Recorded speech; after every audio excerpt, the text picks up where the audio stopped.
The Secret City. Sir Hugh Walpole. 2. Major James Anand, 15th Battalion 48th Highlanders, CEF. In return for the gift of his friendship. In the eastern quarter dawn breaks, the stars flicker pale. The morning cock at an inn mounts the wall and crows. The songs are over. The clock run down, but still the feast is set. The moon grows dim and the stars are few. Morning has come to the world. At 1,000 gates and 10,000 doors the fish-shaped keys turn. Round the palace and up by the castle, the crows and magpies are flying. Cock crow song. Anon. 1st century BC. Part 1. Vera and Nina. Chapter 1. There are certain things that I feel, as I look through this bundle of manuscript, that I must say. The first is that of course no writer ever has fulfilled his intention and no writer ever will. Secondly, that there was, when I began, another intention than that of dealing with my subject adequately, namely that of keeping myself outside the whole of it. I was to be, in the most abstract and immaterial sense of the word, a voice, and that simply because this business of seeing Russian psychology through English eyes has no excuse except that it is English. That is its only interest, its only atmosphere, its only motive, and if you are going to tell me that any aspect of Russia's psychological, mystical, practical, or commercial scene through an English medium is either Russia as she really is or Russia as Russians see her, I say to you, without hesitation, that you don't know of what you are talking. Of Russia and the Russians I know nothing, but of the effect upon myself and my ideas of life that Russia and the Russians have made during these last 3 years I know something. You are perfectly free to say that neither myself nor my ideas of life are of the slightest importance to anyone. To that I would say that anyone's ideas about life are of importance and that anyone's ideas about Russian life are of interest. And beyond that, I have simply been compelled to write. I have not been able to help myself. And all the faults and any virtues in this story come from that. The facts are true, the inference is absolutely my own, so that you may reject them at any moment and substitute others. It is true that I have known Vera Mikhailovna, Nina, Alexei Petrovich, Henry, Jerry, and the rest, some of them intimately, and many of the conversations here recorded I have myself heard. Nevertheless the inferences are my own, and I think there is no Russian who, were he to read this book, would not say that those inferences were wrong. In an earlier record, to which this is in some ways a sequel, my inferences were, almost without exception, wrong, and there is no Russian alive for whom this book can have any kind of value except as a happy example of the mistakes that the Englishman can make about the Russian. But it is over those very mistakes that the two souls, Russian and English, so different, so similar, so friendly, so hostile, may meet. And in any case the thing has been too strong for me. I have no other defense. For one's interest in life is stronger, God knows how much stronger, than one's discretion, and one's love of life than one's wisdom, and one's curiosity in life than one's ability to record it. At least, as I have said, I have endeavored to keep my own history, my own desires, my own temperament out of this, as much as is humanly possible. And the facts are true. Chapter 2. They had been traveling for a week, and had quite definitely decided that they had nothing whatever in common. As they stood there, lost and desolate on the grimy platform of the Finland station, this same thought must have been paramount in their minds: thank God we shan't have to talk to one another any longer. Whatever else may happen in this strange place, that at least we're spared. They were probably quite unconscious of the contrast they presented, unconscious because, at this time, young Bon never, I should imagine, visualized himself as anything more definite than absolutely right, and Lawrence simply never thought about himself at all. But they were perfectly aware of their mutual dissatisfaction, although they were of course absolutely polite. I heard of it afterwards from both sides, and I will say quite frankly that my sympathy was all with Lawrence. Young Bon can have been no fun as a traveling companion at that time. If you had looked at him standing on the Finland station platform and staring haughtily about for porters, you must have thought him the most self-satisfied of mortals. That fellow wants kicking, you would have said. Good-looking, thin, tall, large black eyes, black eyelashes, clean and neat and right at the end of his journey as he had been at the beginning of it, just foreign-looking enough with his black hair and pallor to make him interesting. He was certainly arresting. But it was the self-satisfaction that would have struck anyone. And he had reason. He was at that very moment experiencing the most triumphant moment of his life. He was only 23, and was already, as it seemed to the youthfully limited circle of his vision, famous. Before the war he had been, as he quite frankly admitted to myself and all his friends, nothing but ambitious. Of course I edited the Granter for a year, he would say, and I don't think I did it badly. But that wasn't very much. No, it really wasn't a great deal, and we couldn't tell him that it was. He had always intended, however, to be a great man. The granter was simply a stepping stone. He was already, during his second year at Cambridge, casting about as to the best way to penetrate, swiftly and securely, the fastnesses of London journalism. Then the war came, and he had an impulse of perfectly honest and selfless patriotism, not quite selfless perhaps, because he certainly saw himself as a mighty hero, winning V.C.'s and saving forlorn hopes, finally received by his native village under an archway of flags and mottos. The local postmaster, who had never treated him very properly, would make the speech of welcome. The reality did him some good, but not very much, because when he had been in France only a fortnight he was gassed and sent home with a weak heart. His heart remained weak, which made him interesting to women and allowed time for his poetry. He was given an easy post in the Foreign Office and, in the autumn of 1916 he published Discipline, Sonnets and Poems. This appeared at a very fortunate moment, when the more serious of British idealists were searching for signs of a general improvement, through the stress of war, of poor humanity. "Thank God, there are our young poets," they said. The little book had excellent notices in the papers, and one poem in especial, How God Spoke to Jones at Breakfast Time, was selected for especial praise because of its admirable realism and force. One paper said that the British breakfast table lived in that poem in all its tiniest, most insignificant details, as no breakfast table, save possibly that of Major Pendennis at the beginning of Pendennis, has lived before. One paper said, Mr. Bonn merits that much abused word genius. The young author carried these notices about with him, and I have seen them all. But there was more than this. Bonn had been for the last 4 years cultivating Russian. He had been led into this through a real, genuine interest. He read the novelists and set himself to learn the Russian language. That, as anyone who has tried it will know, is no easy business, but Henry Bonn was no fool, and the Russian refugee who taught him was no fool. After Henry's return from France he continued his lessons, and by the spring of 1916 he could read easily, write fairly, and speak atrociously. He then adopted Russia, an easy thing to do, because his supposed mastery of the language gave him a tremendous advantage over his friends. "I assure you that's not so," he would say. "You can't judge Chekhov till you've read him in the original. Wait till you can read him in Russian." "No, I don't think the Russian characters are like that," he would declare. "It's a queer thing, but you'd almost think I had some Russian blood in me. I sympathize so." He followed closely the books that emphasized the more sentimental side of the Russian character, being of course grossly sentimental himself at heart. He saw Russia glittering with fire and color, and Russians, large, warm, and simple, willing to be patronized, eagerly confessing their sins, rushing forward to make him happy, entertaining him forever and ever with a free and glorious hospitality. "I really think I do understand Russia," he would say modestly. He said it to me when he had been in Russia 2 days. Then, in addition to the success of his poems and the general interest that he himself aroused, the final ambition of his young heart was realized. The Foreign Office decided to send him to Petrograd to help in the great work of British propaganda. He sailed from Newcastle on December 2, 1916. Chapter 3.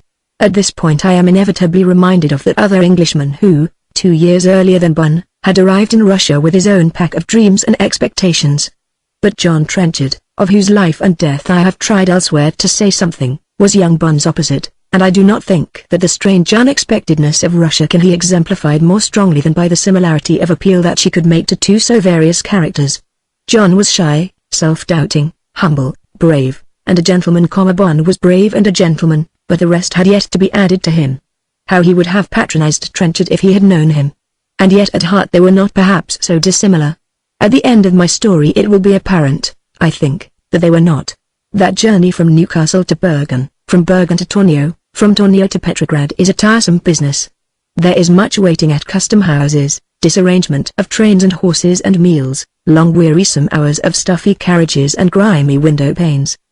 Bonn, I suspect, suffered, too, from that sudden sharp precipitance into a world that knew not discipline and recked nothing of the granter. Obviously none of the passengers on the boat from Newcastle had ever heard of discipline. They clutched in their hands the works of Mr. Oppenheim, Mr. Compton Mackenzie, and Mr. O. Henry and looked at Bonn, I imagine, with indifferent superiority. He had been told at the Foreign Office that his especial travelling companion was to be Jerry Lawrence. If he had hoped for anything from this direction, one glance at Jerry's brick-red face and stalwart figure must have undeceived him. Jerry, although he was now 32 years of age, looked still very much the undergraduate. My slight acquaintance with him had been in those earlier Cambridge days, through a queer mutual friend, Dune, who at that time seemed to promise so magnificently, who afterwards disappeared so mysteriously.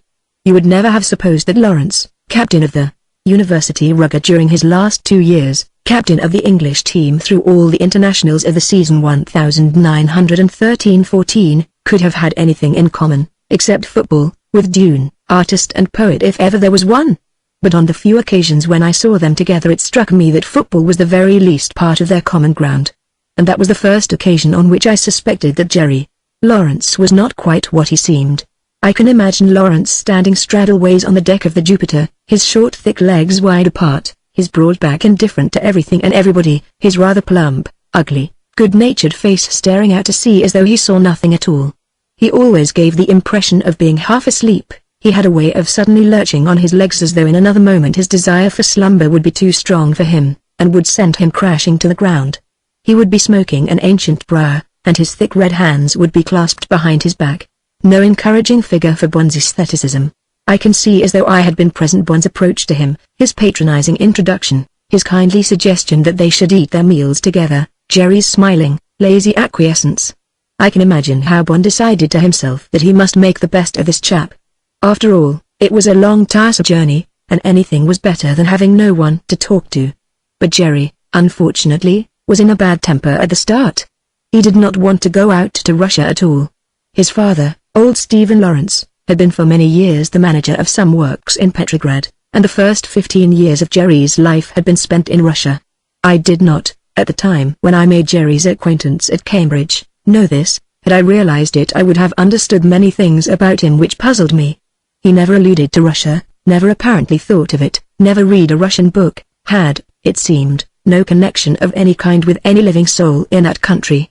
Old Lawrence retired, and took a fine large ugly palace in Clapham to end his days in. Suddenly, after Lawrence had been in France for 2 years, had won the Military Cross and, as he put it, was just settling inside his skin, the authorities realized his Russian knowledge, and decided to transfer him to the British military mission in Petrograd. His anger when he was sent back to London and informed of this was extreme. He hadn't the least desire to return to Russia, he was very happy where he was, he had forgotten all his Russian. I can see him, saying very little, looking like a sulky child and kicking his heel up and down across the carpet. Just the man we want out there, Lawrence, he told me. Somebody said to him, keep them in order, keep them in order. That tickled his sense of humor. He was to laugh frequently, afterwards, when he thought of it. He always chewed a joke as a cow chews the cud, so that he was in no pleasant temper when he met Bon on the decks of the Jupiter. That journey must have had its humors for any observer who knew the two men. During the first half of it I imagined that Bon talked and Lawrence slumbered. Bon patronized, was kind and indulgent, and showed very plainly that he thought his companion the dullest and heaviest of mortals. Then he told Lawrence about Russia, he explained everything to him. The morals, psychology, fighting qualities, strengths, and weaknesses. The climax arrived when he announced, but it's the mysticism of the Russian peasant which will save the world. That adoration of God. Rot. Interrupted Lawrence. Bon was indignant. Of course if you know better, he said. I do, said Lawrence, I lived there for 15 years. Ask my old governor about the mysticism of the Russian peasant. He'll tell you. Bon felt that he was justified in his annoyance. As he said to me afterwards, the fellow had simply been laughing at me. He might have told me about his having been there. At that time, to Bon, the most terrible thing in the world was to be laughed at. After that Bon asked Jerry questions. But Jerry refused to give himself away. I don't know, he said, I've forgotten it all. I don't suppose I ever did know much about it. At Haparanda, most unfortunately, Bon was insulted. The Swedish customs officer there, tired at the constant appearance of self-satisfied gentlemen with red passports, decided that Bon was carrying medicine in his private bags. Bon refused to open his portmanteau, simply because he was a courier and wasn't going to be insulted by a dirty foreigner. Nevertheless the dirty foreigner had his way and Bon looked rather a fool. Jerry had not sympathized sufficiently with Bon in this affair. He only grinned, Bon told me indignantly afterwards. No sense of patriotism at all. After all, Englishmen ought to stick together. Finally, Bon tested Jerry's literary knowledge. Jerry seemed to have none. He liked Fielding, and a man called Farnell and Jack London. He never read poetry. But, a strange thing, he was interested in Greek. He had bought the works of Euripides and Aeschylus in their Loeb library, and he thought them thundering good. He had never read a word of any Russian author. Never Anna? Never War and Peace? Never Karamazov? Never Chekhov? No, never. Bon gave him up. Chapter 4. It should be obvious enough then that they hailed their approaching separation with relief. Bon had been promised by one of the secretaries at the embassy that rooms would be found for him. Jerry intended to hang out at one of the hotels. The Astoria was, he believed, the right place. I shall go to the France for tonight, Bon declared, having lived, it would seem, in Petrograd all his days. Look me up, old man, won't you? Jerry smiled his slow smile. I will, he said. So long. We will now follow the adventures of Henry.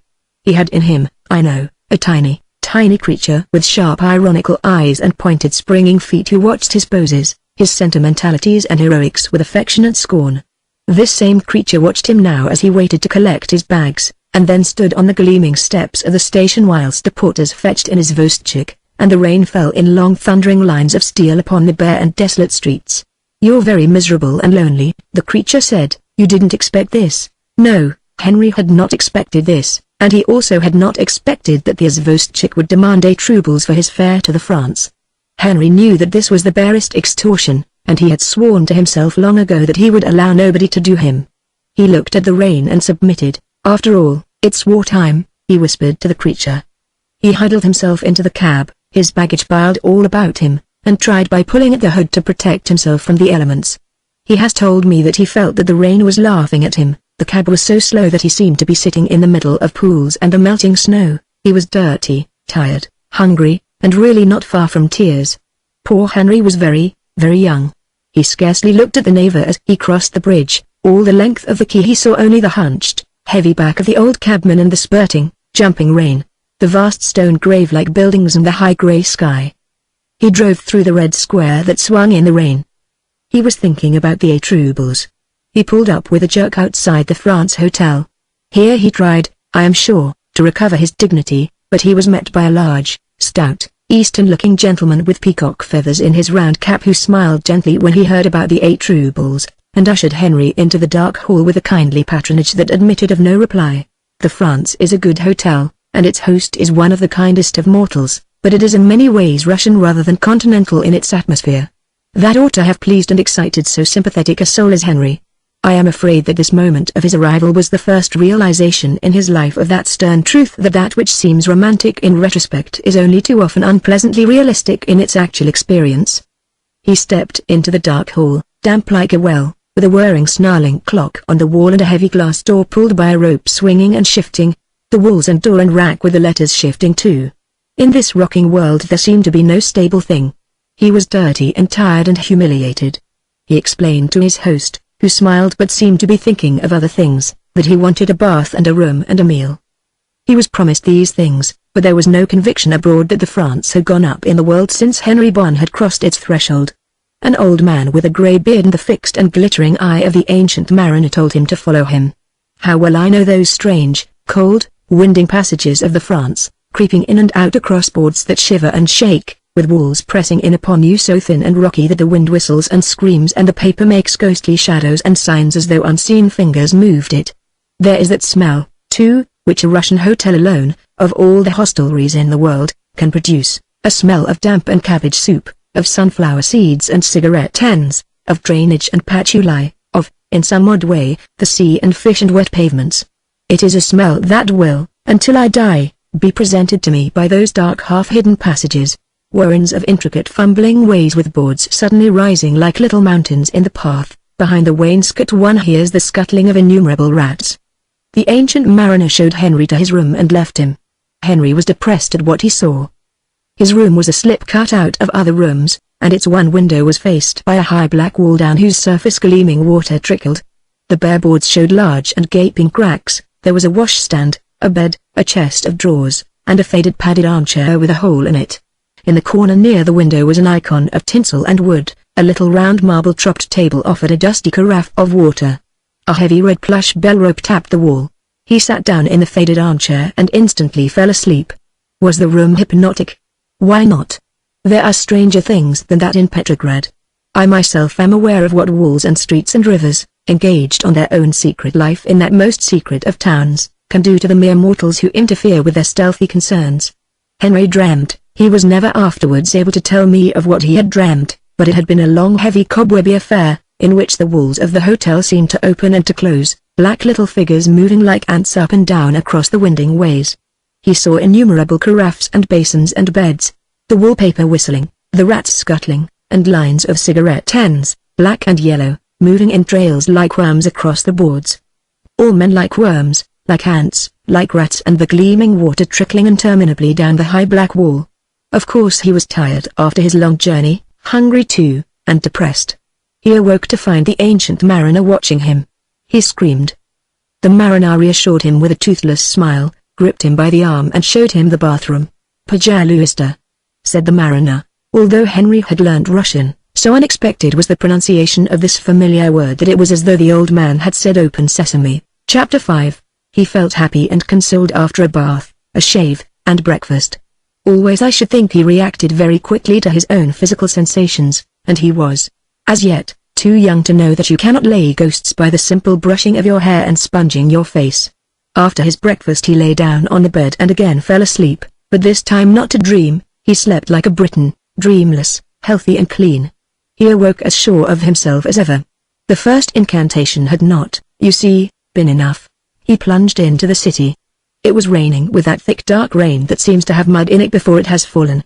The town was veiled in thin mist, figures appearing and disappearing, tram bells ringing, and those strange wild cries in the Russian tongue that seem at one's first hearing so romantic and startling, rising sharply and yet lazily into the air. He plunged along and found himself in the Nevsky Prospect. He could not mistake its breadth and assurance, dull though it seemed in the mud and rain. But he was above all things a romantic and sentimental youth, and he was determined to see this country as he had expected to see it, so he plodded on, his coat collar up, British obstinacy in his eyes and a little excited flutter in his heart whenever a bright color, an eastern face, a street peddler, a bunched-up, high-backed coachman, anything or anyone unusual presented itself. He saw on his right a great church. It stood back from the street, having in front of it a desolate little arrangement of bushes and public seats and winding paths. The church itself was approached by flights of steps that disappeared under the shadow of a high dome supported by vast stone pillars. Letters in gold flamed across the building above the pillars. Henry passed the intervening ground and climbed the steps. Under the pillars before the heavy, swinging doors were 2 rows of beggars. They were dirtier, more touzled and tangled, fiercer and more ironically falsely submissive than any beggars that he had ever seen. He described one fellow to me, a fierce brigand with a high black hat of feathers, a soiled Cossack coat and tall dirty red leather boots. His eyes were fires, Henry said. At any rate that is what Henry liked to think they were.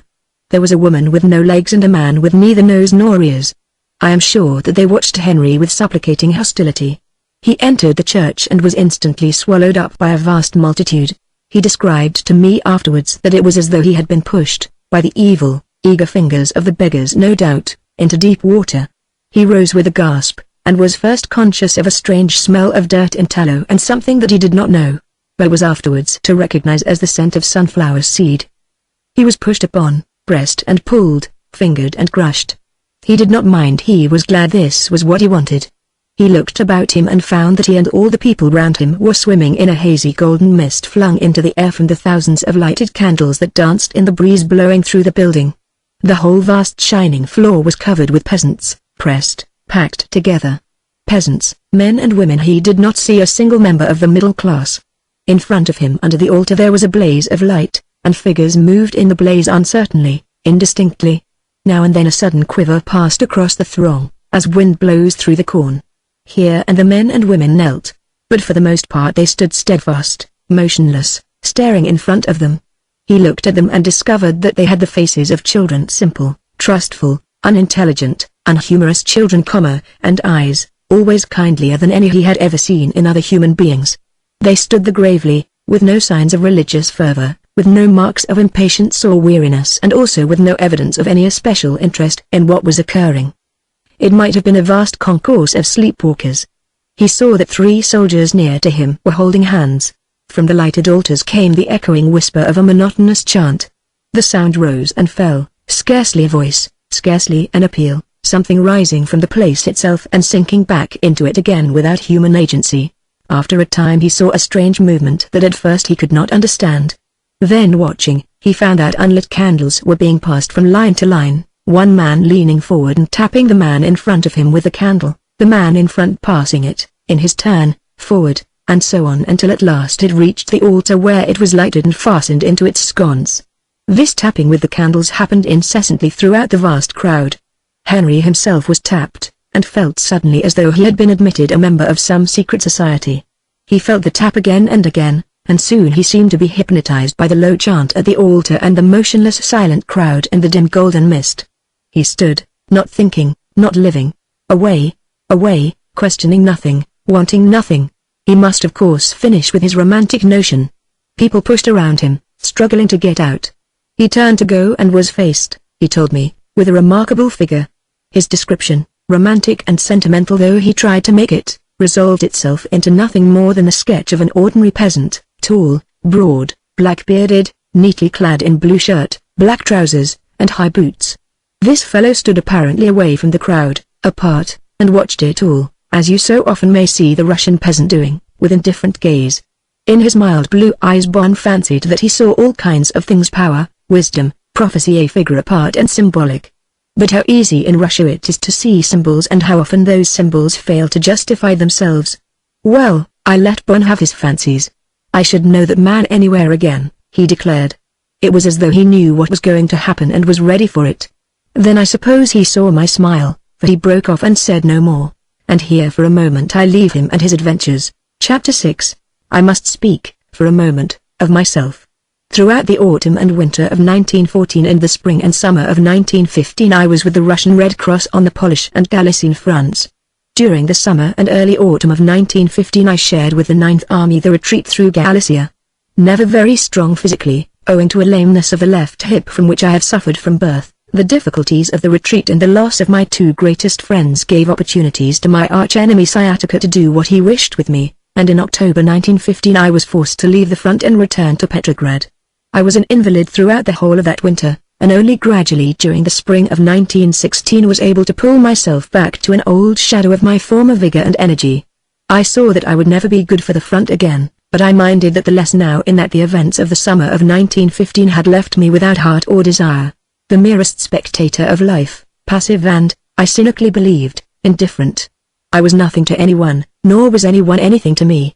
The desire of my heart had slipped like a laughing ghost away from my ken. Men of my slow warmth and cautious suspicion do not easily admit a new guest. Moreover, during this spring of 1916 Petrograd, against my knowledge, wove webs about my feet. I had never shared the common belief that Moscow was the only town in Russia. I had always known that Petrograd had its own grace and beauty, but it was not until, sore and sick at heart, lonely and bitter against fate, haunted always by the face and laughter of one whom I would never see again, I wandered about the canals and quays and deserted byways of the city that I began to understand its spirit. I took, to the derision of my few friends, 2 tumble-down rooms on Pilot's Island, at the far end of Ekateringovsky Prospect. Here amongst tangled grass, old, deserted boats, stranded, ruined cottages and abraded piers, I hung above the sea. Not indeed the sea of my Glebesha memories, this was a sluggish, tideless sea, but in the winter one sheet of ice, stretching far beyond the barrier of the eye, catching into its frosted heart every color of the sky and air, the lights of the town, the lamps of imprisoned barges, the moon, the sun, the stars, the purple sunsets, and the strange, mysterious lights that flash from the shadows of the hovering snow clouds. My rooms were desolate perhaps, bare boards with holes, an old cracked mirror, a stove, a bookcase, a photograph, and a sketch of Raphael Cove. My friends looked and shivered. I, staring from my window onto the entrance into the waterways of the city, felt that any magic might come out of that strange desolation and silence. A shadow like the sweeping of the wing of a great bird would hover above the ice, a bell from some boat would ring, then the church bells of the city would answer it, the shadow would pass and the moon would rise, deep gold, and lie hard and sharp against the thick, impending air. The shadow would pass and the stars come out, breaking with an almost audible crackle through the stuff of the sky. And only 5 minutes away the shop lights were glittering, the izvostchiks crying to clear the road, the tram bells clanging, the boys shouting the news. Around and about me marvelous silence. In the early autumn of 1916 I met at a dinner party Neil I. Leontievich Markovich. In the course of a conversation I informed him that I had been for a year with the Ninth Army in Galicia, and he then asked me whether I had met his wife's uncle Alexei Petrovich Semyonov, who was also with the Ninth Army. It happened that I had known Alexei Petrovich very well, and the sound of his name brought back to me so vividly events and persons with whom we had both been connected that I had difficulty in controlling my sudden emotion. Markovich invited me to his house. He lived, he told me, with his wife in a flat in the Angliski Prospect. His sister-in-law and another of his wife's uncles, a brother of Alexei Petrovich, also lived with them. I said that I would be very glad to come. It is impossible to describe how deeply, in the days that followed, I struggled against the attraction that this invitation presented to me. I had succeeded during all these months in avoiding any contact with the incidents or characters of the preceding year. I had written no letters and had received none. I had resolutely avoided meeting any members of my older triad when they came to the town. But now I succumbed. Perhaps something of my old vitality and curiosity was already creeping back into my bones, perhaps time was already dimming my memories. At any rate, on an evening early in October I paid my call. Alexei Petrovich was not present. He was on the Galician front, in Ternopil. I found Markovich, his wife Vera Mikhailovna, his sister-in-law Nina Mikhailovna, his wife's uncle Ivan Petrovich, and a young man Boris Nikolaievich Grogov. Markovich himself was a thin, loose, untidy man with pale yellow hair thinning on top, a ragged, pale beard, a nose with a tendency to redden at any sudden insult or unkind word, and an expression perpetually anxious. Vera Mikhailovna on the other hand was a fine young woman, and it must have been the first thought of all who met them as to why she had married him. She gave an impression of great strength, her figure tall and her bosom full, her dark eyes large and clear. She had black hair, a vast quantity of it, piled upon her head. Her face was finely molded, her lips strong, red, sharply marked. She looked like a woman who had already made up her mind upon all things in life and could face them all. Her expression was often stern and almost insolently scornful, but also she could be tender, and her heart would shine from her eyes. She moved slowly and gracefully, and quite without self-consciousness. A strange contrast was her sister, Nina Mikhailovna, a girl still, it seemed, in childhood, pretty, with brown hair, laughing eyes, and a trembling mouth that seemed ever on the edge of laughter. Her body was soft and plump, she had lovely hands, of which she was obviously very proud. Vera dressed sternly, often in black, with a soft white collar, almost like a nurse or nun. Nina was always in gay colors. She wore clothes, as it seemed to me, in very bad taste, colors clashing, strange bows and ribbons and lace that had nothing to do with the dress to which they were attached. She was always eating sweets, laughed a great deal, had a shrill piercing voice, and was never still. Ivan Petrovich, the uncle, was very different from my Semyonov. He was short, fat, and dressed with great neatness and taste. He had a short black moustache, a head nearly bald, and a round chubby face with small smiling eyes. He was a chinovnik, and held his position in some government office with great pride and solemnity. It was his chief aim, I found, to be considered cosmopolitan, and when he discovered the feeble quality of my French he insisted in speaking always to me in his strange confused English, a language quite of his own, with sudden startling phrases which he had snatched as he expressed it from Shakespeare and the Bible. He was the kindest soul alive, and all he asked was that he should be left alone and that no one should quarrel with him. He confided to me that he hated quarrels, and that it was an eternal sorrow to him that the Russian people should enjoy so greatly the pastime. I discovered that he was terrified of his brother, Alexei, and at that I was not surprised. His weakness was that he was impenetrably stupid, and it was quite impossible to make him understand anything that was not immediately in line with his own experience. His unusual obtuseness in a Russian. He was vain about his clothes, especially about his shoes, which he had always made in London. He was sentimental and very easily hurt. Very different again was the young man Boris Nikolaevich Grogov. No relation of the family, he seemed to spend most of his time in the Markovich flat. A handsome young man, strongly built, with a head of untidy curly yellow hair, blue eyes, high cheekbones, long hands with which he was forever gesticulating. Grogov was an internationalist socialist and expressed his opinions at the top of his voice whenever he could find an occasion. He would sit for hours staring moodily at the floor, or glaring fiercely upon the company. Then suddenly he would burst out, walking about, flinging up his arms, shouting. I saw at once that Markovich did not like him and that he despised Markovich. He did not seem to me a very wise young man, but I liked his energy, his kindness, sudden generosities, and honesty. I could not see his reason for being so much in this company. During the autumn of 1916 I spent more and more time with the Markoviches. I cannot tell you what was exactly the reason. Vera Mikhailovna perhaps, although let no one imagine that I fell in love with her or ever thought of doing so. No, my time for that was over. But I felt from the first that she was a fine, understanding creature, that she sympathized with me without pitying me, that she would be a good and loyal friend, and that I, on my side, could give her comprehension and fidelity. They made me feel at home with them. There had been as yet no house in Petrograd whither I could go easily and without ceremony, which I could leave at any moment that I wished. Soon they did not notice whether I were there or no. They continued their ordinary lives, and Nina, to whom I was old, plain, and feeble, treated me with a friendly indifference that did not hurt as it might have done in England. Boris Scrogov patronized and laughed at me, but would give me anything in the way of help, property, or opinions. Did I need it? I was in fact by Christmas time a member of the family. They nicknamed me Durdles, after many jokes about my surname and reminiscences of Edwin Drood. My Russian name was Ivan Andreevich. We had merry times in spite of the troubles and distresses now crowding upon Russia. And now I come to the first of the links in my story. It was with this family that Henry Bonn was to lodge. Chapter 7. Some 3 years before, when Ivan Petrovich had gone to live with the Markoviches, it had occurred to them that they had 2 empty rooms and that these would accommodate 1 or 2 paying guests. It seemed to them still more attractive that these guests should be English, and I expect that it was Ivan Petrovich who emphasized this.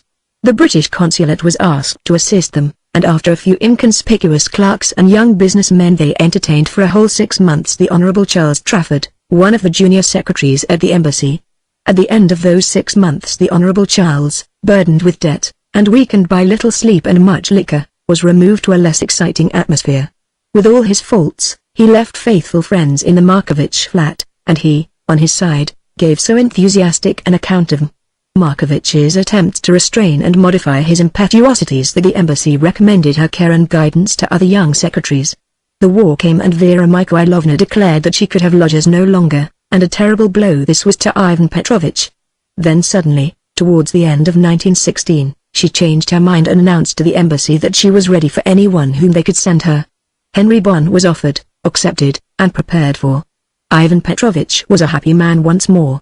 I never discovered that Markovich was much consulted in these affairs. Vera Mikhailovna ran the flat financially, industrially, and spiritually. Markovich meanwhile was busy with his inventions. I have, as yet, said nothing about Niel Leontievitch's inventions. I hesitate, indeed, to speak of them, although they are so essential, and indeed important a part of my story. I hesitate simply because I do not wish this narrative to be at all fantastic, but that it should stick quite honestly and obviously to the truth. It is certain moreover that what is naked truth to one man seems the falsest fancy to another, and after all I have, from beginning to end, only my own conscience to satisfy. The history of the human soul and its relation to divinity, which is, I think, the only history worth any man's pursuit, must push its way, again and again, through this same tangled territory which infests the region lying between truth and fantasy. One passes suddenly into a world that seems pure falsehood, so askew, so obscure, so twisted and colored is it. One is through, one looks back and it lies behind one as the clearest truth. Such an experience makes one tender to other men's fancies and less impatient of the vague and half-defined travelers' tales that other men tell. Child Roland is not the only traveler who has challenged the Dark Tower. In the Middle Ages Niel Leontievich Markovich would have been called, I suppose, a magician, a very half-hearted and unsatisfactory one he would always have been, and he would have been most certainly burnt at the stake before he had accomplished any magic worthy of the name. His inventions, so far as I saw anything of them, were innocent and simple enough.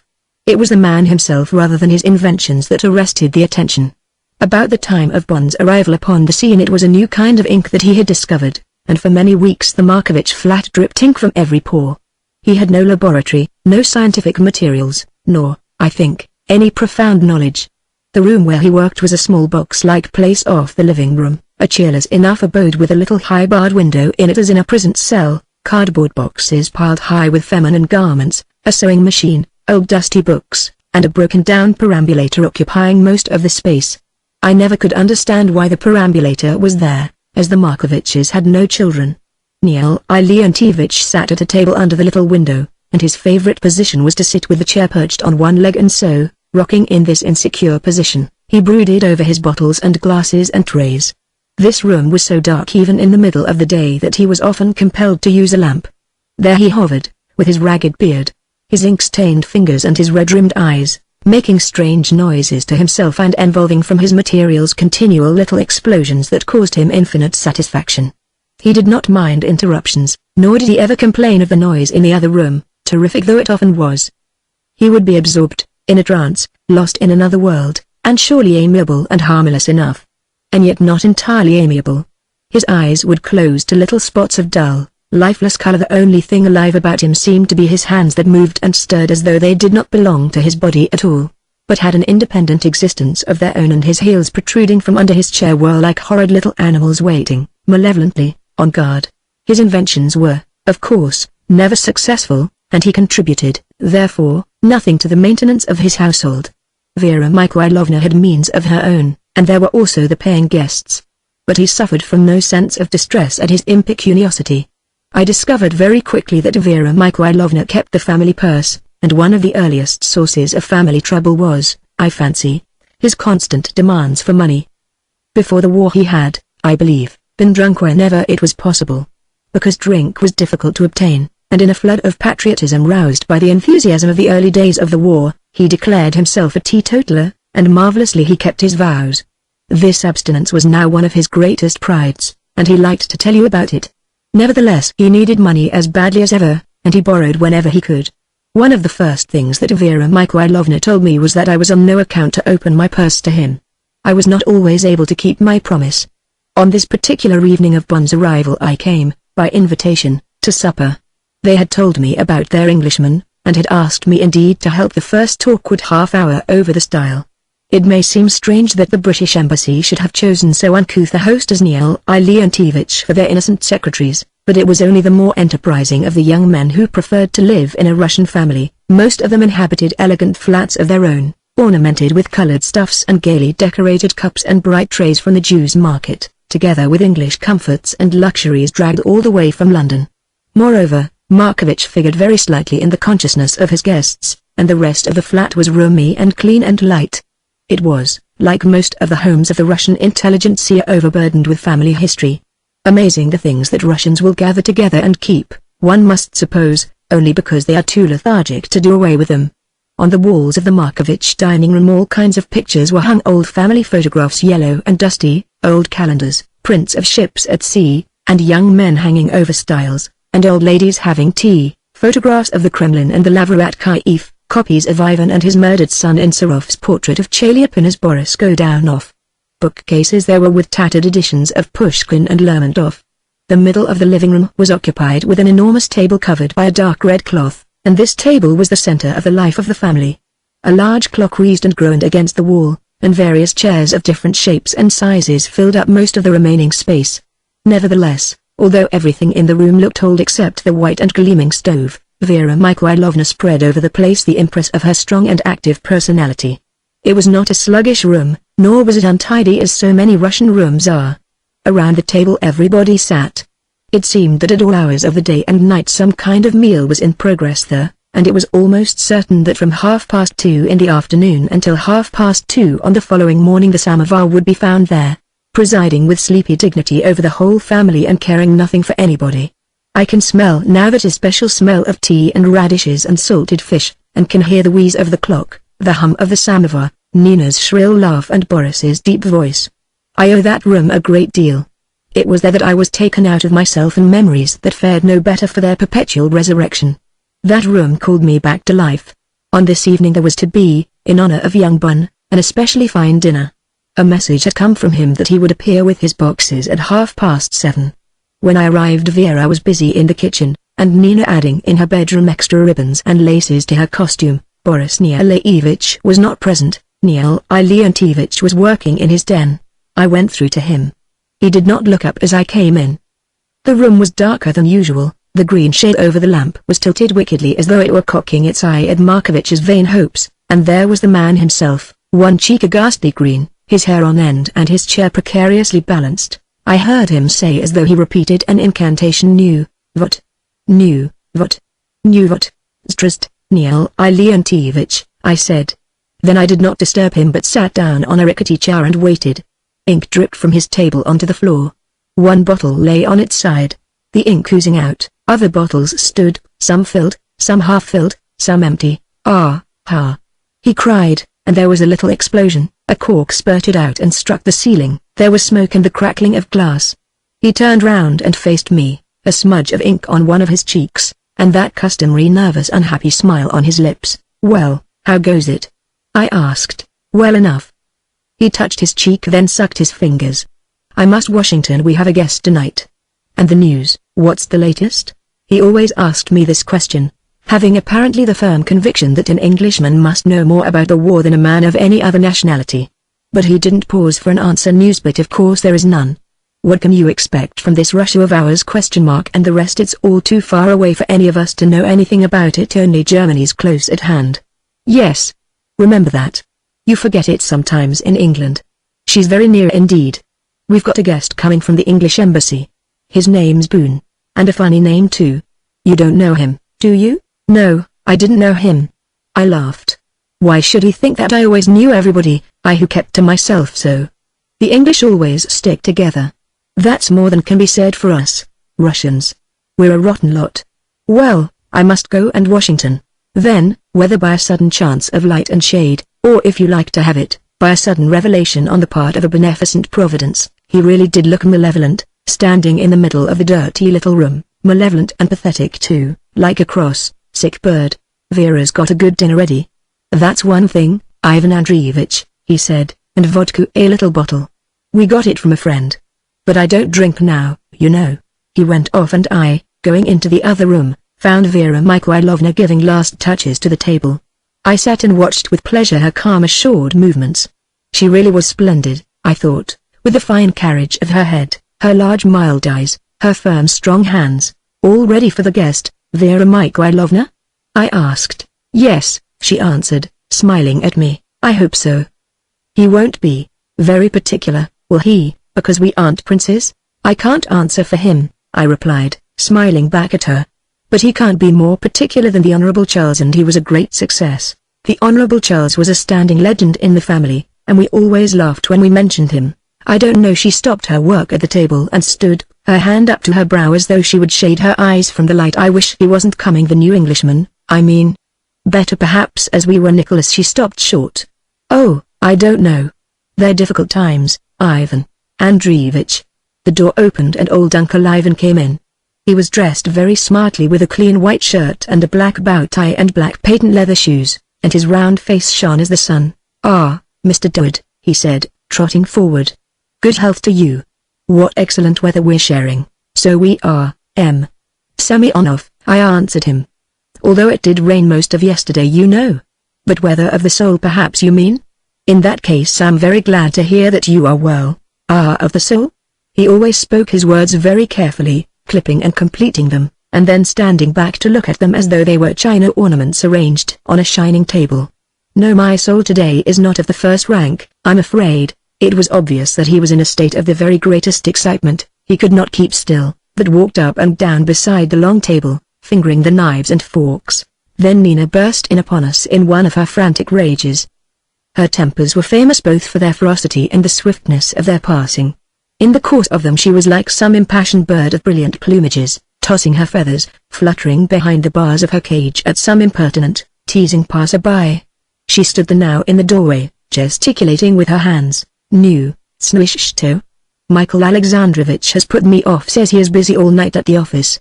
"He busy all night? Don't I know the business he's after? And it's the third time I won't see him again." "No, I won't." "Good evening, Nina Mikhailovna," I said, smiling. She turned to me. "Durdles, Mr. Durdles, only listen. It was all arranged for tonight, the Parisian, and then we were to come straight back, but your guest," I began. However, the torrent continued. The door opened and Boris Grogov came in. Instantly she turned upon him. "There's your fine friend," she cried. "Michael Alexandrovich isn't coming. Put me off at the last moment, and it's the third time. And I might have gone to musical drama. I was asked by, well, why not?" Grogov interrupted calmly. "If he had something better to do." Then she turned upon him, screaming, and in a moment they were at it, tooth and nail, heaping up old scores, producing fact after fact to prove, the one to the other, false friendship, lying manners, deceitful promises, perjured records. Vera tried to interrupt. Markovich said something. I began a remonstrance. In a moment we were all at it, and the room was a whirl of noise. In the tempest it was only I who heard the door open. I turned and saw Henry Bunn standing there. I smile now when I think of that moment of his arrival, so fitting to the characters of the place, so appropriate a symbol of what was to come. Bunn was beautifully dressed, spotlessly neat, in a bowler hat a little to one side, a light blue silk scarf, a dark blue overcoat. His face wore an expression of dignified self-appreciation. It was as though he stood the breathing blessings on the house that he had sanctified by his arrival. He looked, too, with it all, such a boy that my heart was touched. And there was something good and honest about his eyes. He may have spoken, but certainly no one heard him in the confusion. I just caught Nina's shrill voice, "Listen, all of you. You are. You hear what he says?" That I told him it was to be Tuesday when, everybody knows Veruchka. Ah, Veruchka.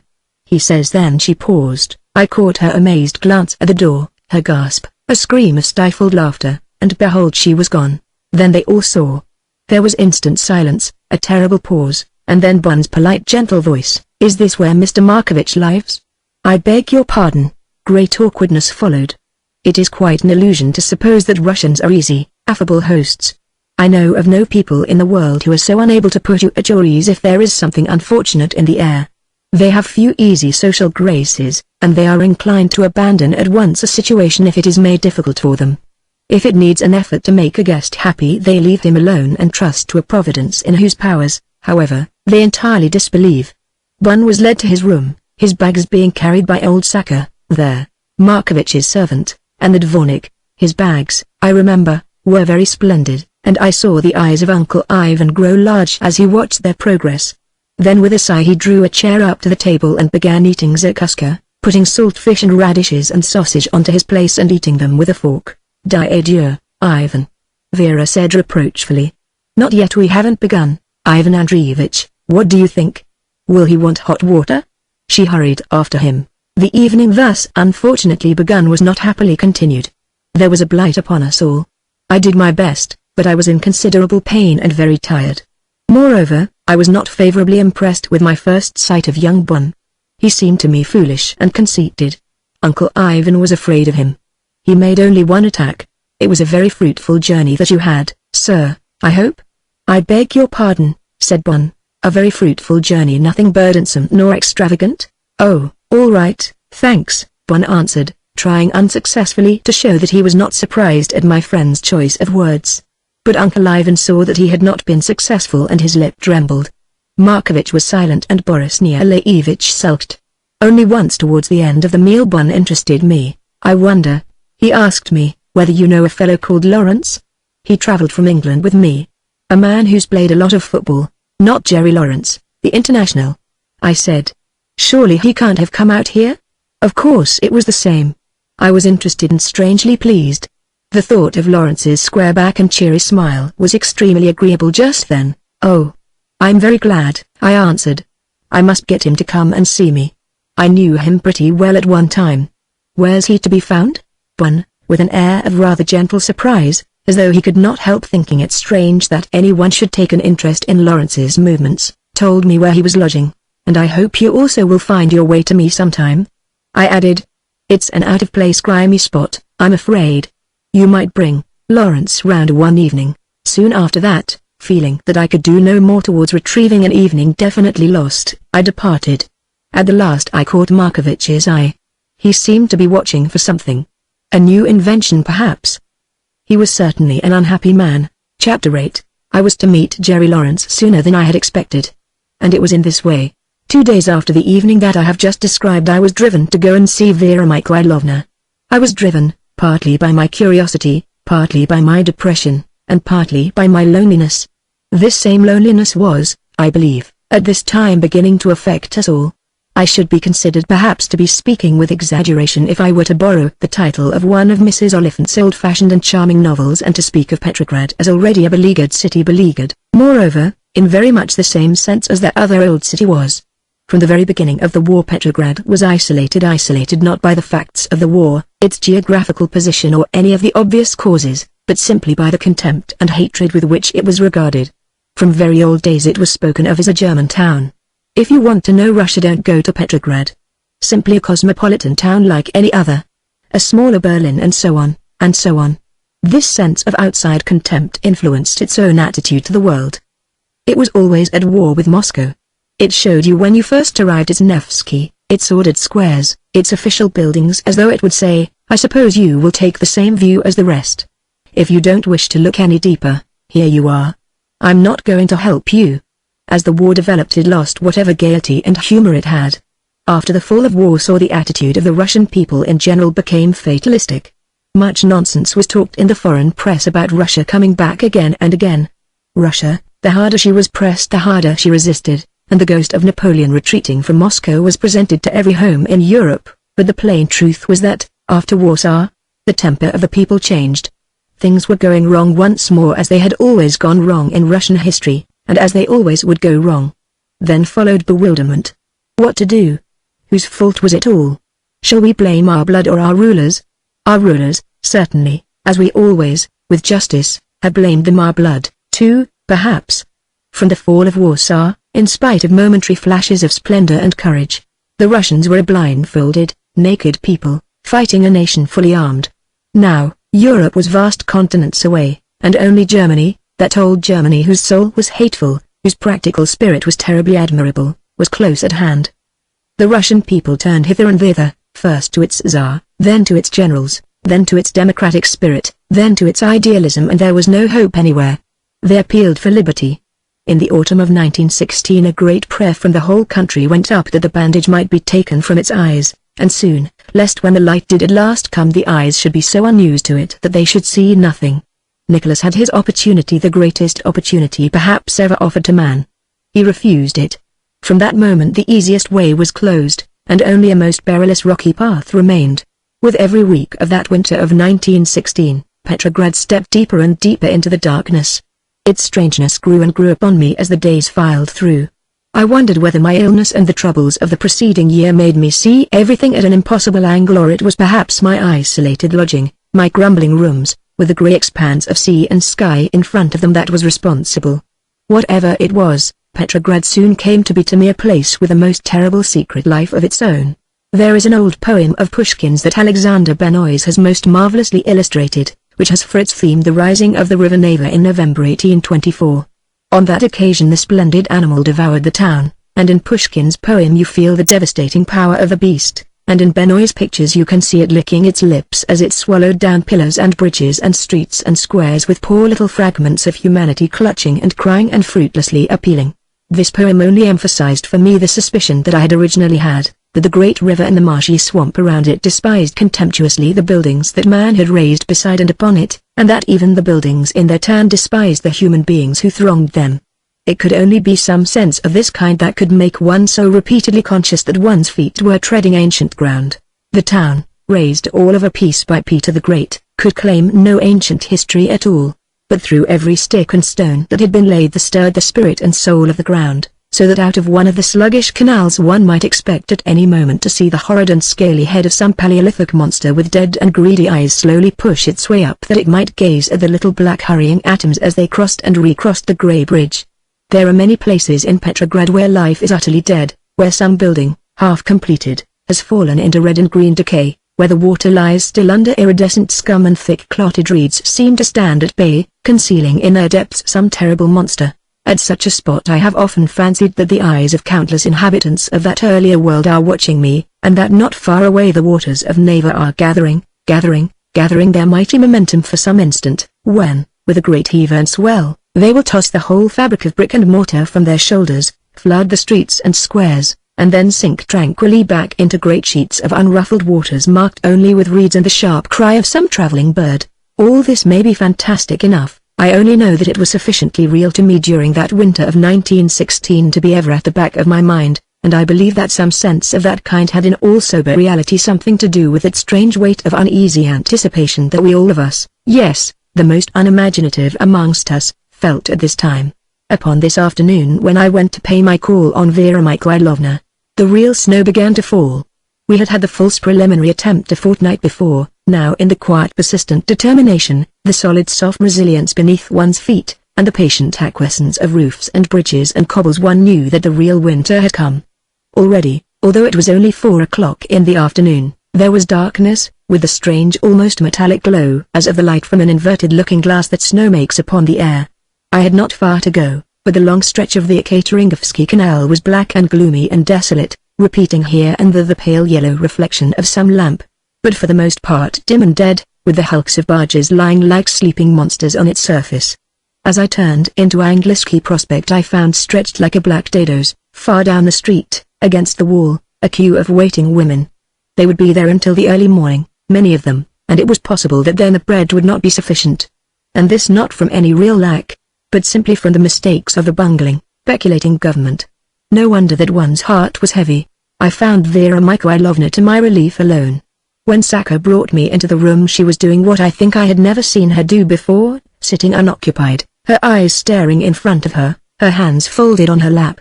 "I don't believe that I've ever caught you idle before, Vera Mikhailovna," I said. "Oh, I'm glad you've come." She caught my hand with an eagerness very different from her usual calm, quiet greeting. "Sit down. It's an extraordinary thing. At that very moment I was wishing for you. What is it I can do for you?" I asked. "You know that I would do anything for you." "Yes, I know that you would. But well, you can't help me because I don't know what's the matter with me." "That's very unlike you," I said. "Yes, I know it isn't. Perhaps that's why I am frightened. It's so vague, and you know I long ago determined that if I couldn't define a trouble and have it there in front of me, so that I could strangle it, why I wouldn't bother about it. But those things are so easy to say." She got up and began to walk up and down the room. That again was utterly unlike her, and altogether I seemed to be seeing, this afternoon, some quite new Vera Mikhailovna, someone more intimate, more personal, more appealing. I realized suddenly that she had never before, at any period of our friendship, asked for my help, not even for my sympathy. She was so strong and reliant and independent, cared so little for the opinion of others, and shut down so closely upon herself her private life, that I could not have imagined her asking help from anyone. And of the two of us, she was the man, the strong determined soul, the brave and self-reliant character. It seemed to me ludicrous that she should ask for my help. Nevertheless I was greatly touched. "I would do anything for you," I said. She turned to me, a splendid figure, her head, with its crown of black hair, lifted, her hands on her hips, her eyes gravely regarding me. "There are 3 things," she said, "perhaps all of them nothing. And yet all of them disturbing. First, my husband. He's beginning to drink again." "Drink?" I said. "Where can he get it from?" "I don't know. I must discover. But it isn't the actual drinking. Everyone in our country drinks if he can. Only what has made my husband break his resolve? He was so proud of it. You know how proud he was. And he lies about it. He says he is not drinking. He never used to lie about anything. That was not one of his faults. Perhaps his inventions," I suggested. "Poof. His inventions. You know better than that, Ivan Andreevich." "No, no. It is something. He's not himself." "Well, then, secondly, there's Nina. The other night did you notice anything?" "Only that she lost her temper. But she's always doing that." "No, it's more than that. She's unhappy, and I don't like the life she's leading. Always out at cinematographs and theaters and restaurants, and with a lot of boys who mean no harm. I know, but they're idiotic, they're no good. Now, when the war's like this and the suffering, to be always at the cinematograph. But I've lost my authority over her, Ivan Andreevich. She doesn't care any longer what I say to her. Once, and not so long ago, I meant so much to her. She's changed, she's harder, more careless, more selfish. You know, Ivan Andreevich, that Nina's simply everything to me. I don't talk about myself, do I? But at least I can say that since so many years, she's been the whole world and more than the whole world to me. Our mother and father were killed in a railway accident coming up from Odessa when Nina was very small, and since then, Nina's been mine, all mine." She said that word with sudden passion, flinging it at me with a fierce gesture of her hands. "Do you know what it is to want that something should belong to you, belong entirely to you, and to no one else? I've been too proud to say, but I've wanted that terribly all my life. I haven't had children, although I prayed for them, and perhaps now it is as well. But Nina, She's known she was mine, and, until now, she's loved to know it. But now she's escaping from me, and she knows that too, and is ashamed. I think I could bear anything but that sense that she herself has that she's being wrong. I hate her to be ashamed. Perhaps, I suggested, it's time that she went out into the world now and worked. There are 1,000 things that a woman can do. No, not Nina. I've spoiled her, perhaps, I don't know. I always liked to feel that she needed my help. I didn't want to make her too self-reliant. That was wrong of me, and I shall be punished for it. Speak to her, I said. She loves you so much that one word from you to her will be enough. No, Vera Mikhailovna said slowly. It won't be enough now. A year ago, yes. But now she's escaping as fast as she can. Perhaps she's in love with someone, I suggested. No. I should have seen at once if it had been that. I would rather it were that. I think she would come back to me then. No, I suppose that this had to happen. I was foolish to think that it would not. But it leaves one alone at. She pulled herself up at that, regarding me with sudden shyness, as though she would forbid me to hint that she had shown the slightest emotion, or made in any way an appeal for pity. I was silent, then I said. And the third thing, Vera Mikhailovna, Uncle Alexei is coming back. That startled me. I felt my heart give one frantic leap. Alexei Petrovich. I cried. When? How soon? I don't know. I've had a letter. She felt in her dress, found the letter and read it through. Soon, perhaps. He's leaving the front for good. He's disgusted with it all, he says. He's going to take up his Petrograd practice again. Will he live with you? No. God forbid. She felt then, perhaps, that her cry had revealed more than she intended, because she smiled and, trying to speak lightly, said, No. We're old enemies, my uncle and I. We don't get on. He thinks me sentimental, I think him, but never mind what I think him. He has a bad effect on my husband. A bad effect? I repeated. Yes. He irritates him. He laughs at his inventions, you know. I nodded my head. Yes, with my earlier experience of him I could understand that he would do that. He's a cynical, embittered man, I said. He believes in nothing and in nobody. And yet he has his fine side. No, he has no fine side, she interrupted me fiercely. None. He is a bad man. I've known him all my life, and I'm not to be deceived. Then in a softer, quieter tone she continued. But tell me, Ivan Andreevich. I've wanted before to ask you. You were with him on the front last year. We have heard that he had a great love affair there, and that the sister whom he loved was killed. Is that true? Yes, I said, that is true. Was he very much in love with her? I believe terribly. And it hurt him deeply when she was killed? Desperately deeply. But what kind of woman was she? What type? It's so strange to me. Uncle Alexei. With his love affairs. I looked up, smiling. She was your very opposite, Vera Mikhailovna, in everything. Like a child with no knowledge, no experience, no self-reliance, nothing. She was wonderful in her ignorance and bravery. We all thought her wonderful. And she loved him? Yes, she loved him. How strange. Perhaps there is some good in him somewhere. But to us at any rate he always brings trouble. This affair may have changed him. They say he is very different. Worse perhaps. She broke out then into a cry. I want to get away, Ivan Andreevich. To get away, to escape, to leave Russia and everything in it behind me. To escape.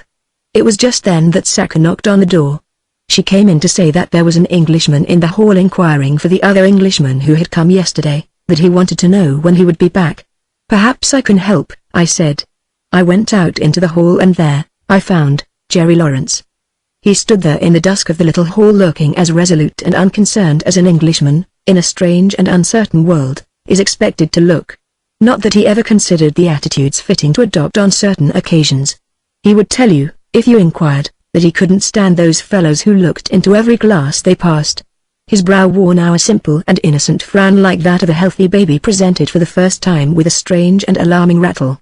It was only later that I was to arrive at some faint conception of Lawrence's marvelous acceptance of anything that might happen to turn up. Vice, cruelty, unsuspected beauty, terror, remorse, hatred, and ignorance, he accepted them all once they were there in front of him. He sometimes, as I shall on a later occasion show, allowed himself a free expression of his views in the company of those whom he could trust, but they were never the views of a suspicious or a disappointed man. It was not that he had great faith in human nature. He had, I think, very little. Nor was he without curiosity, far from it. But once a thing was really there, he wasted no time over exclamations as to the horror or beauty or abomination of its actual presence. There was, as he once explained to me, precious little time to waste. Those who thought him a dull, silent fellow, and they were many, made of course an almost ludicrous mistake, but most people in life are, I take it, too deeply occupied with their own personal history to do more than estimate at its surface value the appearance of others. But after all, such a dispensation makes, in all probability, for the general happiness. On this present occasion Jerry Lawrence stood there exactly as I had seen him stand many times on the football field, waiting for the referee's whistle, his thick short body held together, his mouth shut and his eyes on guard. He did not at first recognize me. "You've forgotten me," I said. "I beg your pardon," he answered in his husky, good-natured voice, like the rumble of an amiable bulldog. "My name is Dud," I said, holding out my hand. "And, years ago we had a mutual friend in Olverdune. That pleased him." He gripped my hand very heartily and smiled a big ugly smile. "Why, yes," he said. "Of course. How are you? Feeling fit? Damned long ago all that, isn't it? Hope you're really fit." "Oh, I'm all right," I answered. "I was never a Hercules, you know. I heard that you were here from Bonn. I was going to write to you. But it's excellent that we should meet like this. I was after young Bonn," he explained. "But it's pleasant to find there's another fellow in the town one knows. I've been a bit at sea these 2 days. To tell you the truth, I never wanted to come." I heard a rumble in his throat that sounded like silly blighters. "Come in," I said. "You must meet Madame Markovitch, with whom Bonn is staying, and then wait a bit. He won't be long, I expect." The idea of this seemed to fill Jerry with alarm. He turned back toward the door. "Oh, I don't think. She won't want. Better another time." His mouth was filled with indistinct rumblings. "Nonsense." I caught his arm. "She is delightful. You must make yourself at home here. They'll be only too glad." "Does she speak English?" he asked. "No," I answered. "But that's all right." He backed again towards the door. "My Russian's so slow," he said. "Never been here since I was a kid. I'd rather not, really." However, I dragged him in and introduced him. I had quite a fatherly desire, as I watched him, that he should make good. But I'm afraid that that first interview was not a great success. Vera Mikhailovna was strange that afternoon, excited and disturbed as I had never known her, and I could see that it was only with the greatest difficulty that she could bring herself to think about Jerry at all. And Jerry himself was so unresponsive that I could have beaten him.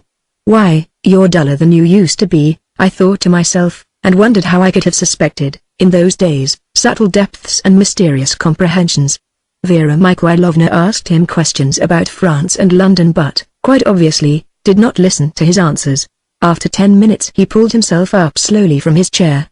"Well, I must be going," he said. "Tell young Bonn I shall be waiting for him tonight, 7:30 Astoria." He turned to Vera Mikhailovna to say goodbye, and then, suddenly, as she rose and their eyes met, they seemed to strike some unexpected chord of sympathy.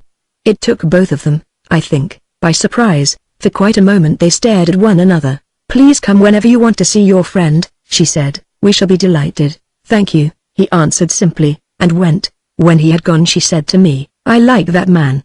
One could trust him." "Yes, one could," I answered her. Chapter 9. I must return now to young Henry Bonn.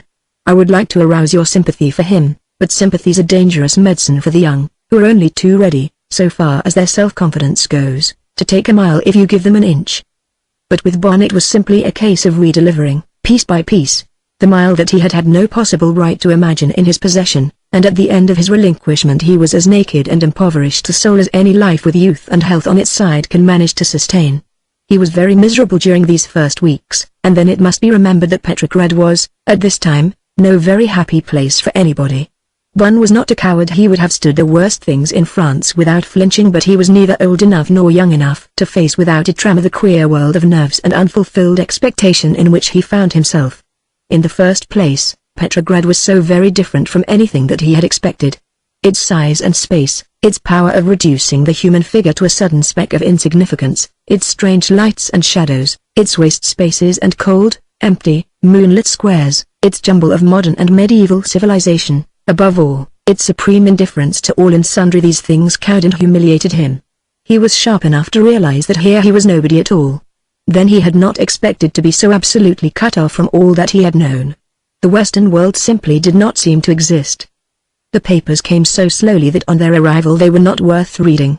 He had not told his friends in England to send his letters through the embassy bag, with the result that they would not. He was informed, reach him for months. Of his work I do not intend here to speak, it does not come into this story, but he found that it was most complicated and difficult, and kicks rather than halfpence would be the certain reward. And Bon hated kicks. Finally, he could not be said to be happy in the Markovich flat. He had, poor boy, heard so much about Russian hospitality, and had formed, from the reading of the books of Mr. Stephen Graham and others, delightful pictures of the warmest hearts in the world holding out the warmest hands before the warmest samovars. In its spirit that was true enough, but it was not true in the way that Bon expected it. The Markoviches, during those first weeks, left him to look after himself because they quite honestly believed that that was the thing that he would prefer. Uncle Ivan tried to entertain him, but Bon found him a bore, and with the ruthless intolerance of the very young, showed him so. The family did not put itself out to please him in any way. He had his room and his latchkey. There was always coffee in the morning, dinner at 6:30, and the samovar from 9:30 onwards. But the Markovich family life was not turned from its normal course. Why should it be? And then he was laughed at. Nina laughed at him. Everything about him seemed to Nina ridiculous: his cold bath in the morning, his trouser press, the little silver-topped bottles on his table, the crease in his trousers, his shining neat hair, the pearl pin in his black tie, his precise and careful speech, the way that he said "Nutak," "Spasibo," "Gavarit," "Gariachi." She was never tired of imitating him, and very soon he caught her strutting about the dining room with a man's cap on her head, twisting a cane and bargaining with an izvostchik, this last because, only the evening before, he had told them with great pride of his cleverness in that especial direction. The fun was good-natured enough, but it was, as Russian chaff generally is, quite regardless of sensitive feelings. Nina chaffed everybody and nobody minded, but Bon did not know this, and minded very much indeed. He showed during dinner that evening that he was hurt, and sat over his cabbage soup very dignified and silent. This made everyone uncomfortable, although Vera told me afterwards that she found it difficult not to laugh. The family did not make themselves especially pleasant, as Henry felt they ought to have done. They continued the even tenor of their way. He was met by one of those sudden cold horrible waves of isolated terror with which it pleases Russia sometimes to overwhelm one. The snow was falling, the town was settling into a suspicious ominous quiet. There was no light in the sky, and horrible winds blew round the corners of abandoned streets. Henry was desperately homesick. He would have cut and run, had there been any possible means of doing it. He did not remember the wild joy with which he had heard, only a few weeks before, that he was to come to Petrograd. He had forgotten even the splendors of discipline. He only knew that he was lonely and frightened and homesick. He seemed to be without a friend in the world. But he was proud. He confided in nobody. He went about with his head up, and everyone thought him the most conceited young puppy who had ever trotted the Petrograd streets. And, although he never owned it even to himself, Jerry Lawrence seemed to him now the one friendly soul in all the world. You could be sure that Lawrence would be always the same. He would not laugh at you behind your back. If he disliked something he would say so. You knew where you were with him, and in the uncertain world in which poor Bon found himself that simply was everything. Bon would have denied it vehemently if you told him that he had once looked down on Lawrence, or despised him for his inartistic mind. Lawrence was a fine fellow. He might seem a little slow at first, but you wait and you will see what kind of a chap he is. Nevertheless, Bon was not able to be forever in his company. Work separated them. And then Lawrence lodged with Baron Wilderling on the Admiralty Quay, a long way from Angliski Prospect. Therefore, at the end of 3 weeks, Henry Bon discovered himself to be profoundly wretched. There seemed to be no hope anywhere. Even the artist in him was disappointed. He went to the ballet and saw Tchaikovsky's Swan Lake, but bearing Diaghilev's splendors in front of him, and knowing nothing about the technique of ballet dancing, he was bored and cross and contemptuous. He went to Eugen Onegin and enjoyed it, because there was still a great deal of the schoolgirl in him, but after that he was flung on to Glinka's Ruslan and Ludmilla, and this seemed to him quite interminable and to have nothing to do with the gentleman and lady mentioned in the title. He tried a play at the Alexander Theatre. He saw, by Andreeff, whose art he had told many people in England he admired, but now he mixed him up in his mind with Kuprin, and the play was all about a circus, very confused and gloomy. As for literature, he purchased some new poems by Balmont, some essays by Merejkowski, and Andrei Bely's St. Petersburg, but the first of these he found pretentious, the second dull, and the third quite impossibly obscure. He did not confess to himself that it might perhaps be his ignorance of the Russian language that was at fault. He went to the Hermitage and the Alexander Galleries, and purchased colored postcards of the works of Somov, Benoist, Duboginsky, Lance, and Ostroumov, all the quite obvious people. He wrote home to his mother that from what he could see of Russian art it seemed to him to have a real future in front of it, and he bought little painted wooden animals and figures at the peasants' workshops and stuck them up on the front of his stove. "I like them because they are so essentially Russian," he said to me, pointing out a red-spotted cow and a green giraffe. No other country could have been responsible for them. Poor boy, I had not the heart to tell him that they had been made in Germany. However, as I have said, in spite of his painted toys and his operas, he was, at the end of 3 weeks, a miserable man. Anybody could see that he was miserable, and Vera Mikhailovna saw it. She took him in hand, and at once his life was changed. I was present at the beginning of the change. It was the evening of Rasputin's murder. The town of course talked of nothing else. It had been talking, without cessation, since 2 o'clock that afternoon.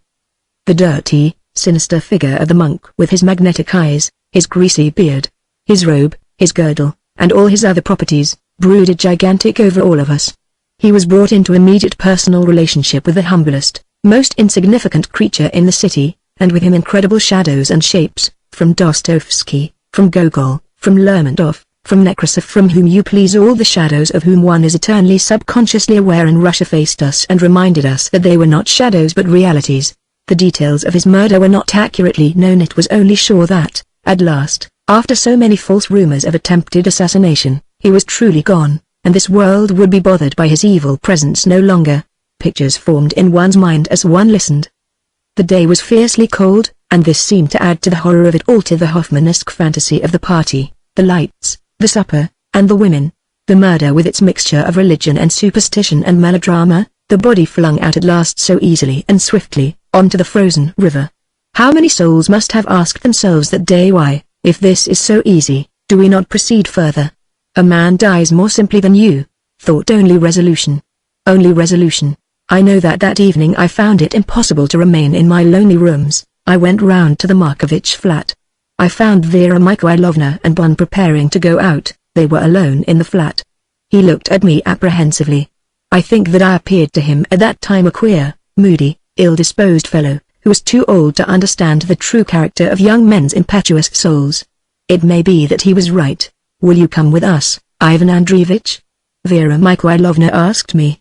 "We're going to the little cinema on a Kateringovsky, a piece of local color for Mr. Bon." "I'll come anywhere with you," I said. "And we'll talk about Rasputin." Bon was only too ready. The affair seemed to his romantic soul too good to be true. Because we none of us knew, at that time, what had really happened, a fine field was offered for every rumor and conjecture. Bon had collected some wonderful stories. I saw that, apart from Rasputin, he was a new man. Something had happened to him. It was not long before I discovered that what had happened was that Vera Mikhailovna had been kind to him. Vera's most beautiful quality was her motherliness. I do not intend that much abused word in any sentimental fashion. She did not shed tears over a dirty baby in the street, nor did she drag decrepit old men into the flat to give them milk and 50 kopecks, but let someone appeal to the strength and bravery in her, and she responded magnificently. I believe that to be true of very many Russian women, who are always their most natural selves when something appeals to the best in them. Vera Mikhailovna had a strength and a security in her protection of souls weaker than her own that had about it nothing forced or pretentious or self-conscious. It was simply the natural woman acting as she was made to act. She saw that Bon was lonely and miserable, and, now that the first awkwardness was past and he was no longer a stranger, she was able, gently and unobtrusively, to show him that she was his friend. I think that she had not liked him at first. But if you want a Russian to like you, the thing to do is to show him that you need him. It is amazing to watch their readiness to receive dependent souls whom they are in no kind of way qualified to protect, but they do their best, and although the result is invariably bad for everybody's character, a great deal of affection is created. As we walked to the cinema she asked him, very gently and rather shyly, about his home and his people and English life. She must have asked all her English guests the same questions, but Bon, I fancy, gave her rather original answers. He let himself go, and became very young and rather absurd, but also sympathetic. We were, all three of us, gay and silly, as one very often suddenly is. in Russia, in the middle of even disastrous situations. It had been a day of most beautiful weather, the mud was frozen, the streets clean, the sky deep blue, the air harshly sweet. The night blazed with stars that seemed to swing through the haze of the frost like a curtain moved, very gently, by the wind. The Ekateringovsky Canal was blue with the stars lying like scraps of quicksilver all about it, and the trees and houses were deep black in outline above it. I could feel that the people in the street were happy. The murder of Rasputin was a sign, a symbol. His figure had been behind the scenes so long that it had become mythical, something beyond human power, and now, behold, it was not beyond human power at all, but was like a dead stinking fish. I could see the thought in their minds as they hurried along. He is gone, the dirty fellow Slava Bogia, the war will soon be over. I, myself, felt the influence. Perhaps now the war would go better, perhaps Stunner and Protopopov and the rest of them would be dismissed, and clean men. It was still time for the Tsar. And I heard one, in his funny, slow, childish Russian, "But you understand, Vera Mikhailovna, that my father knows nothing about writing, nothing at all, so that it wouldn't matter very much what he said. Yes, he's military, been in the army always." Along the canal the little trees that in the spring would be green flames were touched now very faintly by silver frost. A huge barge lay black against the blue water, in the middle of it the rain had left a pool that was not frozen, and under the light of a street lamp blazed gold, very strange the sudden gleam. We passed a little wooden shelter where an old man in a high furry cap kept oranges and apples and nuts and sweets in paper. One candle illuminated his little store. He looked out from the darkness behind him like an old prehistoric man. His shed was peaked like a cocked hat. An old fat woman sat beside him knitting and drinking a glass of tea. "I'm sorry, Vera Mikhailovna, that you can't read English." Bun's careful voice was explaining, "Only Wells and Locke and Jack London." I heard Vera Mikhailovna's voice. Then Bun again. "No, I write very slowly. Yes, I correct an awful lot." We stumbled amongst the darkness of the cobbles, where pools had been. The ice crackled beneath our feet, then the snow scrunched. I loved the sound, the sharp clear scent of the air, the pools of stars in the sky, the pools of ice at our feet, the blue like the thinnest glass stretched across the sky. I felt the poignancy of my age, of the country where I was, of Bun's youth and confidence, of the war, of disease and death, but behind it all happiness at the strange sense that I had tonight, that came to me sometimes from I knew not where, that the undercurrent of the river of life was stronger than the eddies and whirlpools on its surface, that it knew whither it was speeding, and that the purpose behind its force was strong and true and good. "Oh," I heard Bun say, "I'm not really very young, Vera Mikhailovna. After all, it's what you've done rather than your actual years. You're older than you'll ever be again, Bun, if that's any consolation to you," I said. We had arrived. The cinema door blazed with light, and around it was gathered a group of soldiers and women and children, peering in at a soldiers' band, which, placed on benches in a corner of the room, played away for its very life. Outside, around the door were large bills announcing The Woman Without a Soul, drama in 4 parts, and there were fine pictures of women falling over precipices, men shot in bedrooms, and parties in which all the guests shrank back in extreme horror from the heroine. We went inside and were overwhelmed by the band, so that we could not hear one another speak. The floor was covered with sunflower seeds, and there was a strong smell of soldiers' boots and bad cigarettes and urine. We bought tickets from an old Jewess behind the pigeonhole and then, pushing the curtain aside, stumbled into darkness. Here the smell was different, being, quite simply, that of human flesh not very carefully washed. Although, as we stumbled to some seats at the back, we could feel that we were alone, it had the impression that multitudes of people pressed in upon us. And when the lights did go up we found that the little hall was indeed packed to its extremest limit. No one could have denied that it was a cheerful scene. Soldiers, sailors, peasants, women, and children crowded together upon the narrow benches. There was a great consumption of sunflower seeds, and the narrow passage down the middle of the room was littered with fragments. 2 stout and elaborate policemen leaned against the wall surveying the public with a friendly if superior air. There was a tremendous amount of noise. Mingled with the strains of the band beyond the curtain were cries and calls and loud roars of laughter. The soldiers embraced the girls, and the children, their fingers in their mouths, wandered from bench to bench, and a mangy dog begged wherever he thought that he saw a kindly face. All the faces were kindly, ignorant, and astoundingly young. As I felt that youth I felt also separation. I and my like could emphasize as we pleased the goodness, docility, mysticism even of these people, but we were walking in a country of darkness. I caught a laugh, the glance of some women, The voice of a young soldier I felt behind us, watching us. The thick heavy figure of Rasputin. I smelt the eastern scent of the sunflower seeds. I looked back and glanced at the impenetrable superiority of the two policemen, and I laughed at myself for the knowledge that I thought I had, for the security upon which I thought that I rested, for the familiarity with which I had fancied I could approach my neighbors. I was not wise, I was not secure, I had no claim to familiarity. The lights were down and we were shown pictures of Paris. Because the cinema was a little one and the prices small, the films were faded and torn, so that the Opera and the Place de la Concorde and the Louvre and the Seine danced and wriggled and broke before our eyes. They looked strange enough to us and only accented our isolation and the odd semi-civilization in which we were living. There were comments all around the room in exactly the spirit of children before a conjurer at a party. The smell grew steadily stronger and stronger.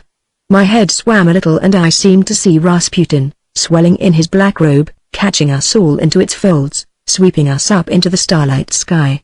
We were under the flare of the light again. I caught Bond's happy eyes. He was talking eagerly to Vera Mikhailovna, not removing his eyes from her face. She had conquered him. I fancied as I looked at her that her thoughts were elsewhere. There followed a vaudeville entertainment. A woman and a man in peasant's dress came and laughed raucously, without meaning, their eyes narrowly searching the depths of the house. Then they stamped their feet and whirled around, struck one another, laughed again, and vanished. The applause was half-hearted. Then there was a trainer of dogs, a black-eyed Tartar with 4 very miserable little fox terriers, who shivered and trembled and jumped reluctantly through hoops. The audience liked this, and cried and shouted and threw paper pellets at the dogs. A stout perspiring Jew in a shabby evening suit came forward and begged for decorum. Then there appeared a stout little man in a top hat who wished to recite verses of, I gathered, a violent indecency. I was uncomfortable about Vera Mikhailovna, but I need not have been. The indecency was of no importance to her, and she was interested in the human tragedy of the performer. Tragedy it was. The man was hungry and dirty and not far from tears. He forgot his verses and glanced nervously into the wings as though he expected to be beaten publicly by the perspiring Jew. He stammered, his mouth wobbled, he covered it with a dirty hand. He could not continue. The audience was sympathetic. They listened in encouraging silence, then they clapped, then they shouted friendly words to him. You could feel throughout the room an intense desire that he should succeed. He responded a little to the encouragement, but could not remember his verses. He struggled, did a hurried little breakdown dance, bowed and vanished into the wings. To be beaten, I have no doubt, by the Jewish gentleman. We watched a little of the drama of the woman without a soul, but the sense of being in a large vat filled with boiling human flesh into whose depths we were pressed ever more and more deeply was at last too much for us, and we stumbled our way into the open air. The black shadow of the barge, the jagged outline of the huddled buildings against the sky, the black tower at the end of the canal, all these swam in the crystal air. We took deep breaths of the freshness and purity. Cheerful noises were on every side of us. The band and laughter, a church bell with its deep note and silver tinkle. The snow was vast and deep and hard all about us. We walked back very happily to Angliski Prospect. Vera Mikhailovna said good night to me and went in. Before he followed her, Bunt turned round to me. Isn't she splendid? He whispered. By God, Dad, I'd do anything for her. Do you think she likes me? Why not? I asked. I want her to frightfully. I'd do anything for her. Do you think she'd like to learn English? I don't know, I said. Ask her. He disappeared. As I walked home I felt about me the new interaction of human lives and souls, ambitions, hopes, youth. And the crisis, behind these, of the world's history made up, as it was, of the same interactions of human and divine. The fortunes and adventures of the soul on its journey towards its own country, its hopes and fears, struggles and despairs, its rejections and joy and rewards, its death and destruction, all this in terms of human life and the silly blundering conditions of this splendid glorious earth. Here was Vera Mikhailovna and her husband, Nina and Boris Grogov, Bon and Lawrence, myself and Semyonov, a jumbled lot with all our pitiful self-important little histories, our crimes and virtues so insignificant and so quickly over, and behind them the fine stuff of the human and divine soul, pushing on through all raillery and incongruity to its goal. Why, I had caught up, once more, that interest in life that I had, I thought, so utterly lost. I stopped for a moment by the frozen canal and laughed to myself. The drama of life was, after all, too strong for my weak indifference. I felt that night as though I had stepped into a new house with lighted rooms and fires and friends waiting for me. Afterwards, I was so closely stirred by the sense of impending events that I could not sleep, but sat at my window watching the faint lights of the sky shift and waver over the frozen ice. Chapter 10. We were approaching Christmas. The weather of these weeks was wonderfully beautiful, sharply cold, the sky pale bird's egg blue, the ice and the snow glittering, shining with 1,000 colors. There began now a strange relationship between Markovich and myself. There was something ineffectual and pessimistic about me that made Russians often feel in me a kindred soul. At the front, Russians had confided in me again and again, but that was not astonishing, because they confided in everyone. Nevertheless, they felt that I was less English than the rest, and rather blamed me in their minds, I think, for being so. I don't know what it was that suddenly decided Markovich to make me part of his life. I certainly did not on my side make any advances. One evening he came to see me and stayed for hours. Then he came 2 or 3 times within the following fortnight. He gave me the effect of not caring in the least whether I were there or no, whether I replied or remained silent, whether I asked questions or simply pursued my own work. And I, on my side, had soon in my consciousness his odd, irascible, nervous, pleading, shy and boastful figure painted permanently, so that his actual physical presence seemed to be unimportant. There he was, as he liked to stand up against the white stove in my drafty room, his rather dirty nervous hands waving in front of me, his thin hair on end, his ragged beard giving his eyes an added expression of anxiety.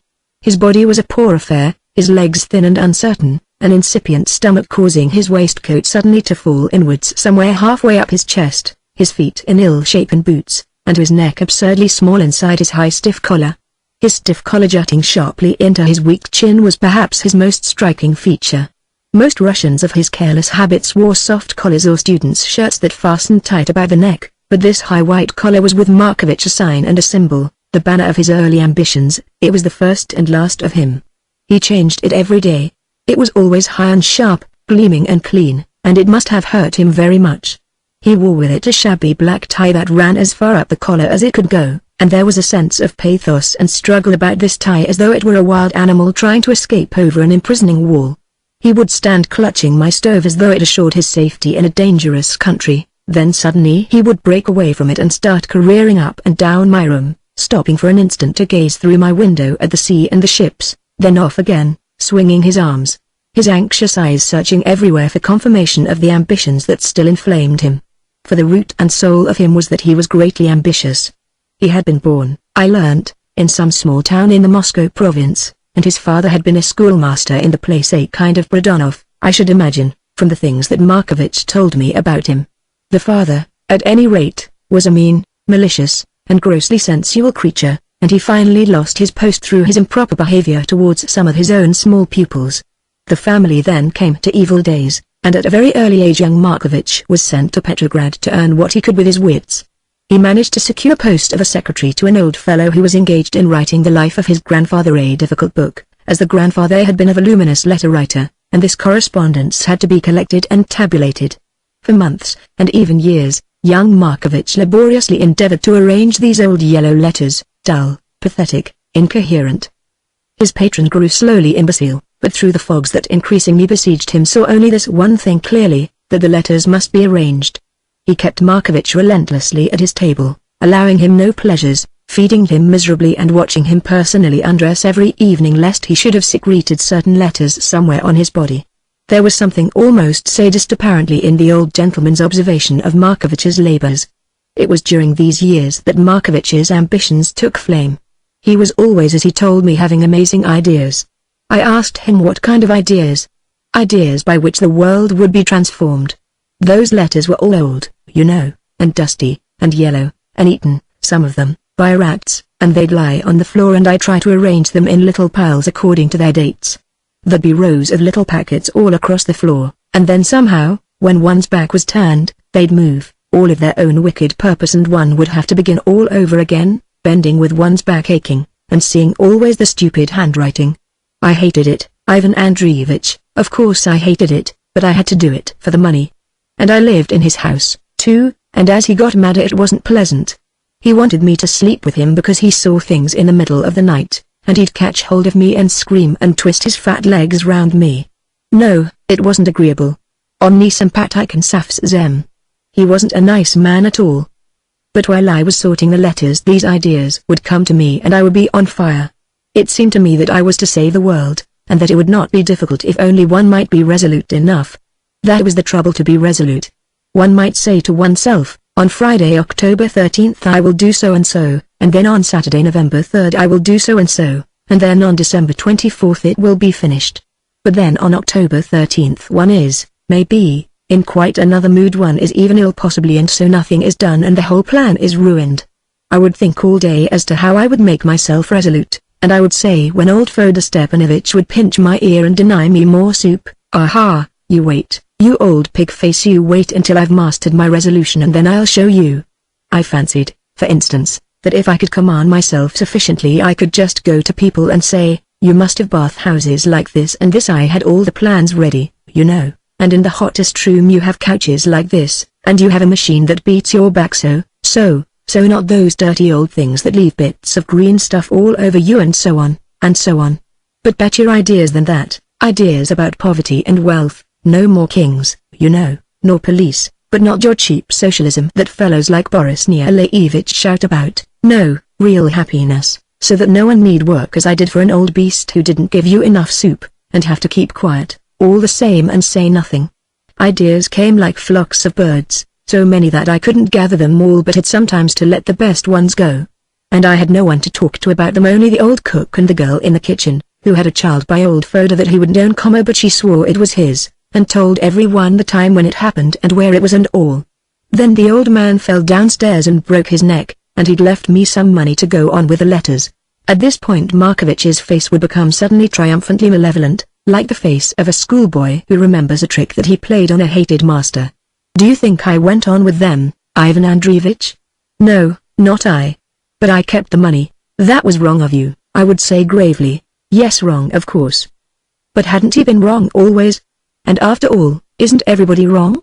We Russians have no conscience, you know, about anything, and that's simply because we can't make up our minds as to what's wrong and what's right, and even if we do make up our minds it seems a pity not to let yourself go when you may be dead tomorrow. Wrong and right. What words? Who knows? Perhaps it would have been the greatest wrong in the world to go on with the letters, wasting everybody's time, and for myself, too, who had so many ideas, that life simply would never be long enough to think them all out. It seemed that shortly after this he had luck with a little invention, and this piece of luck was, I should imagine, the ruin of his career, as pieces of luck so often are the ruin of careers. I could never understand what precisely his invention was. It had something to do with the closing of doors, something that you pulled at the bottom of the door, so that it shut softly and didn't creak with the wind. A Jew bought the invention, and gave Markovich enough money to lead him confidently to believe that his fortune was made. Of course it was not, he never had luck with an invention again, but he was bursting with pride and happiness, set up house for himself in a little flat on the Vasily Ostrov and met Vera Mikhailovna. I wish I could give some true idea of a change that came over him when he reached this part of his story. When he had spoken of his childhood, his father, his first struggles to live, his life with his old patron, he had not attempted to hide the evil, the malice, the envy that there was in his soul. He had even emphasized it, I might fancy, for my own especial benefit, so that I might see that he was not such a weak, romantic, sentimental creature as I had supposed, although God knows I had never fancied him romantic. Now when he spoke of his wife his whole body changed. She married me out of pity, he told me. I hated her for that, and I loved her for that, and I hate and love her for it still. Here I interrupted him and told him that perhaps it was better that he should not confide in me the inner history of his marriage. Why not? He asked me suspiciously. Because I'm only an acquaintance, you scarcely know me. You may regret it afterwards when you're in another mood. Oh, you English, he said contemptuously, you're always to be trusted. As a nation you're not. But as one man to another you're not interested enough in human nature to give away secrets. Well, tell me what you like, I said. Only I make no promises about anything. I don't want you to, he retorted, I'm only telling you what everyone knows. Wasn't I aware from the first moment that she married me out of pity, and didn't they all know it, and laugh and tell her she was a fool? She knew that she was a fool too, but she was very young, and thought it fine to sacrifice herself for an idea. I was ill and I talked to her about my future. She believed in it. She thought I could do wonderful things if only someone looked after me. And at the same time despised me for wanting to be looked after. And then I wasn't so ugly as I'm now. She had some money of her own, and we took in lodgers, and I loved her, as I love her now, so that I could kiss her feet and then hate her because she was kind to me. She only cares for her sister, Nina, and because I was jealous of the girl and hated to see Vera good to her, I had her to live with us, just to torture myself and show that I was stronger than all of them if I liked. And so I am. Then her beastly uncle the doctor and all the rest of them let him do what he likes. It was the first time that he had mentioned Semyonov. He's coming back, I said. Oh, is he? Snarled Markovich. Well, he'd better look out. Then his voice, his face, even the shape of his body, changed once again. I'm not a bad man, Ivan Andreevich. No, I'm not. You think so, of course, and I don't mind if you do. But I love Vera, and if she loved me I could do great things. I could astonish them all. I hear them say, that Nicholas Markovich, he's no good. With his inventions. What did a fine woman like that marry such a man for? I know what they say. But I'm strong if I like. I gave up drink when I wished. I can give up anything. And when I succeed they'll see, and then we'll have enough money not to need these people staying with us and despising us. No one despises you, Neil Leontievich, I interrupted. And what does it matter if they do? He fiercely retorted. I despise them, all of them. It's easy for them when everything goes well with them, but with me everything goes wrong. Everything. But I'm strong enough to make everything go right, and I will. This was, for the time, the end of his confidences. He had, I was sure, something further to tell me, some plan, some purpose, but he decided suddenly that he would keep it to himself, although I am convinced that he had only told me his earlier story in order that I might understand this new idea of his. But I did not urge him to tell me. My interest in life had not yet sufficiently revived. It was, after all, none of my business. For the rest, it seemed that he had been wildly enthusiastic about the war at its commencement. He had had great ideas about Russia, but now he had given up all hope. Russia was doomed, and Germany, whom he hated and admired, would eat her up. And what did it matter? Perhaps Germany would run Russia, and then there would be order and less thieving, and this horrible war would stop. How foolish it had been to suppose that anyone in Russia would ever do anything. They were all fools and knaves and idle in Russia like himself, and so he left me. Chapter 11. On Christmas Eve, late in the evening, I went into a church. It was my favorite church in Petrograd, rising at the English Prospect end of the quay, with its white rounded towers, pure and quiet and modest. I had been depressed all day. I had not been well, and the weather was harsh. A bitterly cold driving wind beating down the streets and stroking the ice of the canal into a dull grey color. Christmas seemed to lift into sharper, bitterer irony the ghastly horrors of this endless war.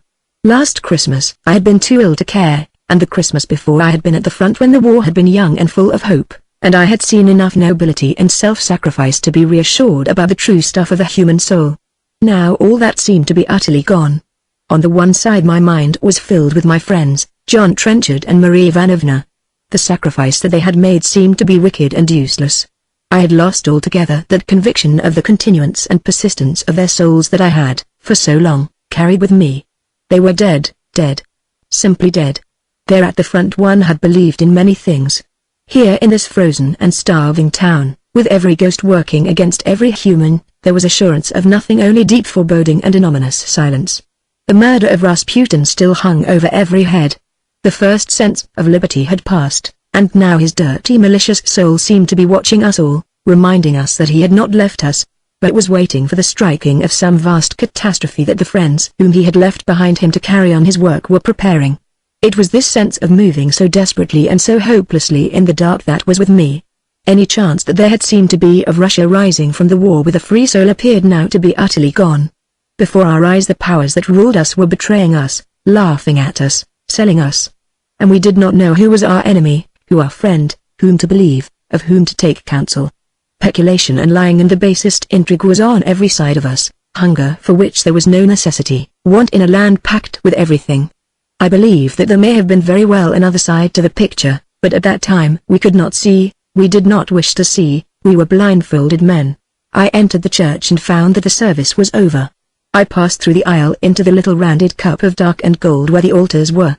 Here there were still collected a company of people, kneeling, some of them, in front of the candles, others standing there, motionless like statues, their hands folded, gazing before them.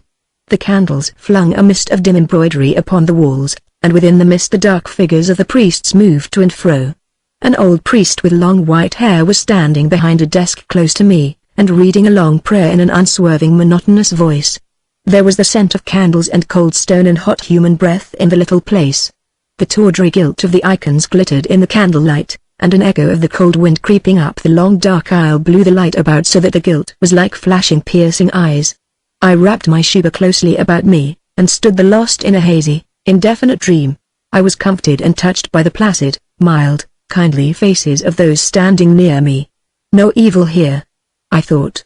Only ignorance, and for that others are responsible. I was lost in my dream and I did not know of what I was dreaming. The priest's voice went on, and the lights flickered, and it was as though someone, a long way off, were trying to give me a message that it was important that I should hear, important for myself and for others. There came over me, whence I know not, a sudden conviction of the fearful power of evil, a sudden realization, as though I had been shown something, a scene or a picture or writing which had brought this home to me.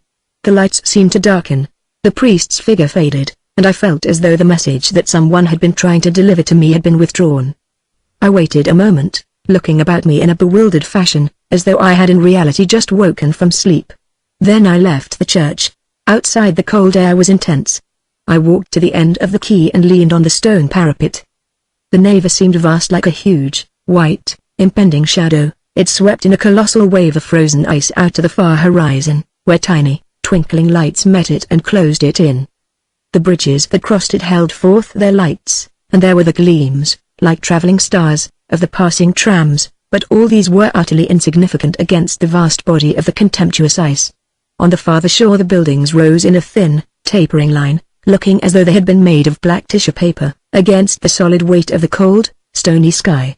The Peter and Paul fortress, the towers of the Mohammedan mosque were thin, immaterial, ghostly, and the whole line of the town was simply a black penciled shadow against the ice, smoke that might be scattered with one heave of the force of the river. The nave was silent, but beneath that silence beat what force and power, what contempt and scorn, what silent purposes. I saw then, near me, and gazing, like myself, onto the river the tall, broad figure of a peasant, standing, without movement, black against the sky. He seemed to dominate the scene, to be stronger and more contemptuous than the ice itself, but also to be in sympathy with it. I made some movement, and he turned and looked at me. He was a fine man, with a black beard and noble carriage. He passed down the quay and I turned towards home. Chapter 12. About 4 o'clock on Christmas afternoon I took some flowers to Vera Mikhailovna. I found that the long sitting room had been cleared of all furniture save the big table and the chairs round it. About a dozen middle-aged ladies were sitting about the table and solemnly playing lotto. So serious were they that they scarcely looked up when I came in. Vera Mikhailovna said my name and they smiled and some of them bowed, but their eyes never left the numbered cards. Dva. Pedcat. Chtyri. Azurok tree. 78 came from a stout and good-natured lady reading the numbers as she took them from the box. Most of the ladies were healthy, perspiring, and of a most amiable appearance. They might, many of them, have been the wives of English country clergymen, so domestic and unlimned were they. I recognized 2 Markovitch aunts and a Semyonov cousin. There was a hush and a solemnity about the proceedings. Vera Mikhailovna was very busy in the kitchen, her face flushed and her sleeves rolled up. Saka, the servant, malevolently assisting her and scolding continually the stout and agitated country girl who had been called in for the occasion. All goes well, Vera smilingly assured me. 6:30 it is, don't be late. I will be in time, I said. Do you know, I've asked your English friend. The big one, Lawrence? Is he coming? Yes. At least I understood so on the telephone, but he sounded confused. Do you think he will want to come? I'm sure he will, I answered. Afterwards I wasn't sure. I thought he might think it impertinent when we know him so little. But he could easily have said if he didn't want to come, couldn't he? There seemed to me something unusual in the way that she asked me these questions. She did not usually care whether people were offended or no. She had not time to consider that, and in any case she despised people who took offense easily. I would perhaps have said something, but the country girl dropped a plate and Saka leapt upon the opportunity. Drunk. What did I say? Having such a girl. Is it not better to do things for yourself? But no, of course no one cares for my advice, as though last year the same thing. And so on. I left them and went home to prepare for the feast. I returned punctually at 6:30 and found everyone there. Many of the ladies had gone, but the aunts remained, and there were other uncles and some cousins. We must have been in all between 20 and 30 people. The table was now magnificently spread. There was a fine glittering Father Christmas in the middle, a Father Christmas of German make, I am afraid. Ribbons and frosted strips of colored paper ran in lines up and down the cloth. There's a cusker were on a side table near the door, herrings and ham and smoked fish and radishes and mushrooms and tongue and caviar and, most unusual of all in those days, a decanter of vodka.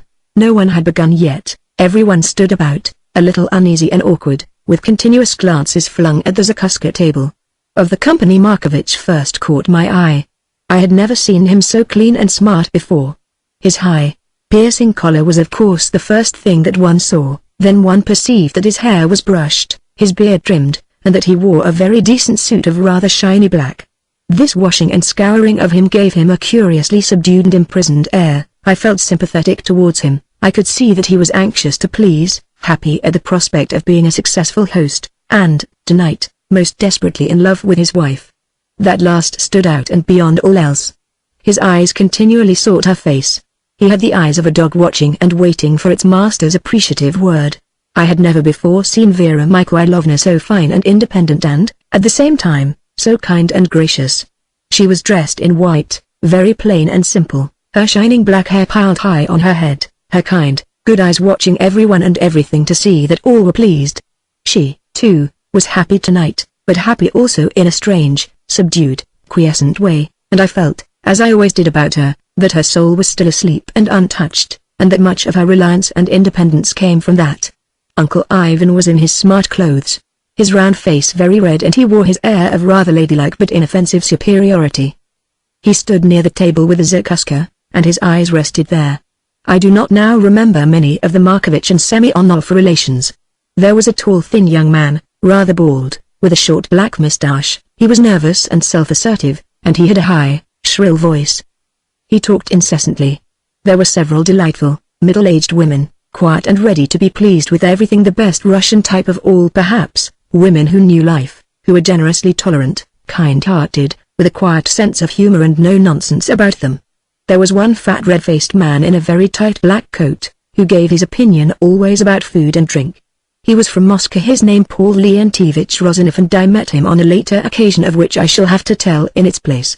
Then there were two young girls who giggled a great deal and whispered together. They hung around Nina and stroked her hair and admired her dress, and laughed at Boris Krogov and anyone else who was near them. Nina was immensely happy.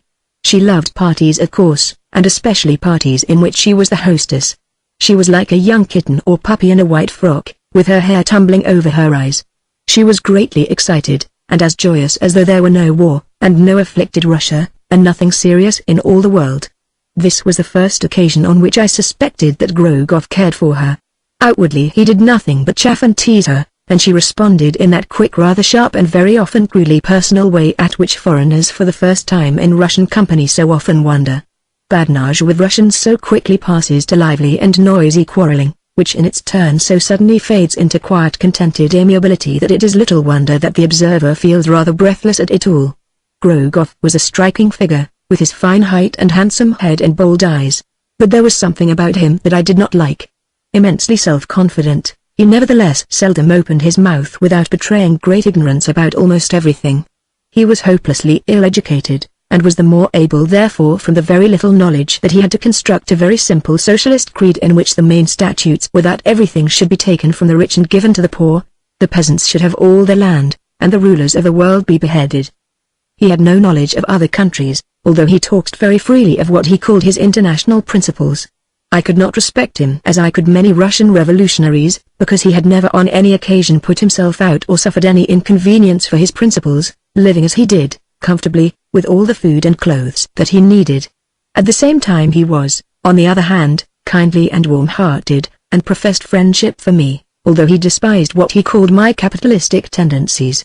Had he only known, he was far richer and more autocratic than I. In the midst of this company Henry Bunn was rather shy and uncomfortable. He was suspicious always that they would laugh at his Russian, what mattered it if they did? And he was distressed by the noise and boisterous friendliness of everyone. I could not help smiling to myself as I watched him. He was learning very fast. He would not tell anyone now that he really thought that he did understand Russia, nor would he offer to put his friends right about Russian characteristics and behavior. He watched the young giggling girls, and the fat Rozanov, and the shrill young man with ill-concealed distress. Very far these from the Lizas and Natashas of his literary imagination, and yet not so far either, had he only known. He pinned all his faith, as I could see, to Vera Mikhailovna, who did gloriously fulfill his self-instituted standards. And yet he did not know her at all. He was to suffer pain there too. At dinner he was unfortunately seated between one of the giggling girls and a very deaf old lady who was the great-aunt of Nina and Vera. This old lady trembled like an aspen leaf, and was continually dropping beneath the table a little black bag that she carried. She could make nothing of Bond's Russian, even if she heard it, and was under the impression that he was a Frenchman. She began a long quivering story about Paris, to which she had once been, how she had lost herself, and how a delightful Frenchman had put her on her right path again. "A chivalrous people, your countrymen," she repeated, nodding her head so that her long silver earrings rattled again. Gay and chivalrous. Bun was not, I am afraid, as chivalrous as he might have been, because he knew that the girl on his other side was laughing at his attempts to explain that he was not a Frenchman. "Stupid old woman," he said to me afterwards. She dropped her bag under the table at least 20 times. Meanwhile the astonishing fact was that the success of the dinner was Jerry Lawrence. He was placed on Vera Mikhailovna's left hand, Rozanov, the Moscow merchant, near to him, and I did not hear him say anything very bright or illuminating, but everyone felt, I think, that he was a cheerful and dependable person. I always felt, when I observed him, that he understood the Russian character far better than any of us. He had none of the self-assertion of the average Englishman, and, at the same time, he had his opinions and his preferences. He took every kind of chaff with good-humored indifference, but I think it was above everything else his tolerance that pleased the Russians. Nothing shocked him, which did not at all mean that he had no code of honor or morals. His code was severe and stern, but his sense of human fallibility, and the fine fight that human nature was always making against stupendous odds, stirred him to a fine and comprehending clarity. He had many faults. He was obstinate, often dull and lethargic, in many ways grossly ill-educated and sometimes willfully obtuse, but he was a fine friend, a noble enemy, and a chivalrous lover. There was nothing mean nor petty in him, and his views of life and the human soul were wider and more all-embracing than in any Englishman I have ever known. You may say of course that it is sentimental nonsense to suppose at all that the human soul is making a fine fight against odds. Even I, at this period, was tempted to think that it might be nonsense, but it is a view as good as another, after all, and so ignorant are all of us that no one has a right to say that anything is impossible. After drinking the vodka and eating the zakuska, we sat down to table and devoured crayfish soup. Everyone became lively. Politics, of course, were discussed. I heard Rozanov say, "Are you in Petrograd? What do you know of things? Don't let me hurt anyone's feelings, pray." "Most excellent soup, Vera Mikhailovna, I congratulate you. But you just wait until Moscow takes things in hand." "Why, only the other day Maklakov said to a friend of mine, 'It's all nonsense,' he said, and the shrill-voiced young man told a story, but it wasn't the same man at all. She was so confused when she saw what she'd done, that I give you my word she was on the point of crying. I could see tears. Just trembling on the edge. 'Oh, I beg your pardon,' she said, and the man was such a fool." Markovitch was busy about the drinks. There was some sherry and some light red wine. Markovitch was proud of having been able to secure it. He was beaming with pride. He explained to everybody how it had been done. He walked round the table and stood, for an instant, with his hand on Vera Mikhailovna's shoulder. The pies with fish and cabbage in them were handed round. He jested with the old great-aunt. He shouted in her ear, "Now, Aunt Isabella. Some wine. Good for you, you know, keep you young." "No, no, no," she protested, laughing and shaking her earrings, with tears in her eyes. But he filled her glass and she drank it and coughed, still protesting. "Thank you, she chattered as Bond dived under the table and found her bag for her. I saw that he did not like the crayfish soup, and was distressed because he had so large a helping. He blushed and looked at his plate, then began again to eat and stopped. "Don't you like it?" one of the giggling girls asked him. "But it's very good. Have another pie." The meal continued. There were little suckling pigs with kasha, a kind of brown buckwheat. Everyone was gayer and gayer. Now all talked at once, and no one listened to anything that anyone else said. Of them all, Nina was by far the gayest. She had drunk no wine. She always said that she could not bear the nasty stuff, and although everyone tried to persuade her, telling her that now when you could not get it anywhere, It was wicked not to drink it. She would not change her mind. It was simply youth and happiness that radiated from her, and also perhaps some other excitement for which I could not account. Grogoff tried to make her drink.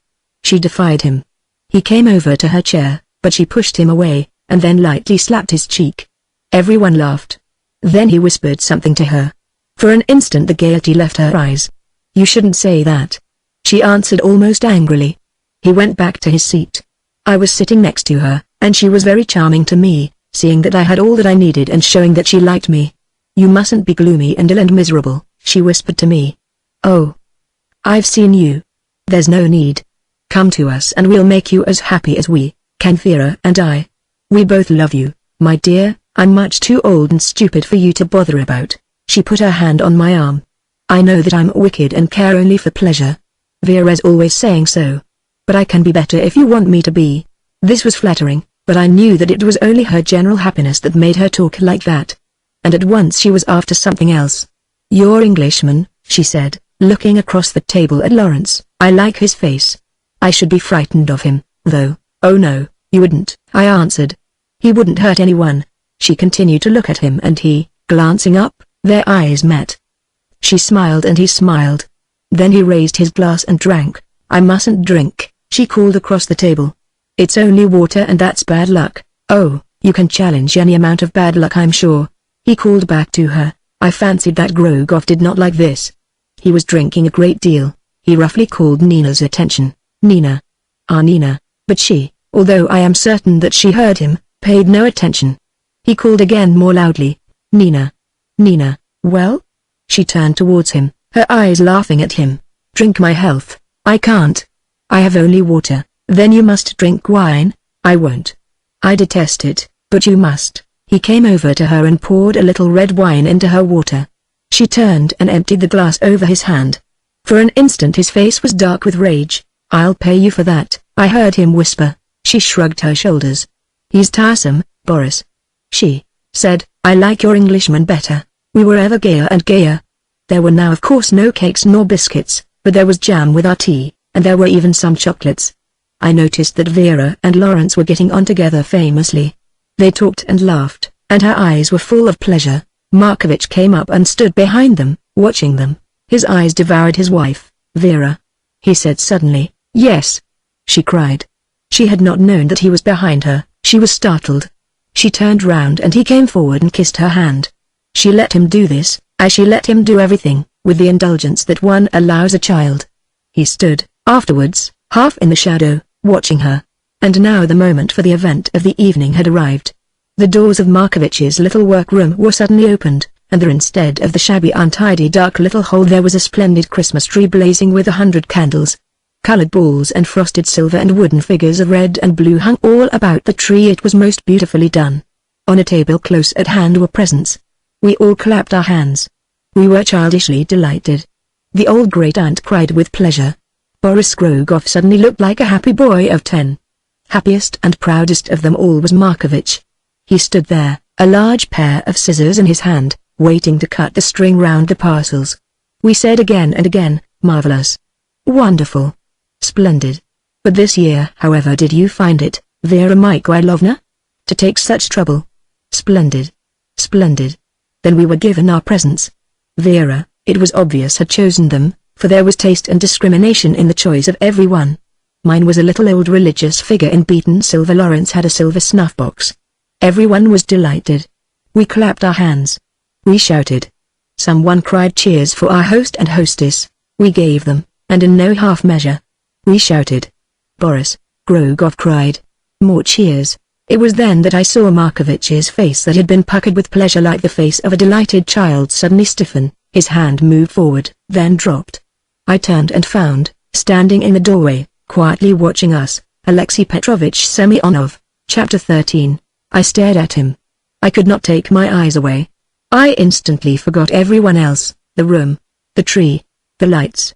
With a force, with a poignancy and pathos and brutality that were more cruel than I could have believed possible, that other world came back to me. Ah! I could see now that all these months I had been running away from this very thing, seeking to pretend that it did not exist, that it had never existed. All in vain, utterly in vain. I saw Semyonov as I had just seen him, sitting on his horse outside the shining white house at O. Then Semyonov operating in a stinking room, under a red light.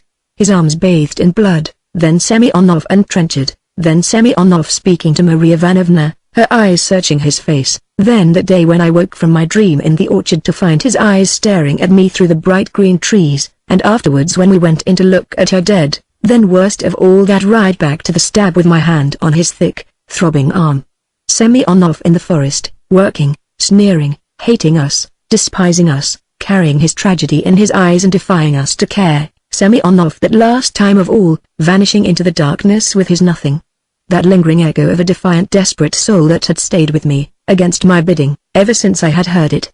What a fool had I been to know these people.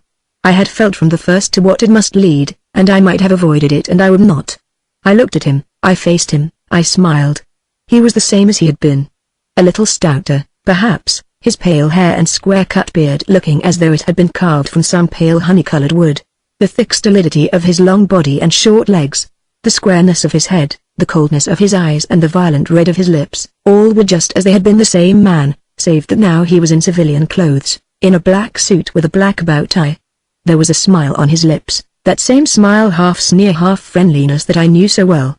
His eyes were veiled.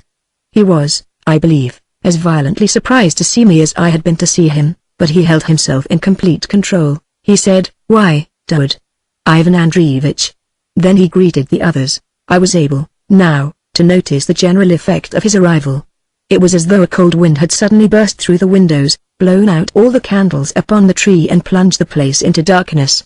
Those who did not know him felt that, with his entrance, the gaiety was gone. Markovich's face was pale. He was looking at Vera who, for an instant, had stood, quite silently, staring at her uncle, then, recovering herself, moved forward. "Why, Uncle Alexei!" she cried, holding out her hand. "You're too late for the tree. Why didn't you tell us? Then you could have come to dinner. And now it is all over. Why didn't you tell us?" He took her hand, and, very solemnly, bent down and kissed it. "I didn't know myself, dear Vera Mikhailovna. I only arrived in Petrograd yesterday, and then in my house everything was wrong, and I've been busy all day. But I felt that I must run in and give you the greetings of the season. Ah, Nicholas, how are you? And you, Ivan? I telephoned to you. Nina, my dear." And so on. He went round and shook hands with them all. He was introduced to Bon and Lawrence. He was very genial, praising the tree, laughing, shouting in the ears of the great-aunt. But no one responded. As so frequently happens in Russia, the atmosphere was suddenly changed. No one had anything to say. The candles on the tree were blown out. Of course, the evening was not nearly ended. There would be tea and games, perhaps at any rate everyone would sit until 3 or 4 if, for no other reason, simply because it demanded too much energy to rise and make farewells. But the spirit of the party was utterly dead. The samovar hissed at the end of the table. Vera Mikhailovna sat there making tea for everyone.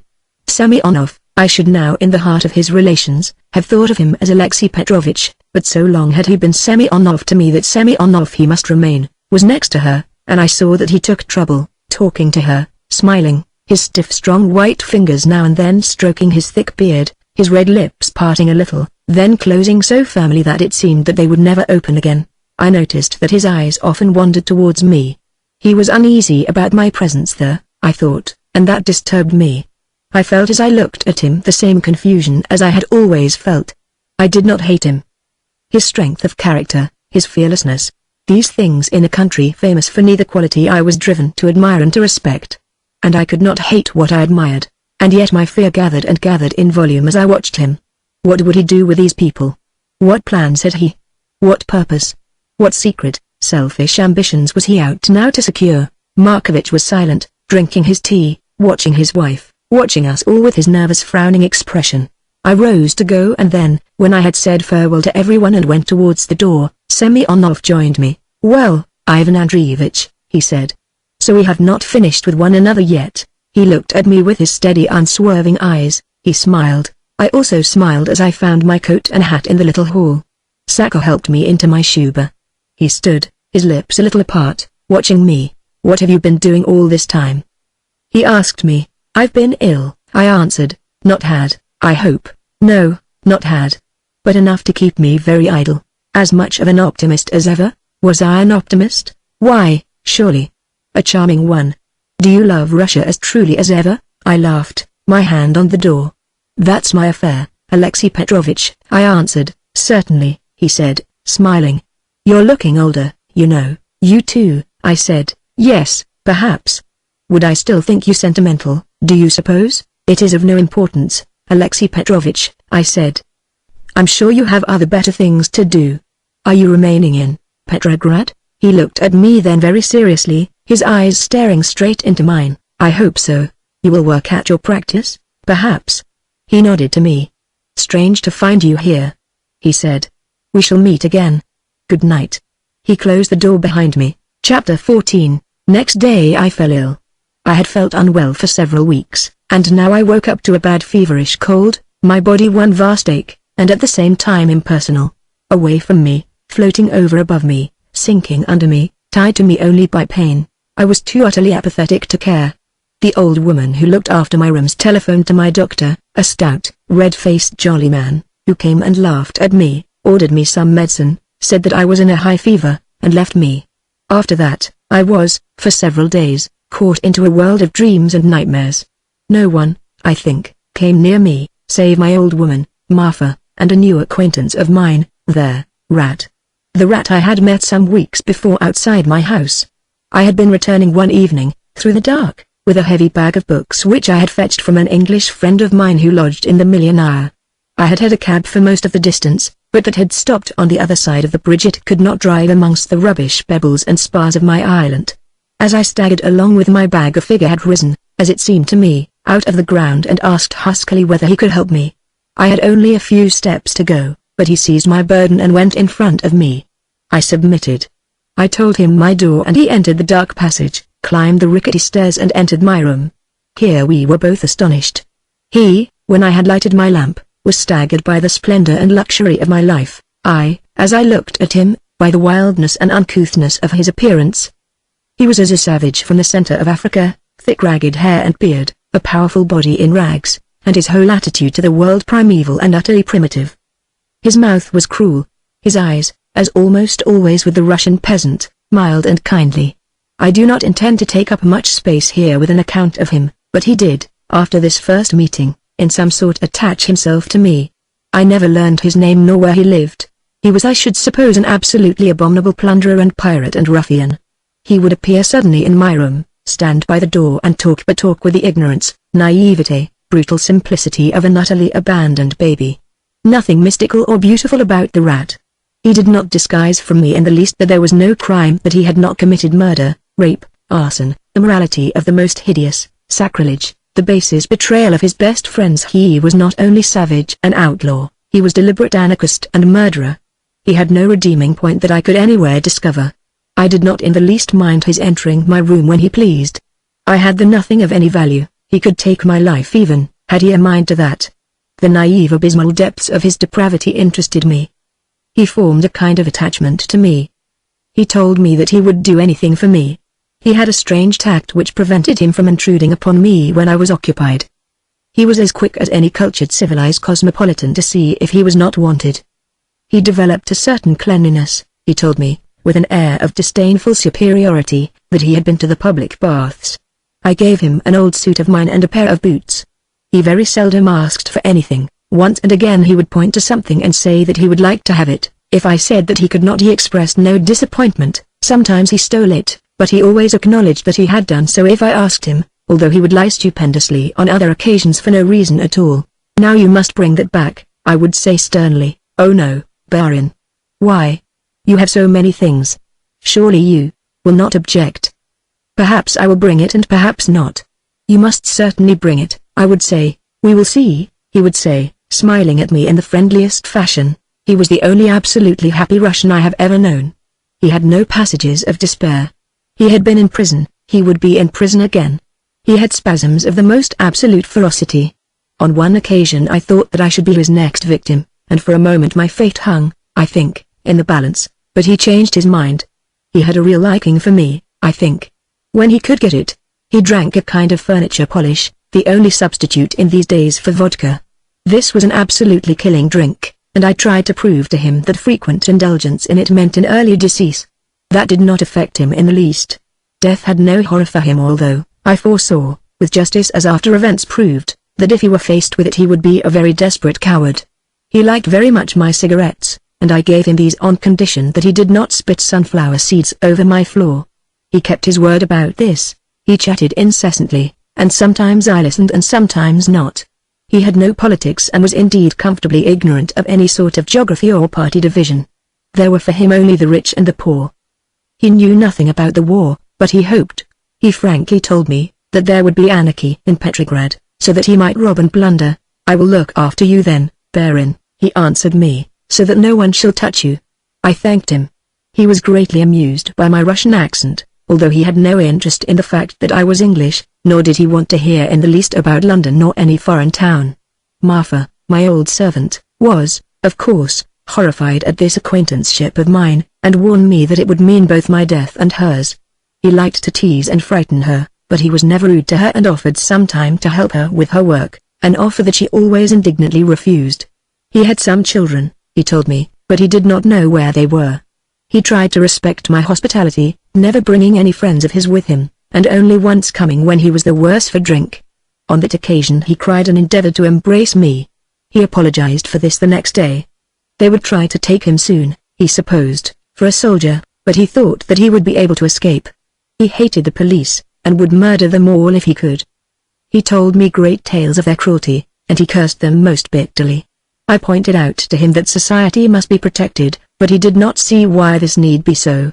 It was, he thought, wrong that some people had so much and others so little, but this was as far as his social investigations penetrated. He was really distressed by my illness. Martha told me that one day when I was delirious he cried. At the same time he pointed out to her that, if I died, certain things in my rooms would be his. He liked a silver cigarette case of mine, and my watch chain, and a signet ring that I wore. I saw him vaguely, an uncertain shadow in the mists of the first days of my fever. I was not, I suppose, in actual fact, seriously ill, and yet I abandoned myself to my fate, allowing myself to slip without the slightest attempt at resistance, along the easiest way, towards death or idiocy or paralysis, towards anything that meant the indifferent passivity of inaction. I had bad, confused dreams. The silence irritated me. I fancied to myself that the sea ought to make some sound, that it was holding itself deliberately quiescent in preparation for some event. I remember that Martha and the doctor prevented me from rising to look from my window that I might see why the sea was not roaring. Someone said to me in my dreams something about ice, and again I repeated the word to myself as though it were intensely significant. Ice. Ice. Ice. Yes, that was what I wanted to know.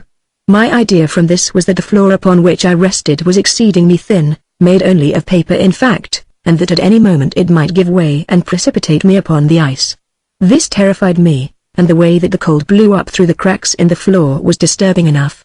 I knew that my doctor thought me mad to remain in such a place. But above all I was overwhelmed by the figure of Semyonov. He haunted me in all my dreams, his presence never left me for a single instant. I could not be sure whether he were in the room or no, but certainly he was close to me, watching me, sneering at me as he had so often done before. I was conscious also of Petrograd, of the town itself, in every one of its amazingly various manifestations. I saw it all laid out as though I were a great height above it, the fashionable streets, the Nevsky and the Morskaya with the carriages and the motorcars and trams, the kiosks and the bazaars, the women with their baskets of apples, the boys with the newspapers, the smart cinematographs, the shop in the Morskaya with the colored stones in the window, the oculist and the pastry cooks and the hairdressers and the large English shop at the corner of the Nevsky, and Pivato's the restaurant, and close beside it the art shop with popular postcards and books on Sarov and Vrubel, and the Astoria Hotel with its shining windows staring onto S. Isaac's Square. And I saw the Nevsky, that straight and proud street, filled with every kind of vehicle and black masses of people, rolling like thick clouds up and down, here and there, the hum of their talk rising like mist from the snow. And there was the Kazan Cathedral, haughty and proud, and the bookshop with the French books and complete sets of Chekhov and Merezhkovsky in the window, and the bridges and the palaces and the square before the Alexander Theatre, and Ilisif's the provision shop, and all the banks, and the shops with gloves and shirts, all looking ill-fitting as though they were never meant to be worn, And then the little dirty shops poked in between the grand ones, the shop with rubber goods and the shop with an aquarium, goldfish and snails and a tortoise, and the shop with oranges and bananas. Then, too, there was the arcade with the theatre where they acted romance and potash and perlmutter, almost as they do in London, and on the other side of the street, at the corner of the Sadovia, the bazaar with all its shops and its trembling mist of people. I watched the Nevsky, and saw how it slipped into the Neva with a red square on one side of it, and S. Isaac's Square on the other, and the great station at the far end of it, and about these two lines, the Neva and the Nevsky, the whole town sprawled and crept, ebbed and flowed. Away from the splendor it stretched, dirty and decrepit and untended, here piles of evil flats, their old wooden buildings with cobbled courts, and the canals twisting and creeping up and down through it all. It was all bathed, as I looked down upon it, in colored mist. The air was purple and gold and light blue, fading into the snow and ice and transforming it. Everywhere there were the masts of ships and the smell of the sea and rough deserted places, and shadows moved behind the shadows, and yet more shadows behind them, so that it was all uncertain and unstable, and only the river knew what it was about. Over the whole town Semyonov and I moved together, and the ice and snow silenced our steps, and no one in the whole place spoke a word, so that we had to lower our voices and whispered. Chapter 15. Suddenly I was better. I quite recovered from my fever and only lay still on my bed, weak, and very hungry. I was happy as I had not been since I came to Petrograd. I felt all the luxury of convalescence creeping into my bones. All that I need do was to lie there and let people feed me and read a little if it did not make my head ache.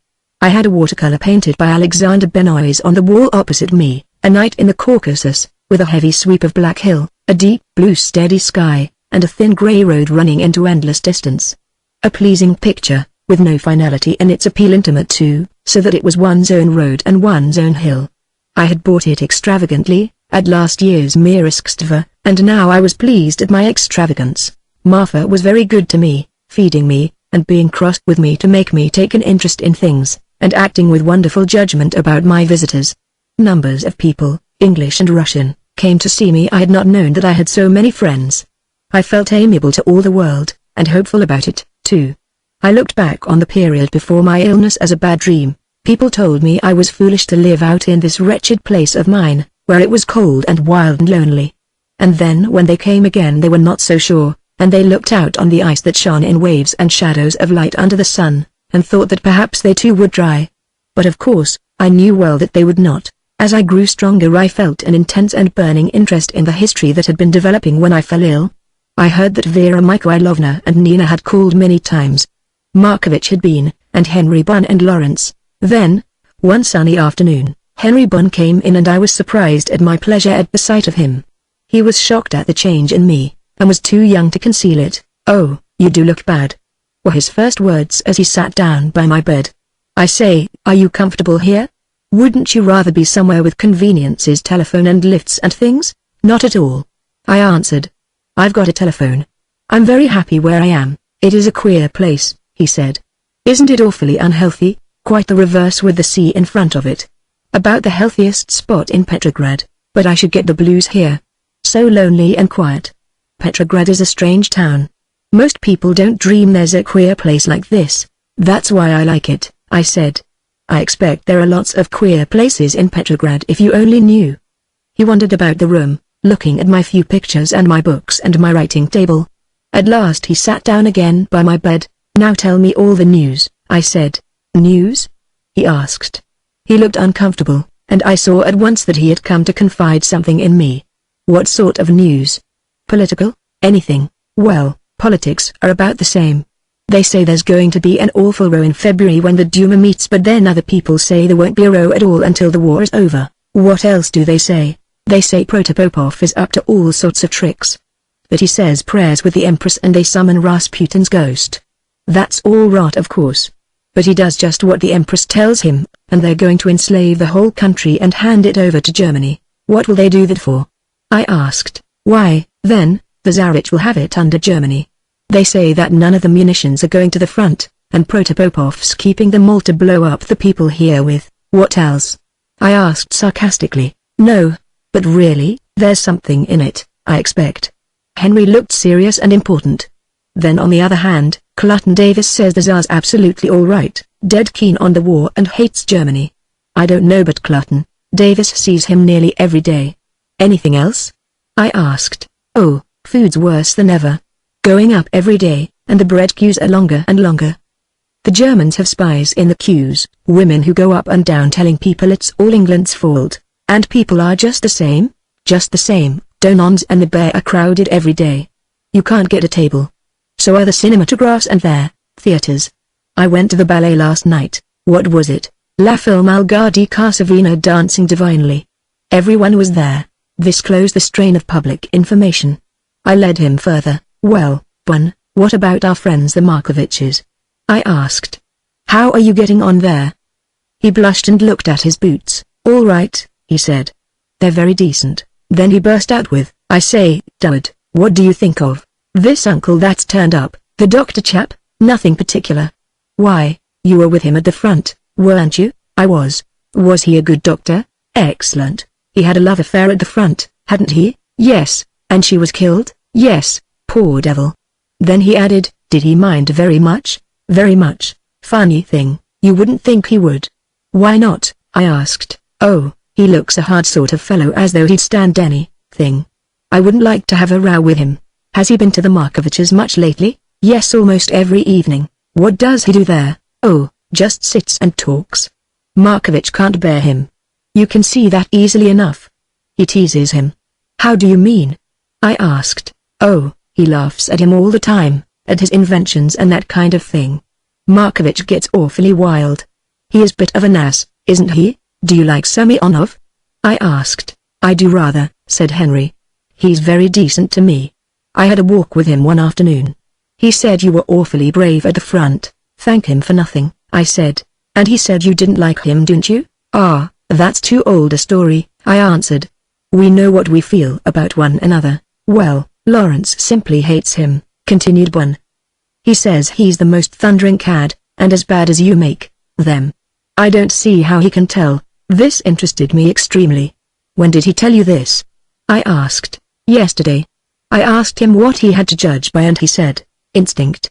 I said he'd no right to go only by that. Has Lawrence been much to the Markoviches? Yes, once or twice.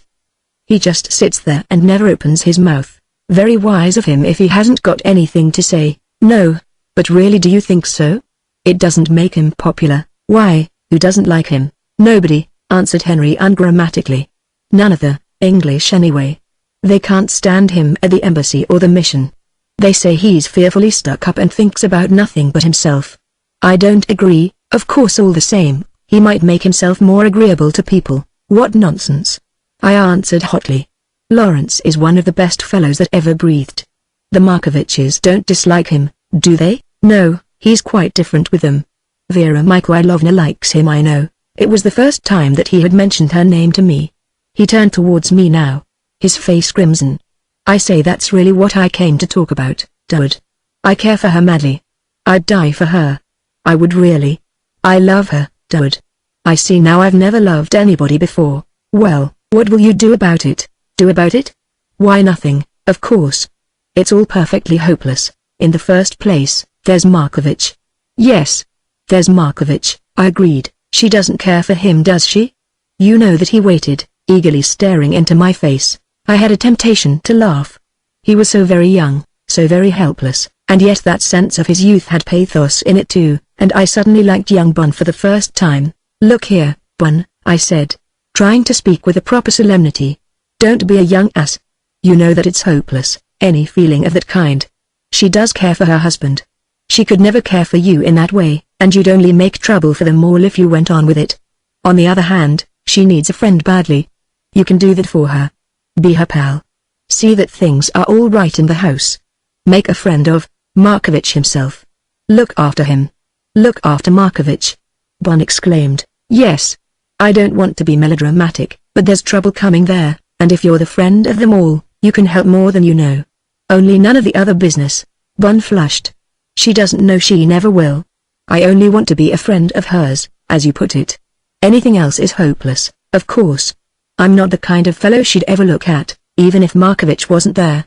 But if I can do anything, I'd be awfully glad. What kind of trouble do you mean? He asked. Probably nothing, I said, only she wants a friend. And Markovich wants one too.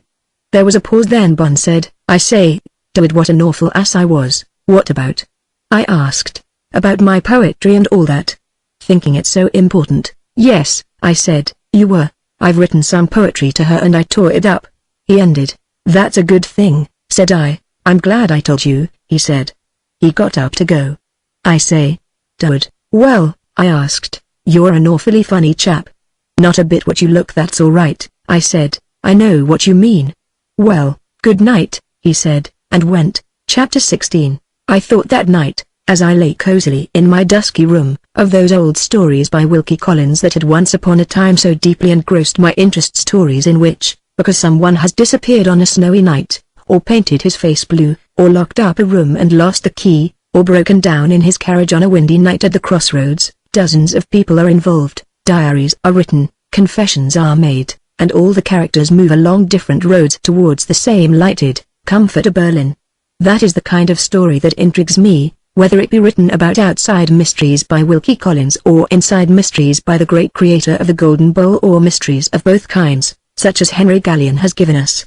I remember a friend of mine, James Maradic, once saying to me, it's no use trying to keep out of things. As soon as they want to put you in, you're in. The moment you're born, you're done for. It's just that spectacle of some poor innocent being suddenly caught into some affair, against his will, without his knowledge, but to the most serious alteration of his character and fortunes, that one watches with a delight almost malicious, whether it be the woman in white, the wings of the dove, or the road's tat offer it us. Well, I had now to face the fact that something of this kind had happened to myself. I was drawn in and I was glad. I luxuriated in my gladness, lying there in my room under the wavering, uncertain light of 2 candles, hearing the church bells clanging and echoing mysteriously beyond the wall. I lay there with the consciousness of being on the very verge of some adventure, with the assurance, too, that I was to be of use once more, to play my part, to fling aside, thank God, that old cloak of apathetic disappointment, of selfish betrayal, of cynical disbelief. Semyonov had brought the old life back to me and I had shrunk from the impact of it, but he had brought back to me, too, the presences of my absent friends who, during these weary months, had been lost to me. It seemed to me that, in the flickering twilight, John and Marie were bringing forward to me Vera and Nina and Jerry and asking me to look after them. I would do my best, and while I was thinking of these things Vera Mikhailovna came in.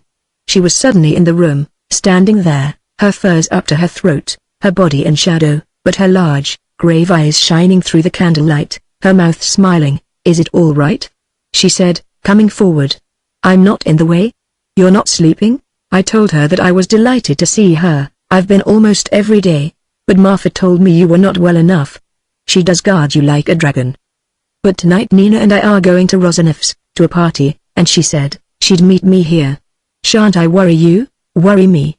You're the most restful friend I have. I felt so glad to see her that I was surprised at my own happiness. She sat down near to me, very quietly, moving, as she always did, softly and surely. I could see that she was distressed because I looked ill, but she asked me no tiresome questions, said nothing about my madness in living as I did, always so irritating, as though I were a stupid child, praised the room, admired the Benoist picture, and then talked in her soft, kindly voice. We've missed you so much, Nina and I, she said. I told Nina that if she came tonight she wasn't to make a noise and disturb you. She can make as much noise as she likes, I said. I like the right kind of noise. We talked a little about politics and England and anything that came into our minds. We both felt, I know, a delightful, easy intimacy and friendliness and trust. I had never with any other woman felt such a sense of friendship, something almost masculine in its comradeship and honesty. And tonight this bond between us strengthened wonderfully. I blessed my luck.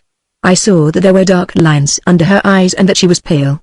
You're tired, I said. Yes, I am, she acknowledged. And I don't know why. At least, I do know. I'm going to use you selfishly, Turtles. I'm going to tell you all my troubles and ask your help in every possible way. I'm going to let you off nothing. I took her hand. I'm proud, I said, now and always. Do you know that I've never asked anyone's help before? I was rather conceited that I could get on always without it. When I was very small I wouldn't take a word of advice from anyone, and mother and father, when I was tiny, used to consult me about everything. Then they were killed and I had to go on alone. And after that, when I married Nicholas, it was I again who decided everything. and my mistakes taught me nothing. I didn't want them to teach me. She spoke that last word fiercely, and through the note that came into her voice I saw suddenly the potentialities that were in her, the other creature that she might be if she were ever awakened. She talked then for a long time. She didn't move at all, her head rested on her hand and her eyes watched me. As I listened I thought of my other friend Marie, who now was dead, and how restless she was when she spoke, moving about the room, stopping to demand my approval, protesting against my criticism, laughing, crying out. Vera was so still, so wise, too, in comparison with Marie. Braver too, and yet the same heart, the same charity, the same nobility, but she was my friend, and Marie I had loved. The difference in that. And how much easier now to help than it had been then, simply because one's own soul was one's own and one stood by oneself. How happy a thing freedom is and how lonely. She told me many things that I need not repeat here, but, as she talked, I saw how, far more deeply than I had imagined, Nina had been the heart of the whole of her life. She had watched over her, protected her, advised her, warned her, and loved her, passionately, jealously, almost madly all the time. When I married Nicholas, she said, I thought of Nina more than anyone else. That was wrong. I ought to have thought most of Nicholas, but I knew that I could give her a home, that she could have everything she wanted. And still she would be, with me. Nicholas was only too ready for that. I thought would care for her until someone came who was worthy of her, and who would look after her far better than I ever could, but the only person who had come was Boris Grogoff. He loved Nina from the first moment, in his own careless, conceited, opinionated way. Why did you let him come so often to the house if you didn't approve of him? I asked. How could I prevent it? She asked me. We Russians are not like the English. In England I know you just shut the door and say, not at home. Here if anyone wanted to come he comes. Very often we hate him for coming, but still there it is. It is too much trouble to turn him out, besides it wouldn't be kind and anyway they wouldn't go. You can be as rude as you like here and nobody cares. For a long while Nina paid no attention to Boris. She doesn't like him. She will never like him, I'm sure. But now, these last weeks, I've begun to be afraid. In some way. He has power over her, not much power, but a little, and she is so young, so ignorant she knows nothing. Until lately she always told me everything. Now she tells me nothing. She's strange with me, angry for nothing. Then sorry and sweet again, then suddenly angry. She's excited and wild, going out all the time, but unhappy too. I know she's unhappy. I can feel it as though it were myself. You're imagining things, I said. Now when the war's reached this period we're all nervous and overstrung. The atmosphere of this town is enough to make anyone fancy that they see anything. Nina's all right. I'm losing her. I'm losing her. Vera cried, suddenly stretching out her hand as though in a gesture of appeal. She must stay with me. I don't know what's happening to her. And I'm so lonely without her. There was silence between us for a little, and then she went on. Durdles, I did wrong to marry Nicholas, wrong to Nina, wrong to Nicholas, wrong to myself. I thought it was right. I didn't love Nicholas, I never loved him and I never pretended to. He knew that I did not. But I thought then that I was above love, that knowledge was what mattered. Ideas saving the world, and he had such ideas. Wonderful. There was, thought, nothing that he would not be able to do if only he were helped enough. He wanted help in every way. He was such a child, so unhappy, so lonely. I thought that I could give him everything that he needed. Don't fancy that I thought that I sacrificed myself. I felt that I was the luckiest girl in all the world, and still, now when I see that he is not strong enough for his ideas, I care for him as I did then, and I would never let any trouble touch him if I could help it. But if, she paused, turned away from me, looking towards the window, if, after all, I was wrong. If, after all, I was meant to love. If love were to come now. Real love. Now, she broke off, suddenly stood up, and very low, almost whispering, said, I have fancied lately that it might come. And then, what should I do? Oh, what should I do? With Nicholas and Nina and all the trouble there is now in the world and Russia, I'm afraid of myself and ashamed. I could not speak. I was utterly astonished. Could it be Bon of whom she was speaking? No, I saw at once that the idea was ludicrous. But if not, I took her hand. Vera, I said. Believe me. I'm much older than you, and I know. Love's always selfish, always cruel to others, always means trouble, sorrow, and disappointment. But it's worth it. Even when it brings complete disaster.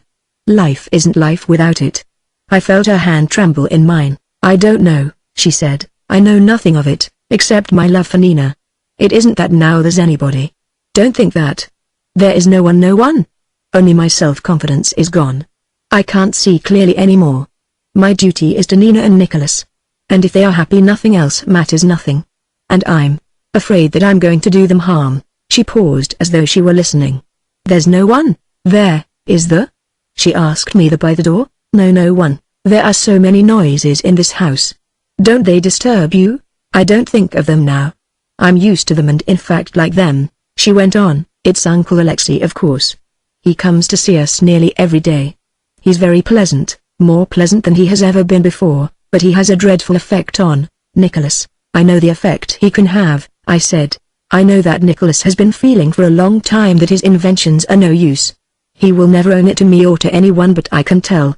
I know it so well. The war came and his new feeling about Russia carried him along. He put everything into that. Now that has failed him, and he despises himself for having expected it to do otherwise.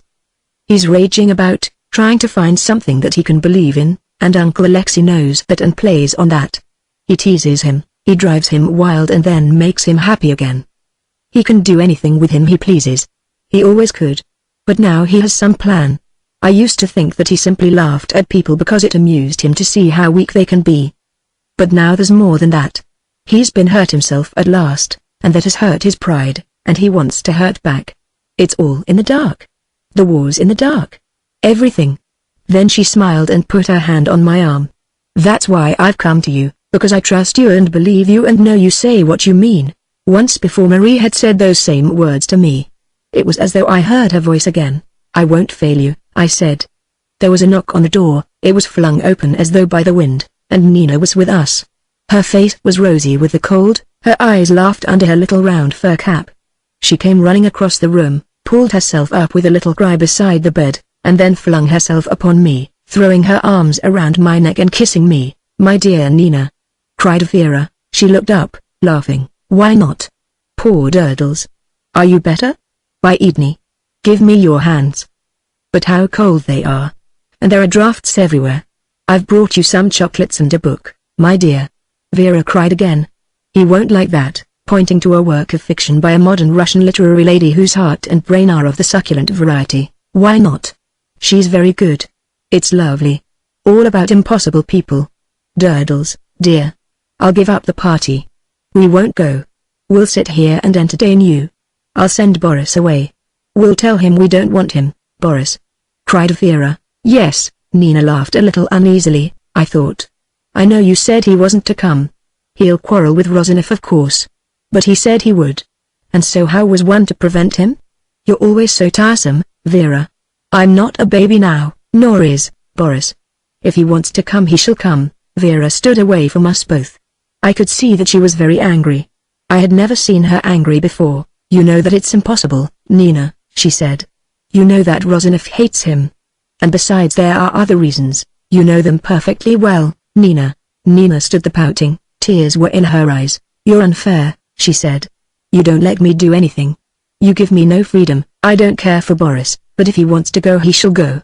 I'm grown up now. You have your Lawrence. Let me have my Boris." "My Lawrence?" asked Vera. "Yes. You know that you're always wanting him to come, always looking for him. I like him, too. I like him very much. But you never let me talk to him. You never." "Quiet, Nina." Vera's voice was trembling. Her face was sterner than I'd ever seen it. "You're making me angry. I don't care how angry I make you. It's true. You're impossible now. Why shouldn't I have my friends? I've nobody now. You never let me have anybody. And I like Mr. Lawrence." She began to sob, looking the most desolate figure. Vera turned. "You don't know what you've said, Nina, nor how you've hurt. You can go to your party as you please." And before I could stop her she was gone. Nina turned to me, a breathless, tearful face. She waited. We heard the door below closed. "Oh, Durdles, what have I done?" "Go after her. Stop her," I said. Nina vanished and I was alone. My room was intensely quiet. Chapter 17. They didn't come to see me again together. Vera came twice, kind and good as always, but with no more confidences, and Nina once with flowers and fruit and a wild chattering tongue about the cinemas and Smirnoff. who was delighting the world at the Narodny Dom, and the wonderful performance of Lermontov's masquerade that was shortly to take place at the Alexander Theatre. "Are you and Vera friends again?" I asked her. "Oh yes. Why not?" And she went on, snapping a chocolate almond between her teeth. "The one at the Piccadilly is the best. It's an Italian one, and there's a giant in it who throws people all over the place, out of windows and everywhere. Ah, how lovely. I wish I could go every night." "You ought to be helping with the war," I said severely. "Oh, I hate the war," she answered. "We're all terribly tired of it. Tanya's given up going to the English hospital now, and is just meaning to be as gay as she can be, and Sinda Fyodorovna had just come back from her otriad on the Galician front, and she says it's shocking the now no food or dancing, or anything. Why doesn't everyone make peace? Do you want the Germans to rule Russia?" I asked. "Why not?" She said, laughing. "We can't do it ourselves. We don't care who does it. The English can do it if they like, only they're too lazy to bother. The Germans aren't lazy, and if they were here we'd have lots of theaters and cinematographs. Don't you love your country?"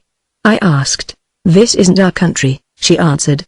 "It just belongs to their Empress and Protopopov. Supposing it became your country and the Emperor went? Oh, then it would belong to a million different people, and in the end no one would have anything. Can't you see how they'd fight?" She burst out laughing, Boris and Nicholas and Uncle Alexei and all the others.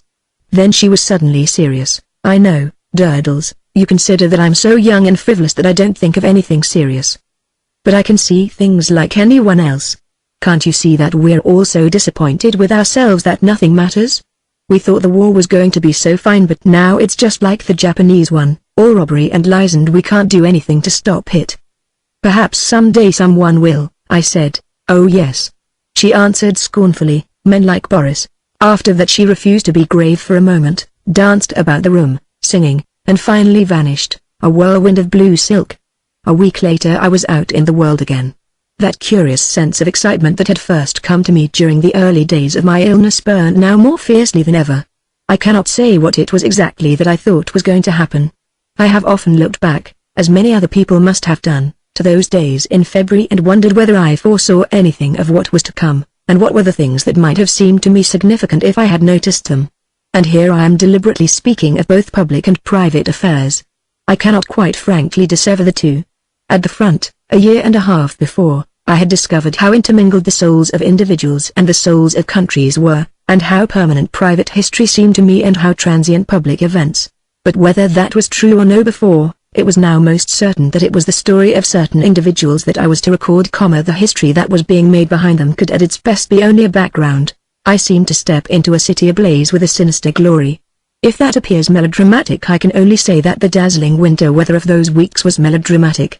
Never before had I seen the huge buildings tower so high, never before felt the shadows so vast, the squares and streets so limitless in their capacity for swallowing light and color.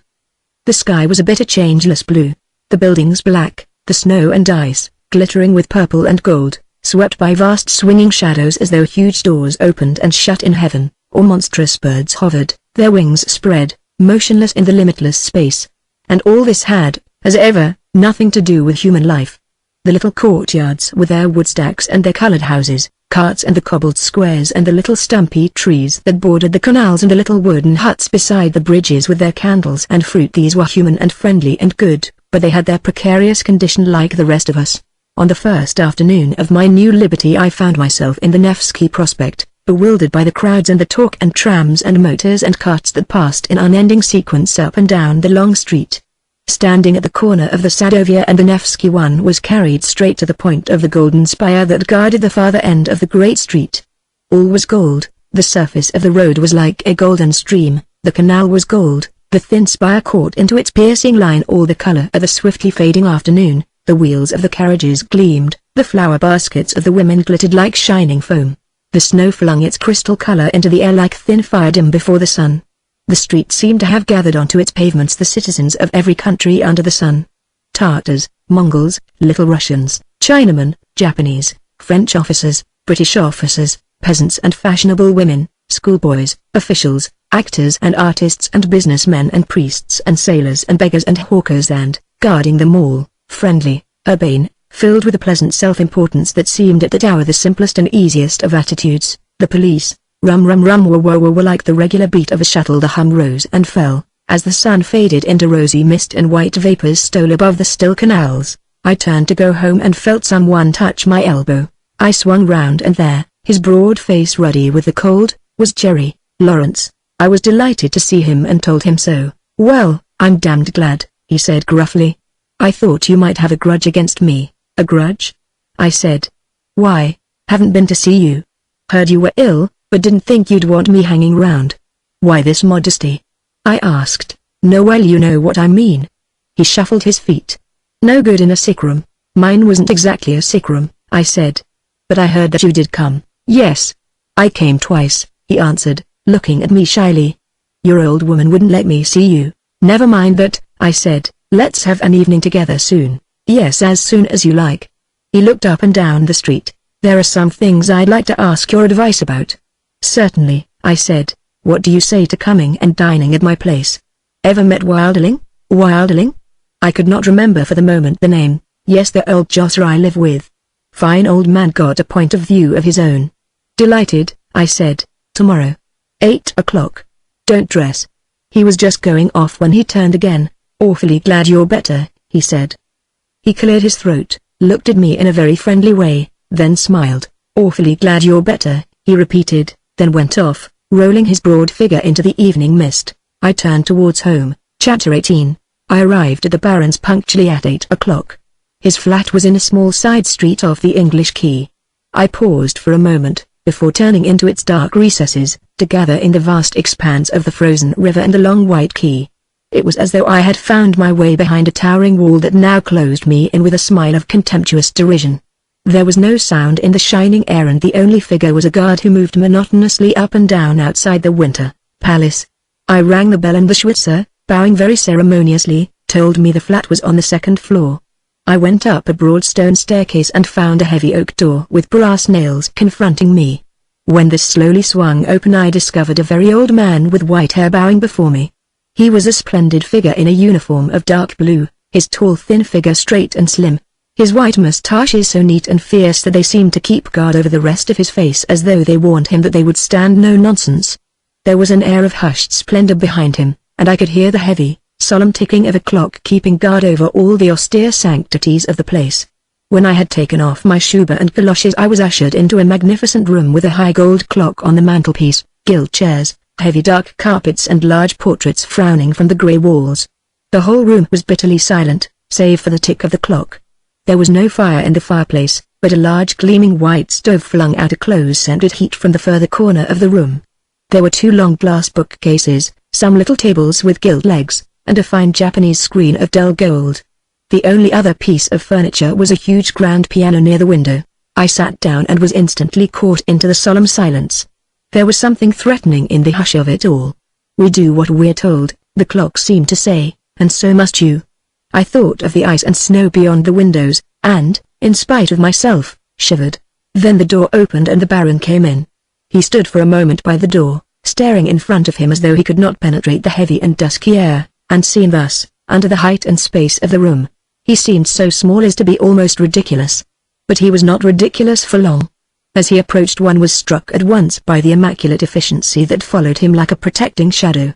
In himself he was a scrupulously neat old man with weary and dissipated eyes, but behind the weariness, the neatness, and dissipation was a spirit of indomitable determination and resolution. He wore a little white imperial and a long white moustache.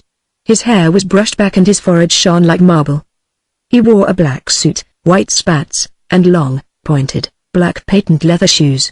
He had the smallest feet I have ever seen on any man. He greeted me with great courtesy. His voice was soft, and he spoke perfect English, save for a very slight accent that was rather charming. This gave his words a certain naivete. He rubbed his hands and smiled in a gentle but determined way, as though he meant no harm by it, but had decided that it was a necessary thing to do. I forget of what we talked, but I know that I surrendered myself at once to an atmosphere that had been strange to me for so long that I had almost forgotten its character, an atmosphere of discipline, order, comfort, and above all, of security. My mind flew to the Markoviches, and I smiled to myself at the thought of the contrast. Then, strangely, when I had once thought of the Markovich flat, the picture haunted me for the rest of the evening. I could see the Baron's gilt chairs and gold clock, his little imperial and shining shoes only through the cloudy disorder of the Markovitch tables and chairs. There was poor Markovitch in his dark little room perched on his chair with his boots, with his hands, with his hair. And there was poor uncle and the poor Vera. Why was I pitying them? I gloried in them.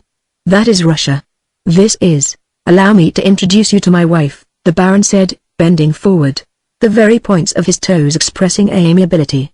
The Baroness was a large solid lady with a fine white bosom and strong white arms. Her face was homely and kind. I saw at once that she adored her husband. Her placid smile carried beneath its placidity a tremulous anxiety that he should be pleased, and her mild eyes swam in the light of his encouragement. I was sure, however, that the calm and discipline that I felt in the things around me came as much from her domesticity as from his discipline. She was a fortunate woman in that she had attained the ambition of her life to govern the household of a man whom she could both love and fear. Lawrence came in, and we went through high folding doors into the dining room. This room had dark blue wallpaper, electric lights heavily shaded, and soft heavy carpets. The table itself was flooded with light. The rest of the room was dusk. I wondered as I looked about me why the Wilderlings had taken Lawrence as a paying guest. Before my visit I had imagined that they were poor, as so many of the better-class Russians were, but here were no signs of poverty. I decided that our dinner was good, and the wine was excellent. We talked, of course, politics, and the Baron was admirably frank. I won't disguise from you, Dud, he said, that some of us watch your English effort at winning the heart of this country with sympathy, but also, if I am not offending you, with some humor. I'm not speaking only of your propaganda efforts. You've got, I know, one or two literary gentlemen here, a novelist, I think, and a professor and a journalist. Well, soon you'll find them inefficient, and decide that you must have some commercial gentlemen, and then, disappointed with them, you'll decide for the military. And still the great heart of Russia will remain untouched. Yes, I said, because your class are determined that the peasant shall remain uneducated, and until he is educated he will be unable to approach any of us. Quite so, said the Baron smiling at me very cheerfully. I perceive, Dud, that you are a Democrat. So are we all, these days. You look surprised, but I assure you that the good of the people in the interests of the people is the only thing for which any of us care. Only some of us know Russia pretty well, and we know that the Russian peasant is not ready for liberty, and if you were to give him liberty tonight you would plunge his country into the most desperate torture of anarchy and carnage known in history. A little more soup ? We are offering you only a slight dinner. Yes, but, Baron, I said, would you tell me when it is intended that the Russian peasant shall begin his upward course towards light and learning? If that day is to be forever postponed? It will not be forever postponed, said the Baron gently. Let us finish the war, and education shall be given slowly, under wise direction, to every man, woman, and child in the country. Our Tsar is the most liberal ruler in Europe and he knows what is good for his children. And Protopopov and Sturma? I asked. Protopopov is a zealous, loyal liberal, but he has been made to see during these last months that Russia is not at this moment ready for freedom. Sturma, well, Sturma is gone, so you, yourself, Baron, I asked, would oppose at this moment all reform? With every drop of blood in my body, he answered, and his hand flat against the tablecloth quivered. At this crisis admit one change and your dike is burst, your land flooded. Every Russian is asked at this moment to believe in simple things: his religion, his Tsar, his country. Grant your reforms, and in a week every babbler in the country will be off his head, talking, screaming, fighting. The Germans will occupy Russia at their own good time, you will be beaten on the west and civilization will be set back 200 years. The only hope for Russia is unity, and for unity you must have discipline, and for discipline, in Russia at any rate, you must have an autocracy. As he spoke the furniture, the grey walls, the heavy carpets, seemed to whisper an echo of his words: unity. Discipline. Discipline. Autocracy. Autocracy. Autocracy. Then tell me, Baron, I said, if it isn't an impertinent question, do you feel so secure in your position that you have no fears at all? Does such a crisis, as for instance Miliukov's protest last November, mean nothing? You know the discontent. Is there no fear? Fear?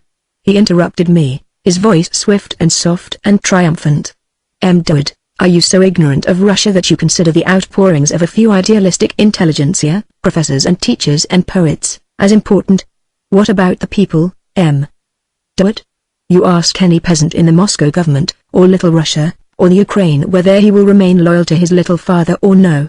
Ask and the question you suggested to me will be answered. Then, you feel both secure and justified.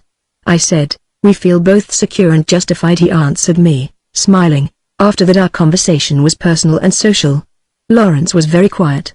I observed that the Baroness had a motherly affection for him, that she saw that he had everything that he wanted, and that she gave him every now and then little friendly confidential smiles.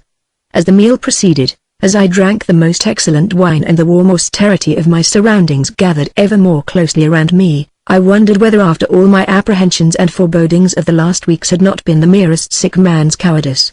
Surely if any kingdom in the world was secure, it was this official Russia. I could see it stretching through the space and silence of that vast land, its servants in every village, its paths and roads all leading back to the central citadel, its whispered orders flying through the air from district to district, its judgments, its rewards, its sins, its virtues, resting upon a basis of superstition and ignorance and apathy, the three sure friends of autocracy through history. And on the other side who? The rat, Boris Grogov, Markovitch. Yes, the Baron had reason for his confidence. I thought for a moment of that figure that I had seen on Christmas Eve by the river, the strong grey-bearded peasant whose gaze had seemed to go so far beyond the bounds of my own vision. But no. Russia's mystical peasant, that was an old tale. Once, on the front, when I had seen him facing the enemy with bare hands, I had, myself, believed it. Now I thought once more of the rat, that was the type whom I must now confront. I had a most agreeable evening. I do not know how long it had been since I had tasted luxury and comfort and the true fruits of civilization. The Baron was a most admirable teller of stories, with a capital sense of humor. After dinner the Baroness left us for half an hour, and the Baron became very pleasantly ray-blazing, speaking of his experiences in Paris and London, Vienna and Berlin so easily and with so ready a wit that the evening flew. The Baroness returned and, seeing that it was after 11, I made my farewells. Lawrence said that he would walk with me down the quay before turning into bed. My host and hostess pressed me to come as often as possible. The Baron's last words to me were, "Have no fears, M. Dud. There is much talk in this country, but we are a lazy people." The "we" rang strangely in my ears. "He's of course no more a Russian than you or I said to Lawrence, as we started down the quay. "Oh yes, he is," Lawrence said. "Quite genuine, not a drop of German blood in spite of the name. But he's a Prussian at heart, a Prussian of the Prussians. By that I don't mean in the least that he wants Germany to win the war. He doesn't. His interests are all here, and you mayn't believe me, but I assure you he's a patriot. He loves Russia, and he wants what's best for her and believes that to be autocracy." After that Lawrence shut up. He would not say another word. We walked for a long time in silence. The evening was most beautiful. A golden moon flung the snow into dazzling relief against the deep black of the palaces. Across the nave the line of towers and minarets and chimneys ran like a huge fissure in the golden light from sky to sky. "You said there was something you wanted to ask my advice about?" I broke the silence. He looked at me with his long slow considering stare.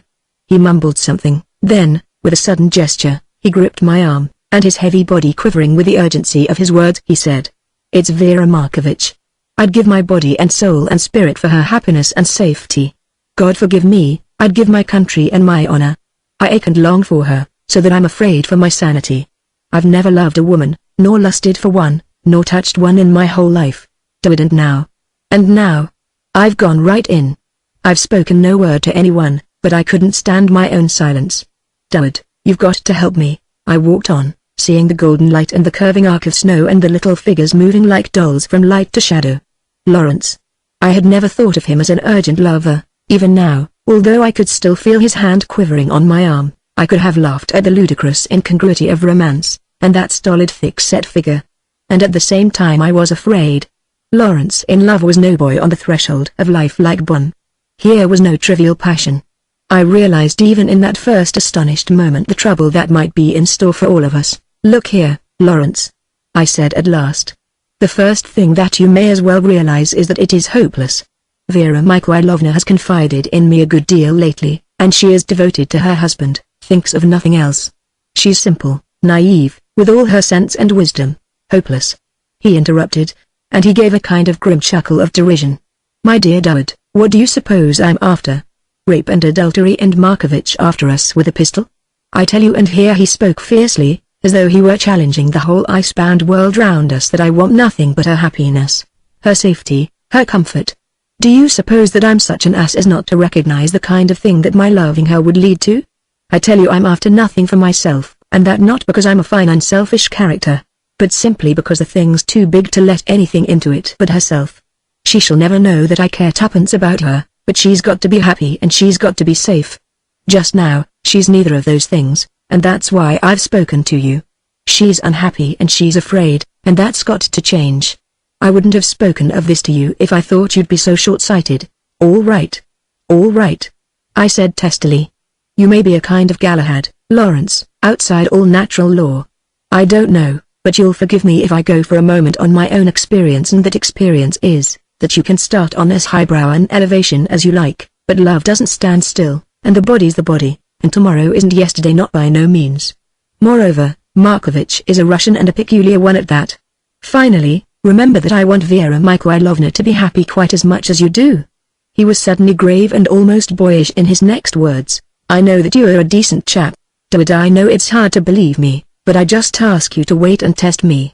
No one knows of this, that I'd swear, and no one shall. But what's the matter with her, David? What's she afraid of? That's why I spoke to you. You know her, and I'll throttle you here where we stand if you don't tell me just what the trouble is. I don't care for confidences or anything of the sort. You must break them all and tell me. His hand was on my arm again, his big ugly face, now grim and obstinate, close against mine. I'll tell you, I said slowly, all I know, which is almost nothing. The trouble is Semyonov, the doctor. Why or how I can't say, although I've seen enough of him in the past to know the trouble he can be. She's afraid of him, and Markovitch is afraid of him. He likes playing on people's nerves. He's a bitter, disappointed man, who loved desperately once, as only real sensualists can. And now he's in love with a ghost. That's why real life maddens him. Semyonov. Lawrence whispered the name. We had come to the end of the quay. My dear church with its round grey wall stood glistening in the moonlight, the shadows from the snow rippling up its sides, as though it lay under water. We stood and looked across the river. I've always hated that fellow, Lawrence said. I've only seen him about twice, but I believe I hated him before I saw him. All right, David, that's what I wanted to know. Thank you. Good night. And before I could speak he had gripped my hand, had turned back, and was walking swiftly away, across the golden-lighted quay. Chapter 19. From the moment that Lawrence left me, vanishing into the heart of the snow and ice, I was obsessed by a conviction of approaching danger and peril. It has been one of the most disastrous weaknesses of my life that I have always shrunk from precipitate action. Before the war it had seemed to many of us that life could be jockeyed into decisions by words and theories and speculations. The swift, and, as it were, revengeful precipitancy of the last 3 years had driven me into a self-distrust and cowardice which had grown and grown until life had seemed veiled and distant and mysteriously obscure. From my own obscurity, against my will, against my courage, against my own knowledge of myself, circumstances were demanding that I should advance and act. It was of no avail to myself that I should act unwisely, that I should perhaps only precipitate a crisis that I could not help. I was forced to act when I would have given my soul to hold aloof, and in this town, whose darkness and light, intrigue and display, words and action, seemed to derive some mysterious force from the very soil, from the very air, the smallest action achieved monstrous proportions. When you have lived for some years in Russia you do not wonder that its citizens prefer inaction to demonstration. The soil is so much stronger than the men who live upon it. Nevertheless, for a fortnight I did nothing. Private affairs of an especially tiresome kind filled my days. I saw neither Lawrence nor Vera, and, during that period, I scarcely left my rooms. There was much expectation in the town that February 14th, when the Duma was appointed to meet, would be a critical day. Fine things were said of the challenging speeches that would be made, of the firm stand that the cadet party intended to take, of the crisis with which the court party would be faced. Of course nothing occurred. It may be safely said that, in Russian affairs, no crisis occurs, either in the place or at the time, or in the manner in which it is expected. Time with us here refuses to be caught by the throat. That is the revenge that it takes on the scorn with which, in Russia, it is always covered. On the 20th of February I received an invitation to Nina's birthday party. She would be 18 on the 28th. She scribbled at the bottom of Vera's note, "Dear Doodles, if you don't come I will never forgive you. Your loving Nina." The immediate problem was a present. I knew that Nina adored presents, but Petrograd was now no easy place for purchases, and I wished, I suppose as a kind of tribute to her youth and freshness and color, to give her something for which she would really care. I sallied out on a wonderful afternoon when the town was a blaze of color. The walls dark red, dark brown, violet, pink, and the snow a dazzling glitter of crystal. The bells were ringing for some festival, echoing as do no other bells in the world from wall to wall, roof to roof, canal to canal. Everybody moved as though they were inspired with a gay sense of adventure, men and women laughing. The izvostchiks surveying possible fares with an eye less patronizing and lugubrious than usual, the flower women and the beggars and the little Chinese boys and the wicked old men who stare at you as though they were dreaming of Eastern debauches, shared in the sun and tang of the air and high color of the sky and snow. I pushed my way into the shop in the Moorskaya that had the colored stones, the blue and azure and purple stones in the window. Inside the shop, which had a fine gleaming floor, and an old man with a tie-dye, there were stones of every color. But there was nothing there for Nina, all was too elaborate and grand. Near the Nevsky is a fine shop of pictures with snow scenes and blue rivers and Italian landscapes, and copies of Rupin and Vereshchagin, and portraits of the Tsar. I searched here, but all were too sophisticated in their bright brown frames, and their air of being the latest thing from Paris and London. Then I crossed the road, threading my way through the carriages and motor cars, past the old white-bearded sweeper with the broom held aloft, gazing at the sky, and plunged into the English shop to see whether I might buy something warm for Nina. Here, indeed, I could fancy that I was in the High Street in Chester, or Leicester, or Truro, or Canterbury. A demure English provincialism was over everything, and a young man in a high white collar and a shiny black coat, washed his hands as he told me that they hadn't any in stock at the moment, but they were expecting a delivery of goods at any minute. Russian shopmen, it is almost needless to say, do not care whether they have goods in stock or no. They have other things to think about. The air was filled with the chatter of English governesses, and an English clergyman and his wife were earnestly turning over a selection of woolen comforters. Nothing here for Nina, nothing at all. I hurried away. With a sudden flash of inspiration I realized that it was in the Jews' market that I would find what I wanted. I snatched at the bulging neck of a sleeping coachman, and before he was fully awake was in his sledge, and had told him my destination. He grumbled and wished to know how much I intended to pay him, and when I said 1.5 rubles, answered that he would not take me for less than 3. I threatened him then with the fat and good-natured policeman who always guarded the confused junction of the Moorskaya and Nevsky, and he was frightened and moved on. I sighed as I remembered the days not so long before, when that same coachman would have thought it an honor to drive me for half a ruble. Down the Sadovia we slipped, bumping over the uneven surface of the snow, and the shops grew smaller and the cinemas more stringent, and the women and men with their barrows of fruit and colored notepaper and toys more frequent. Then through the market with the booths and the church with its golden towers, until we stood before the hooded entrance to the Jews' paradise. I paid him, and without listening to his discontented cries pushed my way in. The Jews' market is a series of covered arcades with a square inches the middle of it, and in the middle of the square a little church with some doll-like trees. These arcades are western in their hideous covering of glass and the ugliness of the exterior of the wooden shops that line them, but the crowd that throngs them is eastern, so that in the strange eyes and voices, the wild gestures, the laughs, the cries, the singing, and the dancing that meets one here, it is as though a new world was suddenly born, a world offensive, dirty, voluble, blackguardly perhaps, but intriguing, tempting, and ironical. The arcades are generally so crowded that one can move only at a slow pace, and, on every side one is pestered by the equivalents of the old English cry, "What do you lack? What do you lack?" Every mixture of blood and race that the world contains is to be seen here, but they are all Tartars, Jews, Chinese, Japanese, Indians, Arabs, Muslim, and Christian, formed by some subtle color of atmosphere, so that they seem all alike to be citizens of some secret little town, sprung to life just for a day, in the heart of this other city. Perhaps it is the dull pale mist that the glass flings down.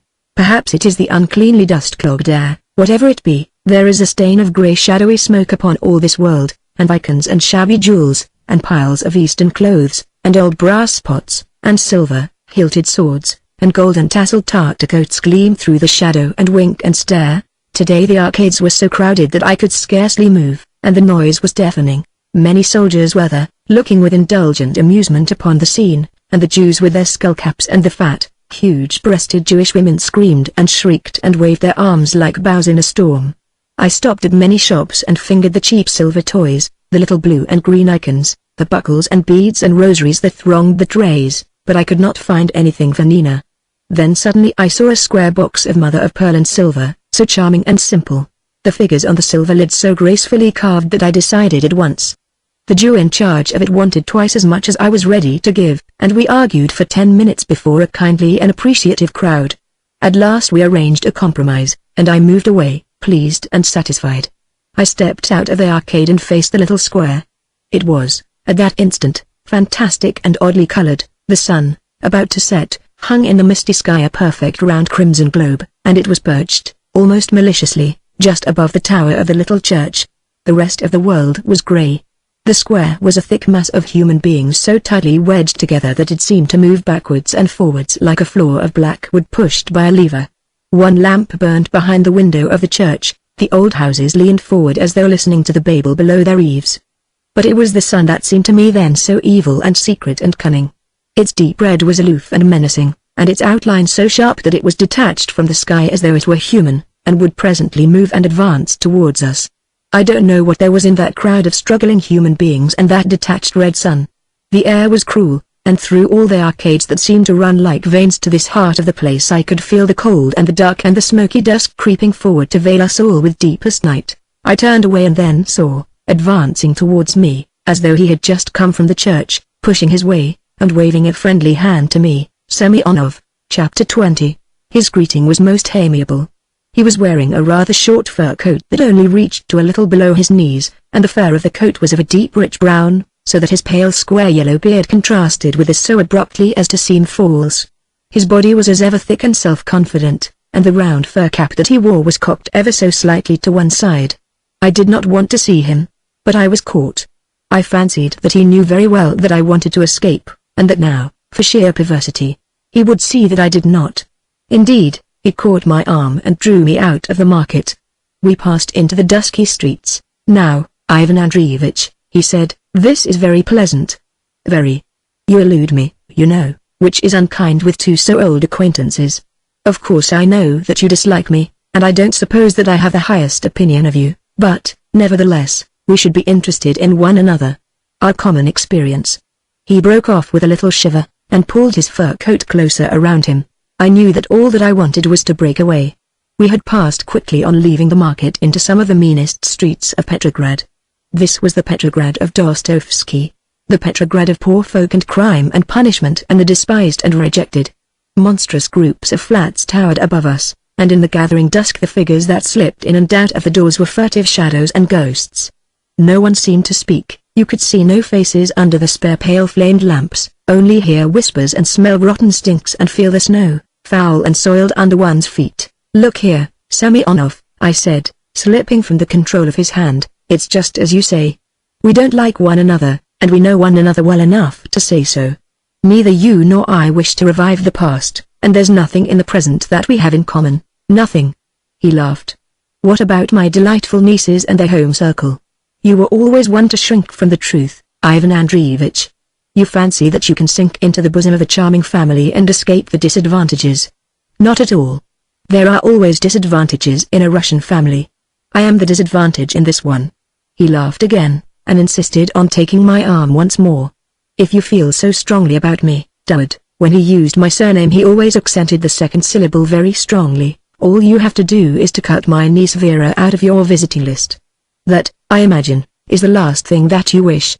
"Well, then, Vera Mikhailovna is my friend," I said hotly. It was foolish of me to be so easily provoked, but I could not endure his sneering tone.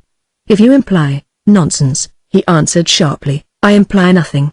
Do you suppose that I have been more than a month here without discovering the facts? It's your English friend Lawrence who is in love with Vera and Vera with him." "That is a lie," I cried. He laughed. "You English," he said, "are not so unobservant as you seem, but you hate facts.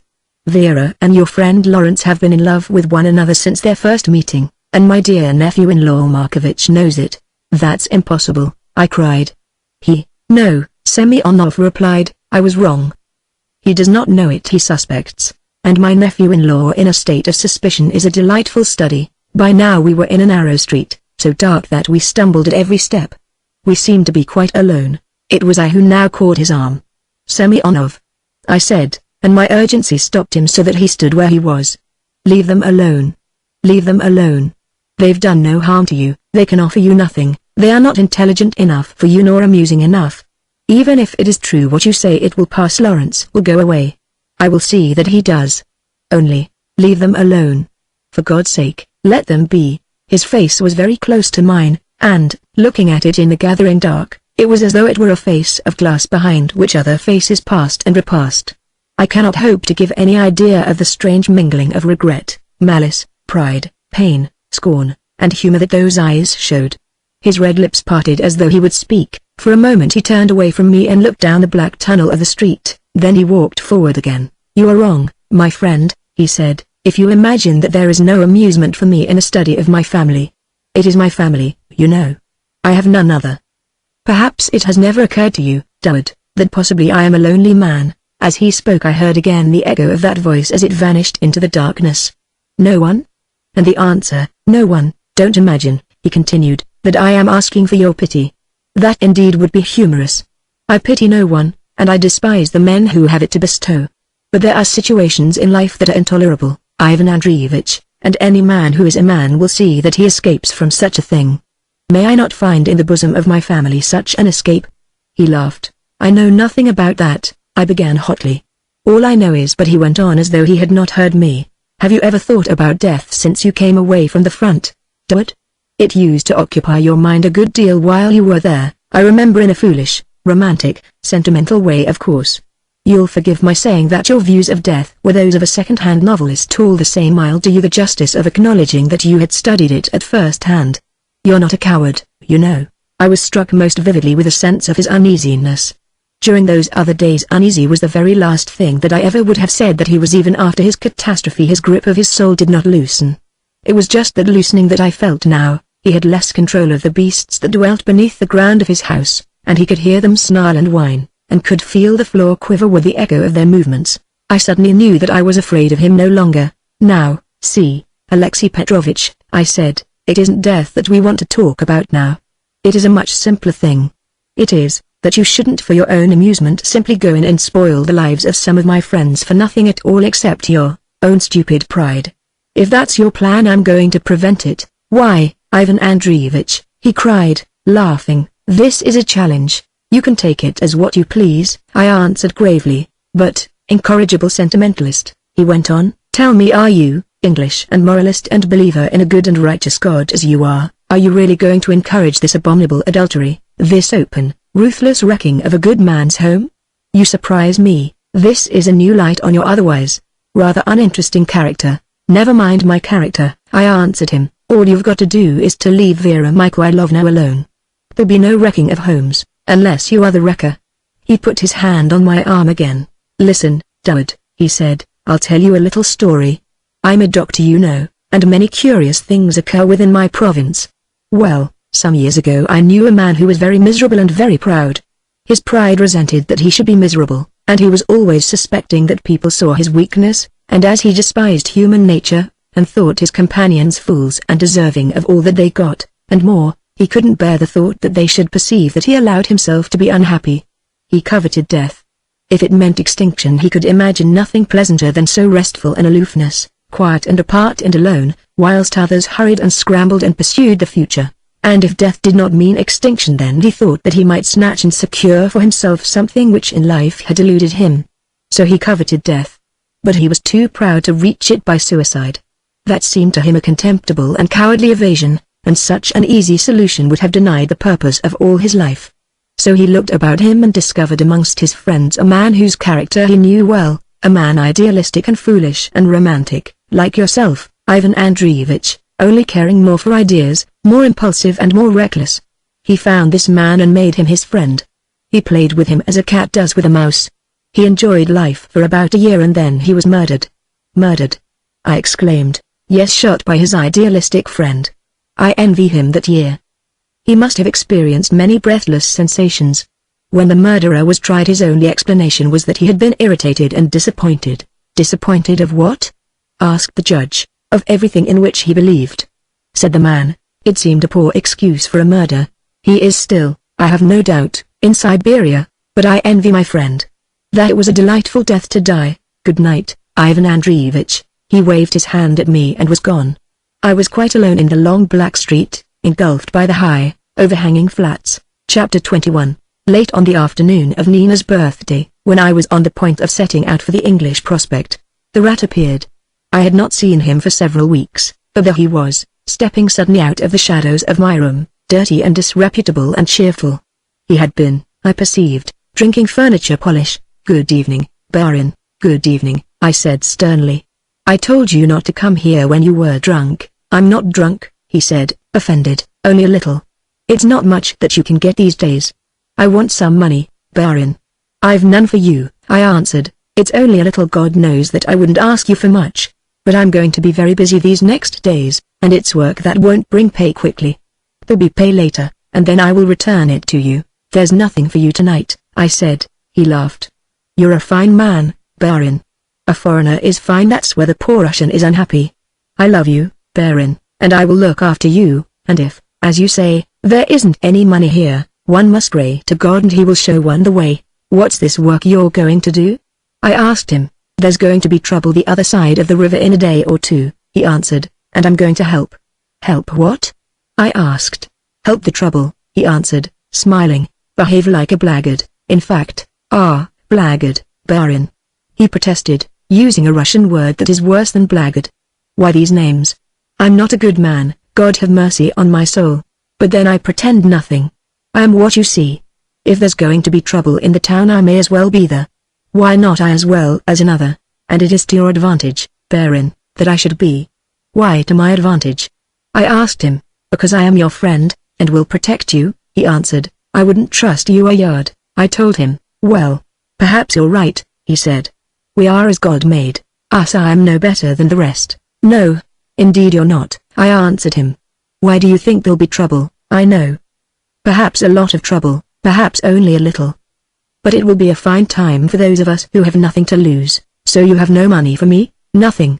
A mere ruble or so?" "Nothing." "Well, I must be off. I am your friend. Don't forget," and he was gone. It had been arranged that Nina and Vera, Lawrence and Bun and I should meet outside the Geneselli at 8:05. I left my little silver box at the flat, paid some other calls, and just as 8 o'clock was striking arrived outside the Geneselli. This is Petrograd's apology for a music hall. In other words, it is nothing but the good old-fashioned circus. Then, again, it is not quite the circus of one's English youth, because it has a very distinct Russian atmosphere of its own. The point really is the enthusiasm of the audience, because it is an enthusiasm that in these sophisticated, 20th century days is simply not to be found in any other country in Europe. I am an old-fashioned man and, quite frankly, I adore a circus. And when I can find one with the right sawdust smell, the right clown, and the right enthusiasm, I am happy. The smart night is a Saturday, and then, if you go, you will see, in the little horse boxes close to the arena, beautiful women in jewelry and powder, and young officers, and fat merchants in priceless shoes.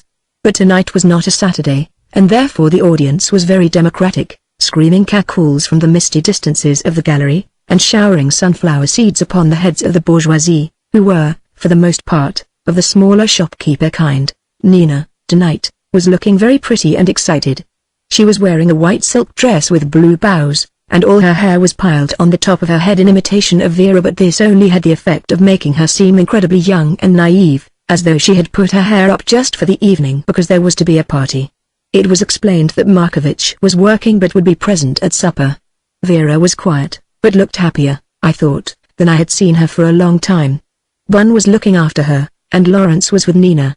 I sat behind the four of them, in the back of the little box, like a presiding benevolence. Mostly I thought of how lovely Vera was tonight, and why it was, too, that more people did not care for her. I knew that she was not popular, that she was considered proud and reserved and cold. As she sat there now, motionless, her hands on her lap, her whole being seemed to me to radiate goodness and gentleness and a loving heart. I knew that she could be impatient with stupid people, and irritated by sentimentality, and infuriated by meanness and cruelty. But the whole size and grandeur of her nobility seemed to me to shine all about her and set her apart from the rest of human beings.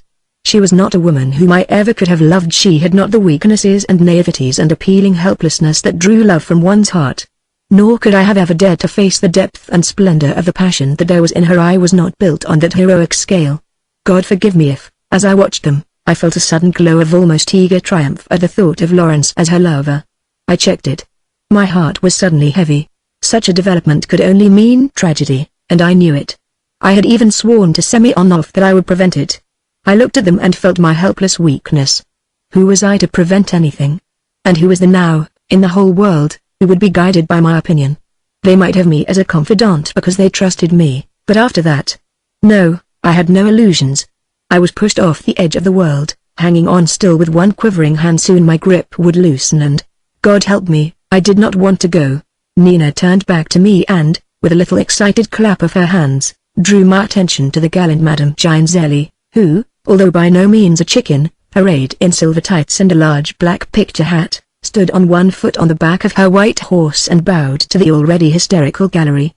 Mr. Gianzelli cracked his whip, and the white horse ambled along and the sawdust flew up into our eyes, and Madame bent her knees first in and then out, and the bourgeoisie clapped their hands and the gallery shouted brava. Gianzelli cracked his whip and there was the clown Giacomo, beloved of his Russian public, as it was put on the program, and indeed so he seemed to be, for he was greeted with roars of applause. There was nothing very especially Russian about him, however, and when he had taken his coat off and brushed a place on which to put it and then flung it on the ground and stamped on it, I felt quite at home with him and ready for anything. He called up one of the attendants and asked him whether he had ever played the guitar. I don't know what it was that the attendant answered, because something else suddenly transfixed my attention: the vision of Nina's little white-gloved hand resting on Lawrence's broad knee. I saw at once, as though she had told me, that she had committed herself to a most desperate venture. I could fancy the resolution that she had summoned to take the step, the way that now her heart would be furiously beating, and the excited chatter with which she would try to cover up her action. Vera and Bun could not, from where they were sitting, see what she had done. Lawrence did not move, his back was set like a rock. He stared steadfastly at the arena. Nina never ceased talking, her ribbons fluttering and her other hand gesticulating. I could not take my eyes from that little white hand. I should have been, I suppose, ashamed of her, indignant for her, but I could only feel that she was, poor child, in for the most desperate rebuff. I could see from where I sat her cheek, hot and crimson, and her shrill voice never stopped. The interval arrived, to my intense relief, and we all went out into the dark passage that smelt of sawdust and horses. Almost at once Nina detached me from the others and walked off with me towards the lighted hall. "You saw," she said. "Saw what?" I asked. "Saw what I was doing." I felt that she was quivering all over, and she looked so ridiculously young, with her trembling lip and blue hat on one side and burning cheeks, that I felt that I wanted to take her into my arms and kiss and pet her. "I saw that you had your hand on his knee," I said. "That was silly of you, Nina. Why shouldn't I?" She answered furiously. "Why shouldn't I enjoy life like everyone else? Why should Vera have everything, Vera?" I cried. "What has it to do with Vera?" She didn't answer my question. She put her hand on my arm, pressing close up to me as though she wanted my protection. "Durdles, I want him for my friend. I do. When I look at him and think of Boris and the others, I don't want to speak to any one of them again. I only want him for my friend. I'm getting old now, and they can't treat me as a child any longer. I'll show them. I know what I'll do if I can't have the friends I want, and if Vera is always managing me, I'll go off to Boris." "My dear Nina," I said, "you mustn't do that. You don't care for him." "No, I know I don't, but I will go if everybody thinks me a baby. And, Durdles, please make him like me. You're Mr. Lawrence." She said his name with the funniest little accent. "Nina, dear," I said, "will you take a little piece of advice from me?" "What is it?" she asked doubtfully. "Well, this. Don't you make any move yourself. Just wait, and you'll see he'll like you. You'll make him shy if you—" But she interrupted me furiously in one of her famous tempers. "Oh, you Englishmen with your shyness and your waiting and your coldness. I hate you all, and I wish we were fighting with the Germans against you." "Yes, I do, and I hope the Germans win. You never have any blood. You're all cold as ice. And what do you mean spying on me?" "Yes, you were sitting behind and spying. You're always finding out what we're doing, and putting it all down in a book. I hate you, and I won't ever ask your advice again." She rushed off, and I was following her when the bell rang for the beginning of the second part. We all went in, Nina chattering and laughing with Bon just as though she had never been in a temper in her life. Then a dreadful thing happened. We arrived at the box, and Vera, Bon, and Nina sat in the seats they had occupied before. I waited for Lawrence to sit down, but he turned round to me. "I say, would you sit next to Nina Mikhailovna this time? She'll be bored having me all the while." No, I began to protest, but Nina, her voice shaking, cried, "Yes, Durdles, you sit down next to me please." I don't think that Lawrence perceived anything. He said very cheerfully, "That's right, and I'll sit behind and see that you all behave." I sat down and the second part began. The second part was wrestling. The bell rang. The curtains parted, and instead of the splendid horses and dogs there appeared a procession of some of the most obese and the monstrous types of humanity. Almost naked, they wandered round the arena, mountains of flesh glistening in the electric light. A little man, all puffed up like a poultry pigeon, then advanced into the middle of the arena, and was greeted with wild applause from the gallery. To this he bowed and then announced in a terrific voice, "Gentlemen, you are about to see some of the most magnificent wrestling in the world. Allow me to introduce to you the combatants." He then shouted out the names: Ivan Strogoff of Kiev, Paul Rosing of Odessa, Jacob Smyeriev of Petrograd, John Miras from Africa, this the most hideous of Negroes, Karl Tubalov of Helsingfors, and so on. The gentleman named smirked and bowed. They all marched off, and then, in a moment, one couple returned, shook hands, and, under the breathless attention of the whole house, began to wrestle. They did not, however, command my attention. I could think of nothing but the little crushed figure next to me. I stole a look at her and saw that a large tear was hanging on one eyelash ready to fall. I looked hurriedly away. Poor child. And her birthday. I cursed Lawrence for his clumsiness. What did it matter if she had put her hand on his knee? He ought to have taken it and patted it. But it was more than likely, as I knew very well, that he had never even noticed her action. He was marvelously unaware of all kinds of things, and it was only too possible that Nina scarcely existed for him. I longed to comfort her, and I did then a foolish thing. I put out my hand and let it rest for a moment on her dress. Instantly she moved away with a sharp little gesture. 5 minutes later I heard a little whisper, "Durdles, it's so hot here and I hate these naked men. Shall we go?" asked Vera. The first bout had just come to an end. The little man with the swelling chest was alone, strutting up and down, and answering questions hurled at him from the gallery. "Uncle Vanya, where's Michael of Odessa?" "Ah, he's a soldier in the army now, Uncle Vanya. Uncle Vanya. Uncle Vanya, well, what is it? Why isn't Kornei Maska wrestling tonight?" "Ah, he's busy." "What's he busy with?" "Never mind, he's busy." "What's he busy with?" "Uncle Vanya. Uncle Vanya, Shtu, isn't it true that Michael's dead now?" "So they say. Is it true, Uncle Vanya?" "Uncle Vanya." The message had passed along that Nina was tired and wanted to go. We all moved out through the passage and into the cold fresh air. "It was quite time," said Vera. "I was going to suggest it myself." "I hope you liked it," said Lawrence politely to Nina. "No, I hated it," she answered furiously, and turned her back on him. It could not be said that the birthday party was promising very well. Chapter 22, and yet for the first half hour it really seemed that it would go very well indeed. It had been agreed that it was to be absolutely a family party, and Uncle Ivan, Semyonov, and Boris Krogov were the only additions to our number. Markovich was there of course, and I saw at once that he was eager to be agreeable and to be the best possible host. As I had often noticed before, there was something pathetic about Markovich when he wished to be agreeable. He had neither the figure nor the presence with which to be fascinating, and he did not know in the least how to bring out his best points, especially when he tried, as he was sometimes ill-advised enough to do, to flirt with young girls. He was a dismal failure. He was intended, by nature, to be mysterious and malevolent, and had he only had a malevolent spirit there would have been no tragedy but in the confused welter that he called his soul. Malevolence was the least of the elements, and other things love, sympathy, twisted self-pity, ambition, courage, and cowardice drowned it. He was on his best behavior tonight, and over the points of his high white collar his peaked, ugly, anxious face peered, appealing to the fates for generosity. But the fates despise those who appeal. I very soon saw that he was on excellent terms with Semyonov, and this could only be, I was sure, because Semyonov had been flattering him. Very soon I learned the truth. I was standing near the table, watching the company, when I found Markovich at my side. "Very glad you've come, Ivan Andreevich," he said. "I've been meaning to come and see you, only I've been too busy." "How's the ink getting along?" I asked him. "Oh, the ink." He brushed my words scornfully aside. "No, that's nothing. We must postpone that to a more propitious time. Meanwhile, Ivan Andreevich, I've hit it at last." "What is it this time?" I asked. He could hardly speak for his excitement. "It's wood, the bark of a tree, you know, a new kind of fiber for cloth. If I hadn't got to look after these people here, I'd take you and show you now.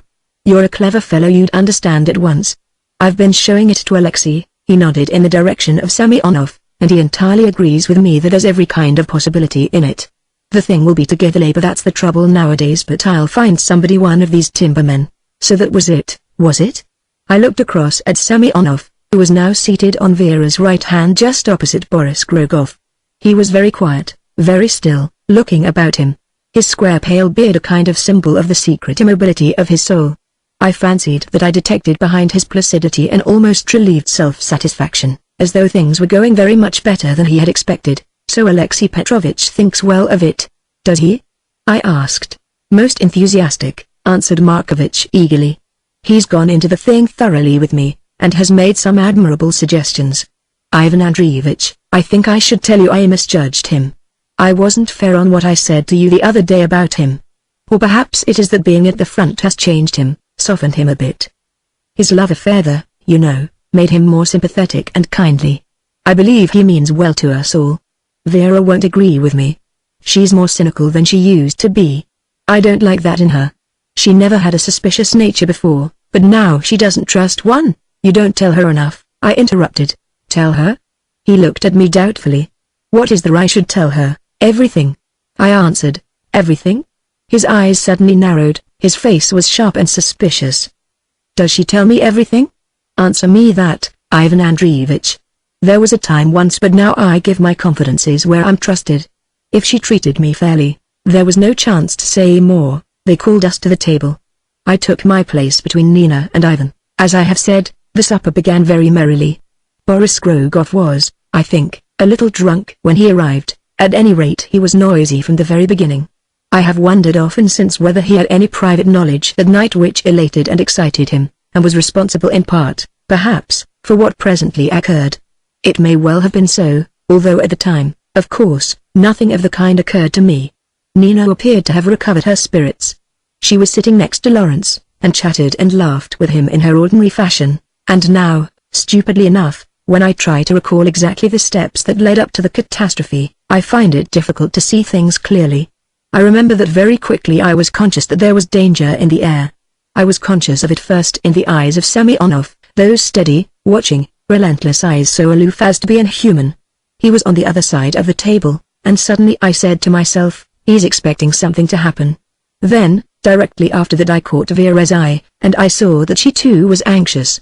She looked pale and tired and sad. I caught myself in the next instant saying to myself, "Well, she's got Lawrence to look after her now, so readily does the spirit that is beyond one's grasp act above and outside one's poor human will."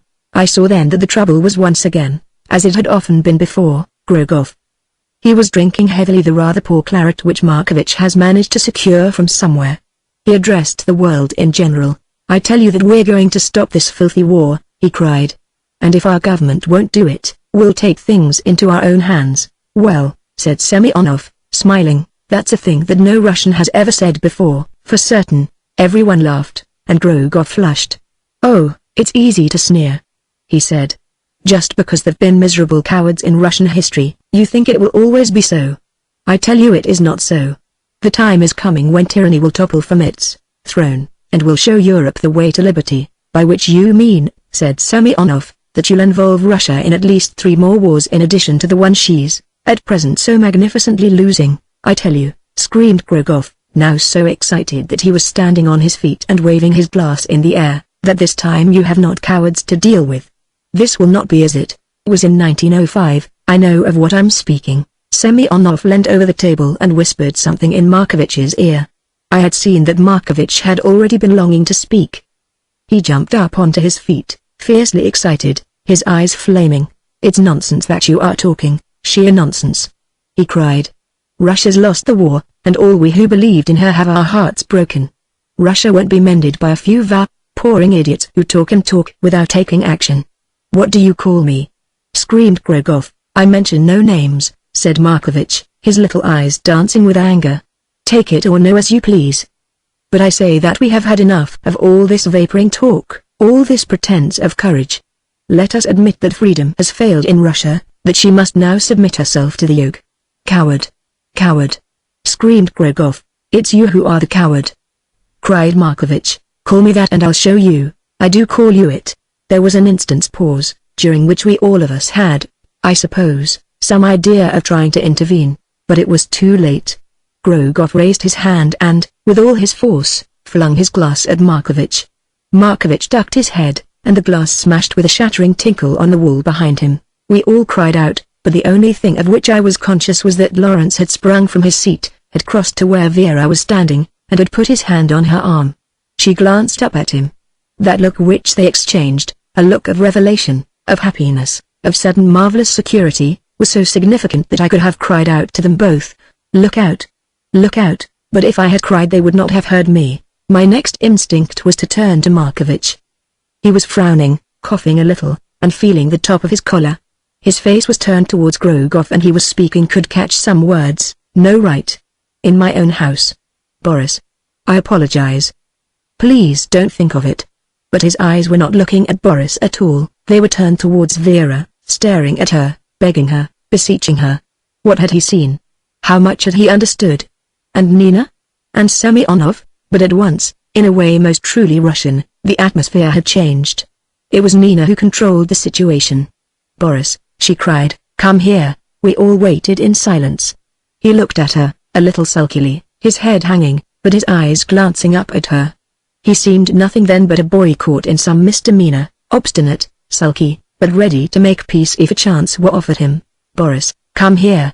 He moved across to her, looking her full in the face.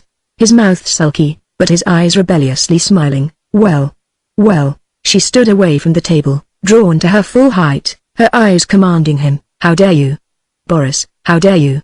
My birthday mine and you've spoilt it all. Come here up close." He came to her until his hands were almost on her body.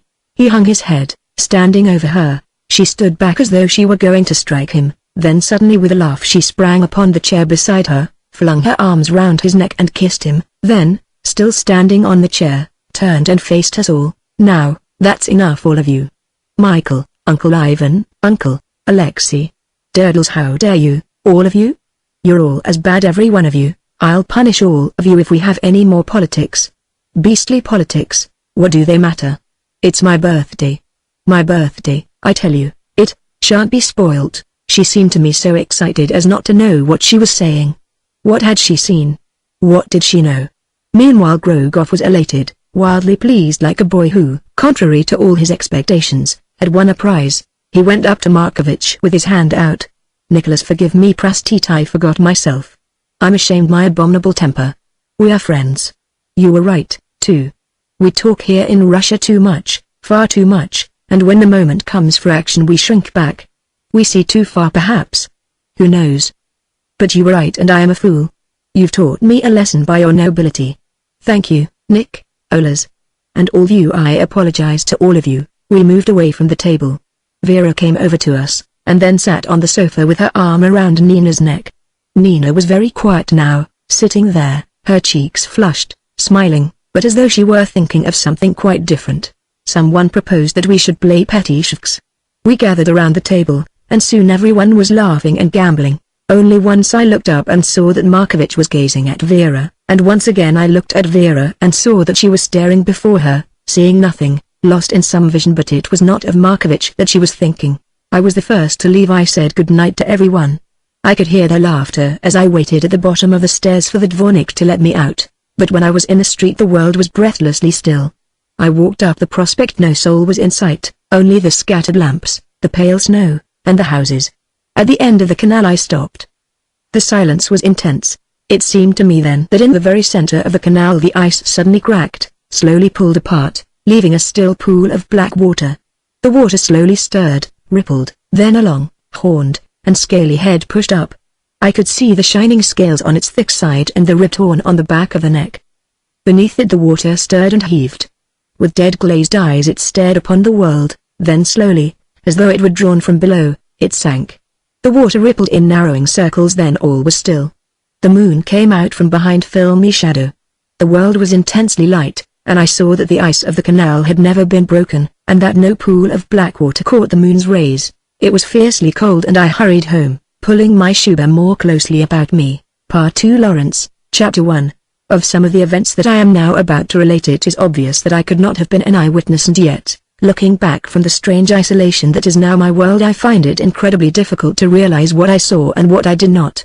Was I with Nina and Vera on that Tuesday night when they stood face to face with one another for the first time? Was I with Markovich during his walk through that marvelous new world that he seemed himself to have created? I know that I shared none of these things, and yet it seems to me that I was at the heart of them all.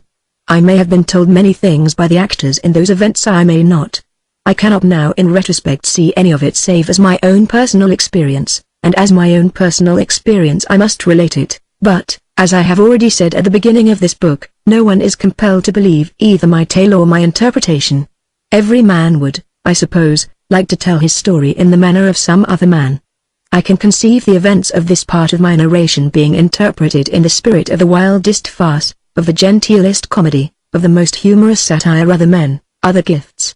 I am a dull and pompous fellow, as Semyonov often tells me, and I hope that I never allowed him to see how deeply I felt the truth of his words. Meanwhile, I will begin with a small adventure of Henry Bunn's.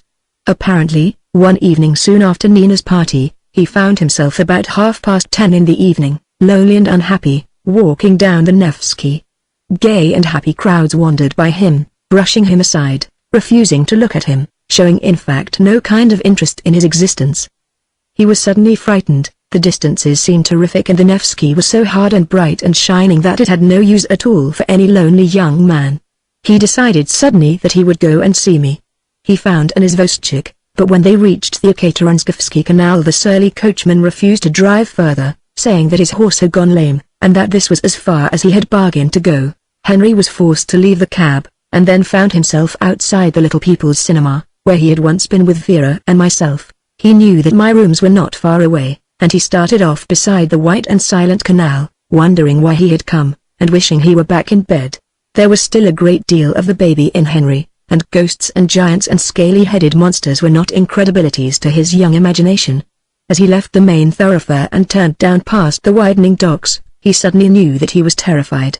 There had been stories of wild attacks on rich strangers, sandbagging and the rest, often enough, but it was not of that kind of thing that he was afraid. He told me afterwards that he expected to see long thick crawling creatures creeping towards him over the ice. He continually turned round to see whether someone were following him. When he crossed the tumble-down bridge that led to my island, it seemed that he was absolutely alone in the whole world. The masts of the ship steamed through the cold mist were like tangled spiders' webs. A strange hard red moon peered over the towers and chimneys of the distant dockyard. The ice was limitless, and of a dirty grey pallor, with black shadows streaking it. My island must have looked desolate enough, with its dirty snow heaps, old boards and scrap iron and tumble-down cottages. Again, as on his first arrival in Petrograd, Henry was faced by the solemn fact that events are so often romantic in retrospect, but grimly realistic in experience. He reached my lodging and found the door open. He climbed the dark rickety stairs and entered my sitting room. The blinds were not drawn, and the red moon peered through onto the grey shadows that the ice beyond always flung. The stove was not burning. The room was cold and deserted. Henry called my name and there was no answer. He went into my bedroom and there was no one there. He came back and stood there listening. He could hear the creaking of some bar beyond the window and the melancholy whistle of a distant train. He was held there, as though spellbound. Suddenly he thought that he heard someone climbing the stairs. He gave a cry, and that was answered by a movement so close to him that it was almost at his elbow. "Who's there?" he cried. He saw a shadow pass between the moon and himself. In a panic of terror he cried out, and at the same time struck a match. Someone came towards him, and he saw that it was Markovich. He was so relieved to find that it was a friend that he did not stop to wonder what Markovich should be doing hiding in my room. It afterwards struck him that Markovich looked odd. Like a kind of conspirator, in old shabby shuba with the collar turned up. He looked jolly ill and dirty, as though he hadn't slept or washed. He didn't seem a bit surprised at seeing me there, and I think he scarcely realized that it was me. He was thinking of something else so hard that he couldn't take me in. "Oh, Bon," he said in a confused way. "Hello, Neil Leontievich," Bon said, trying to be unconcerned. "What are you doing here?" "Came to see Ivan Andreevich," he said. "Wasn't here, I was going to write to him." Bon then lit a candle and discovered that the place was in a very considerable mess. Someone had been sifting my desk, and papers and letters were lying about the floor. The drawers of my table were open, and one chair was overturned. Markovich stood back near the window, looking at Bon suspiciously. They must have been a curious couple for such a position. There was an awkward pause, and then Bon, trying to speak easily, said, "Well, it seems that David isn't coming. He's out dining somewhere I expect." "Probably," said Markovich dryly. There was another pause, then Markovich broke out with, "I suppose you think I've been here trying to steal something." Oh no, stammered Bon, "But I have," said Markovich. "You can look round and see. There it is on every side of you. I've been trying to find a letter." "Oh yes," said Bon nervously. "Well, that seems to you terrible," went on Markovich, growing ever fiercer. "Of course it seems to you perfect Englishmen a dreadful thing. But why heed it? You all do things just as bad, only you are hypocrites." "Oh yes, certainly," said Bon. "And now," said Markovich with a snarl, "I'm sure you will not think me a proper person for you to lodge with any longer, and you will be right. I am not a proper person. I have no sense of decency, thank God, and no Russian has any sense of decency, and that is why we are beaten and despised by the whole world, and yet are finer than them all, so you'd better not lodge with us any more." "But of course," said Bon, disliking more and more this uncomfortable scene, "of course I shall continue to stay with you. You are my friends, and one doesn't mind what one's friends do. One's friends are one's friends." Suddenly, then, Markovich jerked himself forward, just as though, Bon afterwards described it to me, he had shot himself out of a catapult. "Tell me," he said, "is your English friend in love with my wife?" What Bon wanted to do then was to run out of the room, down the dark stairs, and away as fast as his legs would carry him. He had not been in Russia so long that he had lost his English dislike of scenes, and he was seriously afraid that Markovich was, as he put it, bang off his head. But at this critical moment, he remembered, it seems, my injunction to him, to be kind to Markovich, to make a friend of him. That had always seemed to him before impossible enough, but now, at the very moment when Markovich was at his queerest, he was also at his most pathetic, looking there in the mist and shadows too untidy and dirty and miserable to be really alarming. Henry then took courage. "That's all nonsense, Markovich," he said. "I suppose by your English friend you mean Lawrence.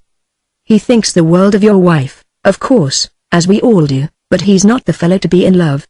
I don't suppose he's ever been really in love with a woman in his life.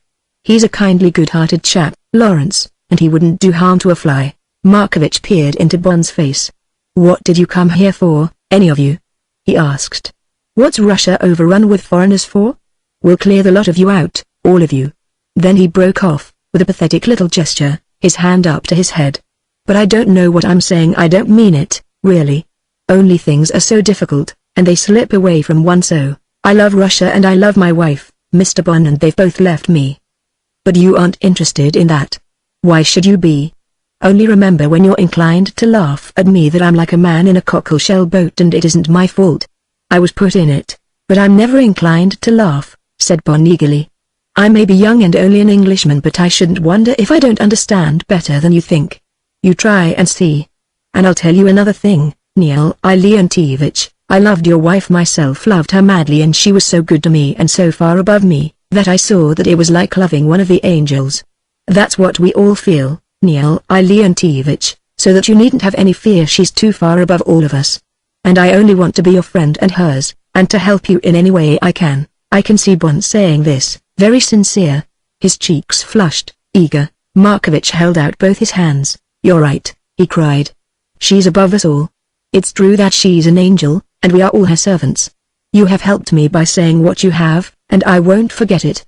You are right, I am wasting my time with ridiculous suspicions when I ought to be working. Concentration, that's what I want, and perhaps you will give it me." He suddenly came forward and kissed Bon on both cheeks. He smelt, Bon thought, of vodka. Bon didn't like the embrace, of course, but he accepted it gracefully. "Now we'll go away," said Markovich. "We ought to put things straight," said Bon. "No, I shall leave things as they are," said Markovich, "so that he shall see exactly what I've done. I'll write a note." He scribbled note to me in pencil. I have it still. It ran, "Dear Ivan Andreevich, I looked for a letter from my wife to you. In doing so I was, I suppose, contemptible. But no matter, at least you see me as I am. I clasp your hand, N. Markovich." They went away together. Chapter 2. I was greatly surprised to receive, a few days later, an invitation from Baron Wildling. He asked me to go with him on one of the first evenings in March to a performance of Lermontov's Masquerade at the Alexandra Theatre. I say Lermontov, but heaven knows that the great Russian poet was not supposed to be going to have much to say in the affair. This performance had been in preparation for at least 10 years, and when such delights as Gordon Craig's setting of Hamlet, or Benoit's dresses for La Locandera were discussed, the wise one said, all very well, just wait until you see Masquerade. These manifestations of the artistic spirit had not been very numerous of late in Petrograd. At the beginning of the war there had been many cabarets, the Cow, the Calf, the Dog, the Striped Cat, and these had been underground cellars, lighted by Chinese lanterns, and the halls decorated with futurist paintings by Yakovlev or some other still more advanced spirit. It seemed strange to me as I dressed that evening. I do not know how long it was since I had put on a dinner jacket. With the exception of that one other visit to Baron Wildling, this seemed to be my one link with the old world, and it was curious to feel its fascination, its air of comfort and order and cleanliness, its courtesy and discipline. I think I'll leave these rooms, I thought as I looked about me, and take a decent flat somewhere. It is a strange fact, behind which there lies, I believe, some odd sort of moral significance, that I cannot now recall the events of that evening in any kind of clear detail. I remember that it was bitterly cold, with a sky that was flooded with stars. The snow had a queer metallic sheen upon it as though it were colored ice, and I can see now the Nevsky like a slab of some fiercely painted metal rising out of the very smack of our horses' hooves as my sleigh sped along, as though, silkworm-like, I spun it out of the entrails of a sledge. It was all light and fire and color that night, with towers of gold and frosted green, and even the black crowds that thronged the Nevsky pavements shot with color. Somewhere in one of Shorthouse's stories in The Little Schoolmaster Mark, I think he gives a curious impression of a whirling fantastic crowd of revelers who evoke by their movements some evil pattern in the air around them, and the boy who is standing in their midst sees this dark twisted sinister picture forming against the gorgeous walls and the colored figures until it blots out the whole scene and plunges him into darkness. I will not pretend that on this evening I discerned anything sinister or ominous in the gay scene that the Alexandra Theatre offered me, but I was nevertheless weighed down by some quite unaccountable depression that would not let me alone. For this I can see now that Lawrence was very largely responsible. When I met him and the Wildlings in the foyer of the theatre I saw at once that he was greatly changed. The clear open expression of his eyes was gone. His mind was far away from his company, and it was as though I could see into his brain and watch the repetition of the old argument occurring again and again and again, with always the same questions and answers, the same reproaches, the same defiances, the same obstinacies. He was caught by what was perhaps the first crisis of his life. He had never been a man for much contact with his fellow beings. He had been aloof and reserved, generous in his judgments of others, severe and narrow in his judgment of himself. Above all, he had been proud of his strength. Now he was threatened by something stronger than himself. He could have managed it so long as he was aware only of his love for Vera. Now, when, since Nina's party, he knew that also Vera loved him, he had to meet the tussle of his life. That, at any rate, is the kind of figure that I give to his mood that evening. He has told me much of what happened to him afterwards, but nothing of that particular night, except once. Do you remember that masquerade evening? I was in hell that night. Which, for Lawrence, was expressive enough. Both the Baron and his wife were in great spirits. The Baron was more than ever the evocation of the genius of elegance and order. He seemed carved out of some colored ivory, behind whose white perfection burnt a shining resolute flame. His clothes were so perfect that they would have expressed the whole of him even though his body had not been there. He was happy. His eyes danced appreciatively, he waved his white gloves at the scene as though blessing it. Of course, Mr. Deward, he said to me, this is nothing compared with what we could do before the war. Nevertheless, here you see, for a moment, a fragment of the old Petersburg as it shall be, please God, again one day. I do not in the least remember who was present that evening, but it was, I believe, a very distinguished company. The lights blazed, the jewels flashed, and the chatter was tremendous. The horseshoe-shaped seats behind the stalls clustered in knots and bunches of color under the great glitter of electricity about the royal box. Artists Somov and Benoist and Dobujinsky, novelists like Sologub and Merezhkovsky, dancers like Karsavina, actors from all over Petrograd. They were there, I expect, to add criticism and argument to the adulation of friends and of the carelessly observant rich Jews and merchants who had come simply to display their jewelry. Petrograd, like every other city in the world, is artistic only by the persistence of its minority. I'm sure that there were princesses and grand dukes and grand duchesses for anyone who needed them, and it was only in the gallery where the students and their girlfriends were gathered that the name of Lermontov was mentioned. The name of the evening was Mayagold, the gentleman responsible for the production. At last the event that had been brewing ceaselessly for the last 10 years ever since the last revolution in fact was to reach creation. The moment of Mayagold's life had arrived. The moment, had we known it, of many other lives also, but we did not know it. We buzzed and we hummed, we gasped and we gaped, we yawned and we applauded, and the rustle of gold tissue, the scent of gold leaf, the thick sticky substance of gold paint, filled the air, flooded the arena, washed past us into the street outside. Meanwhile Mayagold, white, perspiring, in his shirt sleeves with his collar loosened and his hair damp, is in labor behind the gold tissue to produce the child of his life. And behold, the child is produced, and such a child. It was not, I am sure, so fantastic an affair in reality as in my remembrance of it. I have, since then, read Lermontov's play, and I must confess that it does not seem, in cold truth, to be one of his finest works. It is long and old-fashioned, melodramatic and clumsy, but then it was not on this occasion Lermontov's play that was the thing. But it was a masquerade, and that in a sense far from the author's intention. As I watched I remember that I forgot the bad acting, the hero was quite atrocious, forgot the lapses of taste in the color and arrangement of the play, forgot the artifices and elaborate originalities and false sincerities. There were, I have no doubt, many things in it all that were bad and meretricious. I was dreaming. I saw, against my will and outside my own agency, mingled with the gold screens, the purple curtains, the fantasies and extravagances of the costumes, the sudden flashes of unexpected color through light or dress or backcloth pictures from those Galician days that had been, until Semyonov's return, as I fancied, forgotten. A crowd of revelers ran down the stage, and a shimmering cloud of gold shot with red and purple was flung from one end of the hall to the other, and behind it, through it, between it, I saw the chill light of the early morning, and Nikitin and I sitting on a bench outside the stinking bed that we had used as an operating theater, watching the first rays of the sun warm the cold mountain's rim. I could hear voices, and the murmurs of the sleeping men and the groans of the wounded. The scene closed. There was space and light, and a gorgeous figure, stiff with the splendor of his robes, talked in a dark garden with his lady. Their voices murmured, a lute was played, someone sang, and through the thread of it all I saw that moment when, packed together on our cart, we hung for an instant on the top of the hill and looked back to a country that had suddenly crackled into flame. There was that terrific crash as of the smashing of a world of China, the fierce crackle of the machine guns, and then the boom of the cannon from under our very feet. The garden was filled with revelers, laughing, dancing, singing. The air was filled again with the air of gold paint. The tenor's voice rose higher and higher, the golden screens closed, the act was ended. It was as though I had received, in some dim, bewildered fashion, a warning. When the lights went up, it was some moments before I realized that the Baron was speaking to me, that a babel of chatter, like a sudden rainstorm on a glass roof, had burst on every side of us, and that a huge Jewess, all bareback and champearls, was trying to pass me on her way to the corridor. The Baron talked away, very amusing, don't you think? After Reinhardt, of course, although they say now that Reinhardt got all his ideas from your man Craig. I'm sure I don't know whether that's so. I hope you're more reassured tonight, Mr. Dowd. You were full of alarms the other evening. Look around you and you'll see the true Russia. I can't believe this to be the true Russia, I said. Petrograd is not the true Russia. I don't believe that there is a true Russia. Well, the you are, he continued eagerly. No true Russia. Quite so. Very observant. But we have to pretend there is, and that's what you foreigners are always forgetting.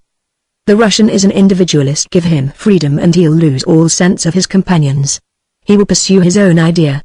Myself and my party are here to prevent him from pursuing his own idea, for the good of himself and his country. He may be discontented. He may grumble, but he doesn't realize his luck. Give him his freedom, and in 6 months you'll see Russia back in the Middle Ages. And another 6 months? I asked. The Stone Age. And then? He said, smiling, you ask me too much, Mr. Dowd. We are speaking of our own generation. The curtain was up again and I was back in my other world. I cannot tell you anything of the rest of the play. I remember nothing. Only I know that I was actually living over again those awful days in the forest. The heat, the flies, the smells, the glassy sheen of the trees, the perpetual rumble of the guns, the desolate whine of the shells, and then Marie's death, Trenchard's sorrow, Trenchard's death, that last view of Semyonov. And I felt that I was being made to remember it all for a purpose, as though my old friend, rich now with his wiser knowledge, was whispering to me, all life is bound up. You cannot leave anything behind you, the past, the present, the future are one. You had pushed us away from you, but we are with you always forever. I am your friend forever, and Marie is your friend, and now, once more, you have to take your part in a battle, and we have come to you to share it with you. Do not be confused by history or public events or class struggle or any big names. It is the individual and the soul of the individual alone that matters. I and Marie and Vera and Nina and Markovich, our love for you, your love for us, our courage, our self-sacrifice, our weakness, our defeat, our progress, these are the things for which life exists. It exists as a training ground for the immortal soul. With a sweep of color the stage broke into a mist of movement.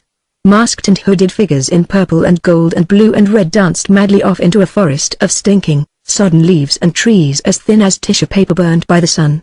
Oh I, oh I, oh I, came from the wounded, and the dancers answered, tra-la-la-la, tra-la-la-la. The golden screens were drawn forward, the lights were up again, and the whole theater was stirring like a colored paper ant heap. Outside in the foyer I found Lawrence at my elbow. Go and see her, he whispered to me, as soon as possible. Tell her no, tell her nothing. But see that she's all right and let me know. See her tomorrow early. I could say nothing to him, for the Baron had joined us. Good night. Good night. A most delightful evening. Most amusing. No, thank you, I shall walk. Come and see us, said the Baroness, smiling. Very soon, I answered. I little knew that I should never see either of them again. Chapter 3. I awoke that night with a sudden panic that I must instantly see Vera. I, even in the way that one does when one is only half awake, struggled out of bed and felt for my clothes. Then I remembered and climbed back again, but sleep would not return to me. The self-criticism and self-distrust that were always attacking me and paralyzing my action sprang upon me now and gripped me. What was I to do? How was I to act?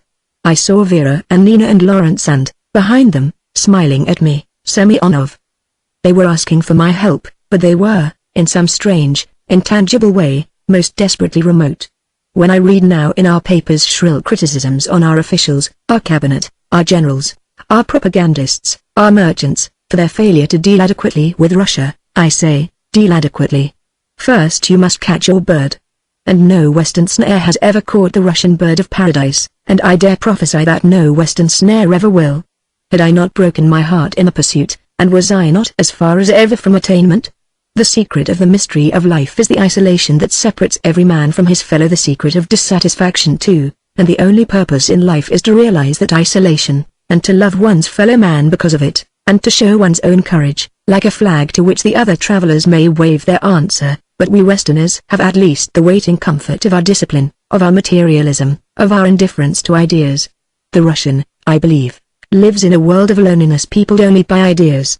His impulses towards self-confession, towards brotherhood, towards vice, towards cynicism, towards his belief in God and his scorn of him, come out of this world, and beyond it he sees his fellow men as trees walking, and the mountain of God as a distant peak, placed there only to emphasize his irony. I had wanted to be friends with Nina and Vera, I had even longed for it, and now at the crisis when I must rise and act they were so far away from me that I could only see them, like colored ghosts, vanishing into mist. I would go at once and see Vera and do what I could. Lawrence must return to England, then all would be well. Markovich must be persuaded. Nina must be told. I slept and tumbled into a nightmare of a pursuit, down endless streets, of flying figures. Next day I went to Vera. I found her, to my joy, alone. I realized at once that our talk would be difficult. She was grave and severe, sitting back in her chair, her head up, not looking at me at all, but beyond through the window to the tops of the trees feathery with snow against the sky of eggshell blue. I am always beaten by a hostile atmosphere. Today I was at my worst, and soon we were talking like a couple of the merest strangers. She asked me whether I had heard that there were very serious disturbances on the other side of the river. I was on the Nevsky early this afternoon, I said, and I saw about 20 Cossacks go galloping down towards the Neva.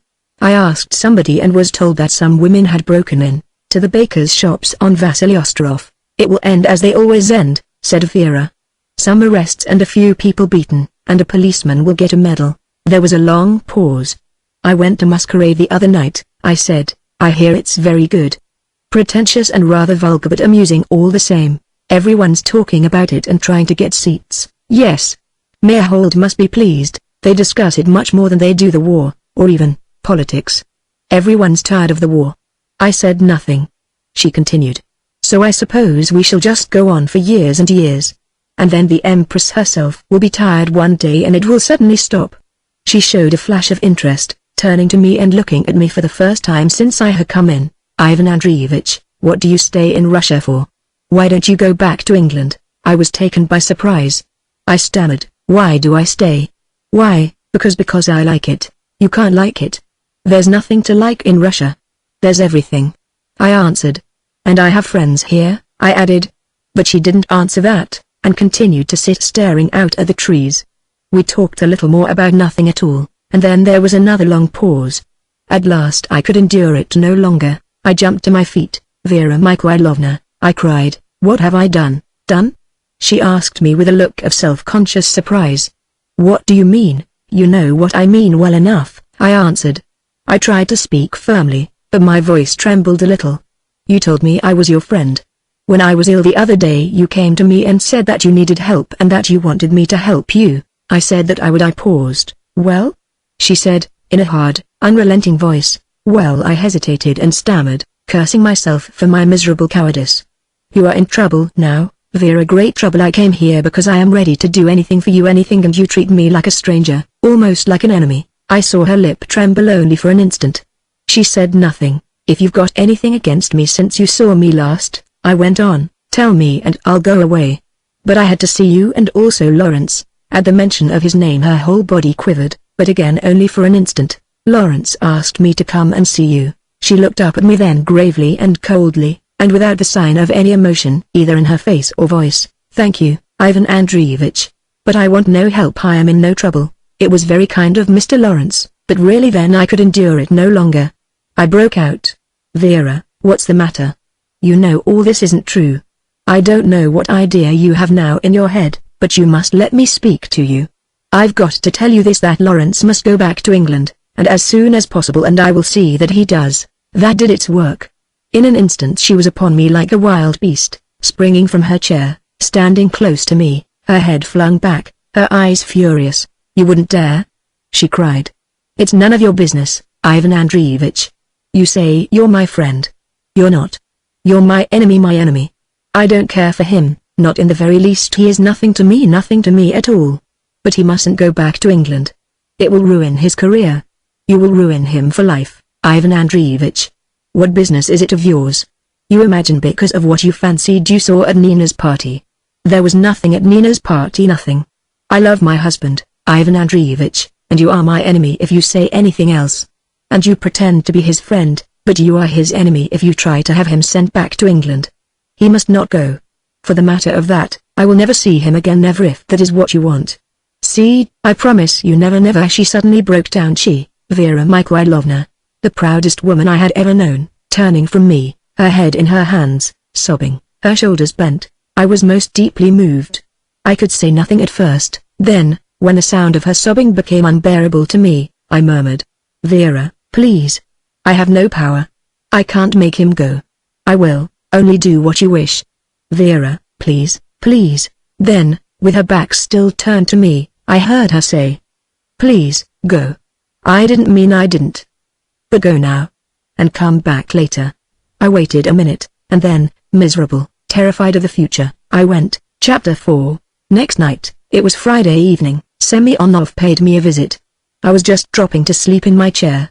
I had been reading that story of de la Mare's The Return, one of the most beautiful books in our language, whether for its spirit, its prose, or its poetry, and something of the moonlit color of its pages had crept into my soul, so that the material world was spun into threads of the finest silk behind which other worlds were more and more plainly visible. I had not drawn my blind, and a wonderful moon shone clear onto the bare boards of my room, bringing with its rays the mother-of-pearl reflections of the limitless ice, and these floated on my wall in trembling waves of opaque light. In the middle of this splendor I dropped slowly into slumber, the book falling from my hands, and I, on my part, seeming to float lazily backwards and forwards, as though, truly, one were at the bottom of some crystal sea, idly and happily drowned. From all of this I was roused by a sharp knock on my door, and I started up, still bewildered and bemused, but saying to myself aloud, "There's someone there. There's someone there." I stood for quite a while, listening, on the middle of my shining floor, then the knock was almost fiercely repeated. I opened the door and, to my surprise, found Semyonov standing there. He came in, smiling, very polite of course. "You'll forgive me, Ivan Andreevich," he said. "This is terribly unceremonious. But I had an urgent desire to see you, and you wouldn't wish me, in the circumstances, to have waited." "Please," I said. I went to the window and drew the blinds. I lit the lamp. He took off his shuba and we sat down. The room was very dim now, and I could only see his mouth and square beard behind the lamp. "I've no samovar, I'm afraid," I said. "If I'd known you were coming I'd have told her to have it ready. But it's too late now. She's gone to bed." "Nonsense," he said brusquely. "You know that I don't care about that. Now we'll waste no time. Let us come straight to the point at once. I've come to give you some advice, Ivan Andreevich, very simple advice. Go home to England." Before he had finished the sentence I had felt the hostility in his voice. I knew that it was to be a fight between us, and strangely, at once the self-distrust and cowardice from which I had been suffering all those weeks left me. I felt warm and happy. I felt that with Semyonov I knew how to deal. I was afraid of Vera and Nina, perhaps, because I loved them, but of Semyonov, thank God, I was not afraid. "Well, now, that's very kind of you," I said, "to take so much interest in my movements. I didn't know that it mattered to you so much where I was. Why must I go? Because you are doing no good here. You are interfering in things of which you have no knowledge. When we met before you interfered, and you must honestly admit that you did not improve things. Now it is even more serious. I must ask you to leave my family alone, Ivan Andreevich." "Your family?" I retorted, laughing. "Upon my word, you do them great honor. I wonder whether they'd be very proud and pleased if they knew of your adoption of them." "I haven't noticed on their side any very great signs of devotion," he laughed. "No, you haven't noticed, Ivan Andreevich. But there, you don't really notice very much. You think you see the devil a lot and are a mighty clever fellow, but we're Russians, you know, and it takes more than sentimental mysticism to understand us. But even if you did understand us, which you don't, the real point is that we don't want you, any of you, patronizing, patting us on the shoulder, explaining us to ourselves, talking about our souls, our unpunctuality, and our capacity for drink. However, that's merely in a general way. In a personal, direct, and individual way, I beg you not to visit my family again. Stick to your own countrymen." Although he spoke obstinately, and with a show of assurance, I realized, behind his words, his own uncertainty. "See here, Semyonov," I said. "It's just my own Englishmen that I am going to stick to. What about Lawrence? And what about Bon? Will you prevent me from continuing my friendship with them?" "Lawrence. Lawrence," he said slowly, in a voice quite other than his earlier one, and as though he were talking aloud to himself. "Now, that's strange. There's a funny thing. A heavy, dull, silent Englishman, as ugly as only an Englishman can be, and the two of them are mad about him, nothing in him, nothing, and yet there it is. It's the fidelity in the man, that's what it is, Dud." He suddenly called out the word aloud, as though he'd made a discovery. "Fidelity. Fidelity. That's what we Russians admire, and there's a man with not enough imagination to make him unfaithful. Fidelity! ! Lack of imagination, lack of freedom, that's all fidelity is. But I'm faithful. God knows I'm faithful always. Always." He stared past me. I swear that he did not see me, that I had vanished utterly from his vision. I waited. He was leaning forward, pressing both his thick white hands on the table. His gaze must have pierced the ice beyond the walls, and the worlds beyond the ice. Then quite suddenly he came back to me and said very quietly, "Well, there it is, Ivan Andreevich. You must leave Vera and Nina alone. It isn't your affair." We continued the discussion then in a strange and friendly way. "I believe it to be my affair," I answered quietly, "simply because they care for me and have asked me to help them if they were in trouble. I still deny that Vera cares for Lawrence. Nina has had some girl's romantic idea perhaps. But that is the extent of the trouble. You are trying to make things worse, Alexei Petrovich, for your own purposes, and God only knows what they are." He now spoke so quietly that I could scarcely hear his words. He was leaning forward on the table, resting his head on his hands and looking gravely at me. "What I can't understand, Ivan Andreevich," he said, is why you're always getting in my way. You did so in Galicia, and now here you are again. It is not as though you are strong or wise, no, it is because you are persistent. I admire you in a way, you know, but now, this time, I assure you that you are making a great mistake in remaining. You will be able to influence neither Vera Mikhailovna nor your bullock of an Englishman when the moment comes. At the crisis they will never think of you at all, and the end of it simply will be that all parties concerned will hate you. I don't wish you any harm, and I assure you that you will suffer terribly if you stay. By the way, Ivan Andreevich, his voice suddenly dropped, you haven't ever had just by chance any photograph of Maria Ivanovna with you, have you? Just by chance, you know. No, I said shortly, I never had one, no of course not. I only thought. But of course you wouldn't know, no. Well, as I was saying, you'd better leave us all to our fate. You can't prevent things, you can't indeed. I looked at him without speaking. He returned my gaze. Tell me one thing, I said, before I answer you. What are you doing to, Markovich, Alexei Petrovich, Markovich? He repeated the name with an air of surprise as though he had never heard it before. What do you mean? You have some plan with regard to him, I said. What is it? He laughed then. A plan. My dear Dud, how romantic you always insist on being. A plan. Your plunges into Russian psychology are as naive as the girl who pays her 10 kopecks to see the fat woman at the fair. Markovich and I understand one another. We trust one another. He is a simple fellow, but I trust him. Do you remember, I said, that the other day at the Jews' market you told me the story of the man who tortured his friend, until the man shot him simply because he was tired of life and too proud to commit suicide? Why did you tell me that story? Did I tell it you? He asked indifferently. I had forgotten. But it is of no importance. You know, Ivan Andreevich, that what I told you before is true. We don't want you here anymore. I tell you in a perfectly friendly way. I bear you no malice. But we're tired of your sentimentality. I'm not speaking only for myself, I'm not indeed. We feel that you avoid life to a ridiculous extent, and that you have no right to talk to us Russians on such a subject. What, for instance, do you know about women? For years I slept with a different woman every night of the week, old and young, beautiful and ugly, some women like men, some like God, some like the gutter. That teaches you something about women, but only something. Afterwards I found that there was only one woman I left all the others like dirty washing. I was supremely faithful. So I learned the rest. Now you have never been faithful nor unfaithful, I'm sure that you have not. Then about God? When have you ever thought about him? Why, you are ashamed to mention his name.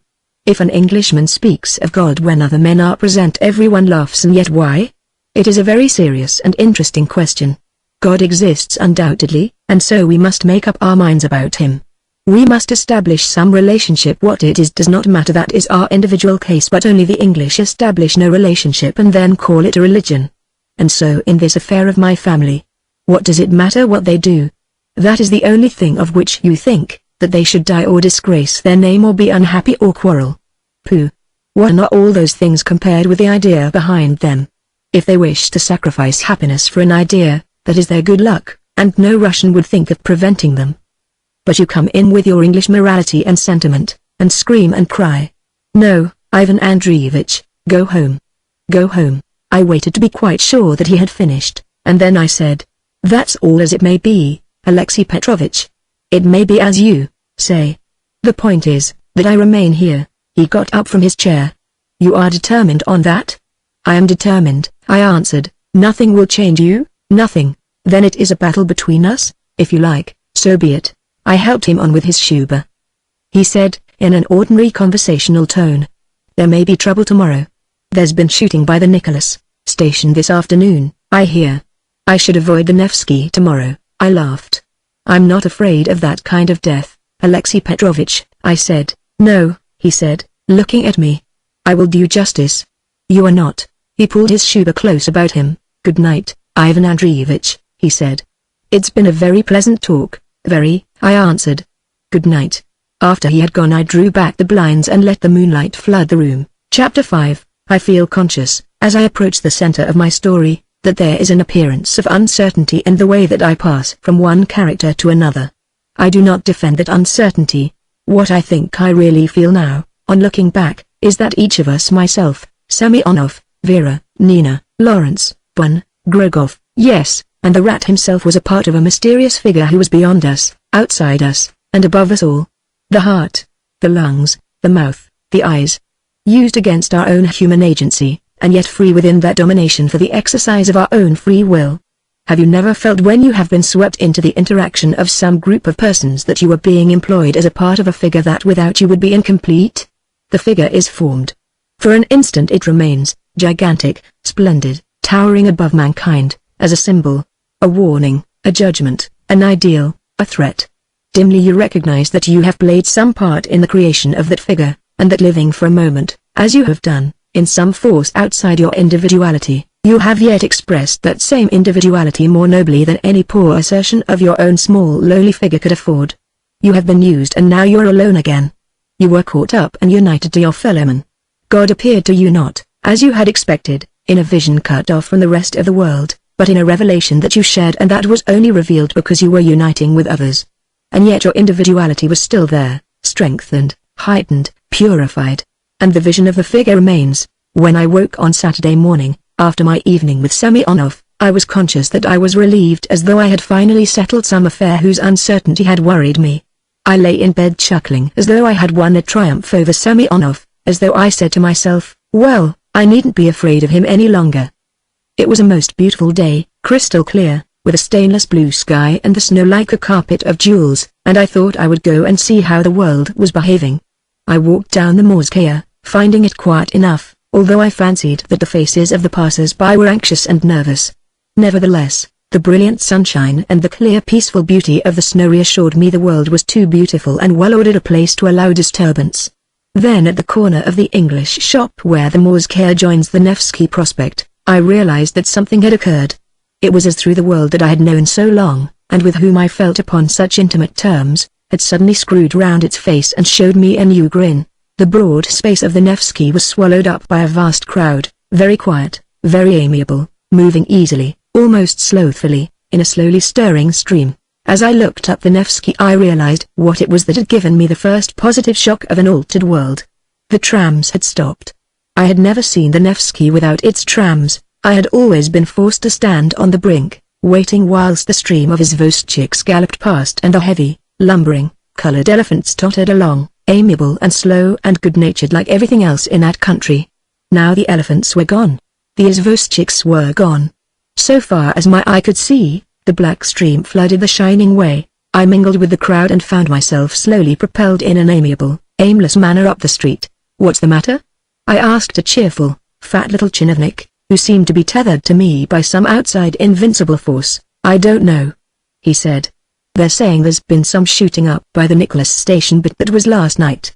Some women had a procession about food. Takana gave Riat, so they say. But I don't know. People have just come out to see what they can see, and so they had women, boys, old men, little children. I could see no signs of ill temper anywhere, only a rather open-mouthed wonder and sense of expectation. A large woman near me, with a shawl over her head and carrying a large basket, laughed a great deal. "No, I wouldn't go," she said. "You go and get it for yourself. I'm not coming."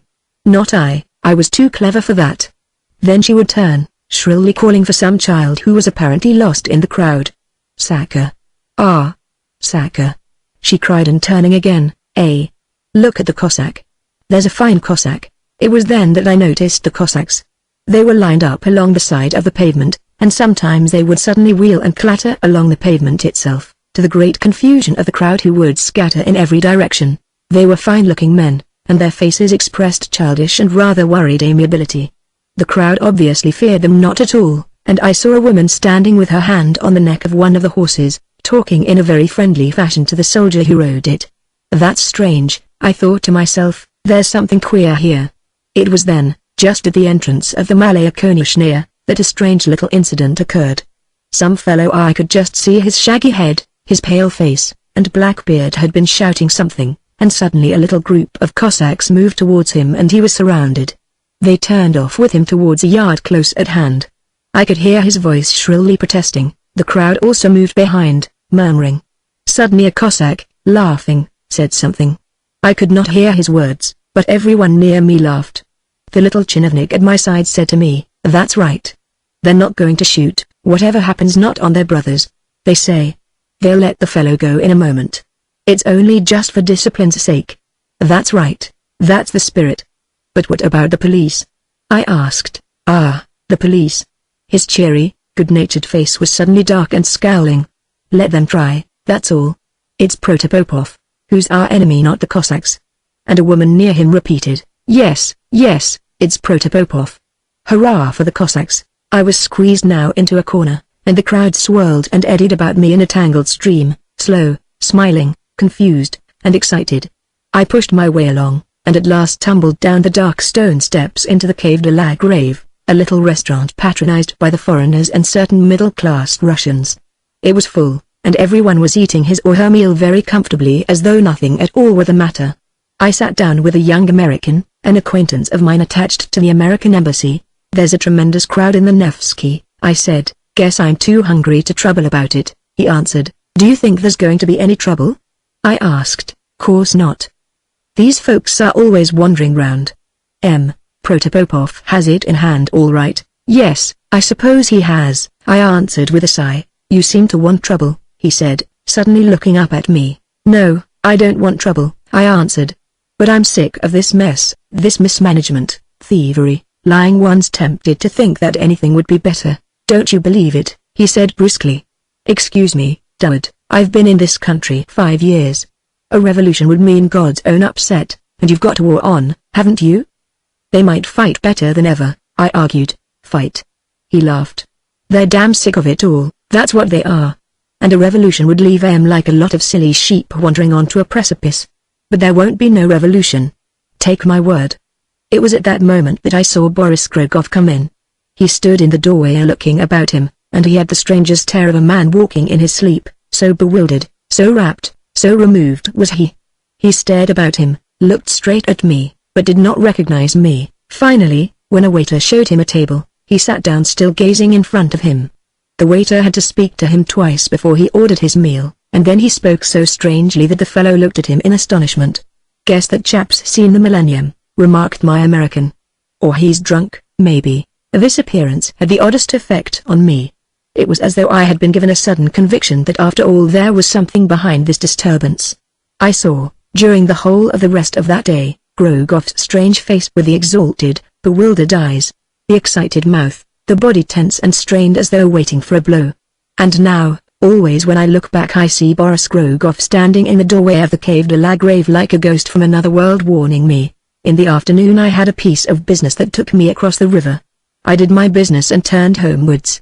It was almost dark, and the ice of the Neva was colored a faint green under the gray sky. The buildings rose out of it like black bubbles poised over a swamp. I was in that strange quarter of Petrograd where the river seems, like some sluggish octopus, to possess 1,000 coils.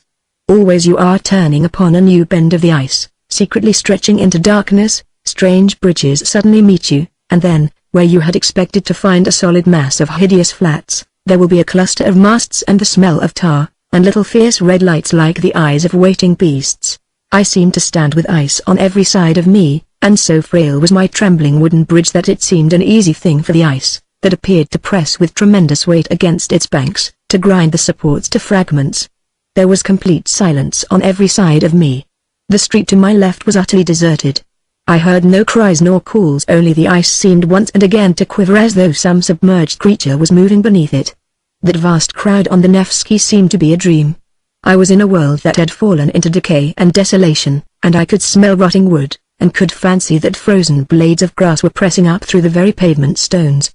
Suddenly an izvostchik stumbled along past me, down the empty street, and the bumping rattle of the sledge on the snow woke me from my laziness. I started off homewards. When I had gone a little way and was approaching the bridge over the Neva, some man passed me, looked back, stopped and waited for me. When I came up to him I saw to my surprise that it was the rat. He had his coat collar turned over his ears and his dirty fur cap pulled down over his forehead. His nose was very red, and his thin hollow cheeks a dirty yellow color. "Good evening, Baron," he said, grinning. "Good evening," I said. "Where are you slipping off to so secretly?" "Slipping off?" He did not seem to understand my word. I repeated it. "Oh, I'm not slipping off," he said almost indignantly. "No, indeed. I'm just out for a walk like your honor, to see the town." "What have they been doing this afternoon?" I asked. There's been a fine fuss on the Nevsky. Yes, there has," he said, chuckling. "But it's nothing to the fuss there will be." "Nonsense," I said. "The police have got it all in control already. You'll see tomorrow. And the soldiers, Baron?" "Oh, the soldiers won't do anything. Talk's one thing, action's another." He laughed to himself and seemed greatly amused. This irritated me. "Well, what do you know?" I asked. "I know nothing," he chuckled. "But remember, Baron, in a week's time, if you want me, I'm your friend. Who knows? In a week I may be a rich man, someone else's riches." I answered. "Certainly," he said. "And why not? Why should he have things? Is he a better man than I? Possibly, but then it is easy for a rich man to keep within the law. And then Russia's meant for the poor man. However," he continued, with great contempt in his voice, "that's politics, dull stuff. While the others talk I act. And what about the Germans?" I asked him. "Does it occur to you that when you've collected your spoils the Germans will come in and take them?" "Ah, you don't understand us, Baron," he said, laughing. "You're a good man and a kind man, but you don't understand us. What can the Germans do? They can't take the whole of Russia. Russia's a big country. No, if the Germans come there'll be more for us to take." We stood for a moment under a lamp-post.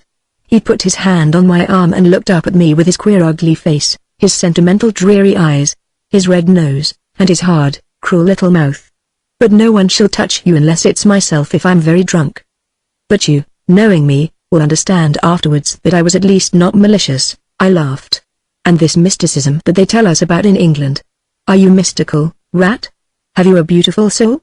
He sniffed and blew his nose with his hand. "I don't know what you're talking about, Baron. I suppose you haven't a ruble or two on you?" "No, I haven't," I answered. He looked up and down the bridge as though he were wondering whether an attack on me was worthwhile. He saw a policeman and decided that it wasn't. "Well, good night, Baron," he said cheerfully. He shuffled off. I looked at the vast Neva, pale green and dim grey, so silent under the bridges. The policeman, enormous under his high coat, the sure and confident guardian of that silent world, came slowly towards me, and I turned away home. Chapter 6.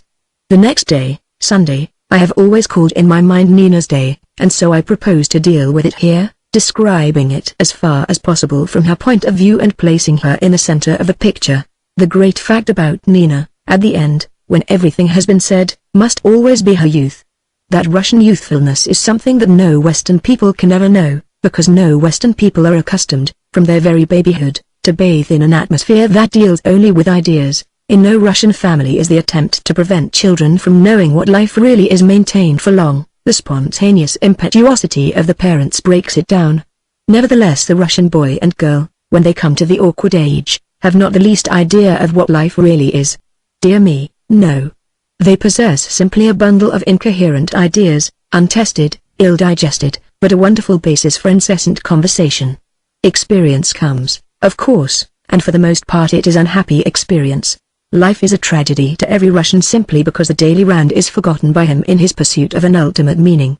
We in the West have learned to despise ultimate meanings as unpractical and rather priggish things. Nina had thought so much and tested so little. She loved so vehemently that her betrayal was the more inevitable. For instance, she did not love Boris Grogov in the least, but he was in some way connected with the idea of freedom. She was, I am afraid, beginning to love Lawrence desperately, the first love of her life, and he too was connected with the idea of freedom because he was English. We English do not understand sufficiently how the Russians love us for our easy victory over tyranny, and despise us for the small use we have made of our victory, and then, after all, there is something to be said for tyranny too. But Nina did not see why she should not capture Lawrence. She felt her vitality, her health, her dominant will beat so strongly within her that it seemed to her that nothing could stop her. She loved him for his strength, his silence, his good nature, yes, and his stupidity. This last gave her a sense of power over him, and of motherly tenderness too. She loved his stiff and halting Russian. It was as though he were but 10 years old. I am convinced, too, that she did not consider that she was doing any wrong to Vera. In the first place, she was not as yet really sure that Vera cared for him. Vera, who had been to her always a mother rather than a sister, seemed an infinite age. It was ridiculous that Vera should fall in love. Vera so stately and stern and removed from passion. Those days were over for Vera, and, with her strong sense of duty and the fitness of things, she would realize that. Moreover, Nina could not believe that Lawrence cared for Vera. Vera was not the figure to be loved in that way. Vera's romance had been with Markovich years and years ago, and now, whenever Nina looked at Markovich, it made it at once impossible to imagine Vera in any new romantic situation. Then had come the night of the birthday party, and suspicion had at once flamed up again. She was torn that night and for days afterwards with a raging jealousy. She hated Vera, she hated Lawrence, she hated herself. Then again her mood had changed. It was, after all, natural that he should have gone to protect Vera. She was his hostess, he was English, and did not know how trivial a Russian scene of temper was. He had meant nothing, and poor Vera, touched that at her matronly age anyone should show her attention, had looked at him gratefully. That was all. She loved Vera, she would not hurt her with such ridiculous suspicions, and, on that Friday evening when Semyonov had come to see me, she had been her old self again, behaving to Vera with all the tenderness and charm and affection that were her most delightful gifts. On this Sunday morning she was reassured, she was gay and happy and pleased with the whole world. The excitement of the disturbances of the last 2 days provided an emotional background, not too thrilling to be painful, because, after all, these riots would, as usual, come to nothing, but it was pleasant to feel that the world was buzzing, and that without paying a penny one might see a real cinematograph show simply by walking down the Nevsky. I do not know, of course, what exactly happened that morning until Semyonov came in, but I can see the Markovich family, like 10,000 other Petrograd families, assembling somewhere about 11 o'clock round the samovar, all in various stages of undress, all sleepy and pale-faced, and a little befogged, as all good Russians are when, through the exigencies of sleep, they've been compelled to allow their ideas to escape from them for a considerable period. They discussed, of course, the disturbances, and I can imagine Markovich portentously announcing that it was all over. He had the best of reasons for knowing, as he once explained to me. He was at his worst on Sunday, because he was then so inevitably reminded of his lost youth. It's a gloomy day, Ivan Andreevich, for all those who have not quite done what they expected.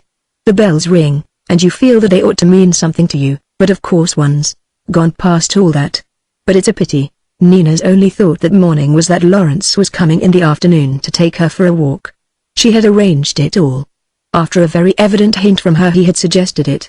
Vera had refused, because some aunts were coming to call, and finally it had been arranged that after the walk Lawrence should bring Nina home, stay to 6:30 dinner, and that then they should all go to the French theatre.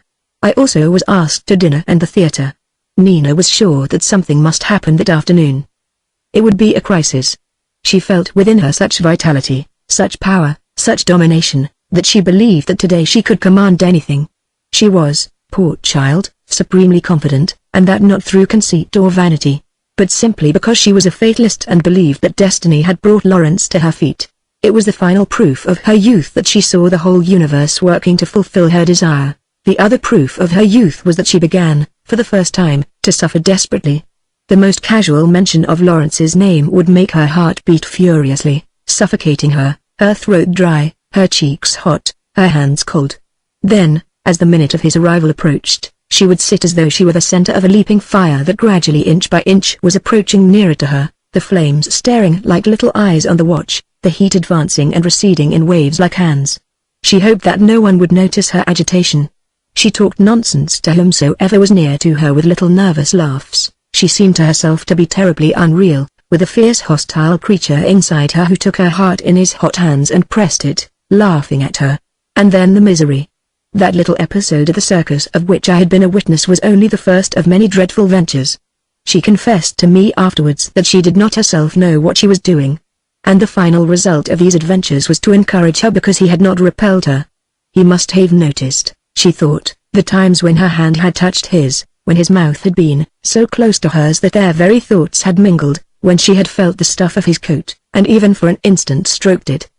He must have noticed these things, and still he had never rebuffed her.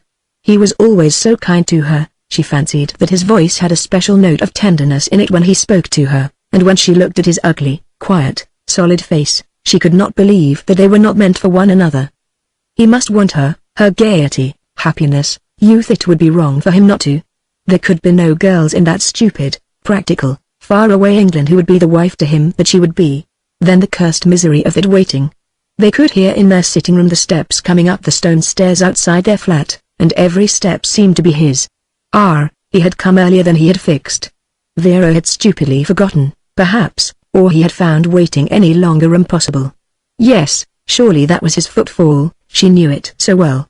There, now he was turning towards the door. There was a pause, soon there would be the tinkle of the bell. No, he had mounted higher, it was not Lawrence, only some stupid, ridiculous creature who was impertinently daring to put her into this misery of disappointment. And then she would wonder suddenly whether she had been looking too fixedly at the door, whether they had noticed her, and she would start and look about her self-consciously, blushing a little, her eyes hot and suspicious. I can see her in all these moods. It was her babyhood that was leaving her at last. She was never to be quite so spontaneously gay again, never quite so careless, so audacious, so casual, so happy. In Russia the awkward age is very short, very dramatic, often enough very tragic. Nina was as helpless as the rest of the world. At any rate, upon this Sunday, she was sure of her afternoon. Her eyes were wild with excitement. Anyone who looked at her closely must have noticed her strangeness. But they were all discussing the events of the last 2 days. There were 1,000 stories, nearly all of them false and a few, true facts. No one in reality knew anything except that there had been some demonstrations, a little shooting, and a number of excited speeches. The town on that lovely winter morning seemed absolutely quiet. Somewhere about midday Semyonov came in, and without thinking about it Nina suddenly found herself sitting in the window talking to him. This conversation, which was in its results to have an important influence on her whole life, continued the development which that eventful Sunday was to effect in her. Its importance lay very largely in the fact that her uncle had never spoken to her seriously like a grown-up woman before. Semyonov was, of course, quite clever enough to realize the change which was transforming her, and he seized it, at once, for his own advantage. She, on her side, had always, ever since she could remember, been intrigued by him. She told me once that almost her earliest memory was being lifted into the air by her uncle and feeling the thick solid strength of his grasp, so that she was like a feather in the air, poised on one of his stubborn fingers. When he kissed her each hair of his beard seemed like a pale, taut wire, so stiff and resolute was it. Her Uncle Ivan was a flabby, effeminate creature in comparison. Then, as she had grown older, she had realized that he was a dangerous man, dangerous to women, who loved and feared and hated him. Vera said that he had great power over them and made them miserable, and that he was, therefore, a bad, wicked man. But this only served to make him, in Nina's eyes, the more a romantic figure. However, he had never treated her in the least seriously, had tossed her in the air spiritually just as he had done physically when she was a baby, had given her chocolates, taken her once or twice to the cinema, laughed at her, and, she felt, deeply despised her. Then came the war and he had gone to the front, and she had almost forgotten him. Then came the romantic story of his being deeply in love with a nurse who had been killed, that he was heartbroken and inconsolable and a changed man. Was it wonderful that on his return to Petrograd she should feel again that old Byronic, every Russian is still brought up on Byron, romance? She did not like him, but well, Vera was a staid old-fashioned thing. Perhaps they all misjudged him. Perhaps he really needed comfort and consolation. He certainly seemed kinder than he used to be. But, until today, he had never talked to her seriously. How her heart leapt into her throat when he began, at once, in his quiet soft voice. Well, Nina dear, tell me all about it. I know, so you needn't be frightened. I know and I understand. She flung a terrified glance around her, but Uncle Ivan was reading the paper at the other end of the room. Her brother-in-law was cutting up little pieces of wood in his workshop, and Vera was in the kitchen. What do you mean? She said in a whisper. I don't understand. Yes, you do, he answered, smiling at her. You know, Nina, you're in love with the Englishman, and have been for a long time. Well, why not? Don't be so frightened about it. It is quite time that you should be in love with someone, and he's a fine strong young man not overblessed with brains, but you can supply that part of it. No, I think it's a very good match. I like it. Believe me, I'm your friend, Nina. He put his hand on hers. He looked so kind, she told me afterwards, that she felt as though she had never known him before. Her eyes were filled with tears, so overwhelming a relief was it to find someone at last who sympathized and understood and wanted her to succeed. I remember that she was wearing that day a thin black velvet necklet with a very small diamond in front of it. She had been given it by Uncle Ivan on her last birthday, and instead of making her look grown up it gave her a ridiculously childish appearance as though she had stolen into Vera's bedroom and dressed up in her things. Then, with her fair tousled hair and large blue eyes, open as a rule with a startled expression as though she had only just awakened into an astonishingly exciting world. She was altogether as unprotected and as guileless and as honest as any human being alive. I don't know whether Semyonov felt her innocence and youth. I expect he considered very little beside the plans that he had then in view. And innocence had never been very interesting to him. He spoke to her just as a kind, wise, thoughtful uncle ought to speak to a niece caught up into her first love affair. From the moment of that half-hour's conversation in the window, Nina adored him, and believed every word that came from his mouth. "You see, Nina dear," he went on, "I've not spoken to you before because you neither liked me nor trusted me." "Quite rightly. You listened to what others said about me." "Oh no," interrupted Nina. "I never listened to anybody." "Well then," said Semyonov, "we'll say that you were very naturally influenced by them." "And quite right, perfectly right. You were only a girl then, you are a woman now. I had nothing to say to you then, now I can help you, give you a little advice perhaps." "I don't know what," Nina replied. She was breathlessly pleased and excited. "What I want," he went on, "is the happiness of you all. I was sorry when I came back to find that Nicholas and Vera weren't such friends as they used to be. I don't mean that there's anything wrong at all, but they must be brought closer together, and that's what you and I, who know them and love them, can do." "Yes, yes," said Nina eagerly. Semyonov then explained that the thing that really was, it seemed to him, keeping them apart were Nicholas's inventions. Of course Vera had long ago seen that these inventions were never going to come to anything, that they were simply wasting Nicholas's time when he might, by taking an honest clerkship or something of the kind, be maintaining the whole household, and the very thought of him sitting in his workshop irritated her. The thing to do, Semyonov explained, was to laugh Nicholas out of his inventions, to show him that it was selfish nonsense his pursuing them, to persuade him to make an honest living. "But I thought," said Nina, "you approved of them. I heard you only the other day telling him that it was a good idea, and that he must go on." "Ah," said Semyonov. "That was my weakness, I'm afraid. I couldn't bear to disappoint him. But it was wrong of me and I knew it at the time." Now Nina had always rather admired her brother-in-law's inventions. She had thought it very clever of him to think of such things, and she had wondered why other people did not applaud him more. Now suddenly she saw that it was very selfish of him to go on with these things when they never brought in a penny, and Vera had to do all the drudgery. She was suddenly indignant with him. In how clear a light her uncle placed things. "One thing to do," said Semyonov, "is to laugh at him about them. Not very much, not unkindly, but enough to make him see the folly of it." "I think he does see that already, poor Nicholas," said Nina with wisdom beyond her years. "To bring Nicholas and Vera together," said Semyonov, "that's what we have to do, you and I. And believe me, dear Nina, I on my side will do all I can to help you. We are friends, aren't we? Not only uncle and niece." "Yes," said Nina breathlessly. That was all that there was to the conversation, but it was quite enough to make Nina feel as though she had already won her heart's desire. If anyone as clever as her uncle believed in this, then it must be true. It had not been only her own silly imagination Lawrence cared for her.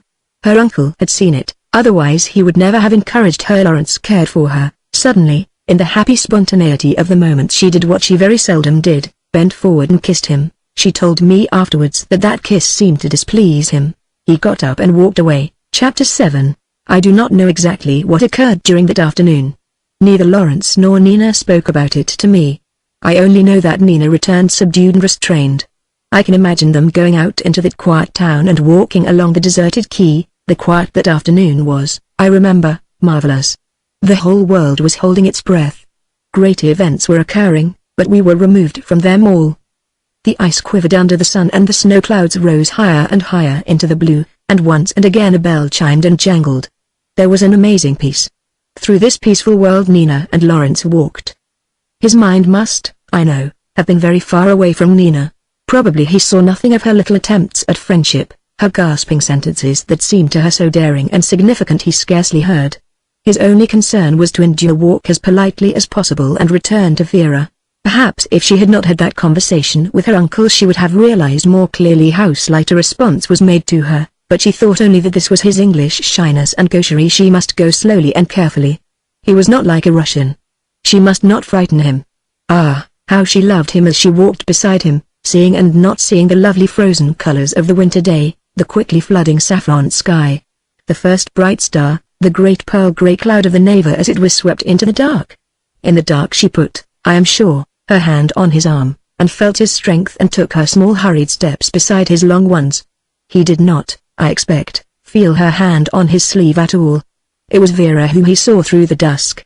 Vera watching the door for his return, knowing that his eyes would rush to hers, that every beat of his heart was for her. I found them all seated at dinner when I entered.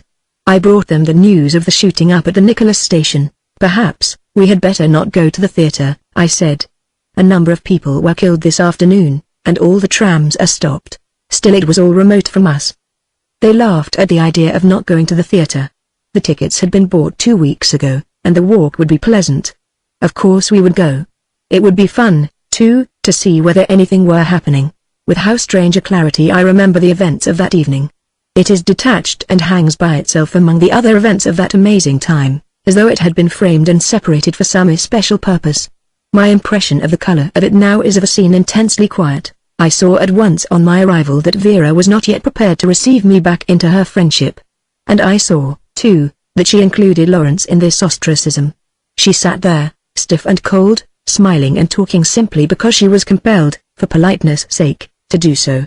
She would scarcely speak to me at all, and when I saw this I turned and devoted myself to Uncle Ivan, who was always delighted to make me a testing ground for his English. But poor Jerry. Had I not been so anxious lest a scene should burst upon us all, I could have laughed at the humor of it. Vera's attitude was a complete surprise to him. He had not seen her during the preceding week, and that absence from her had heightened his desire until it burned his very throat with its flame. One glance from her, when he came in, would have contented him. He could have rested then, happily, quietly, but instead of that glance she had avoided his eye. Her hand was cold and touched his only for an instant. She had not spoken to him again after the first greeting. I am sure that he had never known a time when his feelings threatened to be too much for him. His hold on himself and his emotions had been complete. These fellas, he once said to me about some Russians, are always letting their feelings overwhelm them like women. And they like it. Funny thing. Well, funny or no, he realized it now. His true education, like Nina's, like Vera's, like Bun's, like Markovich's, perhaps like my own, was only now beginning. Funny and pathetic, too, to watch his broad, red, genial face struggling to express a polite interest in the conversation, to show nothing but friendliness and courtesy. His eyes were as restless as minnows. They darted for an instant towards Vera, then darted off again, then flashed back. His hand moved for a plate, and I saw that it was shaking. Poor Jerry. He had learned what suffering was during those last weeks. But the most silent of us all that evening was Markovich. He sat huddled over his food and never said a word. If he looked up at all he glowered, and so soon as he had finished eating he returned to his workshop, closing the door behind him. I caught Semyonov looking at him with a pleasant, speculative smile. At last Vera, Nina, Lawrence, and I started for the theatre. I can't say that I was expecting a very pleasant evening, but the death-like stillness, both of ourselves and the town did, I confess, startle me. Scarcely a word was exchanged by us between the English Prospect and St. Isaac's Square. The square looked lovely in the bright moonlight, and I said something about it. It was indeed very fine, the cathedral like a hovering purple cloud, the old sentry in his high-peaked hat, the black statue, and the blue shadows over the snow. It was then that Lawrence, with an air of determined strength, detached Vera from us and walked ahead with her. I saw that he was talking eagerly to her. Nina said, with a little shudder, "Isn't it quiet, Durdles? As though there were ghosts round every corner." "Hope you enjoyed your walk this afternoon," I said. "No, it was quiet then. But not like it is now. Let's walk faster and catch the others up." "Do you believe in ghosts, Durdles?" "Yes, I think I do, so do I." "Was it true, do you think, about the people being shot at there, Nicholas Station today?" "I dare say. Perhaps all the dead people are crowding round here now. Why isn't anyone out walking? I suppose they are all frightened by what they've heard, and think it better to stay at home." We were walking down the Morskaya, and our feet gave out a ringing echo. "Let's keep up with them," Nina said. When we had joined the others I found that they were both silent, Lawrence very red, Vera pale. We were all feeling rather weary. A woman met us. "You aren't allowed to cross the Nevsky," she said. "The Cossacks are stopping everybody." I can see her now, a stout, red-faced woman, a shawl over her head, and carrying a basket. Another woman, a prostitute I should think, came up and joined us. "What is it?" she asked us. The stout woman repeated in a trembling, agitated voice, "You aren't allowed to cross the Nevsky. The Cossacks are stopping everybody." The prostitute shook her head in her alarm, and little flakes of powder detached themselves from her nose. Boz moi," she said, "and I promised not to be late." Vera then, very calmly and quietly, took command of the situation. "We'll go and see," she said, "what is really the truth." We turned up the side street to the Moika Canal, which lay like powdered crystal under the moon. Not a soul was in sight. There arrived then one of the most wonderful moments of my life. The Nevsky Prospect, that broad and mighty thoroughfare, stretched before us like a great silver river. It was utterly triumphantly bare and naked. Under the moon it flowed, with proud tranquility, so far as the eye could see between its high black banks of silent houses. At intervals of about 100 yards the Cossack pickets, like ebony statues on their horses, guarded the way. Down the whole silver expanse not one figure was to be seen, so beautiful was it under the high moon, so still, so quiet, so proud, that it was revealing now for the first time its real splendor. At no time of the night or day is the Nevsky deserted. How happy it must have been that night. For us, it was as though we hesitated on the banks of a river. I felt a strange superstition, as though something said to me, "You cross that and you are plunged irrevocably into a new order of events. Go home, and you will avoid danger." Nina must have had something of the same feeling, because she said, "Let's go home." "They won't let us cross." "I don't want to cross, let's go home." But Vera said firmly, "Nonsense. We've gone so far. We've got the tickets. I'm going on." I felt the note in her voice, superstitiously, as a kind of desperate challenge, as though she had said, "Well, you see, nothing worse can happen to me than has happened." Lawrence said roughly, "Of course, we're going on." The prostitute began, in a trembling voice, as though we must all of necessity understand her case. "I don't want to be late this time, because I've been late so often before. It always is that way with me. Always unfortunate." We started across, and when we stepped into the shining silver surface we all stopped for an instant, as though held by an invisible force. "That's it," said Vera, speaking it seemed to herself. "So it always is with us. All revolutions in Russia end this way." An unmounted Cossack came forward to us. "No hanging about there," he said. "Cross quickly. No one is to delay." We moved to the other side of the Moika bridge. I thought of the Cossacks yesterday who had assured the people that they would not fire well, that impulse had passed. Protopopov and his men had triumphed. We were all that now in the shallows on the other bank of the canal. The prostitute, who was still at our side, hesitated for a moment, as though she were going to speak.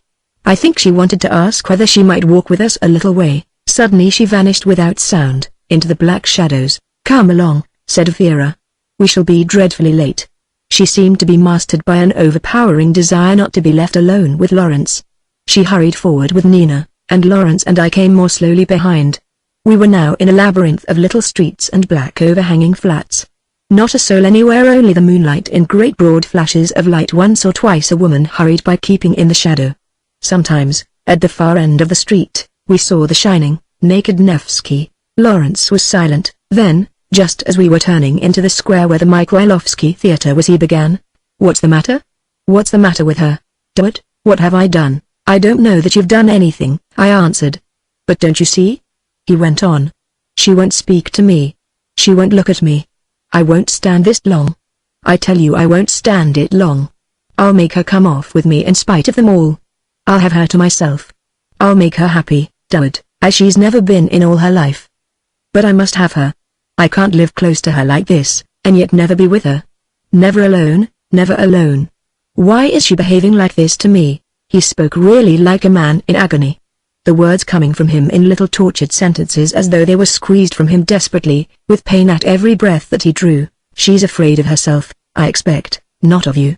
I put my hand on his sleeve. "Lawrence," I said, "go home. Go back to England. This is becoming too much for both of you. Nothing can come of it but unhappiness for everybody." "No," he said. "It's too late for any of your platonic advice, Dud. I'm going to have her, even though the earth turns upside down." We went up the steps and into the theater. There was, of course, scarcely anyone there. The Mikhailovsky is not a large theater, but the stalls looked extraordinarily desolate, every seat watching one with a kind of insolent wink, as though, like the Nevsky 10 minutes before, it said, "Well, now you humans are getting frightened, you're all stopping away. We're coming back to our own." There was some such malicious air about the whole theater. Above, in the circle, the little empty boxes were dim and shadowy, and one fancied figures moved there, and then saw that there was no one. Someone up in the gallery laughed, and the laugh went echoing up and down the empty spaces. A few people came in and sat nervously about, and no one spoke except in a low whisper, because voices sounded so loud and impertinent. Then again the man in the gallery laughed, and everyone looked up frowning. The play began. It was, I think, Ladies de Françoise, but of that I cannot be sure. It was a farce of the regular French type, with a bedroom off, and marionettes who continually separated into couples and giggled together. The giggling tonight was of a sadly hollow sort. I pitied and admired the actors, spontaneous as a rule, but now bravely stuffing any kind of sawdust into the figures in their hands, but the leakage was terrible, and the sawdust lay scattered all about the stage. The four of us sat as solemn as statues. I don't think one of us smiled. It was during the second act that I suddenly laughed. I don't know that anything very comic was happening on the stage, but I was aware, with a kind of ironic subconsciousness, that some of the superior spirits in their superior heaven must be deriving a great deal of fun from our situation. There was Vera thinking, I suppose, of nothing but Lawrence, and Lawrence thinking of nothing but Vera, and Nina thinking of nothing but Lawrence, and the audience thinking of their safety, and the players thinking of their salaries, and Protopopov at home thinking of his victory, and the Tsar in Zasku thinking of his God-sent autocracy, and Europe thinking of its ideals, and Germany thinking of its militarism, all self-justified, all mistaken, and all fulfilling some deeper plan at whose purpose they could not begin to guess. And how intermingled we all were. Vera and Nina, M. Robert and M. Flora on the other side of the footlights, Trenchard and Marie killed in Galicia, the Kaiser and Hindenburg, the Archbishop of Canterbury and the postmaster of my village in Glebesha. The curtain is coming down, the fat husband is deceived once again, the lovers are in the bedroom listening behind the door, the comic waiter is winking at the chambermaid, the lights are up and we are alone again in the deserted theatre. Towards the end of the last interval I went out into the passage behind the stalls to escape from the chastened whispering that went trembling up and down like the hissing of terrified snakes. I leaned against the wall in the deserted passage and watched the melancholy figure of a cloakroom attendant huddled up on a chair, his head between his hands. Suddenly I saw Vera. She came up to me as though she were going to walk past me, and then she stopped and spoke. She talked fast, not looking at me, but beyond, down the passage. I'm sorry, Ivan Andreevich, she said. I was cross the other day. I hurt you. I oughtn't to have done that, you know, I said, but I never thought of it for a minute. No, I was wrong. But I've been terribly worried during these last weeks. I've thought it all out today and I've decided there was a catch in her breath, and she paused. She went on, decided that there mustn't be any more weakness. I'm much weaker than I thought. I would be ashamed if I didn't think that shame was a silly thing to have. But now I am quite clear, I must make Nicholas and Nina happy. Whatever else comes I must do that. It has been terrible, these last weeks. We've all been angry and miserable, and now I must put it right. I can if I try. I've been forgetting that I chose my own life myself, and now I mustn't be cowardly because it's difficult. I will make it right myself. She paused again, then she said, looking me straight in the face. Ivan Andreevich, does Nina care for Mr. Lawrence? She was looking at me, with large black eyes so simply, with such trust in me, that I could only tell her the truth. Yes, I said, she does. Her eyes fell, then she looked up at me again. I thought so, she said. And does he care for her? No, I said. He does not. He must, she said. It would be a very happy thing for them to marry. She spoke very low, so that I could scarcely hear her words. Wait, Vera, I said. Let it alone. Nina's very young. The mood will pass. Lawrence, perhaps, will go back to England. She drew in her breath and I saw her hand tremble, but she still looked at me, only now her eyes were not so clear. Then she laughed. I'm getting an old woman, Ivan Andreevich. It's ridiculous. She broke off. Then held out her hand. But we'll always be friends now, won't we? I'll never be cross with you again. I took her hand. I'm getting old too, I said. And I'm useless at everything. I only make a bungle of everything I try. But I'll be your true friend to the end of my time. The bell rang and we went back into the theater. Chapter 8. And yet, strangely enough, when I lay awake that night in my room on my deserted island, it was of Markovich that I was thinking. Of all the memories of the preceding evening, that of Markovich huddled over his food, sullen and glowering, with Semyonov watching him, was predominant. Markovich was, so to speak, the dark horse of them all, and he was also, when one came to look at it, all the way round the center of the story. And yet it was Markovich, with his inconsistencies, his mysteries, his impulses, and purposes, whom I understood least of them all. He makes, indeed, a very good symbol of my present difficulties. In that earlier experience of Marie in the forests of Galicia, the matter had been comparatively easy. I had then been concerned with the outward manifestation of war cannon, cholera, shell, and the green glittering trees of the forest itself. But the war had made progress since then. It had advanced out of material things into the very souls of men. It was no longer the forest of bark and tinder with which the chiefs of this world had to deal, but, to adapt the Russian proverb itself, with the dark forest of the hearts of men. How much more baffling and intangible this new forest, and how deeply serious a business now for those who are still thoughtlessly and selfishly juggling with human affairs. There is no ammunition, I remember crying desperately in Galicia. We had moved further than the question of ammunition now. I had a strange dream that night. I saw my old forest of 2 years before, the very woods of Butach with the hot painted leaves, the purple slanting sunlight, the smell, the cries, the whir of the shell. But in my dream the only inhabitant of that forest was Markovich. He was pursued by some animal.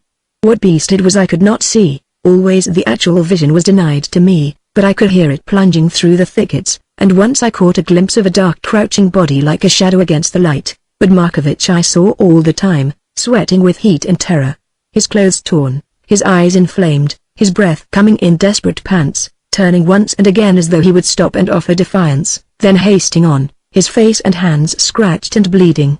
I wanted to offer him help and assistance, but something prevented me. I could not get to him. Finally he vanished from my sight and I was left alone in the painted forest. All the next morning I sat and wondered what I had better do, and at last I decided that I would go and see Henry Bunn. I had not seen Bunn for several weeks. I myself had been, of late, less to the flat in the English Prospect, but I knew that he had taken my advice that he should be kind to Nicholas Markovich with due British seriousness, and that he had been trying to bring some kind of relationship about. He had even asked Markovich to dine alone with him, and Markovich, although he declined the invitation, was, I believe, greatly touched. So, about 1:30, I started off for Bunn's office on the Fontanka. I've said somewhere before, I think, that Bunn's work was in connection with the noble but uphill task of enlightening the Russian public as to the righteousness of the war, the British character, and the Anglo-Russian alliance. I say uphill, because only a few of the real population of Russia showed the slightest desire to know anything whatever about any country outside their own. Their interest is in ideas, not in boundaries, and what I mean by real will be made patent by the events of this very day. However, Bunn did his best, and it was not his fault that the British government could only spare enough men and money to cover about 1 inch of the whole of Russia, and, I hasten to add, that if that same British government had plastered the whole vast country from Archangel to Vladivostok with pamphlets, orators, and photographs, it would not have altered, in the slightest degree, after events. To make any effect in Russia, England needed not only men and money but 100 years' experience of the country. That same experience was possessed by the Germans alone of all the Western peoples, and they have not neglected to use it. I went by tram to the Fontanka, and the streets seemed absolutely quiet. That strange shining Nevsky of the night before was a dream. Someone in the tram said something about rifle shots in the summer garden, but no one listened. As Vera had said last night, we had, none of us, much faith in Russian revolutions. I went up in the lift to the propaganda office and found it a very nice airy place, clean and smart, with coloured advertisements by Shepperson and others on the walls, pictures of Hampstead and St. Albans and Kew Gardens that looked strangely satisfactory and homely to me, and rather touching and innocent. There were several young women clicking away at typewriters, and maps of the Western Front, and a colossal toy map of the London Tube, and a nice English library with all the best books from Chaucer to D.H. Lawrence and from the Religio Medici to E.V. Lucas. London. Everything seemed clean and simple and a little deserted, as through the heart of the Russian public had not, as yet, quite found its way there. I think guileless was the adjective that came to my mind, and certainly Burroughs, the head of the place, a large, red-faced, smiling man with glasses, seemed to me altogether too cheerful and pleased with life to penetrate the wicked recesses of Russian pessimism. I went into Bunn's room and found him very hard at work in a serious, emphatic way which only made me feel that he was playing at it. He had a little bookcase over his table, and I noticed the Georgian book of verse, Conrad's Nostromo, and a translation of Rupshin's Pale Horse, altogether too pretty and literary. I said to him. You ought to be getting at the peasant with a pitchfork and a ham, not admiring the intelligentsia. I dare say you're right, he said, blushing.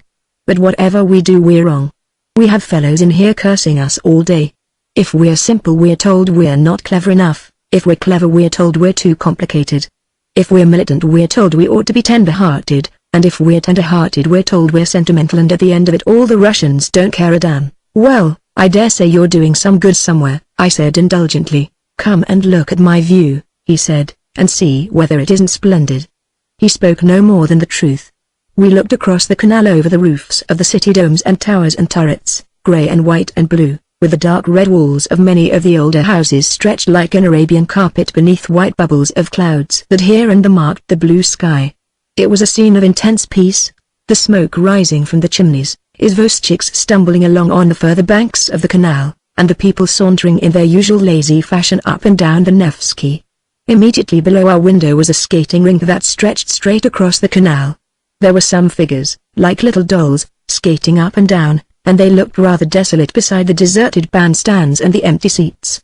On the road outside our door a cart loaded with wood slowly moved along, the high hoop over the horse's back gleaming with red and blue. Yes, it is a view, I said.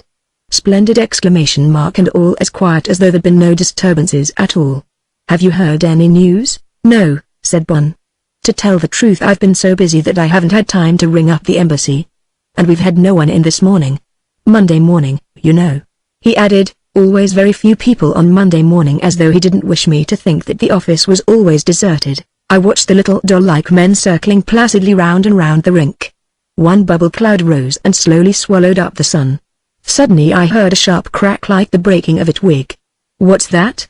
I said, stepping forward onto the balcony. It sounded like a shot. I didn't hear anything, said Bon.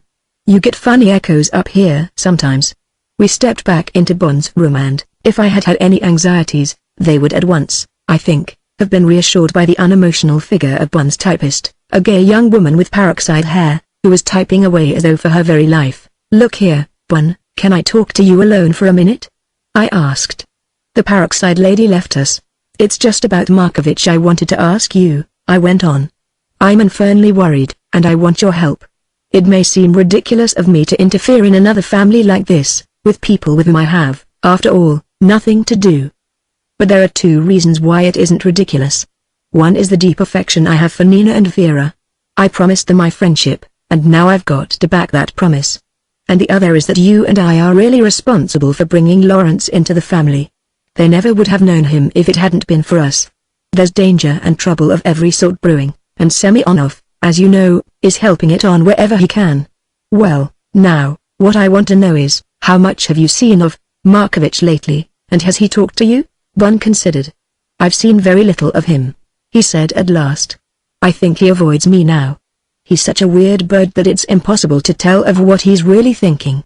I know he was pleased when I asked him to dine with me at the Bear the other night. He looked most awfully pleased. But he wouldn't come. It was as though he suspected that I was laying a trap for him. But what have you noticed about him otherwise? Well, I've seen very little of him. He's sulky just now. He suspected Lawrence, of course, always after that night of Nina's party. But I think that he's reassured again.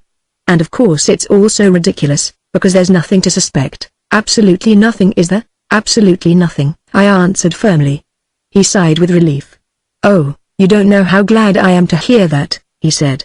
Because, although I've known that it was all right, Vera's been so odd lately that I've wondered. You know how I care about Vera and, how do you mean odd? I sharply interrupted. Well, for instance, of course I've told nobody and you won't tell anyone either, but the other night I found her crying in the flat, sitting up near the table, sobbing her heart out. She thought everyone was out. I'd been in my room and she hadn't known. But Vera, Vera of all people. I didn't let her see me. She doesn't know now that I heard her. But when you care for anyone as I care for Vera, it's awful to think that she can suffer like that and one can do nothing. Oh, Dad, I wish to God I wasn't so helpless.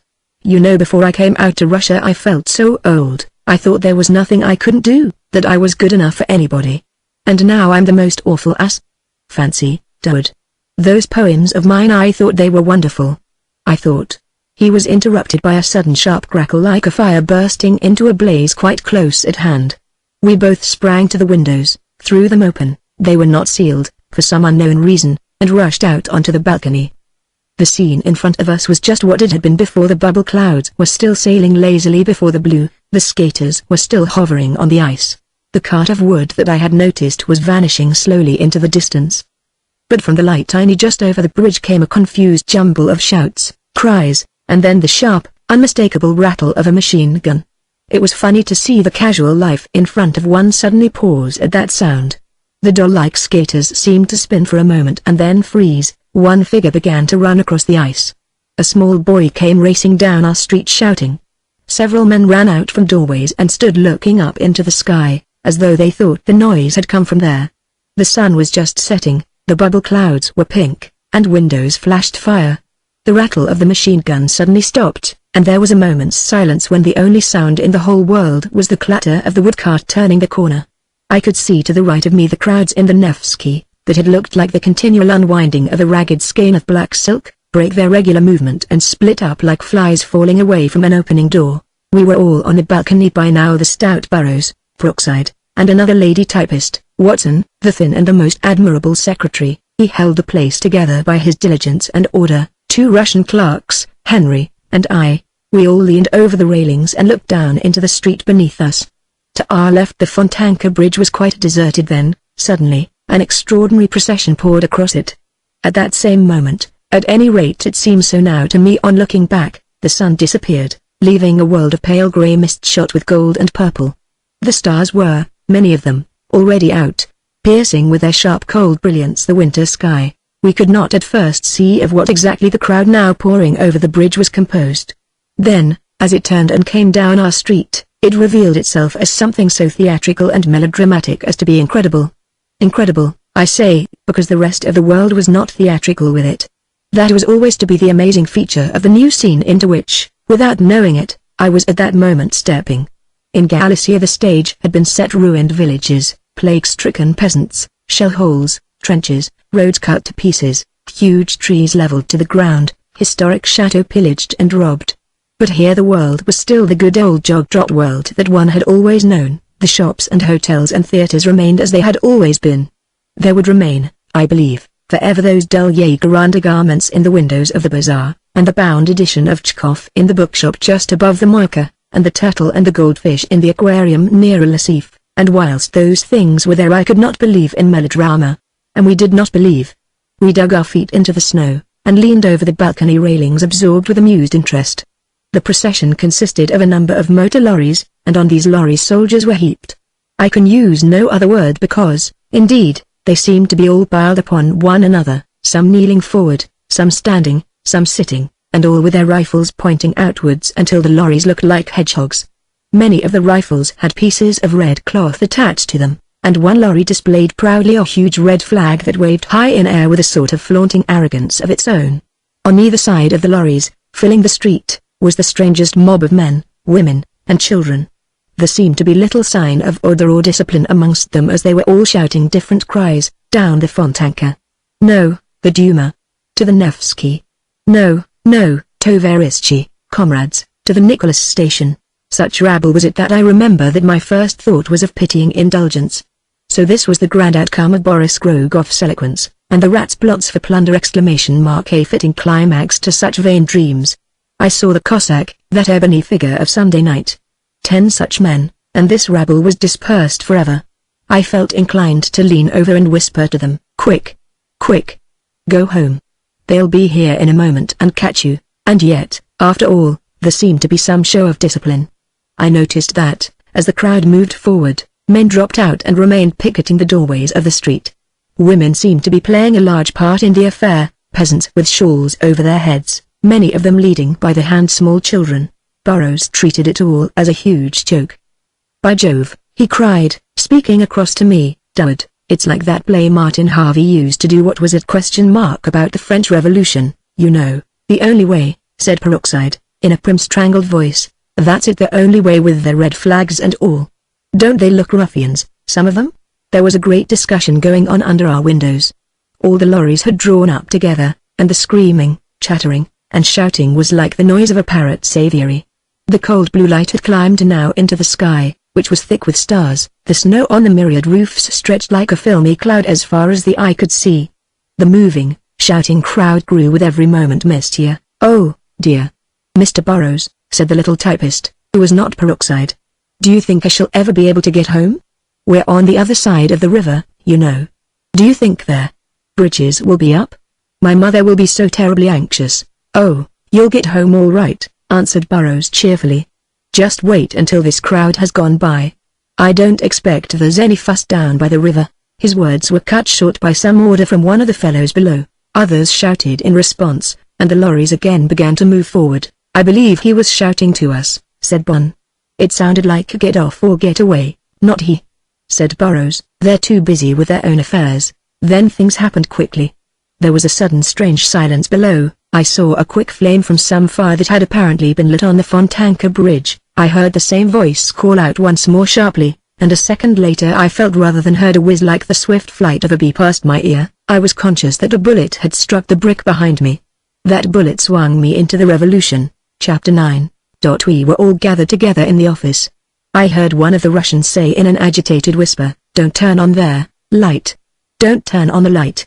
They can see." We were all in half darkness, our faces mistily white. I could hear Peroxide breathing in a tremulous manner, as though in a moment she would break into hysteria. "We'll go into the inside room. We can turn the light on there," said Burrows. We all passed into the reception room of the office, a nice airy place with the library along one wall and bright-colored maps on the other. We stood together and considered the matter. "It's real," said Burrows, his red, cheery face perplexed and strained. "Who would have thought it? Of course it's real," cried Bon impatiently. Burrows' optimism had been often difficult to bear with indulgence. "Now you see." "What about your beautiful Russian mystic now?" "Oh dear," cried the little Russian typist. "And my mother? Whatever shall I do? She'll hear reports and think that I'm being murdered. I shall never get across." "You'd better stay with me tonight, Miss Brudanov," said Peroxide firmly. "My flat's quite close here in Gagarinsky. We shall be delighted to have you. You can telephone to your mother, Miss Brudanov," said Burrows. "No difficulty at all." It was then that Bon took me aside. "Look here," he said. "I'm worried. Vera and Nina were going to the Astoria to have tea with Semyonov this afternoon. I should think their Astoria might be rather a hot spot if this spreads. And I wouldn't trust Semyonov. Will you come down with me now?" "Yes," I said, "of course I'll come." We said a word to Burrows, put on our shubas and galoshes, and started down the stairs. At every door there were anxious faces. Out of one flat came a very fat Jew. "Gentlemen, what is this all about?" "Riots," said Bon. "Is there shooting?" "Yes," said Bon. "Bosmoy. Bosmoy. And I live over on Vasily Ostrov. What do you advise, Gospoda? Will the bridges be up?"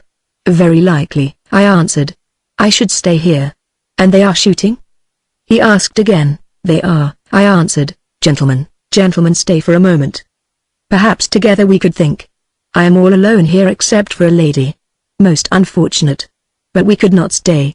The world into which we stepped was wonderful. The background of snow under the star-blazing sky made it even more fantastic than it naturally was. We slipped into the crowd and, becoming part of it, were at once, as one so often is, sympathetic with it. It seemed such a childish, helpless, and good-natured throng. No one seemed to know anything of arms or directions. There were, as I have already said, many women and little children, and some of the civilians who had rifles looked quite helpless. I saw one boy holding his gun upside down. No one paid any attention to us. There was as yet no class note in the demonstration, and the only hostile cries I heard were against Protopopov and the police. We moved back into the street behind the Fontanka, and here I saw a wonderful sight. Someone had lighted a large bonfire in the middle of the street and the flames tossed higher and higher into the air, bringing down the stars in flights of gold, flinging up the snow until it seemed to radiate in lines and circles of white light high over the very roofs of the houses.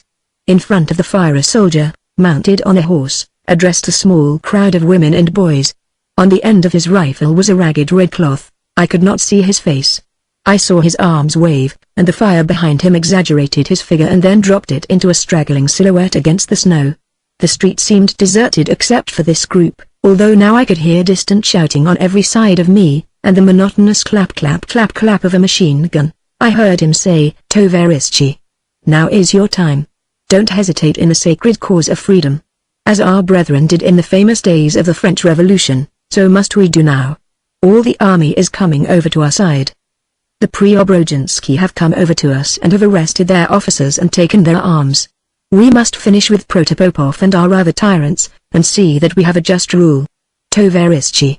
There will never be such a chance again, and you will repent forever if you have not played your part in the great fight for freedom. So it went on.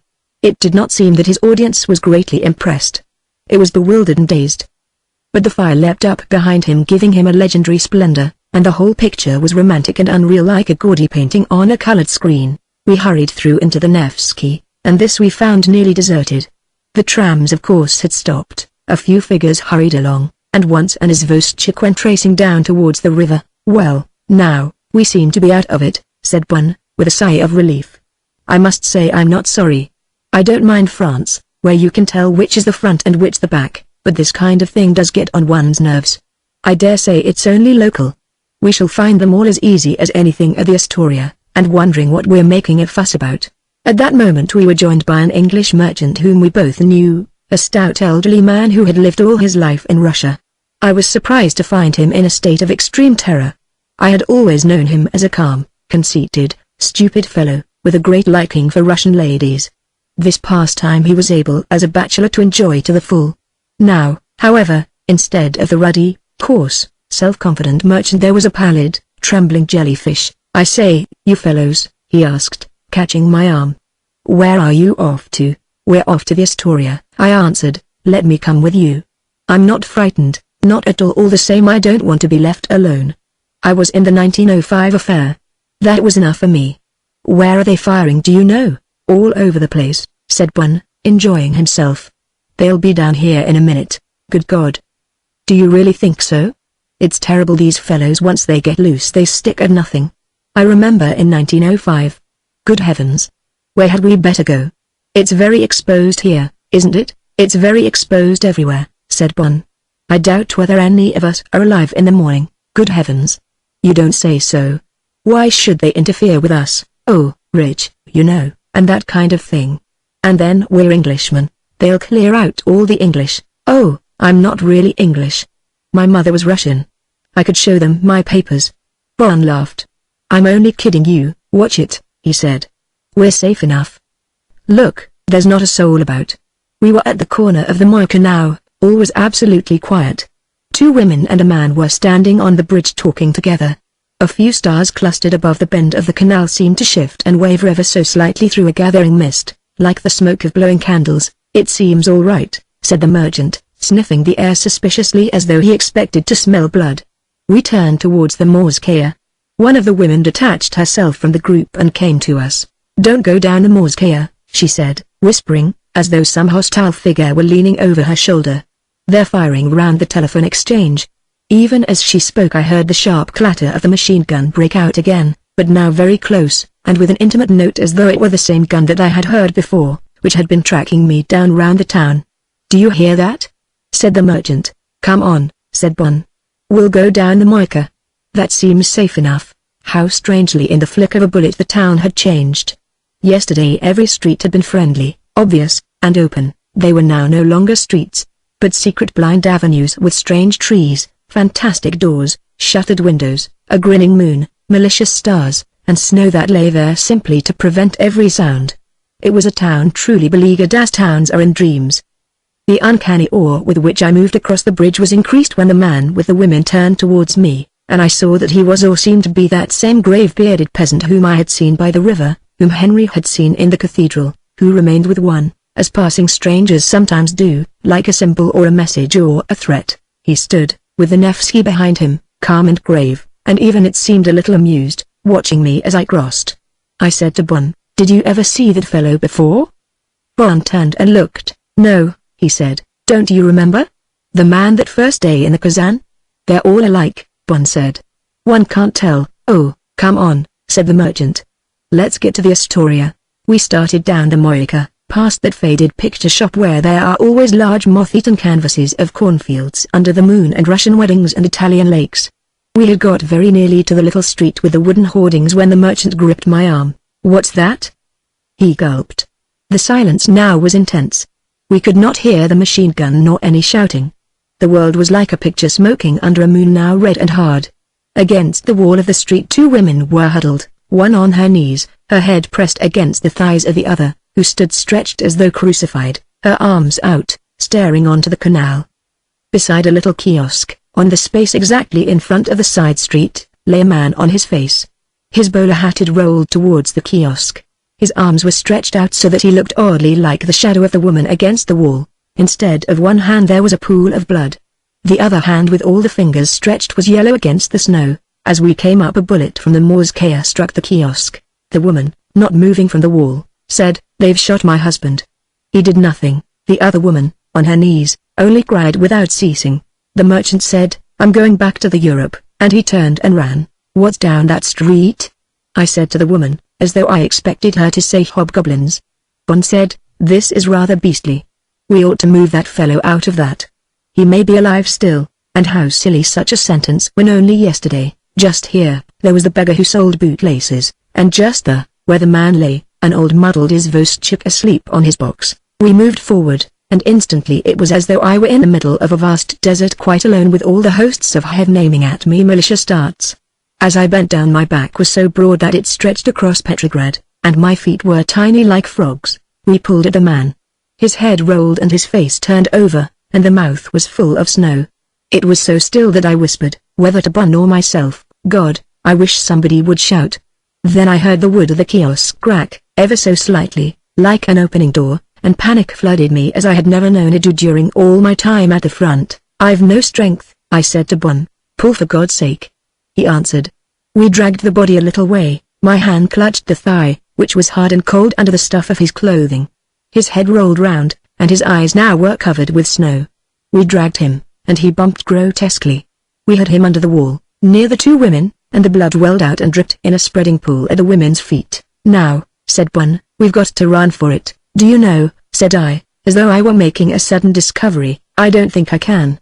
I leaned back against the wall and looked at the pool of blood near the kiosk where the man had been. "Oh, but you've got to," said Bun, who seemed to feel no fear. "We can't stay here all night." "No, I know," I answered. "But the trouble is I'm not myself." And I was not. That was the trouble. I was not John Dowd at all. Some stranger was here with a new heart, poor shriveled limbs, an enormous nose, a hot mouth with no eyes at all. This stranger had usurped my clothes and he refused to move. He was tied to the wall and he would not obey me. Bun looked at me. "I say, Dowd, come on, it's only a step. We must get to the Astoria." But the picture of the Astoria did not stir me. I should have seen Nina and Vera waiting there, and that should have at once determined me. So it would have been had I been myself. This other man was there. Nina and Vera meant nothing to him at all. But I could not explain that to Bun. "I can't go." I saw Bun's eyes. I was dreadfully ashamed. "You go on," I muttered. I wanted to tell him that I did not think that I could endure to feel again that awful expansion of my back and the turning my feet into toads. "Of course I can't leave you," he said. And suddenly I sprang back into my own clothes again. I flung the charlatan out and he flumped off into air. "Come on," I said, and I ran. No bullets whizzed past us. I was ashamed of running, and we walked quite quietly over the rest of the open space. "Funny thing," I said, "I was damned frightened for a moment." "It's the silence and the houses," said Bun. Strangely enough I remember nothing between that moment and our arrival at the Astoria. We must have skirted the canal, keeping in the shadow of the wall, then crossed the St. Isaac's Square. The next thing I can recall is our standing, rather breathless, in the hall of the Astoria, and the first persons I saw there were Vera and Nina, together at the bottom of the staircase, saying nothing, waiting. In front of them was a motley crowd of Russian officers all talking and gesticulating together. I came nearer to Vera and at once I said to myself, "Lawrence is here somewhere." She was standing, her head up, watching the doors, her eyes glowed with anticipation, her lips were a little parted. She never moved at all, but was so vital that the rest of the people seemed dolls beside her. As we came towards them Nina turned round and spoke to someone, and I saw that it was Semyonov who stood at the bottom of the staircase, his thick legs apart, stroking his beard with his hand. We came forward and Nina began at once. "Turtles, tell us. What's happened?" "I don't know," I answered. The lights after the dark and the snow bewildered me, and the noise and excitement of the Russian officers were deafening. Nina went on, her face lit. "Can't you tell us anything?" We haven't heard a word. We came just in an ordinary way about 4 o'clock. There wasn't a sound, and then, just as we were sitting down to tea, they all came bursting in, saying that all the officers were being murdered, and that Protopopov was killed, and that's true anyway, said a young Russian officer, turning round to us excitedly. I had it from a friend of mine who was passing just as they stuck him in the stomach. He saw it all. They dragged him out of his house and stuck him in the stomach. They say the Tsar's been shot, said another officer, a fat, red-faced man with very bright red trousers, and that Rodzienko's formed a government. I heard on every side such words as people Rodzienko Protopopov freedom, and the officer telling his tale again. And they stuck him in the stomach just as he was passing his house. Through all this tale Vera never moved. I saw, to my surprise, that Lawrence was there now, standing near her but never speaking. Semyonov stood on the stairs watching. Suddenly I saw that she wanted me. Ivan Andreevich, she said, will you do something for me? She spoke very low, and her eyes did not look at me, but beyond us all out to the door. Certainly, I said. Will you keep Alexei Petrovich here? Mr. Lawrence and Mr. Bond can see us home. I don't want him to come with us. Will you ask him to wait and speak to you? I went up to him. Semyonov, I said, I want a word with you, if I may. Certainly, he said, with that irritating smile of his, as though he knew exactly of what I was thinking. We moved up the dark stairs. As we went I heard Vera's clear, calm voice. Will you see us home, Mr. Lawrence? I think it's quite safe to go now. We stopped on the first floor under the electric light. There were 2 easy chairs there, with a dusty palm behind them. We sat down. You haven't really got anything to say to me, he began. Oh yes, I have, I said. No. You simply suggested conversation because Vera asked you to do so. I suggested a conversation, I answered, because I had something of some seriousness to tell you. Well, she needn't have been afraid, he went on. I wasn't going home with them. I want to stop and watch these ridiculous people a little longer. What had you got to say, my philosophical, optimistic friend? He looked quite his old self, sitting stockily in the chair, his strong thighs pressing against the cane as though they'd burst it, his thick square beard more wiry than ever, and his lips red and shining. He seemed to have regained his old self-possession and confidence. What I wanted to say, I began, is that I'm going to tell you once more to leave Markovich alone. I know the other day that alone, oh that. He brushed it aside impatiently. There are bigger things than that just now, Dowd. You lack, as I have always said, 2 very essential things, a sense of humor and a sense of proportion. And you pretend to know Russia whilst you are without those 2 admirable gifts. However, let us forget personalities. There are better things here. As he spoke 2 young Russian officers came tumbling up the stairs. They were talking excitedly, not listening to one another, red in the face and tripping over their swords. They went up to the next floor, their voices very shrill. So much for your sentimental Russia, said Semyonov. He spoke very quietly. How I shall love to see these fools all toppled over, and then the fools who toppled them toppled in their turn. Dowd, you're a fool too. But you're English, and at least you've got a conscience. I tell you, you'll see in these next months such cowardice, such selfishness, such meanness, such ignorance as the world has never known, and all in the name of freedom. Why, they're chattering about freedom already downstairs as hard as they can go. As usual, Semyonov, I answered hotly, you believe in the good of no one? If there's really a revolution coming, which I still doubt, it may lead to the noblest liberation. Oh, you're an ass. He interrupted quietly. Nobility in the human race. I tell you, Ivan Andreevich, of the noble character, that the human race is rotten, that it is composed of selfishness, vice, and meanness, that it is hypocritical beyond the bounds of hypocrisy, and that of all mean cowardly nations on this earth the Russian nation is the meanest and most cowardly. That fine talk of ours that you English slobber over a mere excuse for idleness, and you'll know it before another year is through. I despise mankind with a contempt that every day's fresh experience only the more justifies. Only once have I found someone who had a great soul, and she, too, if I had secured her, might have disappointed me. No, my time is coming. I shall see at last my fellowmen in their true colors, and I shall even perhaps help them to display them. My worthy Markovich, for example. What about Markovich? I asked sharply. He got up, smiling. He put his hand on my shoulder. He shall be driven by ghosts, he answered, and turned off to the stairs. He looked back for a moment. The funny thing is, I like you, Dowd, he said. Chapter 10. I remember very little of my return to my island that night. The world was horribly dark and cold, the red moon had gone, and a machine gun pursued me all the way home like a barking dog. I crossed the bridge frankly with nerves so harassed, with so many private anxieties and so much public apprehension, with so overpowering a suspicion that every shadow held a rifle, that my heart leapt in my breast, and I was suddenly sick with fear when someone stepped across the road and put his hand on my arm. You see, I have nothing much to boast about myself. My relief was only slightly modified when I saw that it was the rat. The rat had changed. He stood, as though on purpose, under the very faint grey light of the lamp at the end of the bridge, and seen thus, he did in truth seem like an apparition. He was excited, of course, but there was more in his face than that. The real truth about him was, that he was filled with some determination, some purpose. He was like a child who is playing at being a burglar. His face had exactly that absorption, that obsessing preoccupation. "I've been waiting for you, Baron," he said in his hoarse musical voice. "What is it?" I asked. "This is where I live," he said, and he showed me a very dirty piece of paper. "I think you ought to know." "Why?" I asked him. "Kto sne out?" "Who knows? The Tsar's gone and we are all free men." I felt oddly that suddenly now he knew himself my master. That was now in his voice. "What are you going to do with your freedom?" I asked. He sighed. "I shall have my duties now," he said. "I'm not a free man at all. I obey orders for the first time. The people are going to rule. I am the people." He paused. Then he went on very seriously.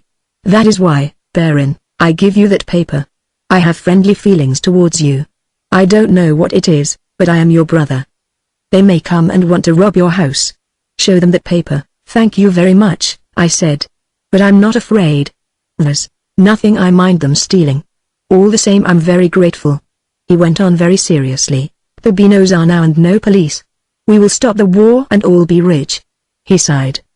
"But I don't know that it will bring happiness." He suddenly seemed to me forlorn and desolate and lonely, like a lost dog. I knew quite well that very soon, perhaps directly he had left me, he would plunder and murder and rob again.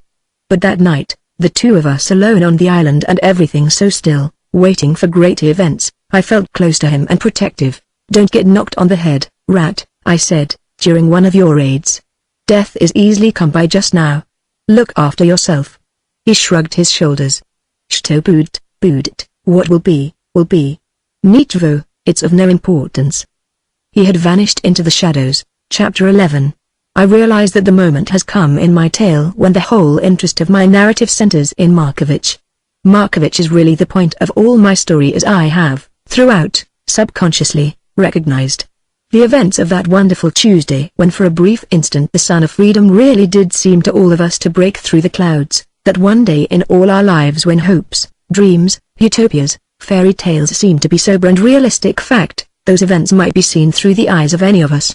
Vera, Nina, Grogov, Semyonov, Lawrence, Bon and I, all shared in them and all had our sensations and experiences. But my own were drab and ordinary enough, and from the others I had no account so full and personal and true as from Markovich. He told me all about that great day afterwards, only a short time before the catastrophe that overwhelmed us all, and in his account there was all the growing suspicion and horror of disillusion that after events fostered in him. But as he told me, sitting through the purple hours of the night, watching the light break in ripples and circles of color over the sea, he regained some of the splendors of that great day, and before he had finished his tale he was right back in that fantastic world that had burst at the touch like bubbles in the sun. I will give his account, as accurately as possible in his own words. I seldom interrupted him, and I think he soon forgot that I was there. He had come to me that night in a panic, for reasons which will be given later, and I, in trying to reassure him, had reminded him of that day, when the world was suddenly utopia. That did exist, that world, I said. And once having existed it cannot now be dead. Believe that it will come back. Come back. He shook his head. Even if it is still there I cannot go back to it. I will tell you, Ivan Andreevich, what that day was. And why now I am so bitterly punished for having believed in it. Listen, what happened to me. It occurred, all of it, exactly as I tell you. You know that, just at that time, I had been worrying very much about Vera. The revolution had come, I suppose, very suddenly to everyone, but truly to myself, because I had been thinking of Vera. It was like a thunderclap. It's always been my trouble, Ivan Andreevich, that I can't think of more than one thing at once, and the worry of it has been that in my life there has been almost invariably more than one thing that I ought to think of. I would think of my invention, you know, that I ought to get on with it a little faster. Because really it was making a sort of cloth out of bark that I was working at. As every day passed, I could see more and more clearly that there was a great deal in this particular invention, and that it only needed real application to bring it properly forward. Only application, as you know, is my trouble. If I could only shut my brain up. He told me then, I remember, a lot about his early childhood, and then the struggle that he had had to see one thing at once, and not two or three things that got in the way and hindered him from doing anything. He went on about Vera. You know that one night I had crept up into your room, and looked to see whether there were possibly a letter there. That was a disgraceful thing to do, wasn't it? But I felt then that I had to satisfy myself. I wonder whether I can make you understand. It wasn't jealousy exactly, because I had never felt that I had had any very strong right over Vera, considering the way that she had married me, but I don't think I ever loved her more than I did during those weeks, and she was unattainable. I was lonely, Ivan Andreevich, that's the truth. Everything seemed to be slipping away from me, and in some way Alexei Petrovich Semyonov seemed to accentuate that. He was always reminding me of one day or another when I had been happy with Vera long ago, some silly little expedition we had taken, or he was doubtful about my experiments being any good, or he would recall what I had felt about Russia at the beginning of the war. All in a very kindly way, mind you. He was more friendly than he had ever been, and seemed to be altogether softer-hearted. But he made me think a great deal about Vera. He talked often so much. He thought that I ought to look after her more, and I explained that that wasn't my right. The truth is that ever since Nina's birthday party I had been anxious. I knew really that everything was right. Vera is of course the soul of honor, but something had occurred then which made me, well, that doesn't matter now. The only point is that I was thinking of Vera a great deal, and wondering how I could make her happy. She wasn't happy. I don't know how it was, but during those weeks just before the revolution we were none of us happy. We were all uneasy, as though we expected something were going to happen, and we were all suspicious. I only tell you this because then you will see why it was that the revolution broke upon me with such surprise. I had been right inside myself, talking to nobody, wanting nobody to talk to me. I get like that sometimes, when words seem to mean so much that it seems dangerous to throw them about. And perhaps it is. But silence is dangerous too. Everything is dangerous if you are unlucky by nature. I had been indoors all that Monday working at my invention, and thinking about Vera, wondering whether I'd speak to her. Then afraid of my temper, I have a bad temper, wanting to know what was the truth, thinking at one moment that if she cared for someone else that I'd go away. And then suddenly angry and jealous, wishing to challenge him, but I am a ludicrous figure to challenge anyone, as I very well know. Semyonov had been to see me that morning, and he had just sat there without saying anything. I couldn't endure that very long, so I asked him what he came for, and he said, "Oh, nothing." I felt as though he was spying, and I became uneasy. Why should he come so often now? And I was beginning to think of him when he wasn't there. It was as though he thought he had a right over all of us, and that irritated me. Well, that was Monday. They all came late in the afternoon and told me all the news. They had been at the Astoria. The whole town seemed to be in revolt, so they said. But even then I didn't realize it. I was thinking of Vera just the same. I looked at her all the evening just as Semyonov had looked at me, and didn't say anything. I never wanted her so badly before. I made her sleep with me all that night. She hadn't done that for a long time, and I woke up early in the morning to hear her crying softly to herself. She never used to cry. She was so proud. I put my arms round her, and she stopped crying and lay quite still. It wasn't fair what I did, but I felt as though Alexei Petrovich had challenged me to do it. He always hated Vera, I knew. I got up very early and went to my wood. You can imagine I wasn't very happy. Then suddenly I thought I'd go out into the streets, and see what was happening. I couldn't believe really that there had been any change. So I went out. Do you know, of recent years I've walked out very seldom? What was it? A kind of shyness. I knew when I was in my own house, and I knew whom I was with. Then I was never a man who cared greatly about exercise, and there was no one outside whom I wanted very much to see. So when I went out that morning it was as though I didn't know Petrograd at all, and had only just arrived there. I went over the Ekateringovsky bridge, through the square, and to the left down the Sadovaya. Of course the first thing that I noticed was that there were no trams, and that there were multitudes of people walking along, and that they were all poor people and all happy. And I was glad when I saw that. Of course I'm a fool, and life can't be as I want it, but that's always what I had thought life ought to be, all the streets filled with poor people, all free and happy. And here they were, with the snow crisp under their feet, and the sun shining, and the air quite still, so that all the talk came up, and up into the sky like a song. But of course they were bewildered as well as happy. They didn't know where to go, they didn't know what to do, like birds let out suddenly from their cages. I didn't know myself. That's what sudden freedom does, takes your breath away so that you go staggering along, and get caught again if you're not careful. No trams, no policemen, no carriages filled with proud people cursing you. Oh, Ivan Andreevich, I'd be proud myself if I had money, and servants to put on my clothes, and new women every night, and different food every day. I don't blame them, but suddenly proud people were gone, and I was crying without knowing it, simply because that great crowd of poor people went pushing along, all talking under the sunny sky as freely as they pleased. I began to look about me. I saw that there were papers posted on the walls. They were those proclamations, you know, of Rodzianko's new government, saying that while everything was unsettled, Miliukov, Rodzianko, and the others would take charge in order to keep order and discipline. It seemed to me that there was little need to talk about discipline. Had beggars appeared there in the road, I believe that the crowd would have stripped off their clothes and given them, rather than that they should want. I stood by one proclamation and read it out to the little crowd. They repeated the names to themselves, but they did not seem to care much. "The Tsar's wicked, they tell me," said one man to me. "And all our troubles come from him." "It doesn't matter," said another. "There'll be plenty of bread now." And indeed, what did names matter now? I couldn't believe my eyes or my ears, Ivan Andreevich. It looked too much like paradise, and I'd been deceived so often. So I determined to be very cautious. "You've been taken in, Niel Leontievich, many times. Don't you believe this?" But I couldn't help feeling that if only this world would continue, if only the people could always be free and happy and the sun could shine, perhaps the rest of the world would see its folly and the war would stop and never begin again. This thought would grow in my mind as I walked, although I refused to encourage it. Motor lorries covered with soldiers came dashing down the street.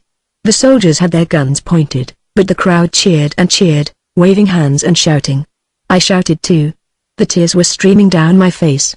I couldn't help myself. I wanted to hold the sun and the snow and the people all in my arms, fixed so that it should never change, and the world should see how good and innocent life could be. On every side people had asked what had really happened, and of course no one knew. But it did not matter. Everyone was so simple. A soldier, standing beside one of the placards, was shouting, "Tovarishchi! What we must have is a splendid republic and a good Tsar to look after it," and they all cheered him and laughed and sang.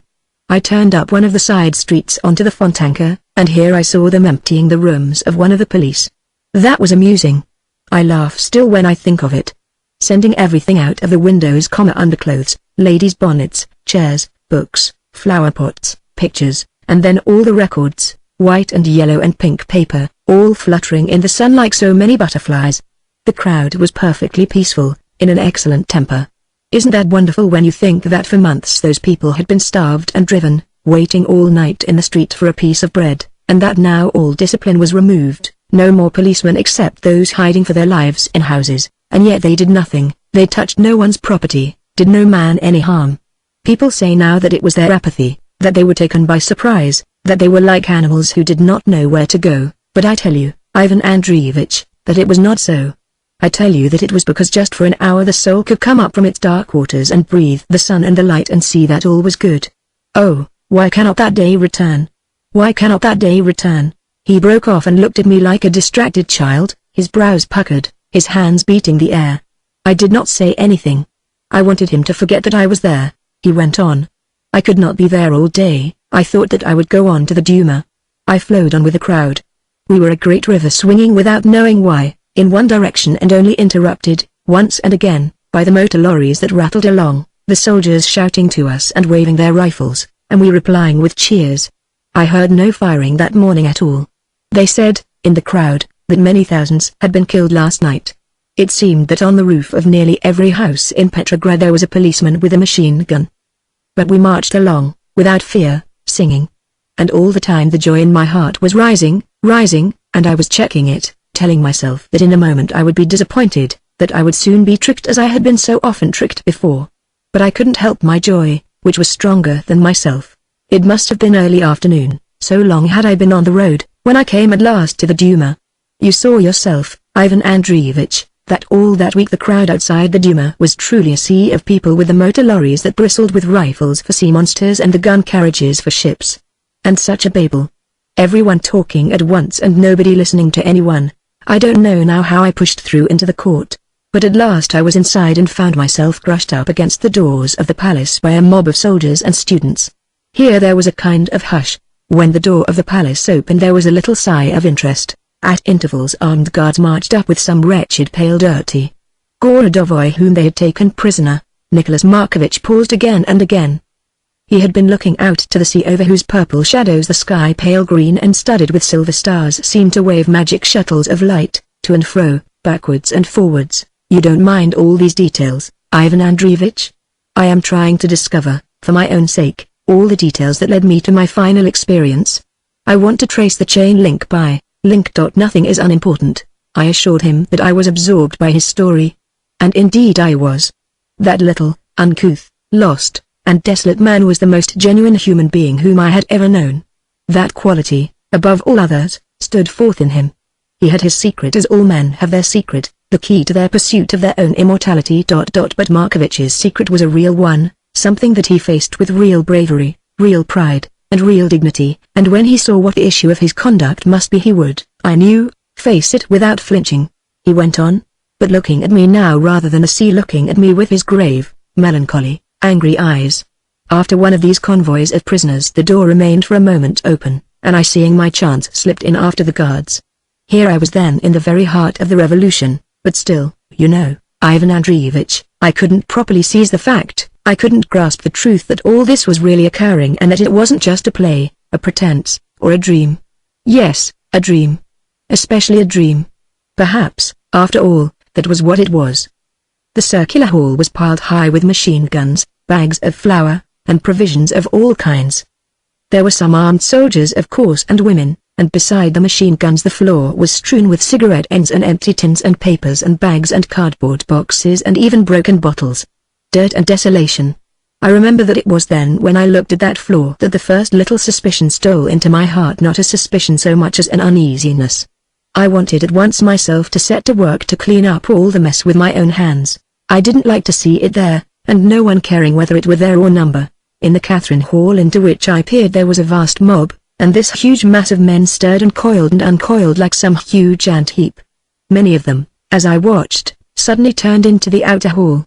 Men jumped onto chairs and boxes and balustrades, and soon, all over the place there were speakers, some shouting, some shrieking, some with tears rolling down their cheeks, some swearing, some whispering as though to themselves.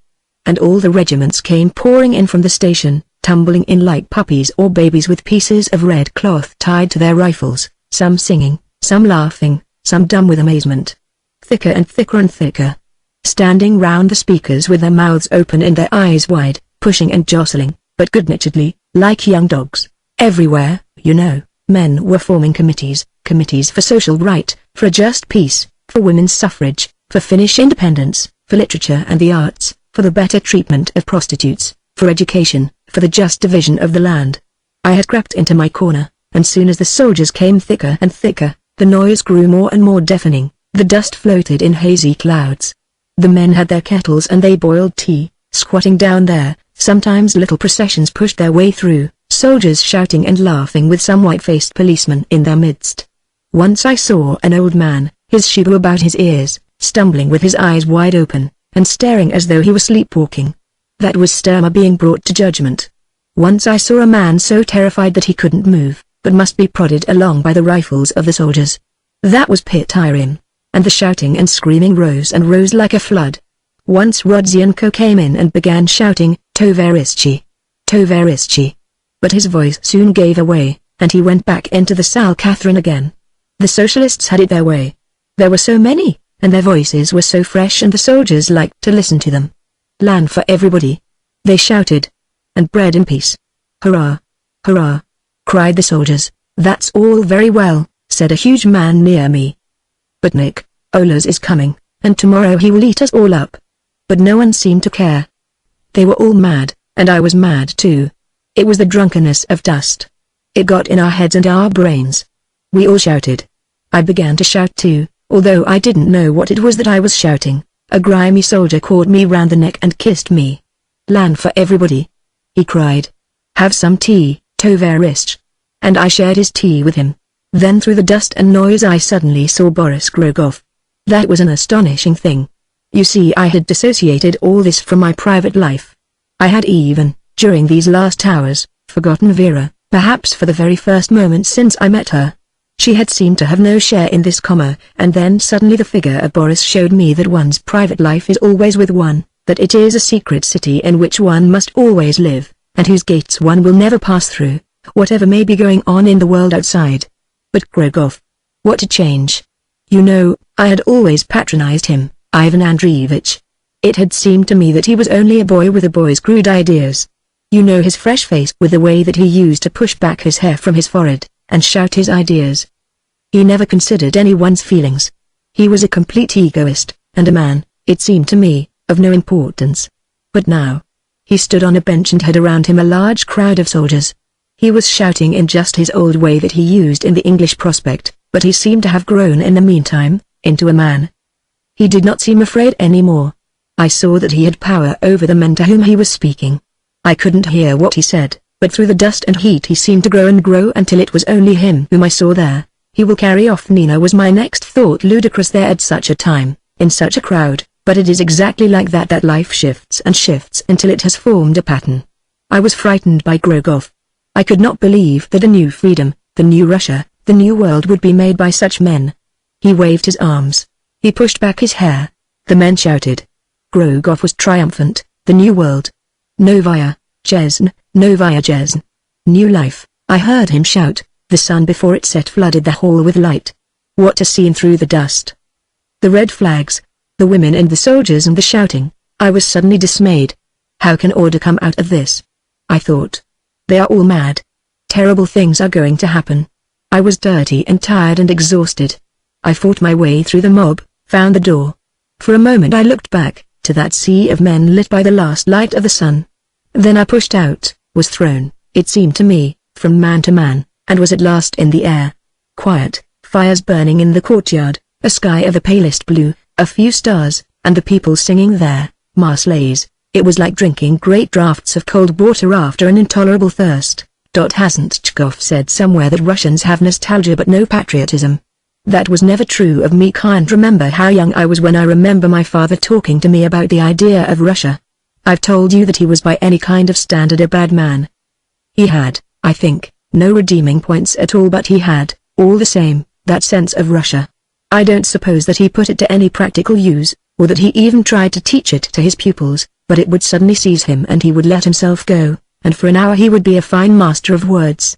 And what Russian is ever more than that at the end? He spoke to me and gave me a picture of a world inside a world, and this inside world was complete in itself.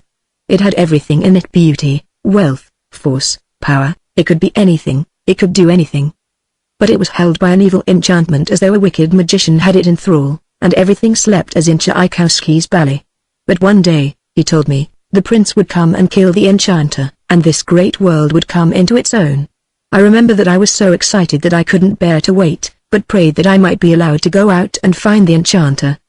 But my father laughed and said that there were no enchanter now, and then I cried. All the same, I never lost my hope.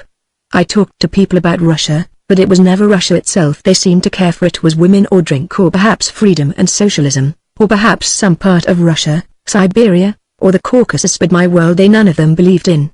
It didn't exist, they said. It was simply my imagination that had painted it, and they laughed at me and said it was held together by the lashes of and when those went Russia would go too. As I grew up, some of them thought that I was revolutionary, and they tried to make me join their clubs and societies. But those were no use to me. They couldn't give me what I wanted. They wanted to destroy, to assassinate someone, or to blow up a building. They had no thought beyond destruction, and that to me seemed only the first step. And they never think of Russia, our revolutionaries. You will have noticed that yourself, Ivan Andreevich. Nothing so small and trivial as Russia. It must be the whole world or nothing at all. Democracy. Freedom. The brotherhood of man. Oh, the terrible harm that words have done to Russia. had the Russians of the last 50 years been born without the gift of speech, we would be now the greatest people on the earth. But I loved Russia from end to end. The farthest villages in Siberia, the remotest hut beyond Archangel, from the shops in the Sadovaya to the Lavra at Kyiv, from the little villages on the bank of the Volga to the woods round Ternopil, all one country, one people, one world within a world. The old man to whom I was secretary discovered this secret hope of mine. I talked one night when I was drunk and told him everything. I mentioned even the enchanter and the sleeping beauty. How he laughed at me. He would never leave me alone. Niel Leontievich believes in holy Russia. He would say. Not so much holy, you understand, as bewitched. A fairy garden, ladies, with a sleeping beauty in the middle of it. Dear me, Niel Leontievich, no wonder you are heart-free. How I hated him and his yellow face and his ugly stomach. I would have stamped on it with delight. But that made me shy. I was afraid to speak of it to anyone, and I kept to myself. Then Vera came and she didn't laugh at me. The two ideas grew together in my head. Vera and Russia. The two things in my life by which I stood, because man must have something in life round which he may nestly as a cat curls up by the fire. But even Vera did not seem to care for Russia as Russia. What can Siberia be to me? She would say. Why, Nicholas, it is no more than China. But it was more than China. When I looked at it on the map I recognized it as though it were my own country. Then the war came and I thought the desire of my heart was fulfilled. At last men talked about Russia as though she truly existed. For a moment all Russia was united, all classes, rich and poor, high and low. Men were patriotic together as though one heart beat through all the land. But only for a moment. Divisions came, and quickly things were worse than before. There came Tannenberg and afterwards Warsaw. All was lost. Russia was betrayed, and I was a sentimental fool. You know yourself how cynical even the most sentimental Russians are. That is because if you stick to facts you know where you are, but ideas are always betraying you. Life simply isn't long enough to test them, that's all, and man is certainly not a patient animal. At first I watched the war going from bad to worse, and then I shut myself in and refused to look any longer. I thought only of Vera and my work. I would make a great discovery and be rich, and then Vera at last would love me. Idiot. As though I had not known that Vera would not love for that kind of reason. I determined that I would think no more of Russia, that I would be a man of no country. Then during those last weeks before the revolution I began to be suspicious of Vera and to watch her. I did things of which I was ashamed, and then I despised myself for being ashamed. I am a man, I can do what I wish. Even though I am imprisoned I am free. I am my own master. But all the same, to be a spy is a mean thing, Ivan Andreevich. You Englishmen, although you are stupid, you are not mean. It was that day when your young friend, Bun, found me looking in your room for letters, that in spite of myself I was ashamed. He looked at me in a sort of way as though, down to his very soul he was astonished at what I had done. Well, why should I mind that he should be astonished? He was very young and all wrong in his ideas of life. Nevertheless that look of his influenced me. I thought about it afterwards. Then came Alexei Petrovich. I've told you already. He was always hinting at something. He was always there as though he were waiting for something to happen. He hinted things about Vera. It's strange, Ivan Andreevich, but there was a day just a week before the revolution, when I was very nearly jumping up and striking him. Just to get rid of him so that he shouldn't be watching me. Why even when I wasn't there he... But what's that got to do with my walk? Nothing perhaps. All the same, it was all these little things that made me, when I walked out of the Duma that evening, so queer. You see, I'd been getting desperate. All that I had left was being taken from me, and then suddenly this revolution had come and given me back Russia again. I forgot Alexei Petrovich and your Englishman Lawrence and the failure of my work. I remembered, once again, just as I had those first days of the war, Vera and Russia. There, in the clear evening air, I forgot all the talk there had been inside the Duma, the mess and the noise and the dust. I was suddenly happy again, and excited, and hopeful. The enchanter had come after all, and Russia was to awake. Ah, what a wonderful evening that was. You know that there have been times, very rare occasions in one's life when places that one knows well, streets and houses so common and customary as to be like one's very skin, are suddenly for a wonderful half-hour places of magic. The trees are gold, the houses silver, the bricks jeweled, the pavement of amber. Or simply perhaps they are different, a new country of new color and mystery. When one is just in love or has won some prize, or finished at last some difficult work. Petrograd was like that to me that night. I swear to you, Ivan Andreevich, I did not know where I was. I seem now on looking back to have been in places that night, magical places, that by the morning had flown away. I could not tell you where I went. I know that I must have walked for miles. I walked with a great many people who were all my brothers. I had drunk nothing, not even water, and yet the effect on me was exactly as though I were drunk with happiness, Ivan Andreevich, and with the possibility of all the things that might now be. We, many of us, marched along, singing the Marseillais, I suppose. There was firing, I think, in some of the streets, because I can remember now on looking back that once or twice I heard a machine gun quite close to me and didn't care at all, and even laughed. Not that I've ever cared for that. Bullets aren't the sort of things that frighten me. There are other terrors. All the same, it was curious that we should all march along as though there were no danger and the peace of the world had come. There were women with us, quite a number of them, I think, and, I believe, some children. I remember that some of the way I carried a child, fast asleep in my arms. How ludicrous it would be now if I, of all men in the world, carried the baby down the Nevsky. But it was quite natural that night. The town seemed to me blazing with light. Of course that it cannot have been, there can have only been the stars and some bonfires. And perhaps we stopped at the police courts which were crackling away. I don't remember that, but I know that somewhere there were clouds of golden sparks opening into the sky and mingling with the stars, a wonderful sight, flocks of golden birds, and behind them a roar of sound like a torrent of water. I know that, most of the night, I had one man especially for my companion. I can see him quite clearly now, although, whether it is all my imagination or not I can't say. Certainly I've never seen him since and never will again. He was a peasant, a bigly made man, very neatly and decently dressed in a workman's blouse and black trousers. He had a long black beard and was grave and serious, speaking very little but watching everything. Kindly, our best type of peasant, perhaps the type that will one day give Russia her real freedom. One day. 1,000 years from now. I don't know why it is that I can still see him so clearly, because I can remember no one else of that night, and even this fellow may have been my imagination.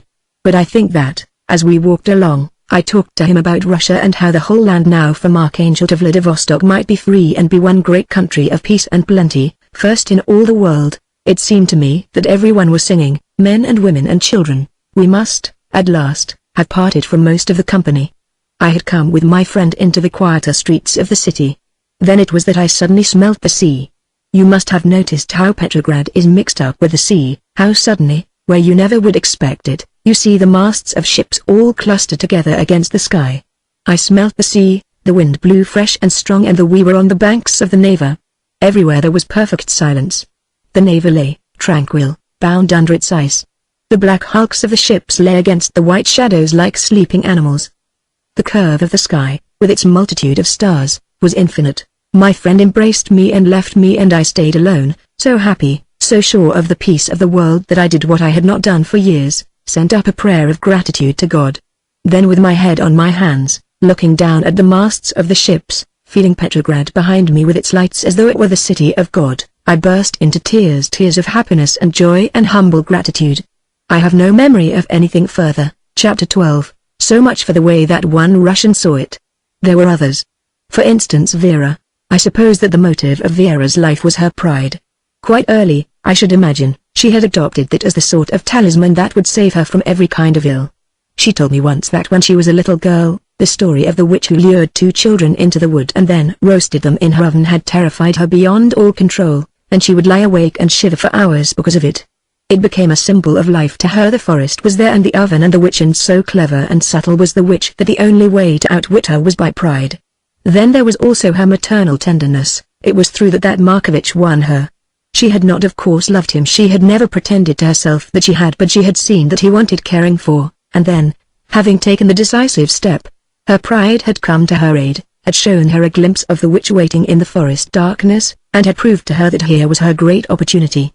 She had then, with the easy superiority of a young girl, ignorant of life, dismissed love as of something that others might care for but that would, in no case, concern herself.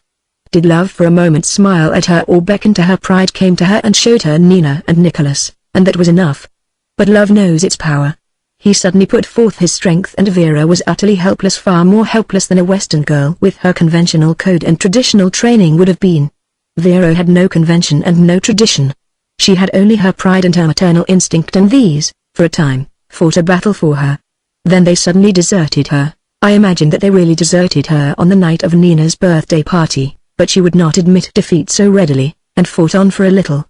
On this eventful week when the world, as we knew it, was tumbling about our ears, she had told herself that the only thing to which she must give a thought was her fixed loyalty to Nina and Nicholas. She would not think of Lawrence. She would not think of him. And so resolving, thought of him all the more. By Wednesday morning her nerves were exhausted. The excitements of this week came as a climax to many months of strain.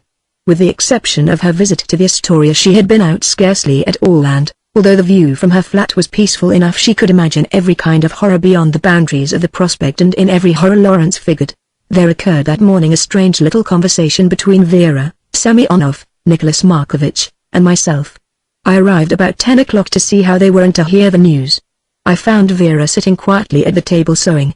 Markovich stood near to her, his anxious eyes and trembling mouth perched on the top of his sharp beaky collar and his hands rubbing nervously one within another. He was obviously in a state of very great excitement. Semyonov sat opposite Vera, leaning his thick body on his arms, his eyes watching his niece and every once and again his firm pale hand stroking his beard. When I joined them he said to me, "Well, Ivan Andreevich, what's the latest news of your splendid revolution?" "Why my revolution?" I asked. I felt an especial dislike this morning of his sneering eyes and his thick pale honey-colored beard.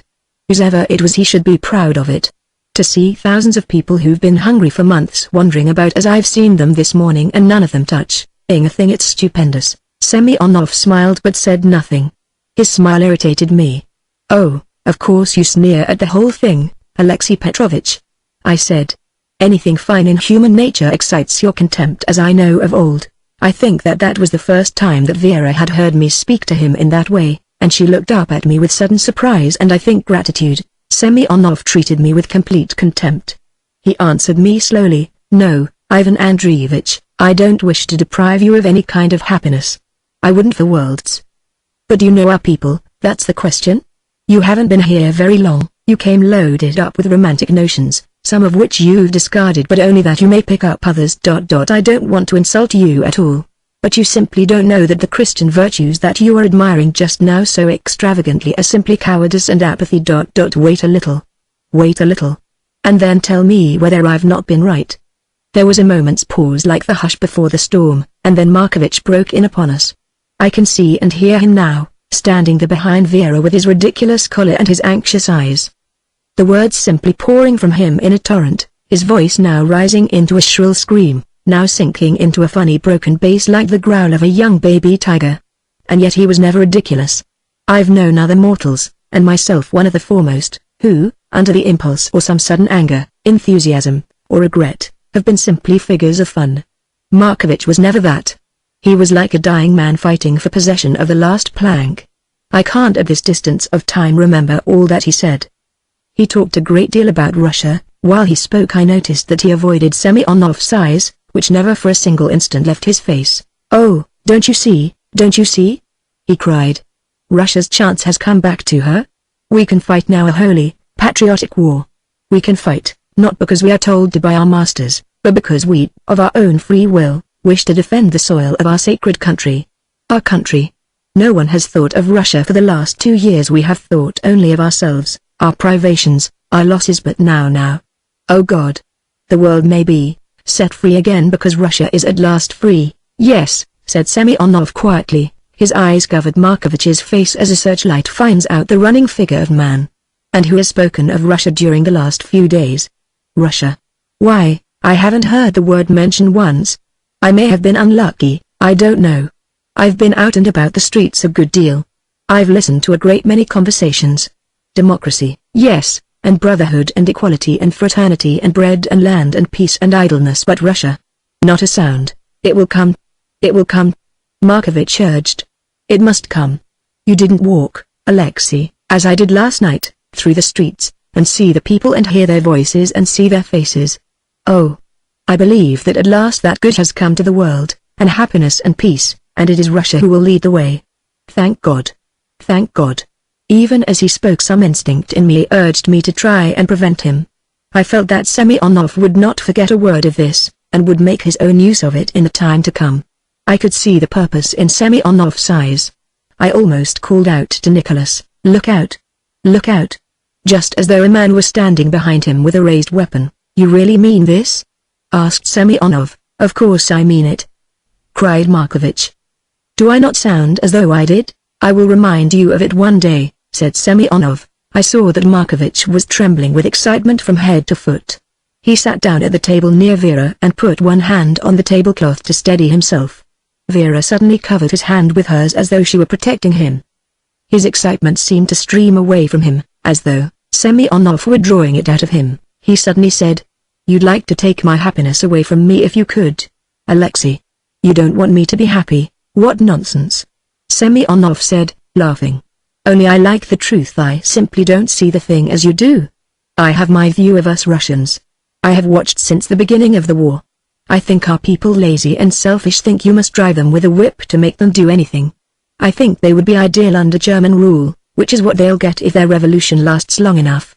That's all." I saw that Markovich wanted to reply, but he was trembling so that he could not. He said at last, "You'll leave me alone, Alexei. Let me go my own way. I have never tried to prevent you," said Semyonov. There was a moment's silence. Then, in quite another tone, he remarked to me, "By the way, Ivan Andreevich, what about your friend Mr. Lawrence? He's in a position of very considerable danger where he is with Wildling. They tell me, Wildling may be murdered at any moment. Some force stronger than my will drove me to look at Vera." I saw that Niel Leontievich also was looking at her. She raised her eyes for an instant, her lips moved as though she were going to speak, then she looked down again at her sewing. Semyonov watched us all. "Oh, he'll be all right," I answered. "If anyone in the world can look after himself it's Lawrence." "That's all very well," said Semyonov, still looking at Markovich. "But to be in Wildling's company this week is a very unhealthy thing for anyone. And that type of Englishman is not noted for cowardice. I tell you that Lawrence can look after himself," I insisted angrily. Semyonov knew and Markovich knew that I was speaking to Vera. No one then said a word. There was a long pause. At last, Semyonov saw fit to go. "I'm off to the Duma," he said. "There's a split, I believe. And I want to hear whether it's true that the Tsar's abdicated." "I believe you'd rather he hadn't, Alexei Petrovich." Markovich broke in fiercely. He laughed at us all and said, "Whose interests am I studying? My own? Holy Russia's? Yours? When will you learn, Nicholas my friend, that I am a spectator, not a participator?" Vera was alone during most of that day, and even now, after the time that has passed, I cannot bear to think of what she suffered. She realized quite definitely and now, with no chance whatever of self-deception, that she loved Lawrence with a force that no denial or sacrifice on her part could alter. She told me afterwards that she walked up and down that room for hours, telling herself again and again that she must not go and see whether he was safe. She did not dare even to leave the room. She felt that if she entered her bedroom the sight of her hat and coat there would break down her resolution, that if she went to the head of the stairs and listened she must then go farther and then farther again. She knew quite well that to go to him now would mean complete surrender. She had no illusions about that. The whole of her body was quivering with desire for his embrace, for the warm strength of his body, for the kindness in his eyes, and the compelling mastery of his hands. She had never loved a man before, but it seemed to her now that she had known all these sensations always, and that she was now, at last, her real self, and that the earlier Vera had been a ghost. And what ghosts were Nina and Markovich? She told me afterwards that, on looking back, this seemed to her the most horrible part of the horrible afternoon. These two, who had been for so many years the very center of her life, whom she had forced to hold up, as it were, the whole foundation of her existence, now simply were not real at all. She might call to them, and their voices were like far echoes or the wind. She gazed at them, and the colors of the room and the street seemed to shine through them. She fought for their reality. She forced herself to recall all the many things that they had done together, Nina's little ways, the quarrels with Nicholas, the reconciliations, the times when he had been ill, the times when they had gone to the country, to the theater. And through it all she heard Semyonov's voice, "By the way, what about your friend Lawrence? He's in a position of very considerable danger. Considerable danger. Considerable danger." By the evening she was almost frantic. Nina had been with a girlfriend in the Vasily Ostrov all day. She would perhaps stay there all that night if there were any signs of trouble. No one returned. Only the clock ticked on. Old Saka asked whether she might go out for an hour. Vera nodded her head. She was then quite alone in the flat. Suddenly, about 7 o'clock, Nina came in. She was tired, nervous, and unhappy. The revolution had not come to her as anything but a sudden crumbling of all the life that she had known and believed in. She had had, that afternoon, to run down a side street to avoid a machine gun, and afterwards on the Morskaya she had come upon a dead man huddled up in the snow like a piece of offal. These things terrified her and she did not care about the larger issues.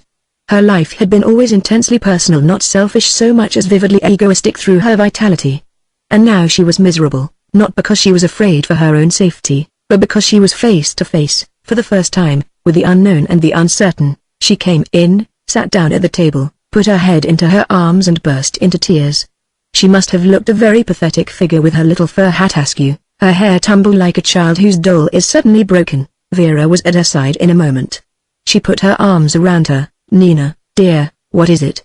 Has somebody hurt you? Has something happened? Is anybody killed?" "No," Nina sobbed. "Nobody, nothing, only I'm frightened. It all looks so strange. The streets are so funny, and there was a dead man on the Morskaya. You shouldn't have gone out, dear. I oughtn't to have let you. But now we can just be cozy together. Saka's gone out. There's no one here but ourselves. We'll have supper and make ourselves comfortable." Nina looked up, staring about her. "Has Saka gone out? Oh, I wish she hadn't. Supposing somebody came." "No one will come. Who could? No one wants to hurt us. I've been here all the afternoon, and no one's come near the flat. If anybody did come we've only got to telephone to Nicholas. He's with Rosanov all the afternoon." "Nicholas?" Nina repeated scornfully. "As though he could help anybody." She looked up. Vera told me afterwards that it was at that moment, when Nina looked such a baby with her tumbled hair and her flushed cheeks stained with tears, that she realized her love for her with a fierceness that for a moment seemed to drown even her love for Lawrence. She caught her to her and hugged her, kissing her again and again, but Nina was suspicious. There were many things that had to be settled between Vera and herself. She did not respond, and Vera let her go. She went into her room, to take off her things. Afterwards they lit the samovar and boiled some eggs and put the caviar and sausage and salt fish and jam on the table. At first they were silent, and then Nina began to recover a little. "You know, Vera, I've had an extraordinary day. There were no trams running, of course, and I had to walk all the distance.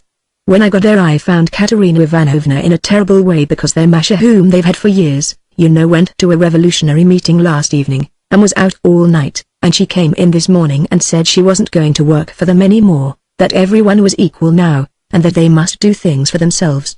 Just fancy. When she's been with them for years and they've been so good to her. It upset Katerina Ivanovna terribly, because of course they couldn't get anyone else, and there was no food in the house. Perhaps Saka won't come back again. Oh, she must. She's not like that. And we've been so good to her. New. Patum, some soldiers came early in the afternoon and they said that some policemen had been firing from Katya's windows and they must search the flat. They were very polite. Quite a young student was in charge of them. He was rather like Boris and they went all over everything. They were very polite, but it wasn't nice seeing them stand there with their rifles in the middle of the dining room. Katya offered them some wine, but they wouldn't touch it. They said they had been told not to, and they looked quite angry with her for offering it. They couldn't find the policeman anywhere of course, but they told Katya they might have to burn the house down if they didn't find him. I think they just said it to amuse themselves. But Katya believed it, and was in a terrible way and began collecting all her china in the middle of the floor, and then Ivan came in and told her not to be silly. "Weren't you frightened to come home?" asked Vera. "Ivan wanted to come with me but I wouldn't let him. I felt quite brave in the flat, as though I'd face anybody. And then every step I took outside I got more and more frightened. It was so strange, so quiet with the trams not running and the shops all shut. The streets are quite deserted except that in the distance you see crowds, and sometimes there were shots and people running. Then suddenly I began to run. I felt as though there were animals in the canals and things crawling about on the ships. And then, just as I thought I was getting home, I saw a man, dead on the snow. I'm not going out alone again until it's over. I'm so glad I'm back, Vera darling. We'll have a lovely evening." They both discovered then how hungry they were, and they had an enormous meal. It was very cozy with the curtains drawn and the wood crackling in the stove and the samovar chuckling. There was a plateful of chocolates, and Nina ate them all. She was quite happy now, and sang and danced about as they cleared away most of the supper, leaving the samovar and the bread and the jam and the sausage for Nicholas and Bun when they came in. At last Vera sat down in the old red armchair that had the holes and the places where it suddenly went flat, and Nina piled up some cushions and sat at her feet. For a time they were happy, saying very little, Vera softly stroking Nina's hair. Then, as Vera afterwards described it to me, some fright or sudden dread of loneliness came into the room. It was exactly as though the door had opened and someone had joined us. And, do you know, I looked up and expected to see Uncle Alexei. However, of course, there was no one there, but Nina moved away a little, and then Vera, wanting to comfort her, tried to draw her closer, and then of course, Nina, because she was like that, with a little peevish shrug of the shoulders, drew even further away. There was, after that, silence between them, an awkward ugly silence, piling up and up with discomfort until the whole room seemed to be eloquent with it. Both their minds were, of course, occupied in the same direction, and suddenly Nina, who moved always on impulse and had no restraint, burst out. I must know how Andrei Stepanovich, their name for Lawrence, because Jeremy had no Russian equivalent, is. I'm going to telephone. You can't, Vera said quietly. It isn't working. I tried an hour ago to get on to Nicholas. Well then, I shall go off and find out, said Nina, knowing very well that she would not. Oh, Nina, of course you mustn't. You know you can't. Perhaps when Nicholas comes in he will have some news for us. Why shouldn't I? You know why not. What would he think? Besides, you're not going out into the town again tonight. Oh, aren't I? And who's going to stop me? I am, said Vera. Nina sprang to her feet. In her later account to me of this quarrel she said, you know, Durdles, I don't believe I ever loved Vera more than I did just then. In spite of her gravity she looked so helpless and as though she wanted loving so terribly.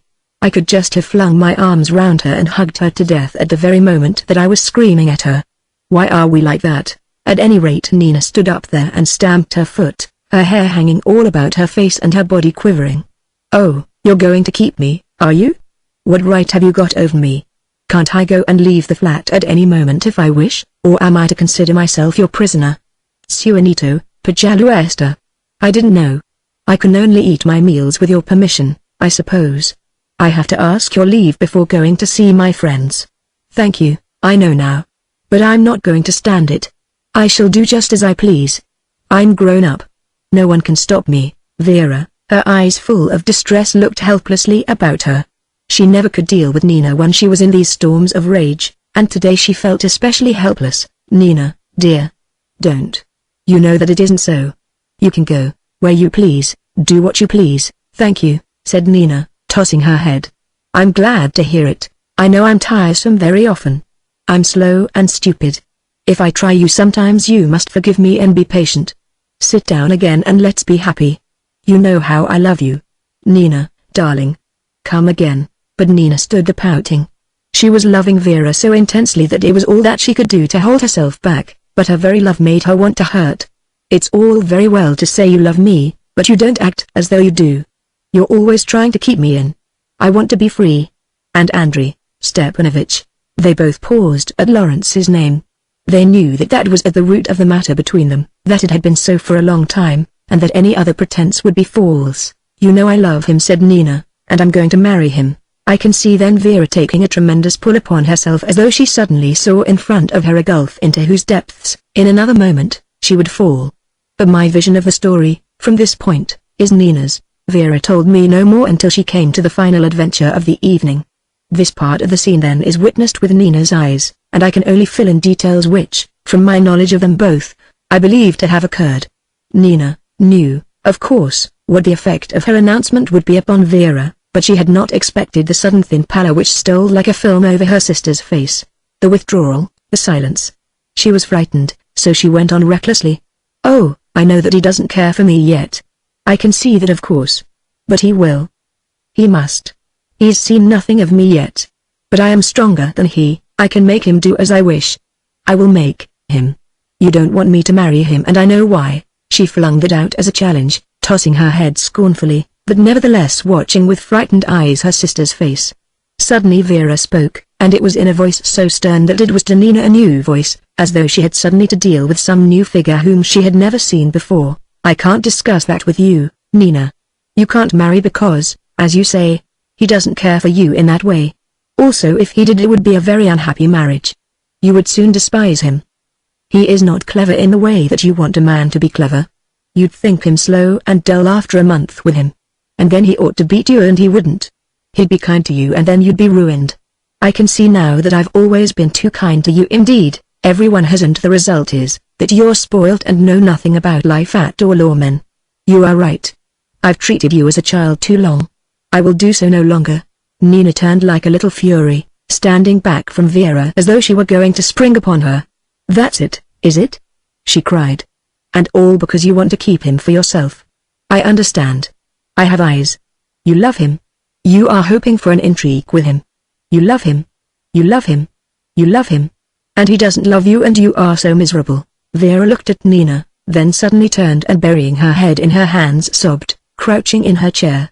Then slipping from the chair, knelt catching Nina's knees, her head against her dress. Nina was aghast, terrified, then in a moment overwhelmed by a surging flood of love, so that she caught Vera to her, caressing her hair, calling her by her little name, kissing her again and again and again. Vrechka, Vrechka, I didn't mean anything. I didn't indeed.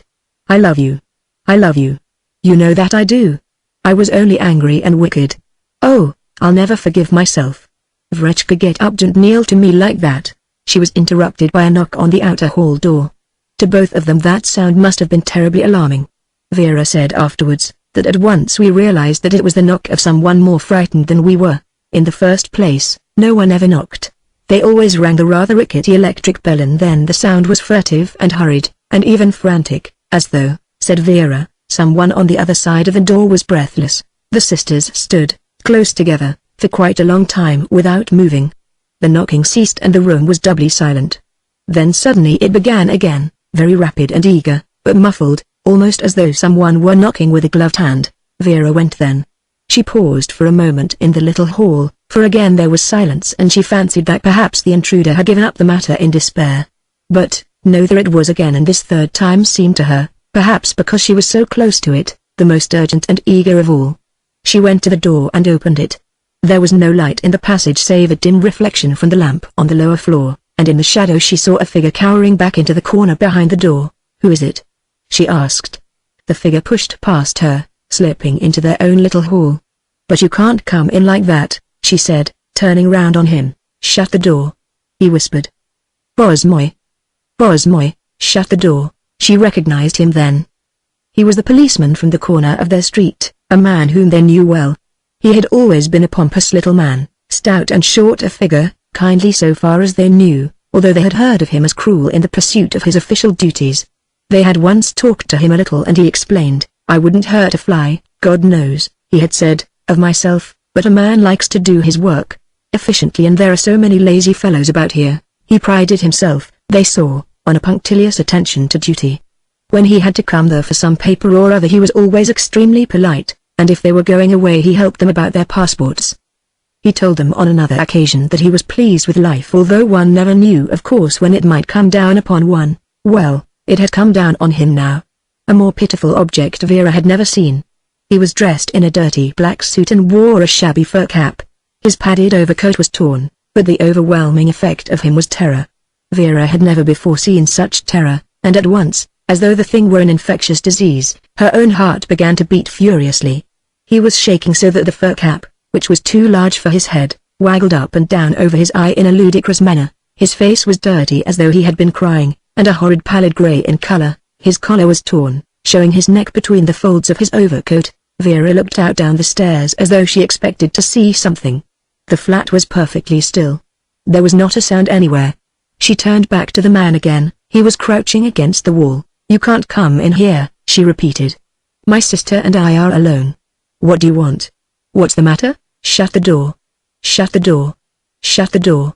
He repeated. She closed it. Now what is it? She asked, and then, hearing a sound, turned to find that Nina was standing with wide eyes, watching. What is it? Nina asked in a whisper. I don't know, said Vera, also whispering. He won't tell me. He pushed past them then into the dining room, looked about him for a moment, then sank into a chair as though his legs would no longer support him, holding onto the cloth with both hands. The sisters followed him into the dining room. "Don't shiver like that," said Vera. "Tell us why you've come in here." His eyes looked past them, never still, wandering from wall to wall, from door to door. "They're after me," he said. "That's it. I was hiding in our cupboard all last night and this morning. They were round there all the time breaking up our things. I heard them shouting. They were going to kill me. I've done nothing. Oh, God. What's that?" "There's no one here," said Vera, "except ourselves. I saw a chance to get away and I crept out. But I couldn't get far. I knew you would be good-hearted. Good-hearted. Hide me somewhere, anywhere. And they won't come in here. Only until the evening. I've done no one any harm. Only my duty." He began to snivel, taking out from his coat a very dirty pocket handkerchief and dabbing his face with it. The odd thing that they felt, as they looked at him, was the incredible intermingling of public and private affairs. 5 minutes before they had been passing through a tremendous crisis in their personal relationship.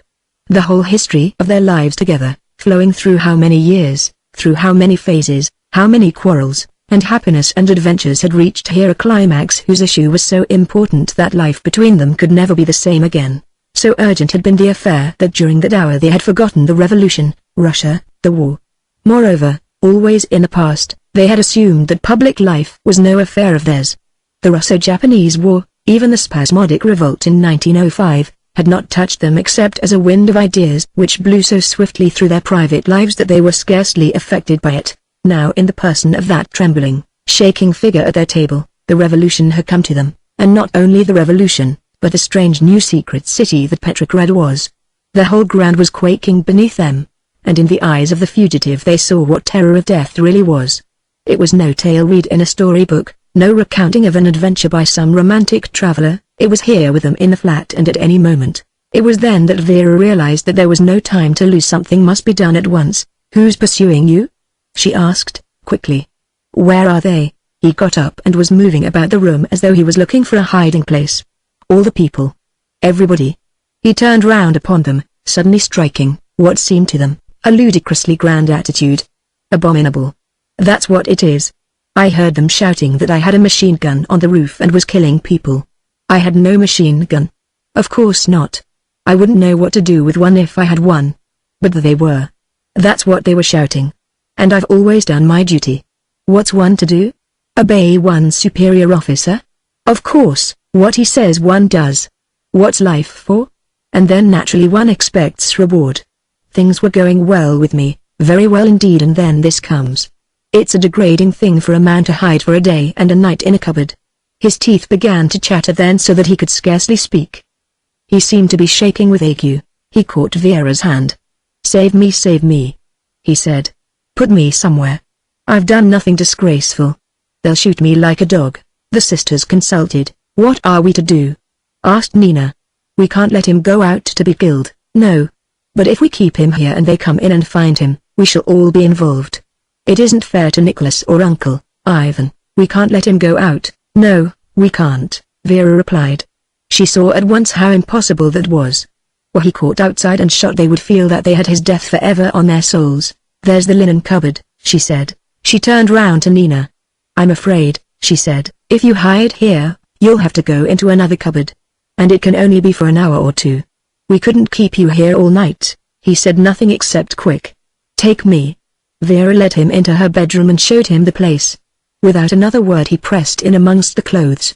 It was a deep cupboard, and, although he was a fat man, the door closed quite evenly. It was suddenly as though he had never been. Vera went back to Nina. They stood close to one another in the middle of the room, and talked in whispers. "What are we going to do? We can only wait. They'll never dare to search your room, Vera. One doesn't know now.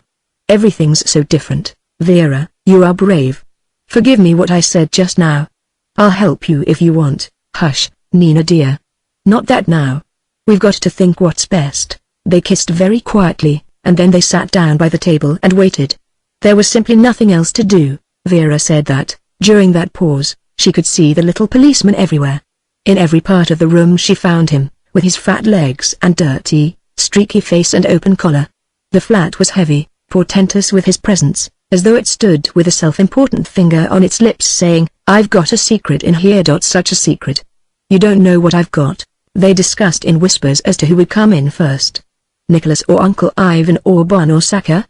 And supposing one of them came in while the soldiers were there? Who would be the most dangerous? Saka? She would scream and give everything away. Suppose they had seen him enter and were simply waiting, on the cat-and-mouse plan, to catch him?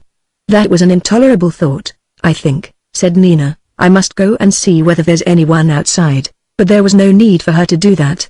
Even as she spoke they heard the steps on the stairs, and instantly afterwards there came the loud knocking on their door. Vera pressed Nina's hand and went into the hall. "Ktotam? Who's there?"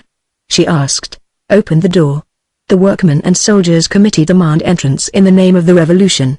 She opened the door at once. During those first days of their revolution they cherished certain melodramatic displays. Whether consciously or no they built on all the old French Revolution traditions, or perhaps it is that every revolution produces of necessity the same clothing with which to cover its nakedness. A strange mixture of farce and terror were those detachments of so-called justice. At their head there was, as a rule, a student, often smiling and bespectacled. The soldiers themselves, from one of the Petrograd regiments, were frankly out for a good time and enjoyed themselves thoroughly, but, as is the Slavonic way, playfulness could pass with surprising suddenness to dead earnest with, indeed, so dramatic a precipitance that the actors themselves were afterwards amazed. Of these little, regrettable mistakes there had already, during the week, been several examples. To Vera, with the knowledge of the contents of her linen cupboard, the men seemed terrifying enough. Their leader was a fat and beaming student, quite a boy. He was very polite, saying "Zdravstvuyte," and taking off his cap. The men behind him, hulking men from one of the guards' regiments, pushed about in the little hall like a lot of puppies, joking with one another, holding their rifles upside down, and making sudden efforts at a seriousness that they could not possibly sustain. Only one of them, an older man with a thick black beard, was intensely grave, and looked at Vera with beseeching eyes, as though he longed to tell her the secret of his life. "What can I do for you?" she asked the student. "Prostitute. Forgive us." He smiled and blinked at her, then put on his cap, clicked his heels, gave a salute, and took his cap off again. "We wish to be in no way an inconvenience to you. We are simply obeying orders. We have instructions that a policeman is hiding in one of these flats. We know, of course, that he cannot possibly be here. Nevertheless we are compelled. Prostitute. What nice pictures you have," he ended suddenly. It was then that Vera discovered that they were by this time in the dining room, crowded together near the door and gazing at Nina with interested eyes. "There's no one here, of course," said Vera, very quietly. "No one at all, Tak-Tok." "No, quite so," said the black-bearded soldier, for no particular reason, suddenly. "You will allow me to sit down?" said the student, very politely. "I must, I am afraid, ask a few questions." "Certainly," said Vera quietly. "Anything you like." She had moved over to Nina, and they stood side by side. But she could not think of Nina, she could not think even of the policeman in the cupboard. She could think only of that other house on the quay where, perhaps even now, this same scene was being enacted. They had found Wildling. They had dragged him out. Lawrence was beside him. They were condemned together. Oh! Love had come to her at last in a wild, surging flood. Of all the steps she had been led until at last, only half an hour before in that scene with Nina, the curtains had been flung aside and the whole view revealed to her. She felt such a strength, such a pride, such a defiance, as she had not known belonged to human power. She had, for many weeks, been hesitating before the gates. Now, suddenly, she had swept through. His death now was not the terror that it had been only an hour before. Nina's accusation had shown her, as a flash of lightning flings the mountains into view, that now she could never lose him, were he with her or no, and that beside that truth nothing mattered. Something of her bravery and grandeur and beauty must have been felt by them all at that moment. Nina realized it. She told me that her own fear left her altogether when she saw how Vera was facing them. She was suddenly calm and quiet and very amused. The student officer seemed now to be quite at home. He had taken a great many notes down in a little book, and looked very important as he did so. His chubby face expressed great self-satisfaction. He talked half to himself and half to Vera. "Yes. Yes. Quite so. Exactly. And your husband is not yet at home, Madame Markovitch. New DA. Of course these are very troublesome times, and as you say things have to move in a hurry. You've heard perhaps that Nicholas Romanov has abdicated entirely and refused to allow his son to succeed. Makes things simpler." "Yes, Very pleasant pictures you have, and Ostrovsky 6 volumes. Very agreeable. I have myself acted in Ostrovsky at different times. I find his plays very enjoyable. I am sure you will forgive us, Madame, if we walk through your charming flat." But indeed by this time the soldiers themselves had begun to roam about on their own account. Nina remembers one soldier in especial, a large dirty fellow with ragged moustache, who quite frankly terrified her. He seemed to regard her with particular satisfaction, staring at her, and, as it were, licking his lips over her. He wandered about the room fingering things, and seemed to be immensely interested in Nicholas's little den, peering through the glass window that there was in the door and rubbing the glass with his finger. He presently pushed the door open and soon they were all in there. Then a characteristic thing occurred. Apparently Nicholas's inventions, his little pieces of wood and bark and cloth, his glass bottles and tubes, seemed to them highly suspicious. There was laughter at first, and then sudden silence. Nina could see part of the room through the open door, and she watched them as they gathered round the little table, talking together in excited whispers. The tall, rough-looking fellow who had frightened her before picked up one of the tubes, and then, whether by accident or intention, let it fall, and the tinkling smash of the glass frightened them all so precipitately that they came tumbling out into the larger room. The big fellow whispered something to the student, who at once became more self-important than ever, and said very seriously to Vera, "That is your husband's room, Madame, I understand?" "Yes," said Vera quietly. "He does his work in there." "What kind of work?" "He is an inventor." "An inventor of what?" "Various things. He is working at present on something to do with the making of cloth." Unfortunately this serious view of Nicholas's inventions suddenly seemed to Nina so ridiculous that she tittered. She could have done nothing more regrettable. The student obviously felt that his dignity was threatened. He looked at her very severely. "This is no laughing matter," he said. He himself then got up and went into the inner room. He was there for some time, and they could hear him fingering the tubes and treading on the broken glass. He came out again at last. He was seriously offended. "You should have told us your husband was an inventor." "I didn't think it was of importance," said Vera. "Everything is of importance," he answered. The atmosphere was now entirely changed. The soldiers were angry. They had, it seemed, been deceived and treated like children. The melancholy fellow with the black beard looked at Vera with eyes of deep reproach. "When will your husband return?" asked the student. "I am afraid I don't know," said Vera. She realized that the situation was now serious, but she could not keep her mind upon it. In that house on the quay what was happening? What had, perhaps, already happened? Where has he gone? "I don't know." "Why didn't he tell you where he was going?" "He often does not tell me." "Ah, that is wrong. In these days one should always say where one is going." He stood up very stiff and straight. "Search the house," he said to his men. Suddenly then Vera's mind concentrated. It was as though, "She told me. I came back into the room and saw for the first time what was happening. There is no one in the rest of the flat," she said, "and nothing that can interest you." "That is for me to judge," said the little officer grimly, "but I assure you there is nothing," she went on eagerly. "There is only the kitchen and the bathroom and the 5 bedrooms." "Whose bedrooms?" said the officer. "My husband's, my own, my sister's, my uncle's, and an Englishman's," she answered, coloring a little. "Nevertheless we must do our duty." "Search the house," he repeated. "But you must not go into our bedrooms," she said, her voice rising. "There is nothing for you there. I am sure you will respect our privacy." "Our orders must be obeyed," he answered angrily. But she cried, "Silence, Madame," he said, furiously, staring at her as though she were his personal, deadly enemy. "Very well," said Vera proudly. "Please do as you wish."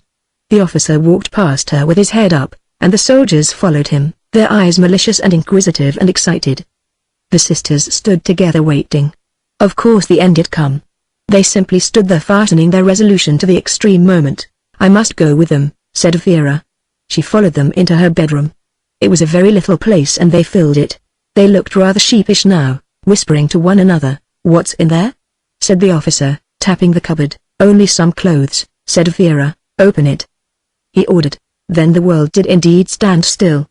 The clock ceased to tick, the little rumble in the stove was silenced, the shuffling feet of one of the soldiers stayed. The movement of some rustle in the wallpaper was held. The world was frozen. "Now I suppose we shall all be shot," was Vera's thought, repeated over and over again with a ludicrous monotony. Then she could see nothing but the little policeman, tumbling out of the cupboard, disheveled and terrified. Terrified. What that look in his eyes would be. that at any rate she could not face, and she turned her head away from them, looking out through the door into the dark little passage. She heard as though from an infinite distance the words, "Well, there's nobody there." She did not believe him, of course. He said that whoever he was, detest her, to tempt her to give herself away. But she was too clever for them. She turned back and faced them, and then saw, to the accompaniment of an amazement that seemed like thunder in her ears, that the cupboard was indeed empty. "There is nobody," said the black-bearded soldier. The student looked rather ashamed of himself. The white clothes, the skirts, and the blouses in the cupboard reproached him. "You will of course understand, madame," he said stiffly, "that the search was inevitable. Regrettable but necessary. I'm sure you will see that for your own satisfaction." "You are assured now that there is no one here?" Vera interrupted him coldly. "Assured," he answered. But where was the man? She felt as though she were in some fantastic nightmare in which nothing was as it seemed. The cupboard was not a cupboard. The policeman not a policeman. "There is the kitchen," she said. In the kitchen of course they found nothing. There was a large cupboard in one corner, but they did not look there. They had had enough. They returned into the dining room, and there, looking very surprised, his head very high above his collar, was Markovich. "What does this mean?" he asked. "I regret extremely," said the officer pompously. "I have been compelled to make a search. Duty only. I regret. But no one is here. Your flat is at liberty. I wish you good afternoon." Before Markovich could ask further questions, the room was emptied of them all. They tramped out, laughing and joking, children again. The hall door closed behind them. Nina clutched Vera's arm. "Vera. Vera, where is he?" "I don't know," said Vera. "What's all this?" asked Nicholas. They explained to him, but he scarcely seemed to hear. He was radiant, smiling in a kind of ecstasy. "They have gone. I am safe." In the doorway was the little policeman, black with grime and dust, so comical a figure that in reaction from the crisis of 10 minutes before, they laughed hysterically. "Oh look! Look!" cried Nina. "How dirty he is." "Where have you been?" asked Vera. "Why weren't you in the cupboard?" The little man's teeth were chattering, so that he could scarcely speak. "I heard them in the other room. I knew that the cupboard would be the first place. I slipped into the kitchen and hid in the fireplace." "You're not angry, Nicholas?" Vera asked. "We couldn't send him out to be shot." "What does that matter?" He almost impatiently brushed it aside. "There are other things more important." He looked at the trembling dirty figure. "Only you'd better go back and hide again until it's dark. They might come back." He caught Vera by the arm. His eyes were flames. He drew her with him back into her little room. He closed the door. "The revolution has come, it has really come," he cried. "Yes," she answered, "it has come into this very house. The world has changed. The Tsar has abdicated. The old world has gone. The old, wicked world. Russia is born again." His eyes were the eyes of a fanatic. Her eyes, too, were alight. She gazed past him. I know," she whispered as though to herself. "Russia, Russia," he went on, coming closer and closer. "Russia and you. We will build a new world. We will forget our old troubles. Oh, Vera, my darling, we're going to be happy now. I love you so. And now I can hope again. All our love will be clean in this new world. We're going to be happy at last." But she did not hear him. She saw into space. A great exultation ran through her body. All lost for love. At last she was awakened. At last she lived. At last, she knew what love was. "I love him. I love him. Him," her soul whispered. "And nothing now in this world or the next can separate us." Vera," Nicholas cried, "we are together at last as we have never been. And now we'll work together again for Russia." She looked at the man whom she had never loved, with a great compassion and pity. She put her arms around him and kissed him, her whole maternal spirit suddenly aware of him and seeking to comfort him. At the touch of her lips his body trembled with happiness. But he did not know that it was a kiss of farewell. Chapter 13. I have no idea at all what Lawrence did during the early days of that week. He has never told me, and I have never asked him. He never, with the single exception of the afternoon at the Astoria, came near the Markoviches, and I know that was because he had now reached the stage where he did not dare trust himself to see Vera, just as she at that time did not trust herself to see him. I do not know what he thought of those first days of the revolution. I can imagine that he took it all very quietly, doing his duty and making no comment. He had of course his own interest in it, but it would be, I am sure, an entirely original interest, unlike anyone else's. I remember Dune once, in the long dead days, saying to me, "It's never any use guessing what Lawrence is thinking. When you think it's football, it's Euripides, and when you think it's Euripides, it's Marie Corelli. Of all the actors in this affair, he remains to me to the last as the most mysterious. I know that he loved Vera with the endurance of the rock, the heat of the flame, the ruthlessness of a torrent, but behind that love there sat the man himself, invisible, silent, patient, watching. He may have had Semyonov's contempt for the revolutionary idealist, he may have had Wilderling's belief in the Tsar's autocracy, he may have had Boris Grogov's enthusiasm for freedom and a general holiday. I don't know. I know nothing at all about it. I don't think that he saw much of the Wilderlings during the earlier part of the week. He himself was a great deal with the English military mission, and Wilderling was with his party, whatever that might be. He could see, of course, that Wilderling was disturbed, or perhaps indignant is the right word. "As though you know," he said, "some dirty little boy had been pulling snooks at him." Nevertheless, the baronet was the human link. Lawrence would see from the first, that is, from the morning of the Sunday, that she was in an agony of horror. She confided in nobody, but went about as though she was watching for something, and at dinner her eyes never left her husband's face for a moment. Those evening meals must have been awful. I can imagine the dignity, the solemn heavy room with all the silver, the ceremonious old manservant, and Wilderling himself behaving as though nothing at all were the matter. To do him all justice, he was as brave as a lion, and as proud as a gladiator, and as conceited as a Prussian. On the Wednesday evening he did not return home. He telephoned that he was kept on important business. The baronet and Lawrence had the long slow meal together. It was almost more than Jerry could stand having, of course, his own private tortures to face. It was as though the old lady felt that she had been deputed to support the honor of the family during her husband's absence. She must have been wild with anxiety, but she showed no sign except that her hand trembled when she raised her glass. "What did you talk about?" I asked him. "Oh, about anything. Theaters and her home, when she was a girl, and England. Awful, every minute of it." There was a moment towards the end of the meal, when a good lady nearly broke down. The bell in the hall rang and there was a step. She thought it was her husband and half rose. It was, however, the dvornik with a message of no importance. She gave a little sigh. "Oh, I do wish he would come. I do wish he would come," she murmured to herself. "Oh, he'll come," Lawrence reassured her, but she seemed indignant with him for having overheard her. Afterwards, sitting together desolately in the magnificent drawing-room, she became affectionately maternal. I have always wondered why Lawrence confided to me the details of their very intimate conversation. It was exactly the kind of thing he was most reticent about. She asked him about his home, his people, his ambitions. She had asked him about these things before, but tonight there was an appeal in her questions, as though she said, "Take my mind off that other thing. Help me to forget, if it's only for a moment. Have you ever been in love?" she asked. "Yes. Once," he said. Was he in love now? Yes. With someone in Russia? Yes. She hoped that he would be happy. He told her that he didn't think happiness was quite the point in this particular case. There were other things more important, and, anyway, it was inevitable. He had fallen in love at first sight? Yes. The very first moment, she sighed. So had she. It was, she thought, the only real way.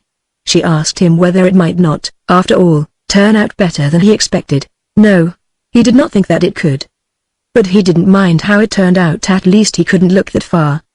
The point was that he was in it, up to the neck, and he was never going to be out of it again. There was something boyish about that pleased her. She put her plump hand on his knee and told him how she had first met the Baron, down in the south, at Kiev, how grand he had looked, how, seeing her across a room full of people, he had smiled at her before he had ever spoken to her or knew her name. "I was quite pretty then," she added. "I have never regretted our marriage for a single moment," she said.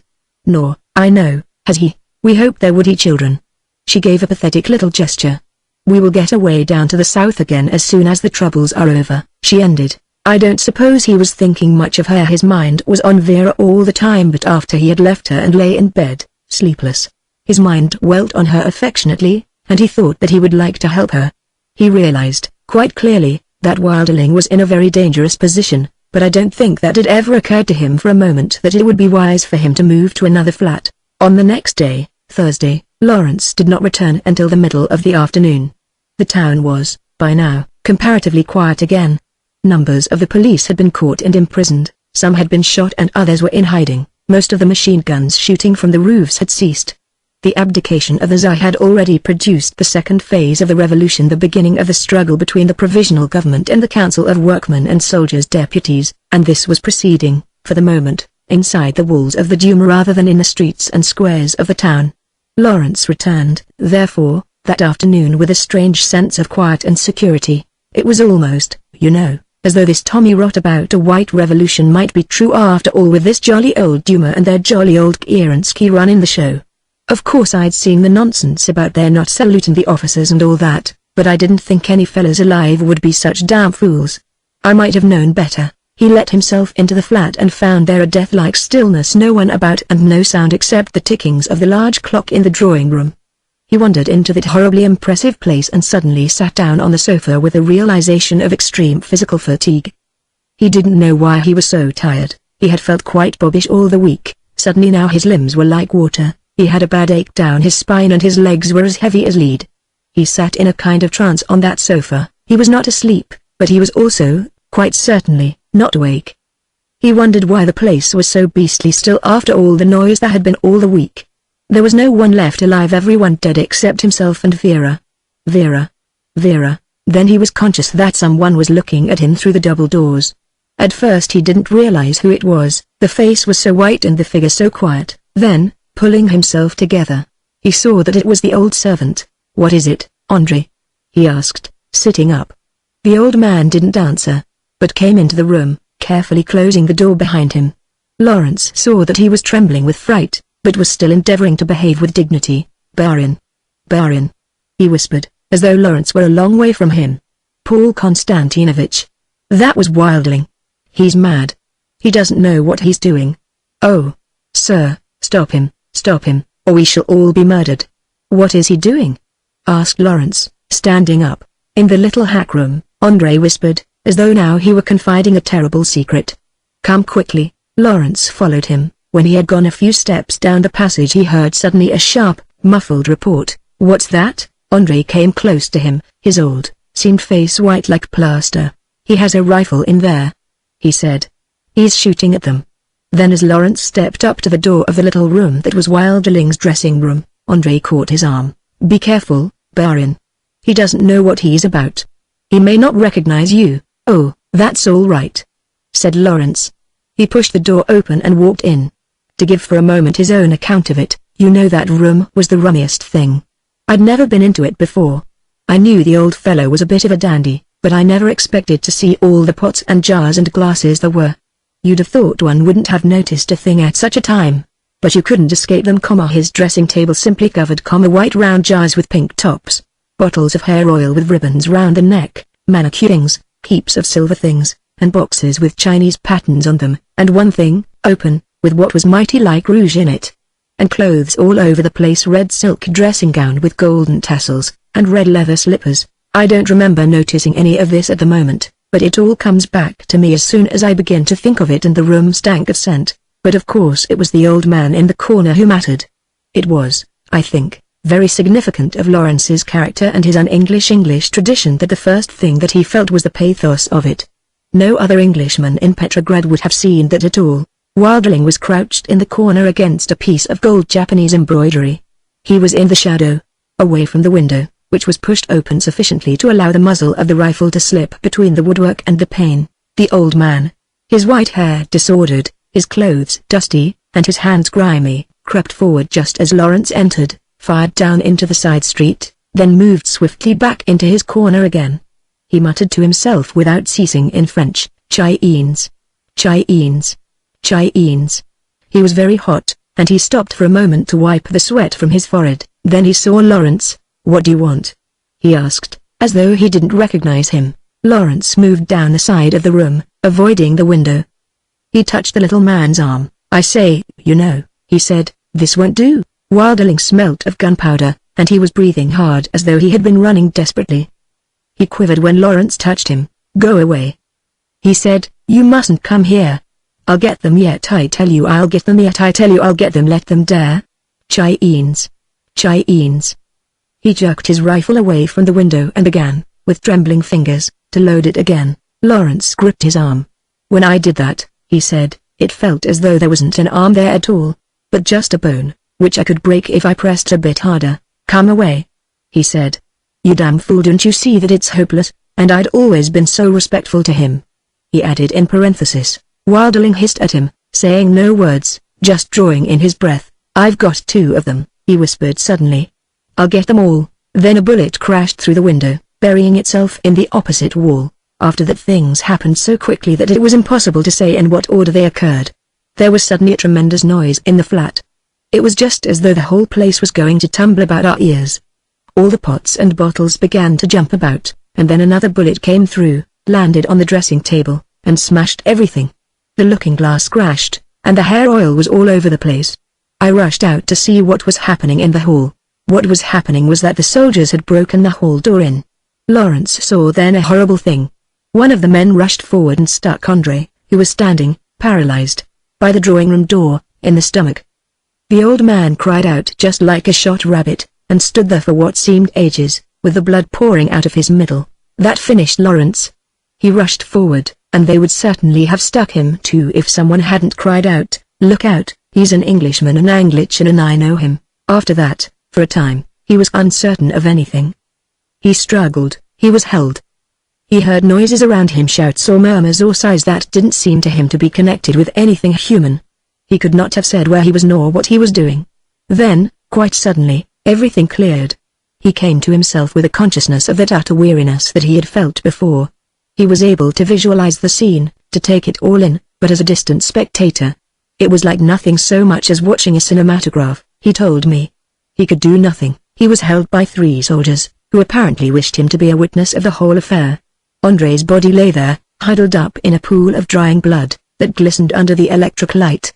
One of his legs was bent crookedly under him, and Lawrence had a strange mad impulse to thrust his way forward and put it straight. It was then, with a horrible sickly feeling, exactly like a blow in the stomach, that he realized that the Baroness was there. She was standing, quite alone, at the entrance of the hall, looking at the soldiers, who were about 8 in number.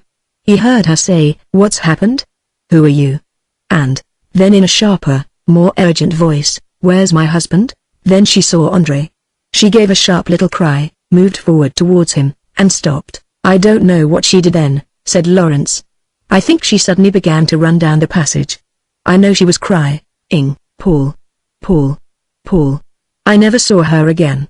The officer, an elderly kindly-looking man like a doctor or a lawyer, I am trying to give every possible detail, because I think it important, then came up to Lawrence and asked him some questions. What was his name? Jeremy Ralph Lawrence. He was an Englishman. Yes. Working at the British Embassy? No, at the British military mission. He was officer? Yes. In the British Army? Yes. He had fought for 2 years in France. He had been lodging with Baron Wildling? Yes. Ever since he came to Russia. The officer nodded his head.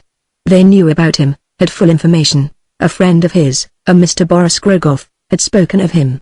The officer was then very polite, told him that they regretted extremely the inconvenience and discomfort to which he might be put, but that they must detain him until this affair was concluded, which will be very soon, added the officer.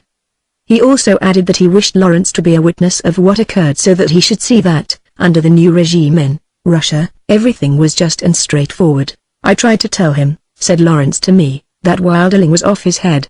I hadn't the least hope, of course. It was all quite clear, and, at such a time, quite just. Wildling had been shooting them out of his window." The officer listened very politely, but when I had finished he only shook his head. "That was their affair," he said. It was then that I realized Wildling. He was standing quite close to me. He had obviously been struggling a bit, because his shirt was all torn, and you could see his chest. He kept moving his hand and trying to pull his shirt over. It was his only movement. He was as straight as a dart, and except for the motion of his hand as still as a statue, standing between the soldiers, looking directly in front of him. He had been mad in that other room, quite dotty. He was as sane as anything now, grave and serious and rather ironical, just as he always looked. Well, it was at that moment, when I saw him there, that I thought of Vera. I had been thinking of her all the time, of course. I had been thinking of nothing else for weeks. But that minute, there in the hall, settled me. Callous, wasn't it? I ought to have been thinking only of Wildling and his poor old wife.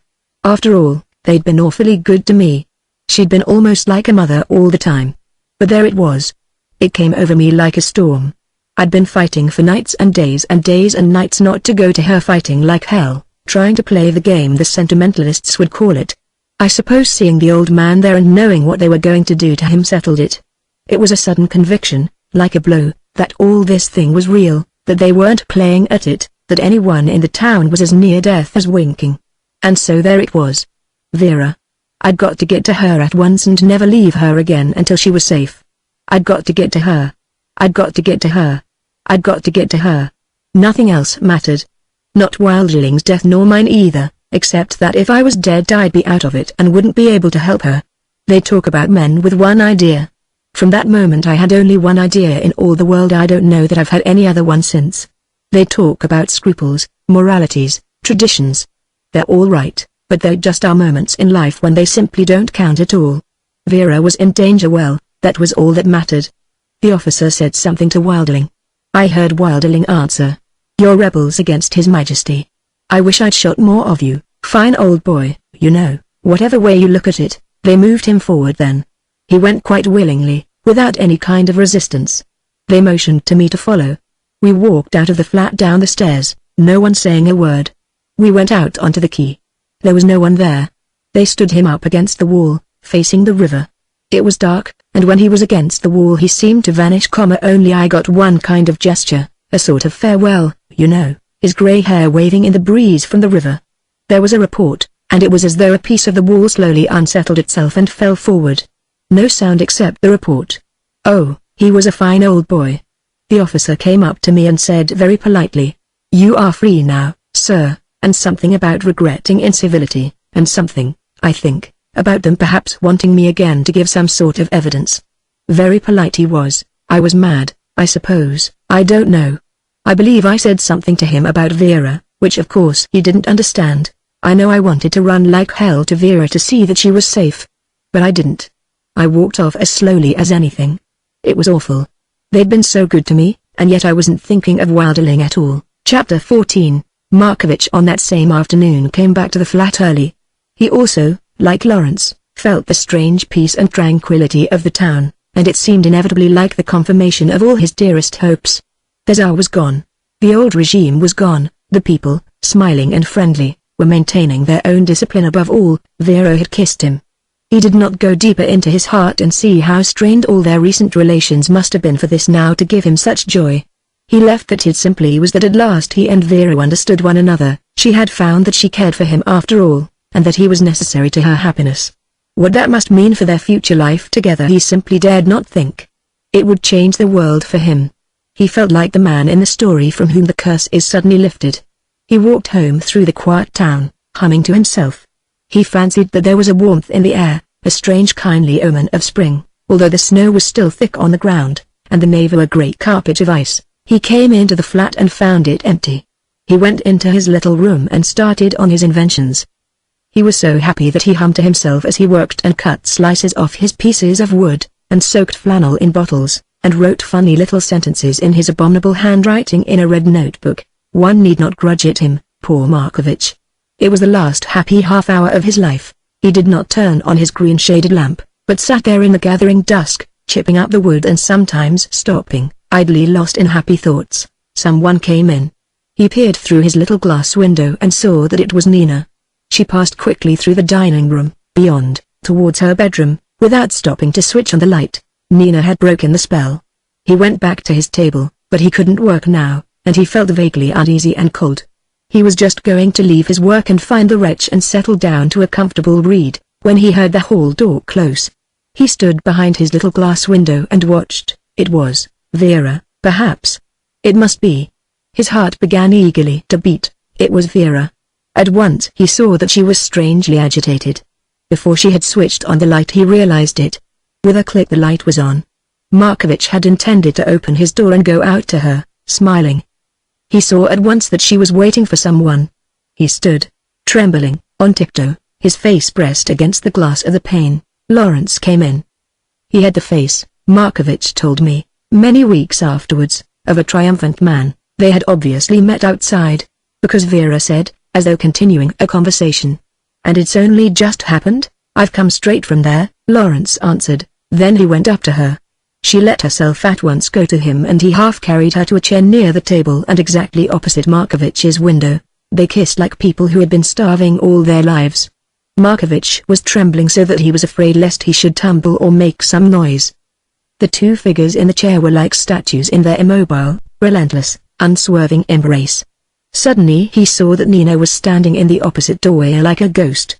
She was there for so brief a moment that he could not be sure that she had been there at all. Only her white, frightened face remained with him. One of his thoughts was, "This is the end of my life."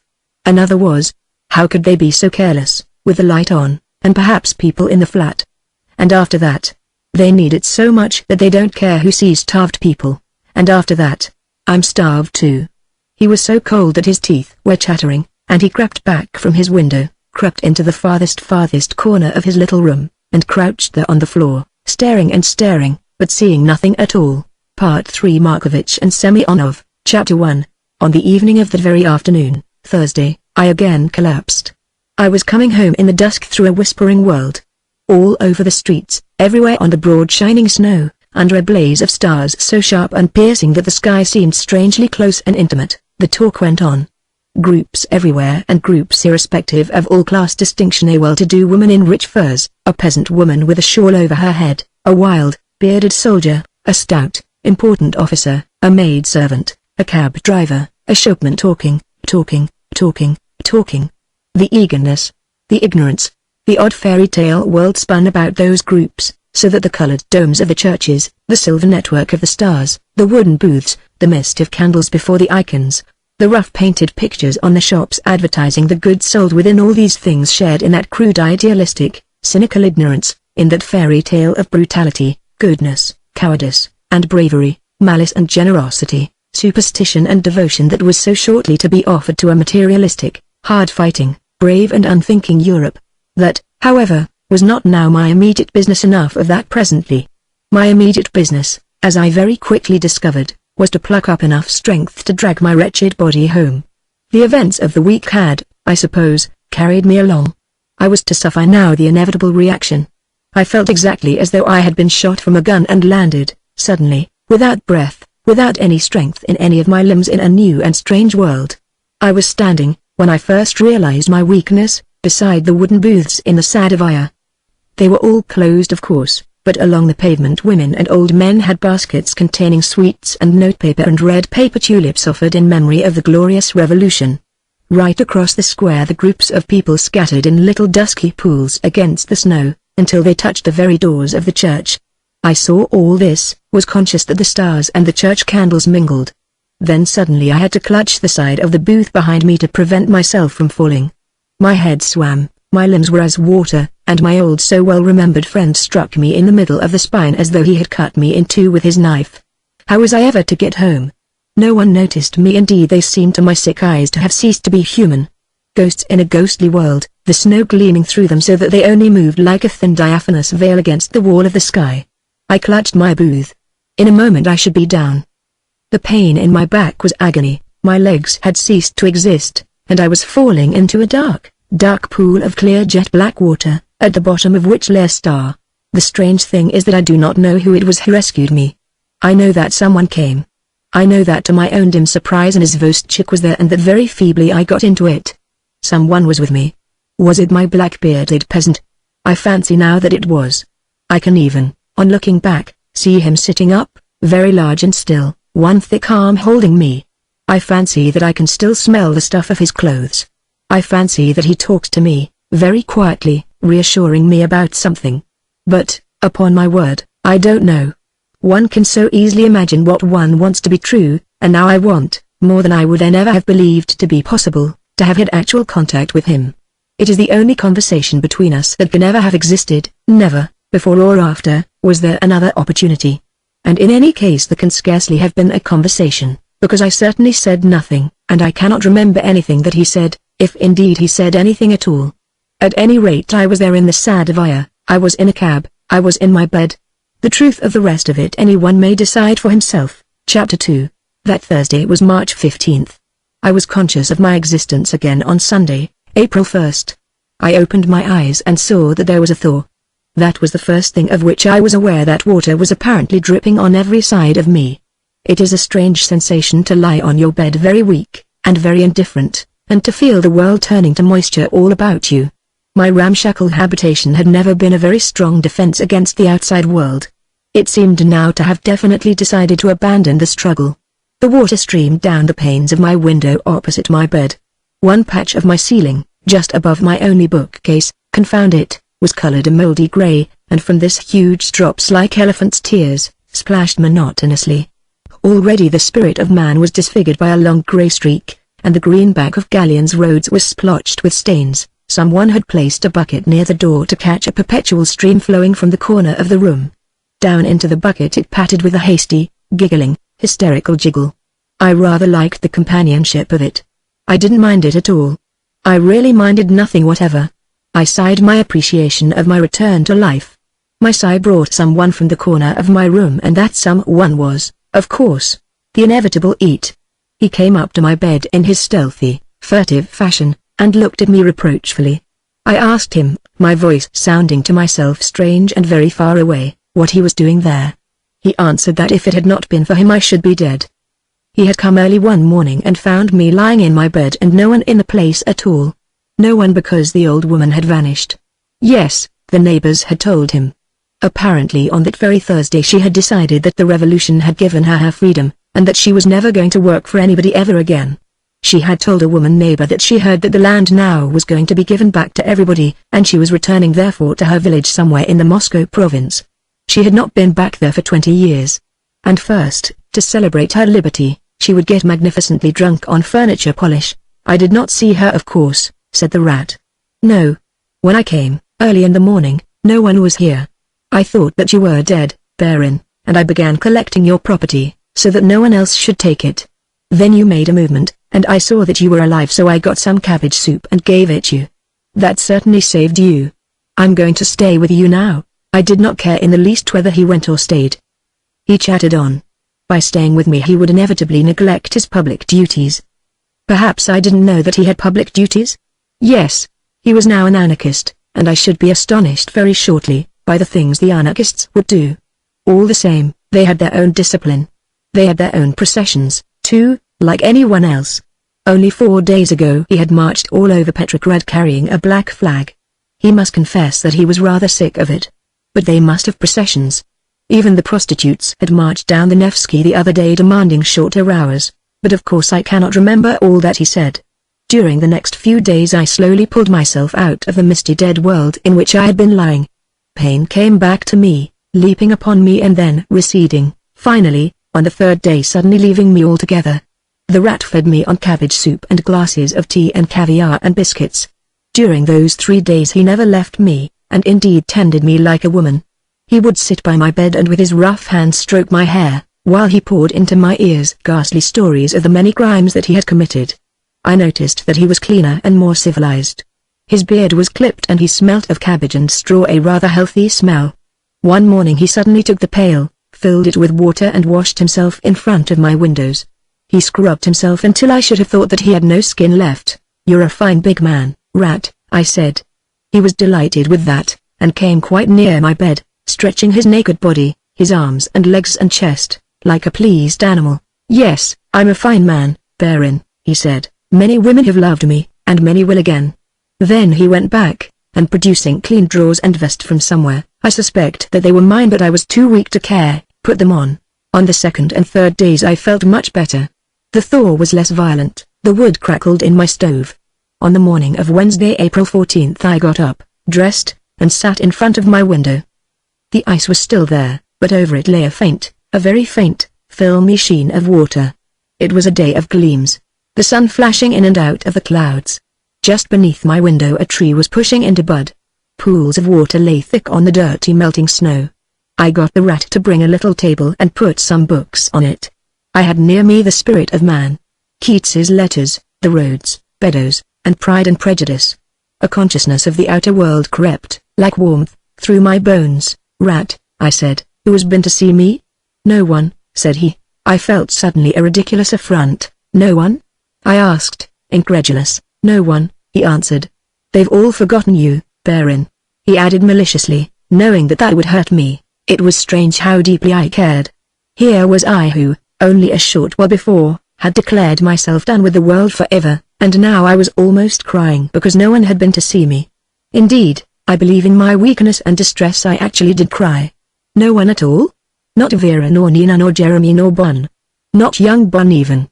And then slowly my brain realized that there was now a new world. None of the old conditions held any longer. We had been the victims of an earthquake. Now it was every man for himself. Quickly then there came upon me an eager desire to know what had happened in the Markovich family. What of Jerry and Vera? What of Nicholas? What of Semyonov? Rat, I said, this afternoon I am going out. Very well, Baron, he said, I, too, have an engagement. In the afternoon I crept out like an old sick man. I felt strangely shy and nervous. When I reached the corner of the Kateringovsky Canal and the English Prospect I decided not to go in and see the Markoviches. For one thing I shrank from the thought of their compassion. I had not shaved for many days. I was that dull sickly yellow color that offends the taste of all healthy vigorous people. I did not want their pity. No. I would wait until I was stronger. My interest in life was reviving with every step that I took. I don't know what I had expected the outside world to be. This was April 14th. It was nearly a month since the outburst of the revolution, and surely there should be signs in the streets of the results of such a cataclysm. There were, on the surface, no signs. There was the same little cinema on the canal with its gaudy-colored posters, there was the old woman sitting at the foot of the little bridge with her basket of apples and bootlaces, there was the same wooden hut with the sweets and the fruit, the same figures of peasant women, soldiers, boys hurrying across the bridge, the same slow, sleepy izvostchiks stumbling along carelessly. One sign there was. Exactly opposite the little cinema, on the other side of the canal, was a high grey block of flats. This now was starred and sprayed with the white marks of bullets. It was like a man marked for life with smallpox. That building alone was witness to me that I had not dreamt the events of that week. The thaw made walking very difficult. The water poured down the sides of the houses and gurgled in floods through the pipes. The snow was slippery under the film of gleaming wet, and there were huge pools at every step. Across the middle of the English Prospect, near the baths, there was quite a deep lake. I wandered slowly along, enjoying the chill warmth of the soft spring sun. The winter was nearly over. Thank God for that. What had happened during my month of illness? Perhaps a great revolutionary army had been formed, and a mighty, free, and united Russia was going out to save the world. Oh, I did hope that it was so. Surely that wonderful White Week was a good omen. No revolution in history had started so well as this one. I found my way at last very slowly to the end of the quay, and the sight of the round towers of my favorite church was like the reassuring smile of an old friend. The sun was dropping low over the Neva. The whole vast expanse of the river was colored very faintly pink. Here, too, there was the film of the water above the ice. The water caught the color, but the ice below it was gray and still. Clouds of crimson and orange and faint gold streamed away in great waves of light from the sun. The long line of buildings and towers on the farther side was jet black, the masts of the ships clustering against the quay were touched at their tips with bright gold.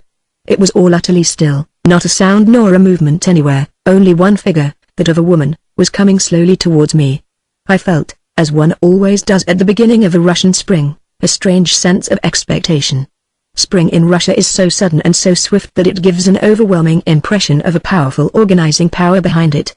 Suddenly the shutters are pulled back and the sun floods the world. Upon this afternoon one could feel the urgent business of preparation pushing forward, arrogantly, ruthlessly. I don't think that I had ever before realized the power of the Neva at such close quarters. I was almost ashamed at the contrast of its struggle with my own feebleness. I saw then that the figure coming towards me was Nina. Chapter 3. As she came nearer I saw that she was intensely preoccupied. She was looking straight in front of her but seeing nothing. It was only when she was quite close to me that I saw that she was crying. She was making no sound. Her mouth was closed, the tears were slowly, helplessly, rolling down her cheeks. She was very near to me indeed before she saw me, then she looked at me closely before she recognized me. When she saw that it was I, she stopped, fumbled for her handkerchief, which she found, wiped her eyes, then turned away from me and looked out over the river. "Nina, dear," I said, "what's the matter?" She didn't answer. At length she turned round and said, "You've been ill again, haven't you?" One cheek had a dirty tear stain on it, which made her inexpressibly young and pathetic and helpless. "Yes," I said, "I have." She caught her breath, put out her hand, and touched my arm. "Oh, you do look ill."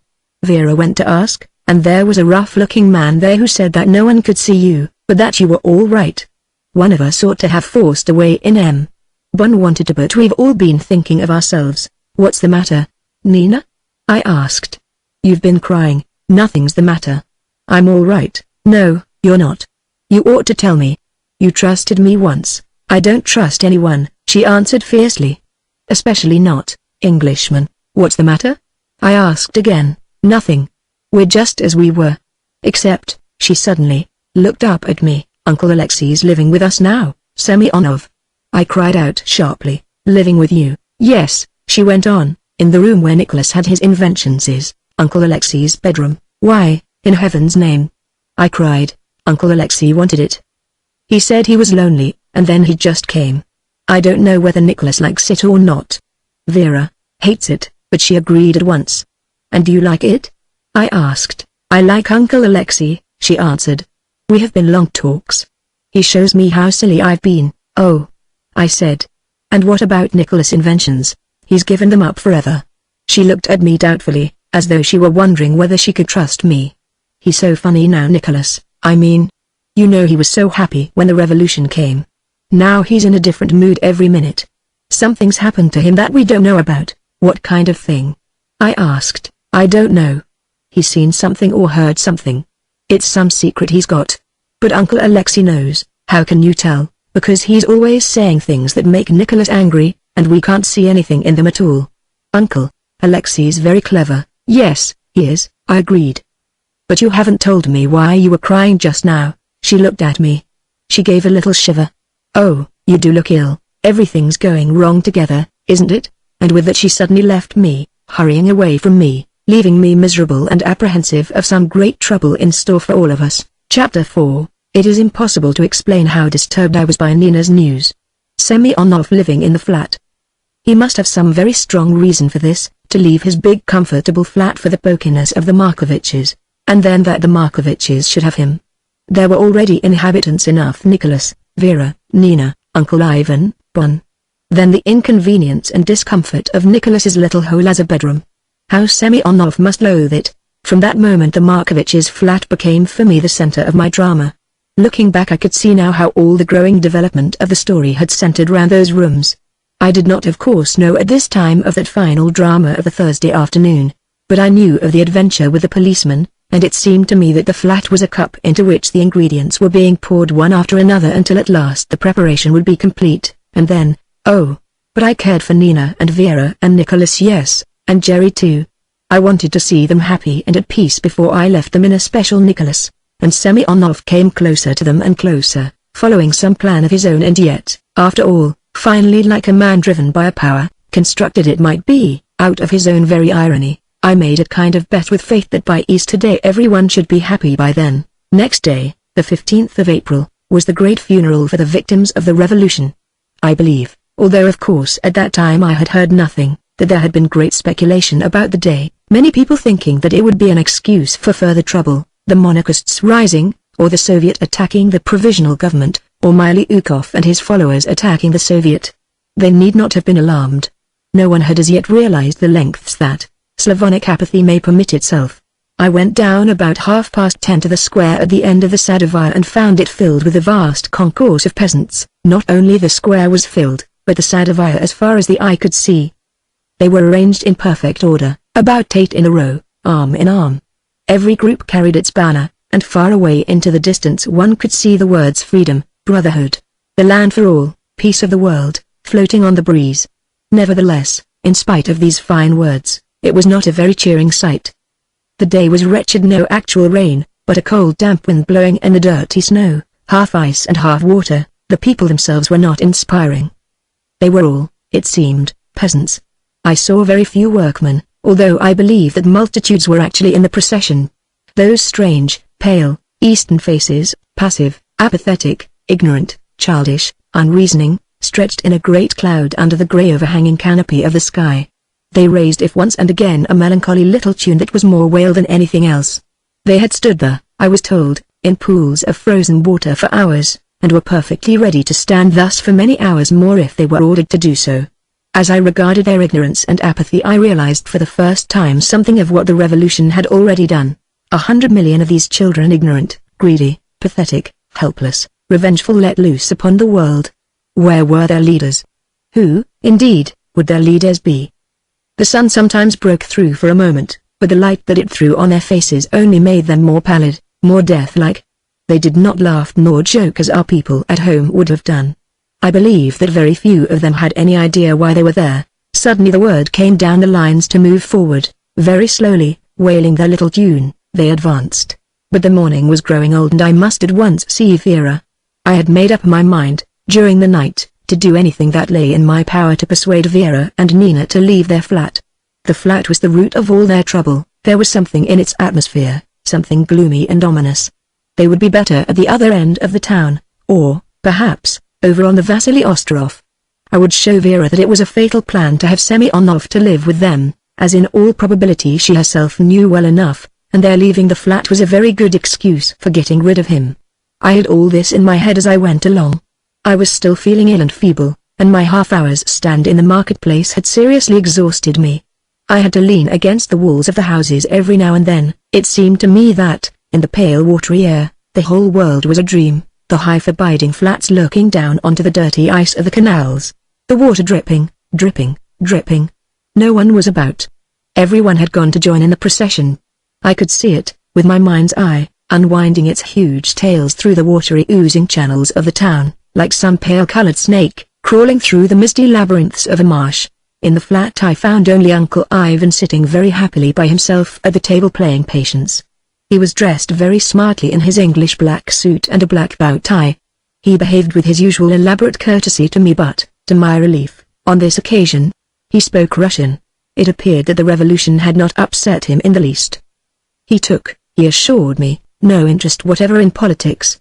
The great thing was to live inside oneself, and by living inside oneself he meant, I gathered, that one should be entirely selfish. Clothes were important, and food and courteous manners, but he must say that he could not see that one would be very much worse off even though one were ruled by the Germans. One might, indeed, be a great deal more comfortable. And as to this revolution, he couldn't really understand why people made such a fuss. One class or another class, what did it matter?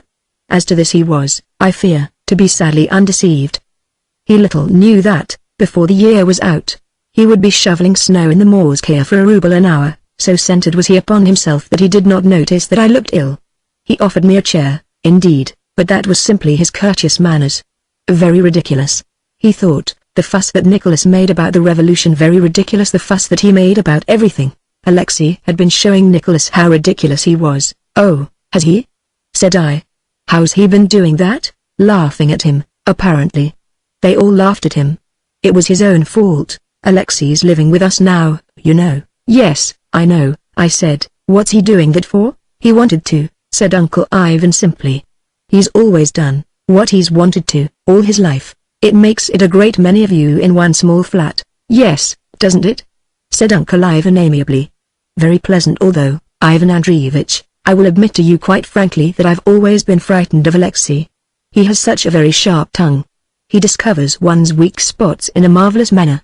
We all have weak spots, you know, he added apologetically. Yes, we have, I said. Then, to my relief, Vera came in.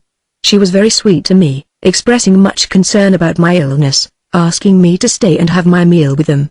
She suddenly broke off. There was a letter lying on the table addressed to her. I saw at once that it was in Nina's handwriting. Nina.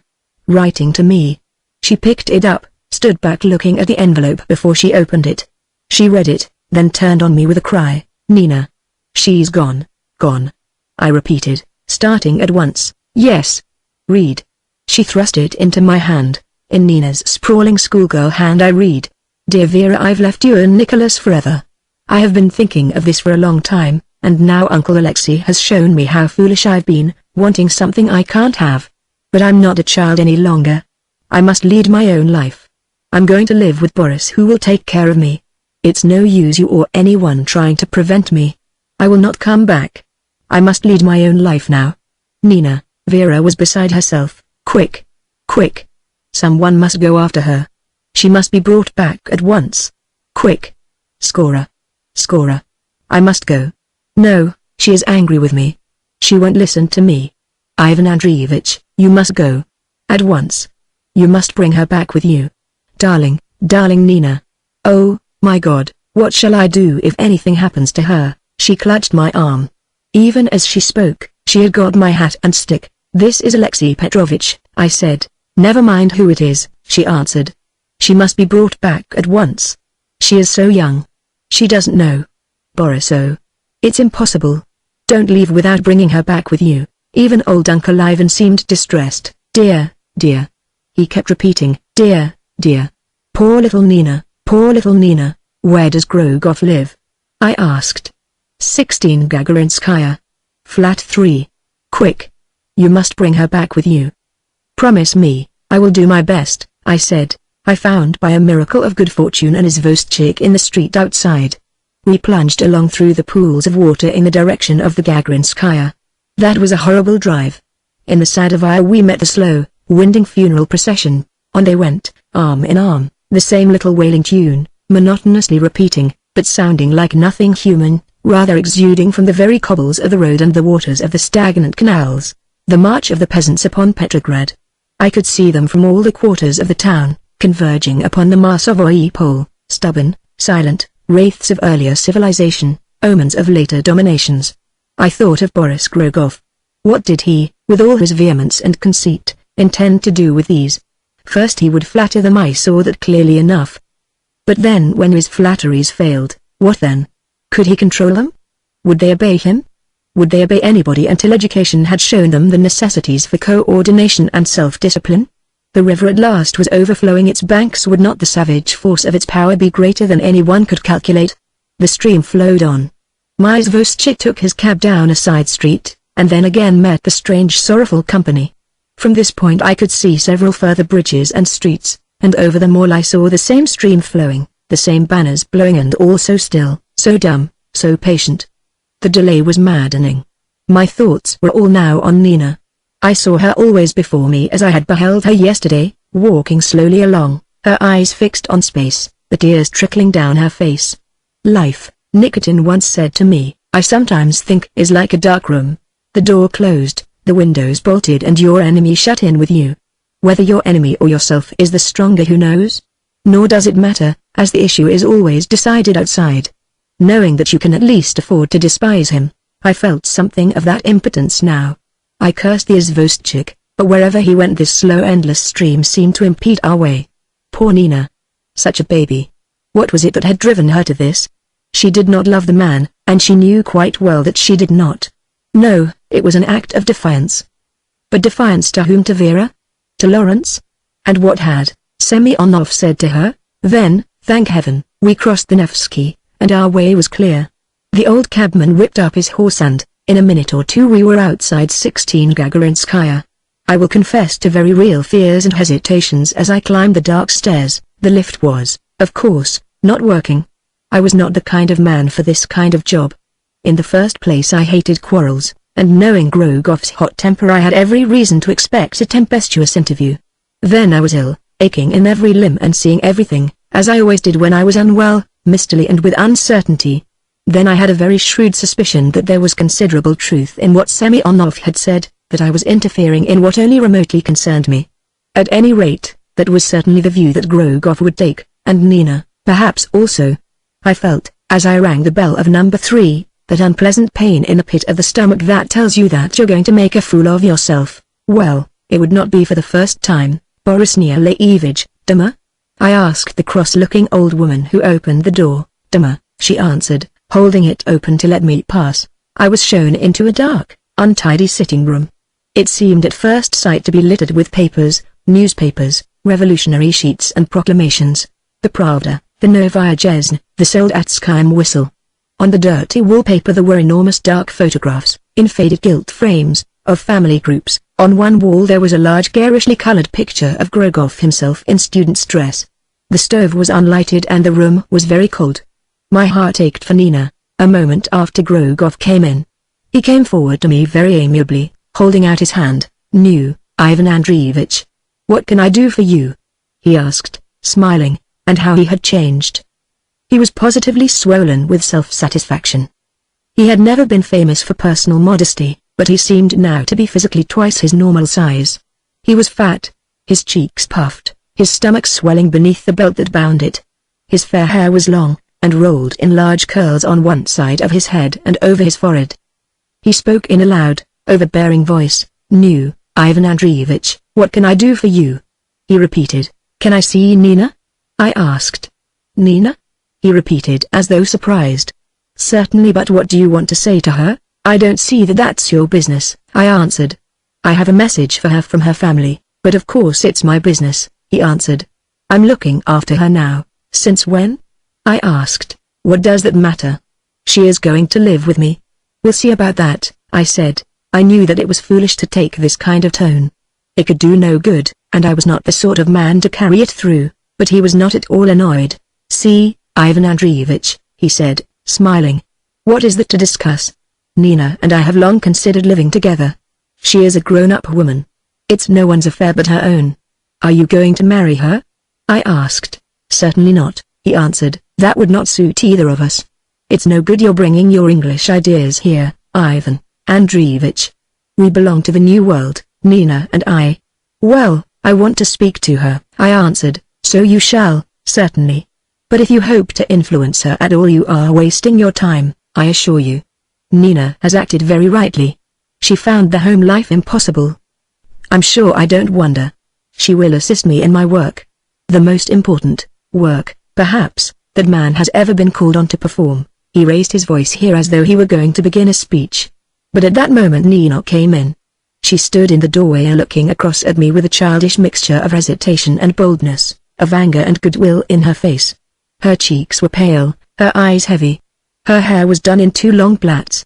She looked about 14. She came up to me, but she didn't offer me her hand. Boris said, "Nina dear, Ivan Andreevich has come to give you a message from your family." There was a note of scorn in his voice as he repeated my earlier sentence. "What is it?" she asked, looking at me defiantly. "I'd like to give it you alone," I said. "Whatever you say to me it is right that Boris should hear," she answered. I tried to forget that Grogov was there. I went on. "Well then, Nina, you must know what I want to say. They are heartbroken at your leaving them. You know of course that they are. They beg you to come back. Vera and Nicholas too. They simply won't know what to do without you. Vera says that you have been angry with her. She doesn't know why, but she says that she will do her very best if you come back, so that you won't be angry anymore. Nina, dear, you know that it is they whom you really love. You never can be happy here. You know that you cannot. Come back to them. Come back. I don't know what it was that Alexei Petrovich said to you, but whatever it was you should not listen to it. He is a bad man and only means harm to your family. He does indeed." I paused. She had never moved whilst I was speaking. Now she only said, shaking her head, "It's no good, Ivan Andreevich. It's no good." "But why? Why?" I asked. "Give me your reasons, Nina," she answered proudly. "I don't see why I should give you any reasons, Ivan Andreevich. I am free. I can do as I wish." "There's something behind this that I don't know," I said.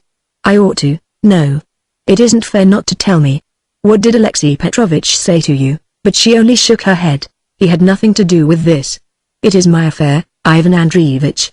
I couldn't live with Vera and Nicholas any longer." Grogov then interfered. "I think this is about enough," he said. "I have given you your opportunity. Nina has been quite clear in what she has said. She does not wish to return. There is your answer." He cleared his voice and went on in rather a higher tone. "I think you forget, Ivan Andreevich, another aspect of this affair. It is not only a question of our private family disputes. Nina has come here to assist me in my national work. As a member of the Soviet I may, without exaggeration, claim to have an opportunity in my hands that has been offered in the past to few human beings. You are an Englishman, and so hidebound with prejudices and conventions. You may not be aware that there has opened this week the greatest war the world has ever seen, their war of the proletariats against the bourgeoisies and capitalists of the world." I tried to interrupt him, but he went on, his voice ever rising and rising. "What is your wretched German war? What but a struggle between the capitalists of the different countries to secure great robberies and extortions, to set their feet more firmly than ever on the broad necks of the wretched people? Yes, you English, with your natural hypocrisy, pretend that you are fighting for the freedom of the world. What about Ireland? What about India? What about South Africa? No, you are all alike. Germany, England, Italy, France, and our own wretched government that has, at last, been destroyed by the brave will of the people. We declare a people's war. We cry aloud to the people to throw down their arms. And the people will hear us." He paused for breath. His arms were raised, his eyes on fire, his cheeks crimson. "Yes," I said, "that is all very well. But suppose the German people are the only ones who refuse to listen to you. Suppose that all the other nations, save Germany, have thrown down their arms. A nice chance then for German militarism, but the German people will listen." He screamed, almost frothing at the mouth. "They are ready at any moment to follow our example. William and your George and the rest of them, they are doomed, I tell you." "Nevertheless," I went on, "if you desert us now by making peace and Germany wins this war, you will have played only a traitor's part, and all the world will judge you, traitor. Traitor." The word seemed to madden him. "Traitor to whom, pray? Traitor to us and your English king?" "Yes, and thank God for it. Did the Russian people make the war? They were led like lambs to the slaughter. Like lambs, I tell you. But now they will have their revenge. On all the bourgeoisie of the world. The bourgeoisie of the world." He suddenly broke off, flinging himself down on the dirty sofa. "Fugue. Talking makes one hot. Have a drink, Ivan Andreevich. Nina, fetch a drink." Through all this my eyes have never left her for a moment. I had hoped that this empty tub thumping to which we had been listening would have affected her. But she had not moved nor stirred. "Nina," I said softly. "Nina, come with me," but she only shook her head. Grogov, quite silent now, lolled on the sofa, watching us. I went up to her and put my hand on her sleeve. "Dear Nina," I said, "come back to us." I saw her lip tremble. There was unshed tears in her eyes, but again she shook her head. "What have they done?" I asked, "to make you take this step?" "Something has happened," she said slowly. "I can't tell you. Just come and talk to Vera." "No, it's hopeless. I can't see her again." "But, Turtles, tell her it's not her fault." At the sound of my pet name I took courage again. "But tell me, Nina. Do you love this man?" She turned round and looked at Grogov as though she was seeing him for the first time. "Love? Oh no, not love. But he will be kind to me, I think, and I must be myself, be a woman, not a child any longer." Then, suddenly clearing her voice, speaking very firmly, looking me full in the face, she said, "Tell Vera that I saw what happened that Thursday afternoon, the Thursday of the Revolution week. Tell her that when you're alone with her. Tell her that then she'll understand." She turned and almost ran out of the room. "Well, you see," said Grogov smiling lazily from the sofa, "that settles it." "It doesn't settle it," I answered. "We shall never rest until we have got her back." But, I had to go. There was nothing more just then to be done. Chapter 5. On my return I found Vera alone waiting for me with restless impatience. "Well?" she said eagerly. Then when she saw that I was alone her face clouded. "I trusted you," she began. "It's no good," I said at once. "Not for the moment. She's made up her mind. It's not because she loved him nor, I think, for anything very much that her uncle said.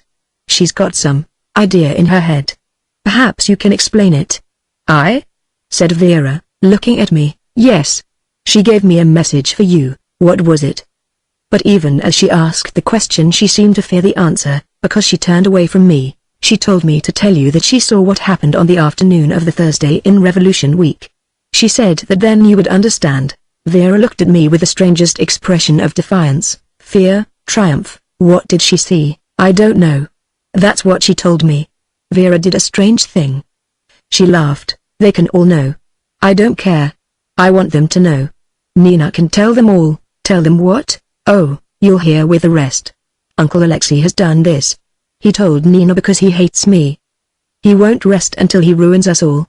But I don't care. He can't take from me what I've got. He can't take from me what I've got. But we must get her back. Ivan Andreevich. She must come back." Nicholas came in and then Semyonov and then Bun, drawing me aside, whispered to me, "Can I come and see you? I must ask your advice." "Tomorrow evening," I told him, and left. Next day I was ill again. I had I suppose done too much the day before. I was in bed alone all day. My old woman had suddenly returned without a word of explanation or excuse. She had not, I am sure, even got so far as the Moscow province. I doubt whether she had even left Petrograd. I asked her no questions. I could tell of course that she had been drinking. She was a funny old creature, wrinkled and yellow and hideous, very little different in any way from a native in the wilds of Central Africa. The savage in her liked gay colors and trinkets, and she would stick flowers in her hair and wear a tinkling necklace of bright red and blue beads.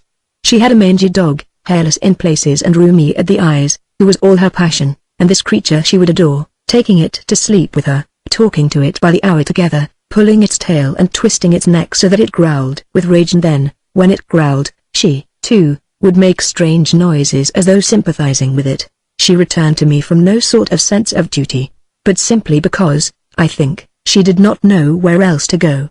She scowled on me and informed me that now that there had been the revolution everything was different. Nevertheless, the sight of my sick yellow face moved her as sickness and misfortune always move every Russian, however old and debased he may be. "You shouldn't have gone out walking," she said crossly. "That man's been here again?" Referring to the rat, whom she hated. "If it hadn't been for him," I said, "I would have died." But she made the flat as cheerful as she could, lighting the stove, putting some yellow flowers into a glass, dusting the Benoist watercolor, putting my favorite books beside my bed. When Henry Bunn came in he was surprised at the brightness of everything. "Why, how cozy you are!" he cried. "Ah, ha," I said, "I told you it wasn't so bad here." He picked up my books, looked at Galleon's Roads and then Pride and Prejudice. "It's the simplest things that last," he said. "Galleon's jolly good, but he's not simple enough. Tess is the thing, you know, Antonio Bungay, and the nigger of the Narcissus." I used to think so. I've grown older, haven't I? He had. "What do you think of discipline now?" I asked. "Oh, Lord." He blushed. "I was a young cuckoo. And what about knowing all about Russia after a week? No, and that reminds me." He drew his chair closer to my bed. "That's what I've come to talk about. Do you mind if I gas a lot?" "Gas as much as you like," I said. "Well, I can't explain things unless I do." "You're sure you're not too seedy to listen?" "Not a bit. It does me good," I told him. "You see, in a way you're really responsible. You remember, long ago, telling me to look after Markovich when I talked all that rot about caring for Vera?" "Yes, I remember very well indeed. In a way it all started from that. You put me onto seeing Markovich in quite a different light. I'd always thought of him as an awfully dull dog with very little to say for himself, and a bit loose in the top story too. I thought it a terrible shame ripping woman like Vera having married him, and I used to feel sick with him about it. Then sometimes he'd look like the devil himself, as wicked as sin, poring over his inventions, and you'd fancy that to stick a knife in his back might be perhaps the best thing for everybody. Well, you explained him to me and I saw him different, not that I've ever got very much out of him. I don't think that he either likes me or trusts me, and anyway he thinks me too young and foolish to be of any importance, which I dare say I am. He told me, by the way, the other day, that the only Englishman he thought anything of was yourself." "Very nice of him," I murmured. "Yes, but not very flattering to me when I've spent months trying to be fascinating to him. Anyhow, although I may be said to have failed in one way, I've got rather keen on the pursuit. If I can't make him like me I can at least study him and learn something." "That's a leaf out of your book, Dud. You're always studying people, aren't you?" "Oh, I don't know," I said. "Yes, of course you are." "Well, I'll tell you frankly, I've got fond of the old bird. I don't believe you could live at close quarters with any Russian, however nasty, and not get a kind of affection for him. They're so damned childish." "Oh yes, you could," I said. "Try Semyonov." "I'm coming to him in a minute," said Bunn. Well, Markovich was most awfully unhappy. That's one thing one saw about him at once. Unhappy of course because Vera didn't love him and he adored her. But there was more in it than that. He let himself go one night to me, the only time he's ever talked to me really. He was drunk a bit, and he wanted to borrow money off me. But there was more in it than that.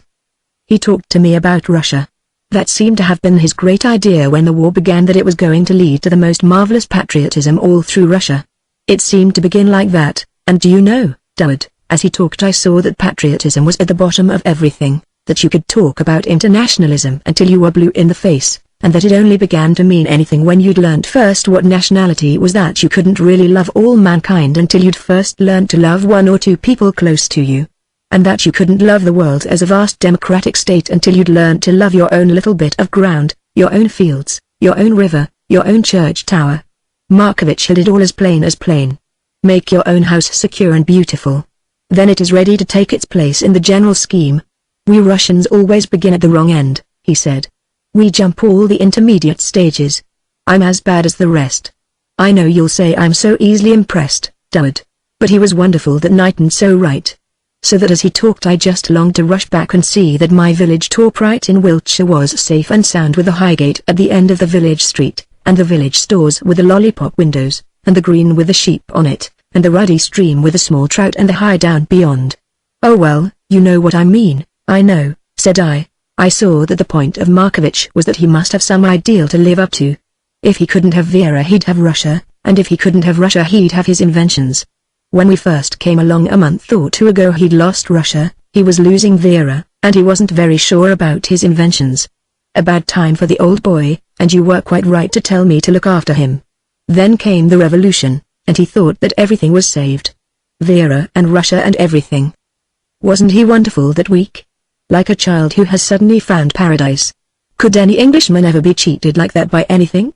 Why, a fellow would be locked up for a loony if he looked as happy as Markovich looked that week. It wouldn't be decent. Well, then. He paused dramatically. What's happened to him since? What? How do you mean? What's happened to him since? I asked. I mean just what I say. Something happened to him at the end of that week. I can put my finger almost exactly on the day, the Thursday of that week. What was it? That's one of the things I've come to ask you about. I don't know. I was ill, I said. No, but has nobody told you anything? I haven't heard a word, I said. His face fell. I felt sure you'd help me. He said, tell me the rest and perhaps I can put things together, I suggested. The rest is really Semyonov. The queerest things have been happening. Of course. The thing is to get rid of all one's English ideas, isn't it? And that's so damn difficult. It's no use saying an English fellow wouldn't do this or that. Of course he wouldn't. Oh, they are queer, he sighed, poor boy, with the difficulty of the whole affair, giving them up in despair, one, is as bad as thinking you understand them completely. Just take what comes. Well, what came was this. On that Thursday evening Markovich was as though he'd been struck in the face. You never saw such a change. Of course we all noticed it. White and sickly, saying nothing to anybody. Next morning, quite early, Semyonov came over and proposed lodging with us. It absolutely took my breath away, but no one else seemed very astonished. What on earth did he want to leave his comfortable flat and come to us for? We were packed tight enough as it was.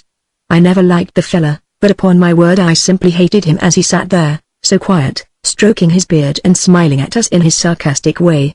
To my amazement Markovich seemed quite keen about it. Not only agreed, but offered his own room as a bedroom. What about your inventions? Someone asked him. I've given them up, he said, looking at us all just like a caged animal forever. I would have offered to retire myself if I hadn't been so interested, but this was all so curious that I was determined to see it out to the end. And you told me to look after Markovich. If ever he'd wanted looking after it was now. I could see that Vera hated the idea of Semyonov coming, but after Markovich had spoken she never said a word. So then it was all settled. What did Nina do? I asked. Nina? She never said anything either. At the end she went up to Semyonov and took his hand and said, I'm so glad you're coming, Uncle Alexei, and looked at Vera. Oh. They're all as queer as they can be, I tell you. What happened next? I asked eagerly. Everything's happened and nothing's happened, he replied. Nina's run away. Of course you know that. What she did it for I can't imagine. Fancy going to a fellow like Rogov. Lawrence has been coming every day and just sitting there, not saying anything. Semyonov's amiable to everybody, especially amiable to Markovich. But he's laughing at him all the time I think. Anyway he makes him mad sometimes, so that I think Markovich is going to strike him. But of course he never does. Now here's a funny thing. This is really what I want to ask you most about. He drew his chair closer to my bed and dropped his voice as though he were going to whisper a secret to me. The other night I was awake about 2 in the morning. It wasn't wanted a book, so I went into the dining room. I'd only got bedroom slippers on and I was stopped at the door by a sound. It was Semyonov sitting over by the further window, in his shirt and trousers, his beard in his hands, and sobbing as though his heart would break. I'd never heard a man cry like that. I hate hearing a man cry anyway. I've heard fellas at the front when they're off their heads or something. But Semyonov was worse than that. It was a stronger man crying, with all his wits about him. Then I heard some words. He kept repeating again and again. Oh, my dear, my dear, my dear. Wait for me, Wait for me. Wait for me. Over and over again awful. I crept back to my room frightened out of my life. I've never known anything so awful. And Semyonov of all people, it was like that man in Wuthering Heights. What's his name? Heathcliff. I always thought that was a bit of an exaggeration when he dashed his head against a tree and all that. But, by Jove, you never know. Now, Dud, you've got to tell me. You've known Semyonov for years. You can explain. What's it all about, and what's he trying to do to Markovich? I can scarcely think what to tell you, I said at last. I don't really know much about Semyonov, and my guesses will probably strike you as insane. No, they won't, said Bon. I've learnt a bit lately. Semyonov, I said, is a deep-dyed sensualist. All his life he's thought about nothing but gratifying his appetites. That's simple enough, there are plenty of that type everywhere. But unfortunately for him he's a very clever man, and like every Russian both a cynic and an idealist. A cynic in facts because he's an idealist. He got everything so easily all through his life that his cynicism grew and grew. He had wealth and women and position. He was as strong as a horse. Everyone gave way to him and he despised everybody. He went to the front, and one day came across a woman different from any other whom he had ever known. How different? Asked Bon, because I paused. Different in that she was simpler and naiver and honester and better and more beautiful. Better than Vera? Bon asked. Different, I said. She was younger, less strong-willed, less clever, less passionate perhaps. But alone, in all the world. Everyone must love her, no one could help it. I broke off again. Bon waited. I went on. Semyonov saw her and snatched her from the Englishman to whom she was engaged. I don't think she ever really loved the Englishman, but she loved Semyonov. Well? Said Bon. She was killed. A stray shot, when she was giving tea to the men in the trenches. It meant a lot. To all of us. The Englishman was killed too, so he was all right. I think Semyonov would have liked that same end, but he didn't get it, so he's remained desolate. Really desolate, in a way that only your thorough sensualist can be. A beautiful fruit just within his grasp, something at last that can tempt his jaded appetite. He's just going to taste it, when whisk. It's gone, and gone, perhaps, into someone else's hands. How does he know? How does he know anything? There may be another life who can really prove there isn't. And when you've seen something in the very thick and glow of existence, something more alive than life itself, and, click. It's gone, well, it must have gone somewhere, mustn't it? Not the body only, but that soul, that spirit, that individual personal expression of beauty and purity and loveliness? Oh, it must be somewhere yet. It must be. At any rate he didn't know. And he didn't know either that she might not have proved his idealism right after all. Ah. To your cynic there's nothing more maddening. Do you think your cynic loves his cynicism? Not a bit of it. Not he. But he won't be taken in by sham any more. That he swears. So it was with Semyonov. This girl might have proved the one real exception, she might have lasted, she might have grown even more beautiful and more wonderful, and so proved his idealism true after all. He doesn't know, and I don't know.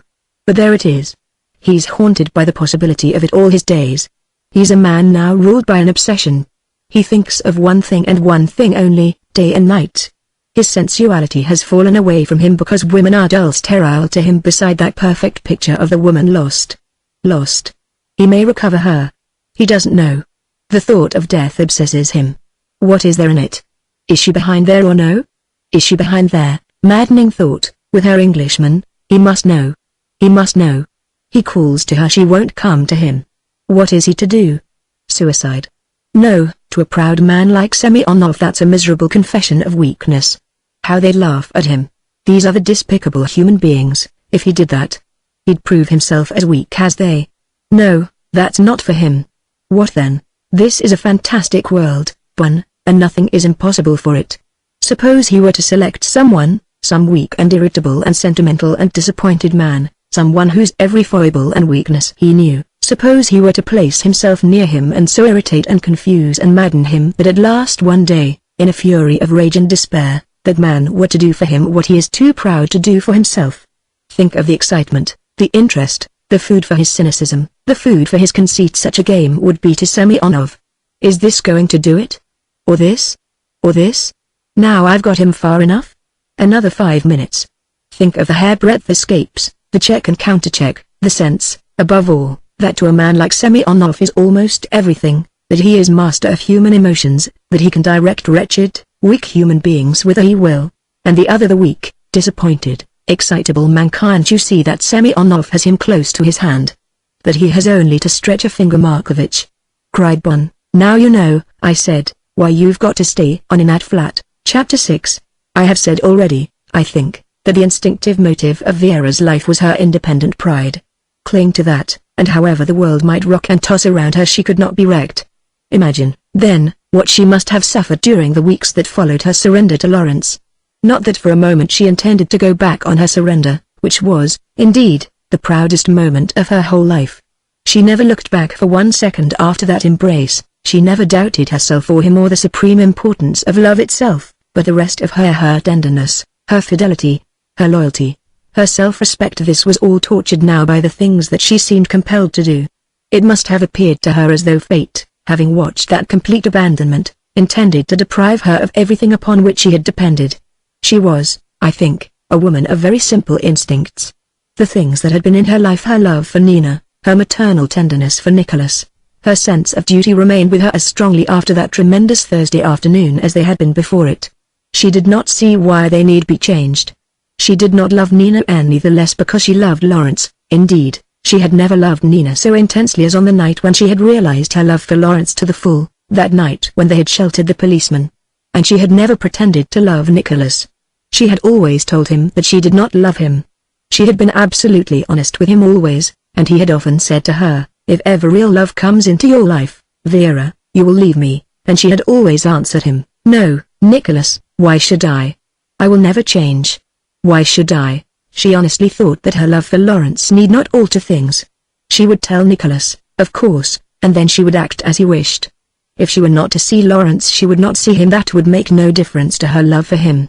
What she did not realize, and that was strange after living with him for so long, was that he was always hoping that her tender kindliness towards him would, one day, change into something more passionate.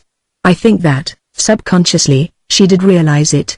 And that was why she was, during those weeks before the revolution, so often uneasy and unhappy.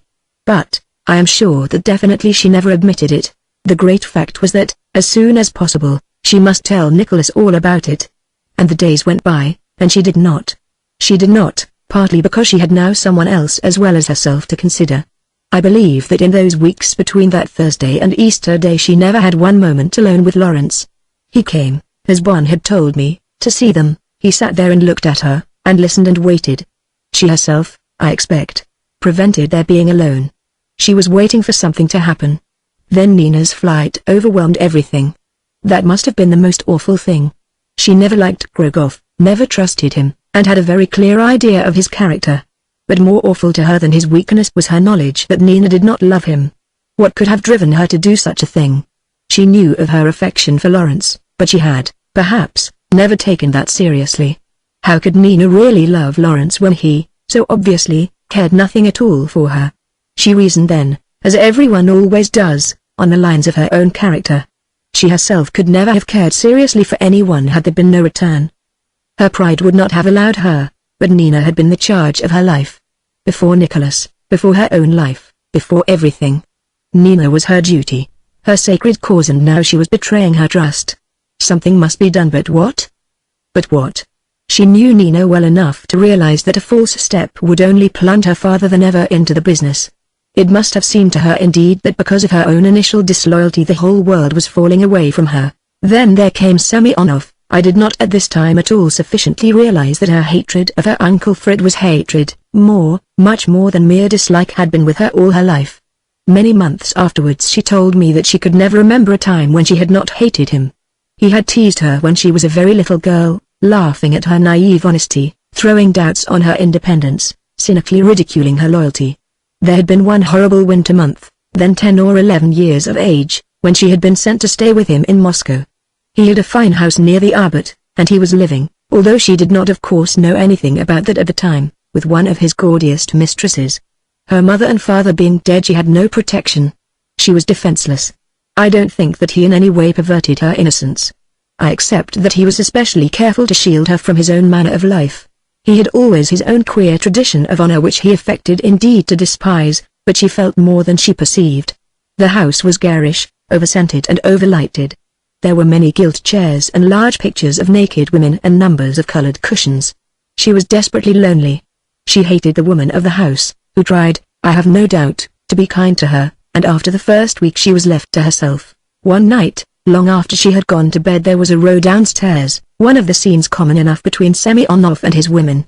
Terrified, she went to the head of the stairs and heard the smash of falling glass and her uncle's voice raised in a scream of rage and vituperation. A great naked woman in a gold frame swung and leered at her in the lighted passage. She fled back to her dark room and lay, for the rest of that night, trembling and quivering with her head beneath the bedclothes. From that moment she feared her uncle as much as she hated him. Long afterwards came his influence over Nicholas. No one had so much influence over Nicholas as he. Nicholas himself admitted it. He was alternately charmed and frightened, beguiled and disgusted, attracted and repulsed. Before the war Semyonov had, for a time, seen a good deal of them, and Nicholas steadily degenerated. Then Semyonov was bored with it all and went off after other game more worthy of his doughty spear. Then came the war, and Vera devoutedly hoped that her dear uncle would meet his death at the hands of some patriotic Austrian. He did indeed for a time disappear from their lives, and it seemed that he might never come back again. Then on that fateful Christmas Day he did return, and Vera's worst fears were realized. She hated him all the more because of her impotence. She could do nothing against him at all. She was never very subtle in her dealings with people, and her own natural honesty made her often stupid about men's motives. But the thing for which she feared her uncle most was his, as it seemed to her, supernatural penetration into the thoughts of others. She of course greatly exaggerated his gifts in that direction simply because they were in no way her gifts, and he, equally of course, discovered very early in their acquaintance that this was the way to impress her. He played tricks with her exactly as a conjurer produces a rabbit out of a hat. When he announced his intention of coming to live in the flat she was literally paralyzed with fright.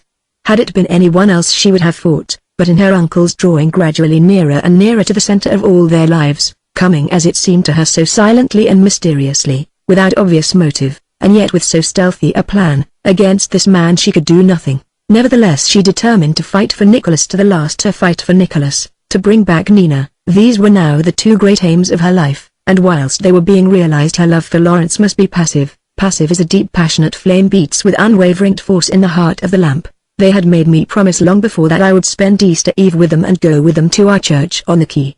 I wondered now whether all the troubles of the last weeks would not negative that invitation, and I had privately determined that if I did not hear from them again I would slip off with Lawrence somewhere. But on Good Friday Markovitch, meeting me in the Morskaya, reminded me that I was coming. It is very difficult to give any clear picture of the atmosphere of the town between Revolution Week and this Easter Eve, and yet all the seeds of the later crop of horrors were sown during that period. Its spiritual mentality corresponded almost exactly with the physical thought that accompanied it: mist, then vapor dripping of rain, the fading away of one clear world into another that was indistinct, ghostly, ominous. I find written in my diary of Easter Day, exactly 5 weeks after the outbreak of the revolution, these words, from long talks with K. and others: I see quite clearly that Russians have gone mad for the time being.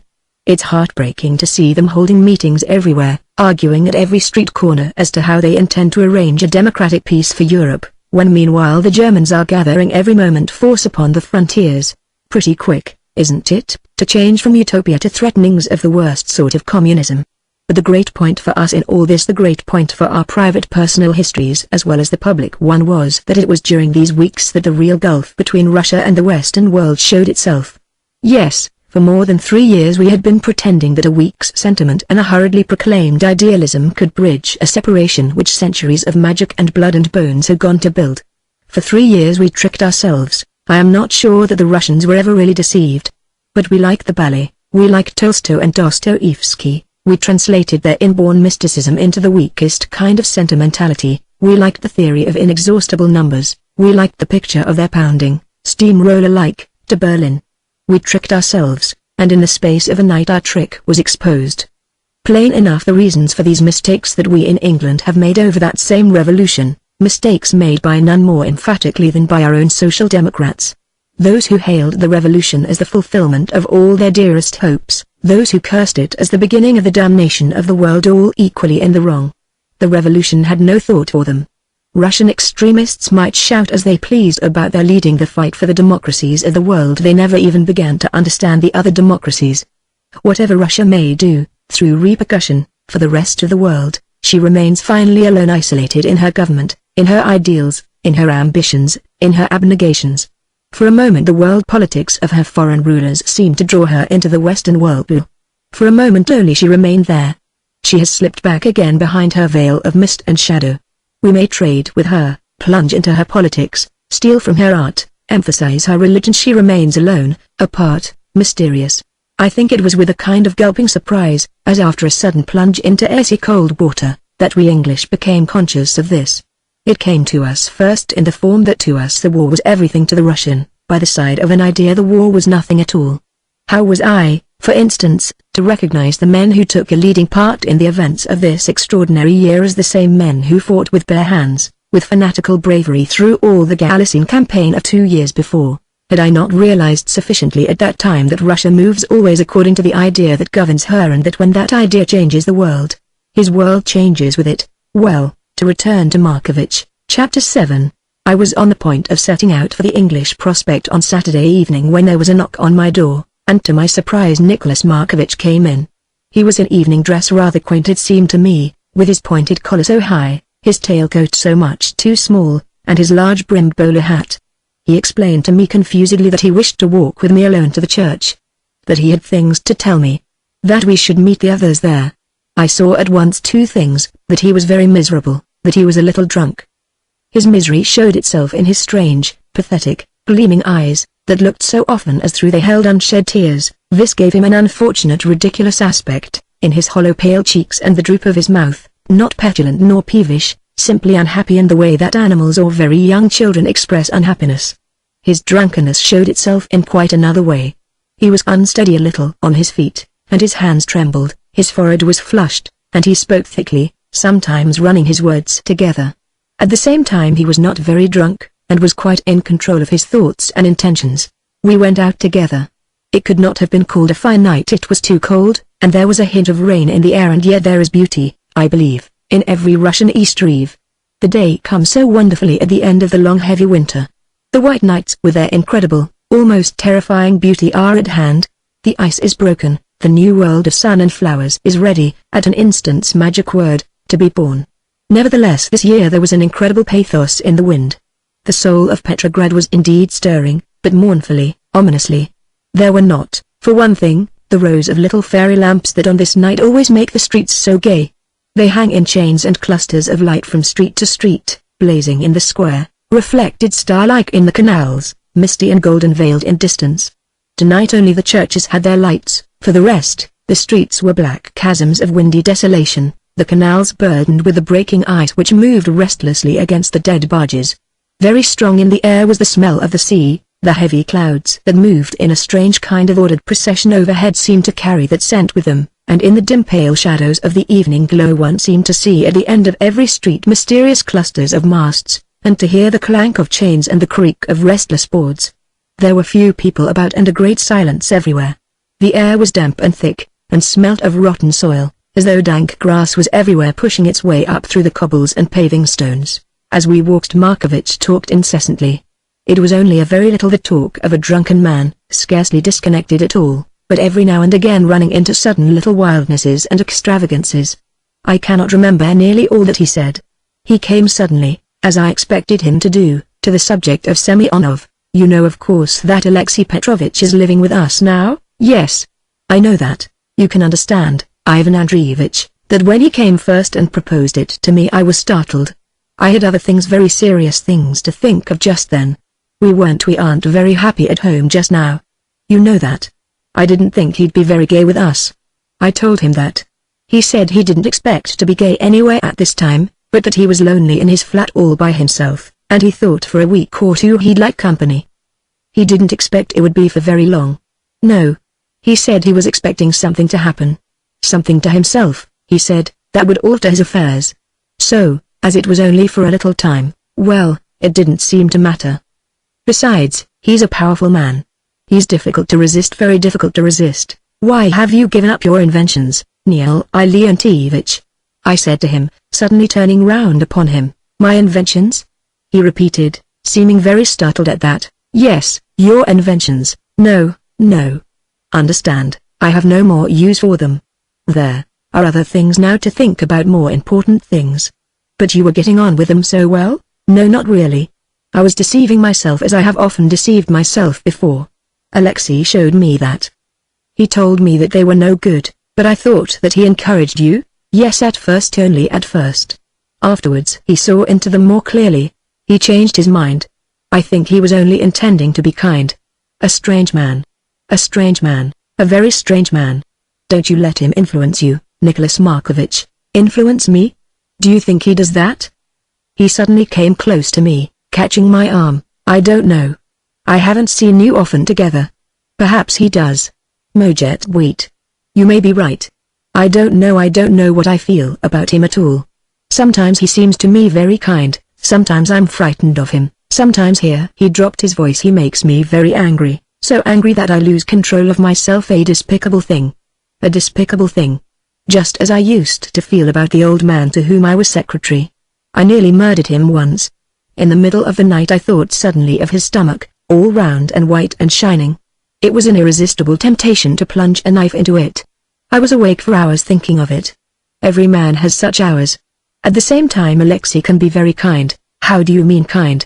I asked. For instance, he has some very good wine, 50 bottles at least. He has given it all to us. Then he insists on paying us for his food.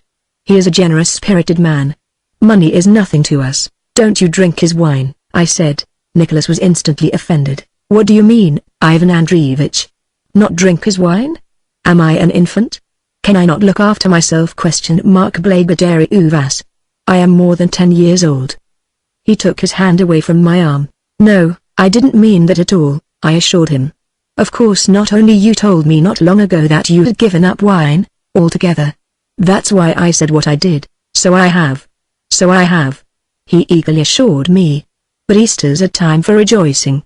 Rejoicing. His voice rose suddenly shrill and scornful. Rejoicing with the world in the state that it is. Truly, Ivan Andreevich, I don't wonder at Alexei's cynicism. I don't indeed. The world is a sad spectacle for an observant man. He suddenly put his hand through my arm, so close to me now that I could feel his beating heart. But you believe, don't you, Ivan Andreevich, that Russia now has found herself? His voice became desperately urgent and beseeching. You must believe that. You don't agree with those fools who don't believe that she will make the best of all this? Fools? Scoundrels. Scoundrels. That's what they are. I must believe in Russia now or I shall die. And so with all of us. If she does not rise now as one great country and lead the world, she will never do so. Our hearts must break. But she will. She will. No one who is watching events can doubt it. Only cynics like Alexei doubt. He doubts everything. And he cannot leave anything alone. He must smear everything with his dirty finger. But he must leave Russia alone. I tell him. He broke off. If Russia fails now, he spoke very quietly, my life is over. I have nothing left. I will die. Come, Niel Leontievich, I said, you mustn't let yourself go like that. Life isn't over because one is disappointed in one's country. And even though one is disappointed, one does not love the less. What's friendship worth if every disappointment chills one's affection? One loves one's country because she is one's country, not because she is disappointing. And so I went on with a number of amiable platitudes, struggling to comfort him somewhere, and knowing that I was not even beginning to touch the trouble of his soul. He drew very close to me, his fingers gripping my sleeve. I'll tell you, Ivan Andreevich, but you mustn't tell anybody else. I'm afraid. Yes, I am. Afraid of myself, afraid of this town, afraid of Alexei, although that must seem strange to you. Things are very bad with me, Ivan Andreevich. Very bad, indeed. Oh. I have been disappointed. Yes, I have. Not that I expected anything else. But now it has come at last. The blow that I have always feared has fallen, a very heavy blow. My own fault, perhaps, I don't know. But I'm afraid of myself. I don't know what I may do. I have such strange dreams. Why, has Alexei come to stay with us? I don't know, I said. Then, thank God, we reached the church. It was only as we went up the steps that I realized that he had never once mentioned Vera. Chapter 8, and yet with all our worries thick upon us it was quite impossible to resist the sweetness and charm and mystery of that service. I think that perhaps it is true, as May have said, that people did not crowd to the churches on that Easter as they had earlier ones, but our church was a small one, and it seemed to us to be crammed. We stumbled up the dark steps, and found ourselves at the far end of the very narrow nave. At the other end there was a pool of soft golden light in which dark figures were bathed mysteriously. At the very moment of our entering, the procession was passing down the nave on its way round the outside of the church to look for the body of our Lord. Down the nave they came, the people standing on either side to let them pass, and then, many of them, falling in behind. Everyone carried a lighted candle. First there were the singers, then men carrying the colored banners, then the priest in stiff gorgeous raiment, then officials and dignitaries, finally the crowd. The singing, the forest of lighted candles, the sudden opening of the black door and the blowing in of the cold night wind, the passing of the voices out into the air, the soft, dying away of the singing and then the hushed expectation of the waiting for the return, all this had in it something so elemental, so simple, and so true to the very heart of the mystery of life that all trouble and sorrow fell away and one was at peace. How strange was that expectation! We knew so well what the word must be, we could tell exactly the moment of the knock of the door, the deep sound of the priest's voice, the embracings and dropping of wax over everyone's clothes that would follow it, and yet every year it was the same.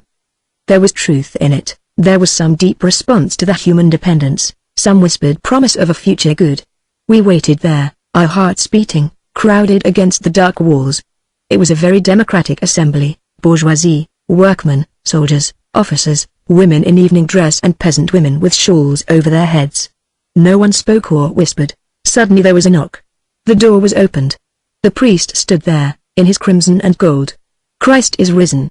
he cried, his voice vibrating as though he had indeed but just now, out there in the dark and wind, made the great discovery. "He is risen indeed," came the reply from us all. Markovich embraced me.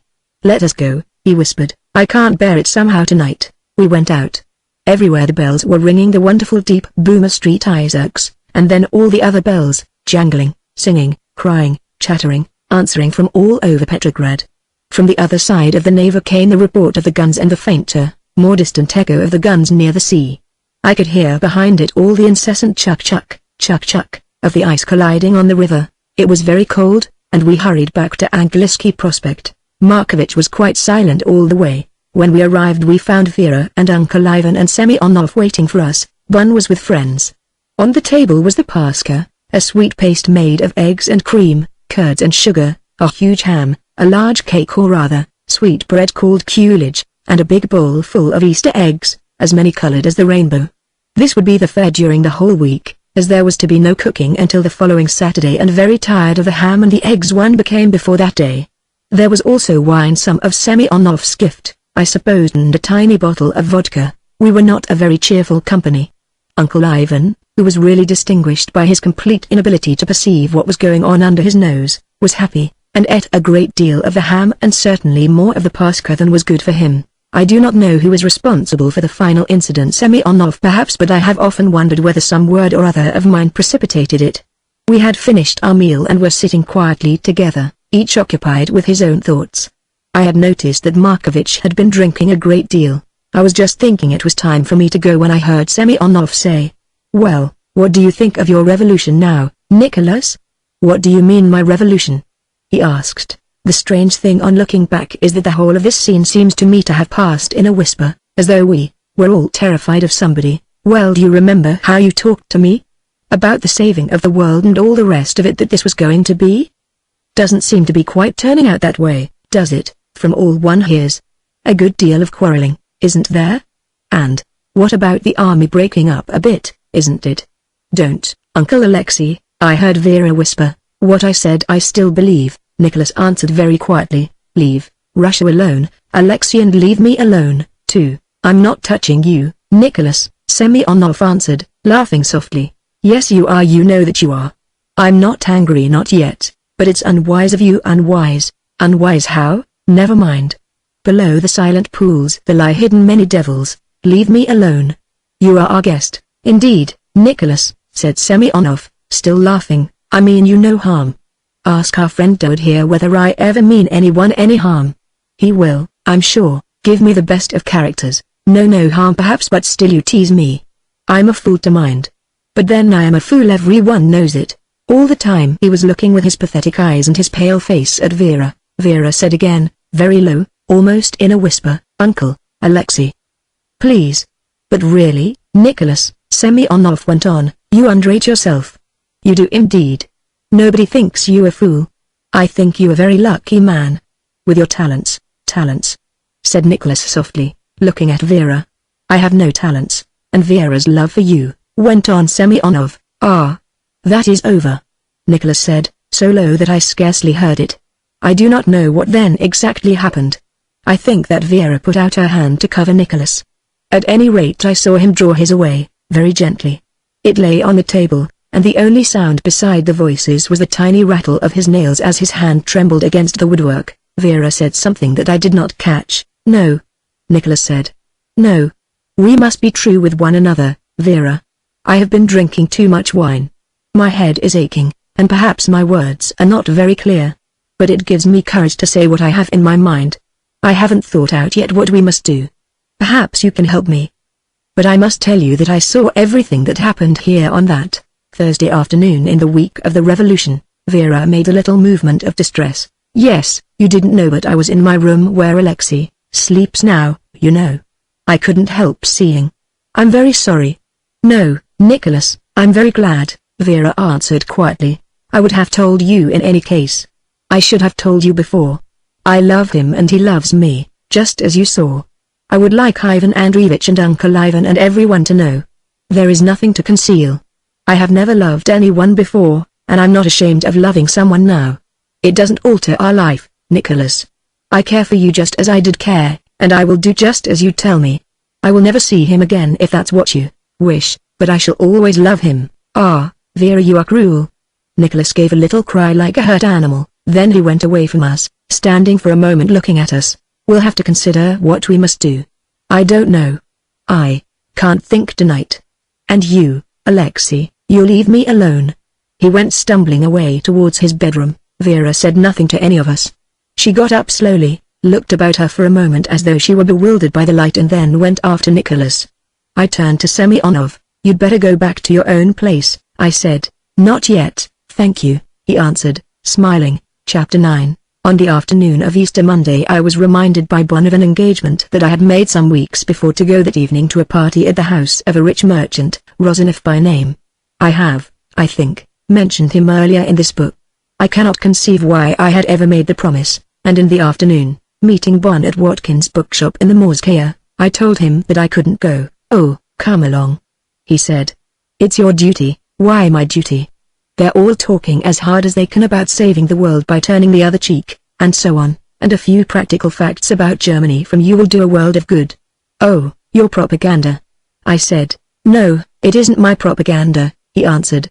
It's a matter of life and death to get these people to go on with the war, and every little helps. Well, I'll come, I said, shaking my head at the bookseller, who was anxious that I should buy the latest works of Mrs. Eleanor Glynn and Miss Ethel Dell. I had in fact reflected that a short excursion into other worlds would be good for me. During these weeks I had been living in the very heart of their, Markovich's, and it would be healthy to escape for a moment, but I was not to escape. I met Bon at the top of the English Prospect, and we decided to walk. Rozanov lived in the street behind the Kazan Cathedral. I did not know very much about him except that he was a very wealthy merchant, who had made his money by selling cheap sweets to the peasant. He lived, I knew, an immoral and self-indulgent life, and his hobby was the quite indiscriminate collection of modern Russian paintings, his walls being plastered with innumerable works by Benoist, some of Dobojinsky, Yakovlev, and Lance. He had also 2 Sarovs, a fine Vrubel, and several IE pins. He had also a fine private collection of indecent drawings. I really don't know what on earth we're going to this man for, I said discontentedly. I was weak this afternoon. No, you weren't, said Bon. And I'll tell you frankly that I'm jolly glad not to be having a meal at home tonight. Do you? No, I don't believe I can stick that flat much longer. Why, are things worse? I asked. It's getting so jolly creepy, Bon said. Everything goes on normally enough outwardly, but I suppose there's been some tremendous row. Of course I don't know anything about that. After what you told me the other night though, I seem to see everything twice its natural size. What do you mean? I asked him. You know, when something queer's going on inside a house you seem to notice the furniture of the rooms much more than you ordinarily do. I remember once a fellow's piano making me quite sick whenever I looked at it. I didn't know why, I don't know why now, But the funny thing is that another man who knew him once said exactly the same thing to me about it. He felt it too. Of course we're none of us quite normal just now. The whole town seems to be turning upside down. I'm always imagining there are animals in the canals, and don't you notice what lots of queer fellows there are in the Nevsky now, and Chinese and Japs, all sorts of wild men. And last night I had a dream that all the lumps of ice in the Nevsky turned into griffins and went marching through the red square eating everyone up on their way. Ron laughed. That's because I'd eaten something, of course too much Pasca probably. But, seriously, I came in this evening at 5 o'clock, and the first thing I noticed was that little red lacquer musical box of Semyonov's. You know it. The one with a sportsman in a top hat and a horse and a dog on the lid. He brought it with some other little things when he moved in. It's a jolly thing to look at, but it's got two most irritating tunes. One's like the Bluebells of Scotland. You said yourself the other day it would drive you mad if you heard it often. Well, there it was, jangling away in its self-sufficient wheezy voice. Semyonov was sitting in the armchair reading the newspaper. Markovich was standing behind the chair with the strangest look on his face. Suddenly, just as I came in, he bent down and I heard him say, "Won't you stop the beastly thing?" "Certainly," said Semyonov, and he went across in his heavy plodding kind of way and stopped it. I went off to my room and then, upon my word, 5 minutes after I heard it begin again, thin and reedy through the walls. But when I came back into the dining room there was no one there. You can't think how that tune irritated me, and I tried to stop it. I went up to it, but I couldn't find the hinge or the key. So on it went, over and over again. Then there's another thing. Have you ever noticed how some chairs will creak in the room, just as though someone was sitting down or getting up?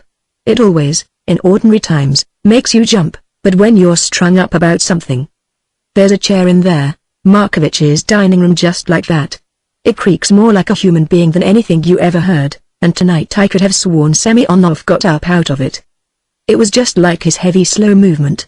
However, there wasn't anyone there. "Do you think all this silly?" he asked. "No, indeed I don't," I answered. "Then there's a picture. You know that awful painting of a mid-Victorian ancestor of Vera's, a horrible old man with bushy eyebrows and a high, rather dirty-looking stock?" "Yes, I know it," I said. "It's one of those pictures with eyes that follow you all round the room. At least it is now. I used to notice them. Now they stare at you as though they teach you, and I know that Markovich feels them because he keeps looking up at the beastly thing. Then there's but no, I'm not going to talk any more about it. It isn't any good. One gets thinking of anything these days. One's nerves are all on edge.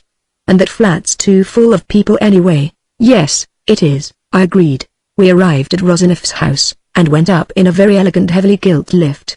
Once in the flat we were enveloped in a cloud of men and women, tobacco smoke, and so many pictures that it was like tumbling into an art dealer's. Where there weren't pictures there was gilt, and where there wasn't gilt there was naked statuary, and where there wasn't naked statuary there was Rozanov, very red and stout and smiling, gay in a tightly fitting black tailcoat, white waistcoat and black trousers. Who all the people were I haven't the least idea. There was a great many. A number of Jews and Jewesses, amiable, prosperous, and kindly, an artist or two, a novelist, a lady pianist, 2 or 3 actors. I noticed these. Then there was an old maid, a Finister, famous in Petrograd's society for her bitterness and acrimony, and in appearance an exact copy of Balzac's Sophie Gimond. I noticed several of those charming, quiet, wise women of whom Russia is so prodigal, a man or two whom I had met at different times, especially one officer, one of the finest, bravest, and truest men I have ever known, some of the inevitable giggling girls, and then suddenly, standing quite alone, Nina. Her loneliness was the first thing that struck me. She stood back against the wall underneath the shining frames, looking about her with a nervous, timid smile. Her hair was piled up on top of her head in the old way that she used to do when she was trying to imitate Vera, and I don't know why, but that seemed to me a good omen, as though she were already on her way back to us. She was wearing a very simple white frock. In spite of her smile she looked unhappy, and I could see that during this last week experience had not been kind to her, because there was an air of shyness and uncertainty which had never been there before. I was just going over to speak to her when 2 of the giggling girls surrounded her and carried her off. I carried the little picture of her in my mind all through the noisy, strident meal that followed. I couldn't see her from where I sat, nor did I once catch the tones of her voice, although I listened. Only a month ago there would have been no party at which Nina was present where her voice would not have risen above all others. No one watching us would have believed any stories about food shortage in Petrograd. I dare say at this very moment in Berlin they are having just such meals.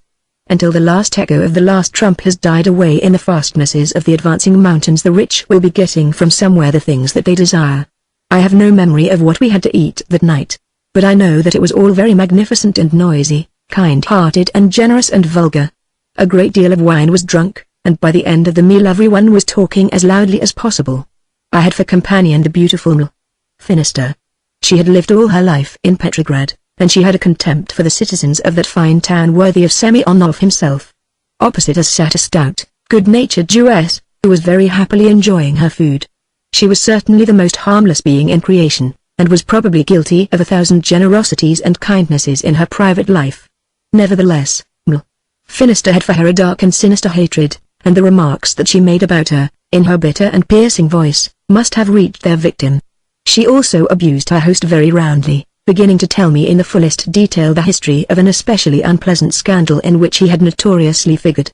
I stopped her at last. "It seems to me," I said, "that it would be better not to say these things about him while you're eating his bread and salt." She laughed shrilly, and tapped me on the arm with a bony finger. "Oh, you English. Always so moral and strict about the proprieties. And always so hypocritical too. Oh, you amuse me. I'm French, you see, not Russian at all. These poor people see through nothing but we French." After dinner there was a strange scene. We all moved into the long, over-decorated drawing room.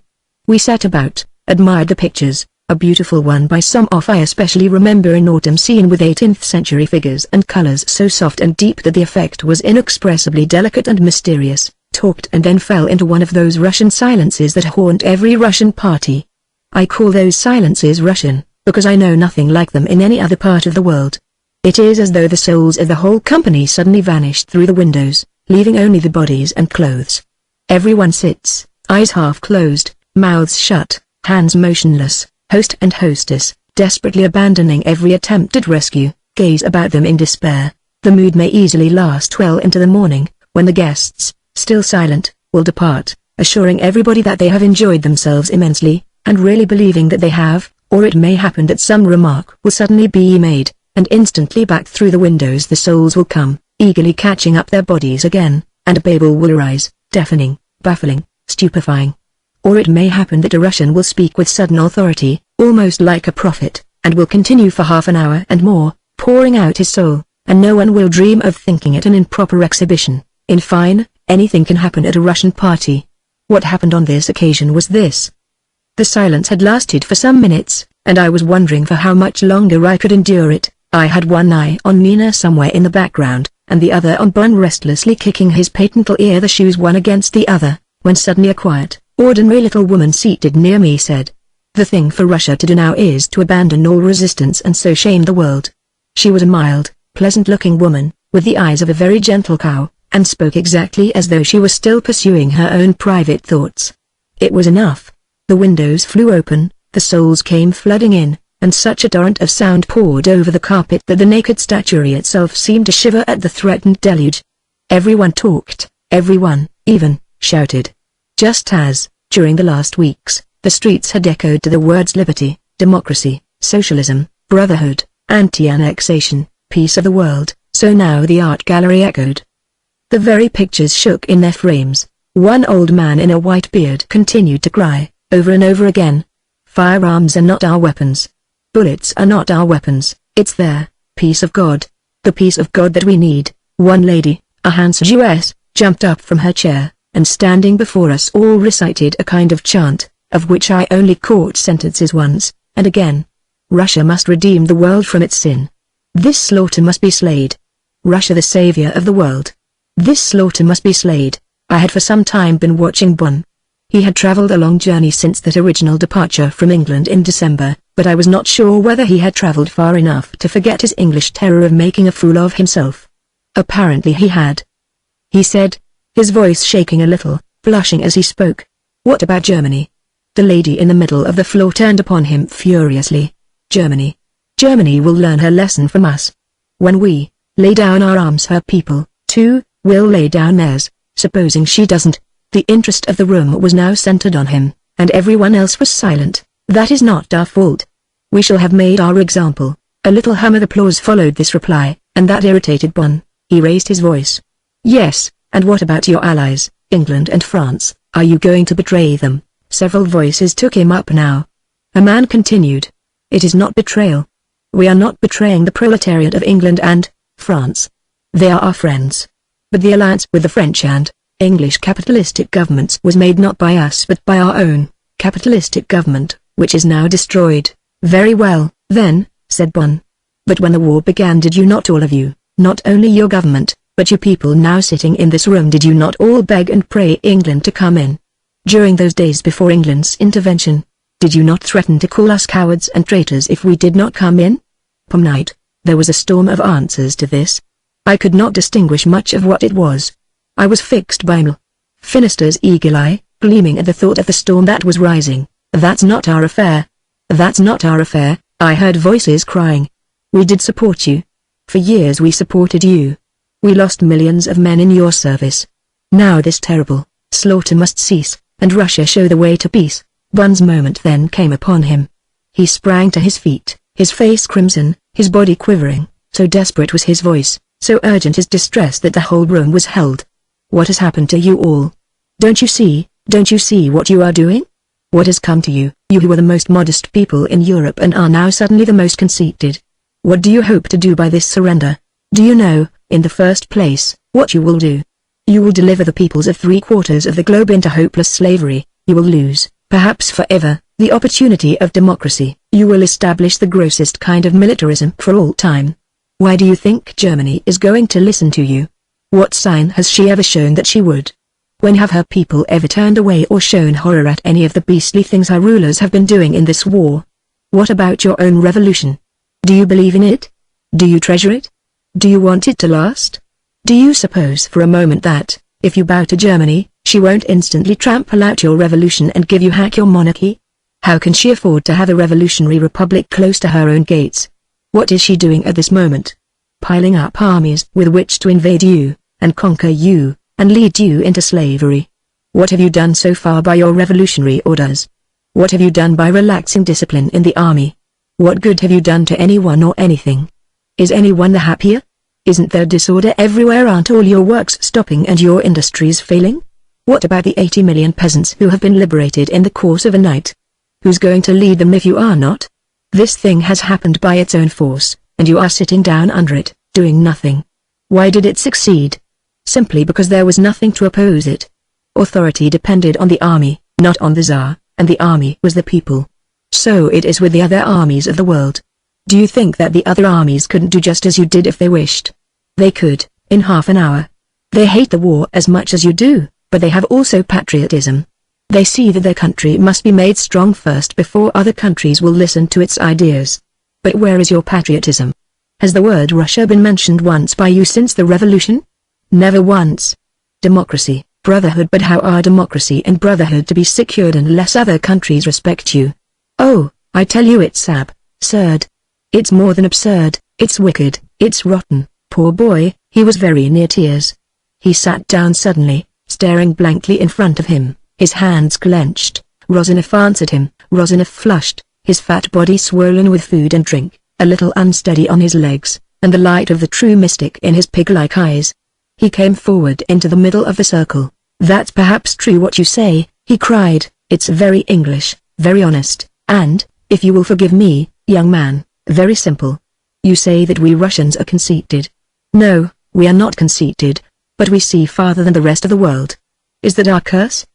Perhaps it is, but equally, perhaps, we may save the world by it. Now look at me. Am I a fine man? No, I am not. Everyone knows I am not. No man could look at my face and say that I am a fine man. I have done disgraceful things all my life. All present know some of the things I have done, and there are some worse things which nobody knows save myself. Well, then, am I going to stop doing such things? Am I now, at 55, about to become instantly a saint? Indeed not. I shall continue to do the things that I have already done, and I shall drop into a beastly old age. I know it. So, young man, I am a fair witness. You may trust me to speak the truth as I see it. I believe in Christ. I believe in the Christ life, the Christ soul. If I could, I would stop my beastliness and become Christ-like. I have tried on several occasions, and failed, because I have no character. But does that mean that I do not believe in it when I see it? Not at all. I believe in it more than ever. And so with Russia you don't see far enough, young man, neither you nor any of your countrymen. It is one of your greatest failings that you do not care for ideas. How is this war going to end? By the victory of Germany? Perhaps. Perhaps even it may be that Russia by her weakness will help to that victory. But is that the end? No. If Russia has an idea and because of her faith in that idea, she will sacrifice everything, will be buffeted on both cheeks, will be led into slavery, will deliver up her land and her people, will be mocked at by all the world. Perhaps that is her destiny. She will endure all that in order that her idea may persist. And her idea will persist. And not the Germans and Austrians human like ourselves? Slowly, perhaps very slowly, they will say to themselves, there is Russia who believes in the peace of the world, in the brotherhood of man, and she will sacrifice everything for it. She will go out, as Christ did, and be tortured and be crucified, and then on the third day she will rise again. Is not that the history of every triumphant idea? You say that meanwhile Germany will triumph. Perhaps for a time she may, but our idea will not die. The further Germany goes, the deeper will that idea penetrate into her heart. At the end she will die of it, and a new Germany will be born into a new world. I tell you I am an evil man, but I believe in God and in the righteousness of God. What do I remember after those words of Rozanov? It was like a voice speaking to me across a great gulf of waters, but that voice was honest. I do not know what happened after his speech. I think there was a lot of talk. I cannot remember, only just before I was going I was near Nina for a moment. She looked up at me just as she used to do. Durdles, is Vera all right? She's miserable, Nina, because you're not there. Come back to us. But she shook her head. No, no, I can't. Give her my. Then she stopped. No, tell her nothing. Can I tell her you're happy? I asked. Oh, I'm all right, she answered roughly, turning away from me. Chapter 10. But the adventures of that Easter Monday night were not yet over. I had walked away with Bun. He was very silent, depressed, poor boy, and shy with the reaction of his outburst. I made the most awful fool of myself, he said. No, you didn't, I answered. The trouble of it is, he said slowly, that neither you nor I see the humorous side of it all strongly enough. We take it too seriously. It's got a funny side all right. Maybe you're right, I said. But you must remember that the Markovich situation isn't exactly funny just now, and we're both in the middle of it. Oh. If only I could find Nina back home and Semyonov away, I believe the strain would lift. But I'm frightened that something's going to happen. I've grown very fond of these people, you know, Bonvira and Nina and Nicholas. Isn't it odd how one gets to love Russians more than one's own people? The more stupid things they do the more you love them, whereas with one's own people it's quite the other way. Oh, I do want Vera and Nina and Nicholas to be happy. Isn't the town queer tonight? Said Bun, suddenly stopping. We were just at the entrance to the Mariinsky Square. Yes, I said. I think these days between the Thaw and the White Nights are in some ways the strangest of all. There seems to be so much going on that one can't quite see. Yes, over there at the other end of the square there's a kind of mist, a sort of water mist. It comes from the canal, and do you see a figure like an old bent man with a red lantern? Do you see what I mean, that red light, and those shadows on the further wall like riders passing with silver-tipped spears? Isn't it? There they go, 10, 11, 12, 13, how still the square is. Do you see those 3 windows all alight? Isn't there a dance going on? Don't you hear the music? No, it's the wind. No, surely. That's a flute and then violins. Listen. Those are fiddles for certain. How still it is. We stood and listened whilst the white mist gathered and grew over the cobbles. Certainly there was a strain of music, very faint and dim, threading through the air. Well, I must go on, said Bun. You go up to the left, don't you? Good night. I watched Bun's figure cross the square. The light was wonderful, like fold on fold of gauze, but opaque, so that buildings showed with sharp outline behind it. The moon was full and quite red. I turned to go home and ran straight into Lawrence. Good heavens! I cried. Are you a ghost too? He didn't seem to feel any surprise at meeting me. He was plainly in a state of tremendous excitement. He spoke breathlessly. You're exactly the man. You must come back with me. My diggings now are only a yard away from here. It's very late, I began, and things are desperate, he said. I don't know, he broke off. "Oh, come and help me, Dad, for God's sake." I went with him, and we did not exchange another word until we were in his rooms. He began hurriedly taking off his clothes. "There. Sit on the bed. Different from Wildlings, isn't it? Poor devil. I'm going to have a bath if you don't mind. I've got to clear my head." He dragged out a tin bath from under his bed, then a big can of water from a corner. Stripped, he looked so thick and so strong, with his short neck and his bulldog build, that I couldn't help saying, "You don't look a day older than the last time you played Rugby, Cambridge." "I am, though." He sluiced the cold water over his head, grunting. "Not near so fit, getting fat too. Rugged days are over. Wish all my other days were over too." He got out of the bath, wiped himself, put on pajamas, brushed his teeth, then his hair, took out a pipe, and then sat beside me on the bed. "Look here, Dad," he said. "I'm desperate, old man." He said, "Despite, we're all in a hell of a mess." "I know," I said. He puffed furiously at his pipe. "You know, if I'm not careful I shall go a bit queer in the head. Get so angry, you know." He added simply, "Angry with whom?" I asked, "With myself mostly for being such a bloody fool."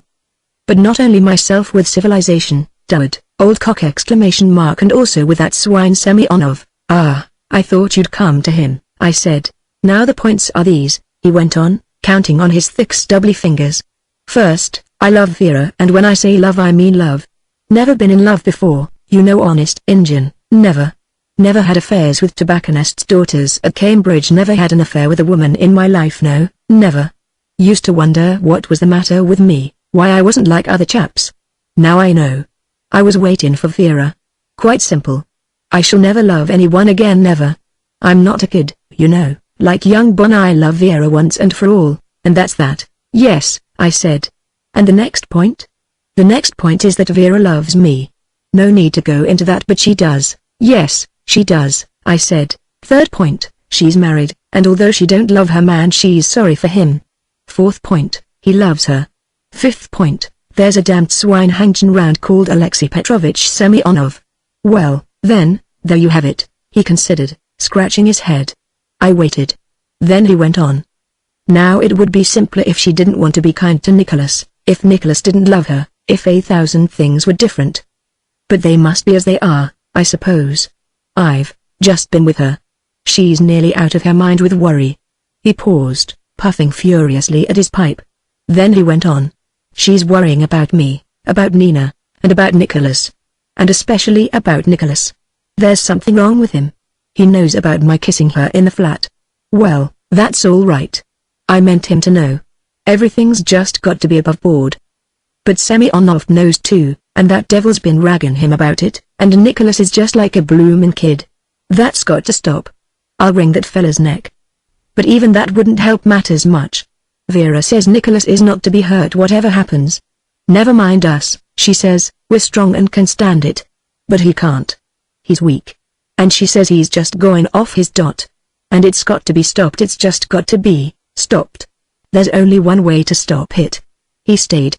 Suddenly he put his heavy hand on my knee. "What do you mean?" I asked. "I've got to clear out. That's what I mean. Right away out, back to England." I didn't speak. "That's it," he went on, but now as though he were talking to himself. "That's what you've got to do, old son. She says so, and she's right. Can't alter our love, you know. Nothing changes that. We've got to hold on. Ought to have cleared out before." Suddenly he turned. He almost flung himself upon me. He gripped my arm so that I would have cried out if the agony in his eyes hadn't held me. "Here," he muttered, "let me alone for a moment. I must hold on. I'm pretty well beat.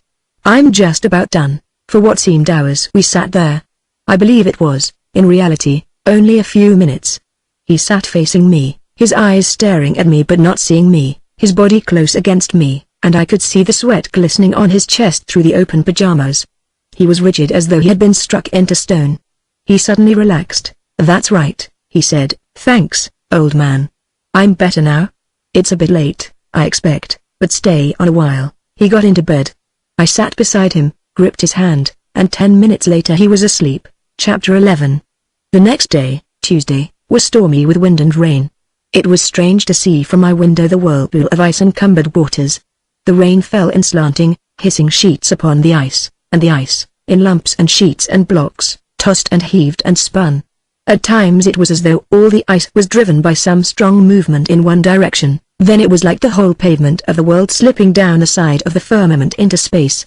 Suddenly it would be checked and, with a kind of quiver, station itself and hang chattering and clutching until the sweep would begin in the opposite direction. I could see only dimly through the mist, but it was not difficult to imagine that, in very truth, the days of the flood had returned. Nothing could be seen but the tossing, heaving welter of waters with the ice, grim and grey through the shadows, like ships and monsters, sea serpents and mermaids, to quote Galleon's Spanish knights. Of course the water came in through my own roof, and it was on that very afternoon that I decided, once and for all, to leave this abode of mine. Romantic it might be, I felt it was time for a little comfortable realism. My old woman brought me the usual cutlets, macaroni, and tea for lunch. Then I wrote to a friend in England, and finally, about 4 o'clock, after one more look at the hissing waters, drew my curtains, lit my candles, and sat down near my stove to finish that favorite of mine, already mentioned in these pages, de la Mare's The Return. I read on with absorbed attention. I did not hear the dripping on the roof, nor the patter-patter of the drops from the ceiling, nor the beating of the storm against the glass. My candles blew in the draught, and shadows crossed and recrossed the page. Do you remember the book's closing words? Once, like Lawford in the darkness at Widderstone. He glanced up sharply across the lamplight at his phantasmagorical shadowy companion, heard the steady surge of multitudinous raindrops, like the roar of Time's winged chariot hurrying near, then he too, with spectacles awry, bobbed on in his chair, a weary old sentinel on the outskirts of his friend's denuded battlefield. Shadowy companion, multitudinous raindrops, a weary old sentinel, his friend's denuded battlefield. The words echoed like little muffled bells in my brain, and it was, I suppose, to their chiming that I fell into dreamless sleep. From this I was suddenly roused by the sharp noise of knocking, and starting up, my book clattering to the floor, I saw facing me, in the doorway, Semyonov. Twice before he had come to me just like this out of the heart of a dreamless sleep. Once in the orchard near Butach, on a hot summer afternoon, once in this same room on a moonlit night. Some strange consciousness, rising, it seemed, deep out of my sleep, told me that this would be the last time that I would so receive him. "May I come in?" he said. "If you must, you must," I answered. "I am not physically strong enough to prevent you," he laughed. He was dripping wet. He took off his hat and overcoat, sat down near the stove, bending forward, holding his cloak in his hands and watching the steam rise from it. I moved away and stood watching. I was not going to give him any possible illusion as to my welcoming him. He turned round and looked at me. "Truly, Ivan Andreevich," he said, "you are a fine host. This is a miserable greeting. There can be no greetings between us ever again," I answered him. "You are a blackguard. I hope that this is our last meeting." "But it is," he answered, looking at me with friendliness. "That is precisely why I've come. I've come to say goodbye." "Goodbye?" I repeated with astonishment. This chimed in so strangely with my premonition. I never was more delighted to hear it. "I hope you're going a long distance from us all." "That's as may be," he answered. "I can't tell you definitely." "When are you going?" I asked. "That I can't tell you either. But I have a premonition that it will be soon." "Oh, a premonition," I said, disappointed. "Is nothing settled?" "No, not definitely. It depends on others." "Have you told Vera and Nicholas?" "No, in fact, only last night Vera begged me to go away, and I told her that I would love to do anything to oblige her. But this time I was afraid that I couldn't help her. I would be compelled, alas, to stay on indefinitely." "Look here, Semyonov," I said, "stop that eternal fooling. Tell me honestly, are you going or not?" "Going away from where?" he asked, laughing. "From the Markoviches, from all of us, from Petrograd?" "Yes, I've told you already," he answered. "I've come to say goodbye." "Then what did you mean by telling Vera?" "Never you mind, Ivan Andreevich. Don't worry your poor old head with things that are too complicated for you, a habit of yours, I'm afraid. Just believe me when I say that I've come to say goodbye. I have an intuition that we shall never talk together again. I may be wrong, but my intuitions are generally correct." I noticed then that his face was haggard, his eyes dark, the light in them exhausted as though he had not slept. I had never before seen him show positive physical distress. Let his soul be what it might, his body seemed always triumphant. "Whether your intuition is right or no," I said, "this is the last time. I never intend to speak to you again if I can help it. The day that I hear that you have really left us, never to return, will be one of the happiest days of my life." Semyonov gave me a strange look, humorous, ironical, and, upon my word, almost affectionate. "That's very sad what you say, Ivan Andreevich, if you mean it. And I suppose you mean it, because you English always do mean what you say. But it's sad because, truly, I have friendly feelings towards you, and you're almost the only man in the world of whom I could say that." "You speak as though your friendship were an honor," I said hotly. "It's a degradation." He smiled. "Now that's melodrama, straight out of your worst English plays. And how bad they can be. But you hadn't always this vehement hatred. What's changed your mind?" "I don't know that I have changed my mind," I answered. "I think I've always disliked you. But there at the front and in the forest you were brave and extraordinarily competent. You treated Trenchard abominably, of course, but he rather asked for it in some ways. Here you've been nothing but the meanest skunk and sneak. You've set out deliberately to poison the lives of some of the best-hearted and the most helpless people on this earth.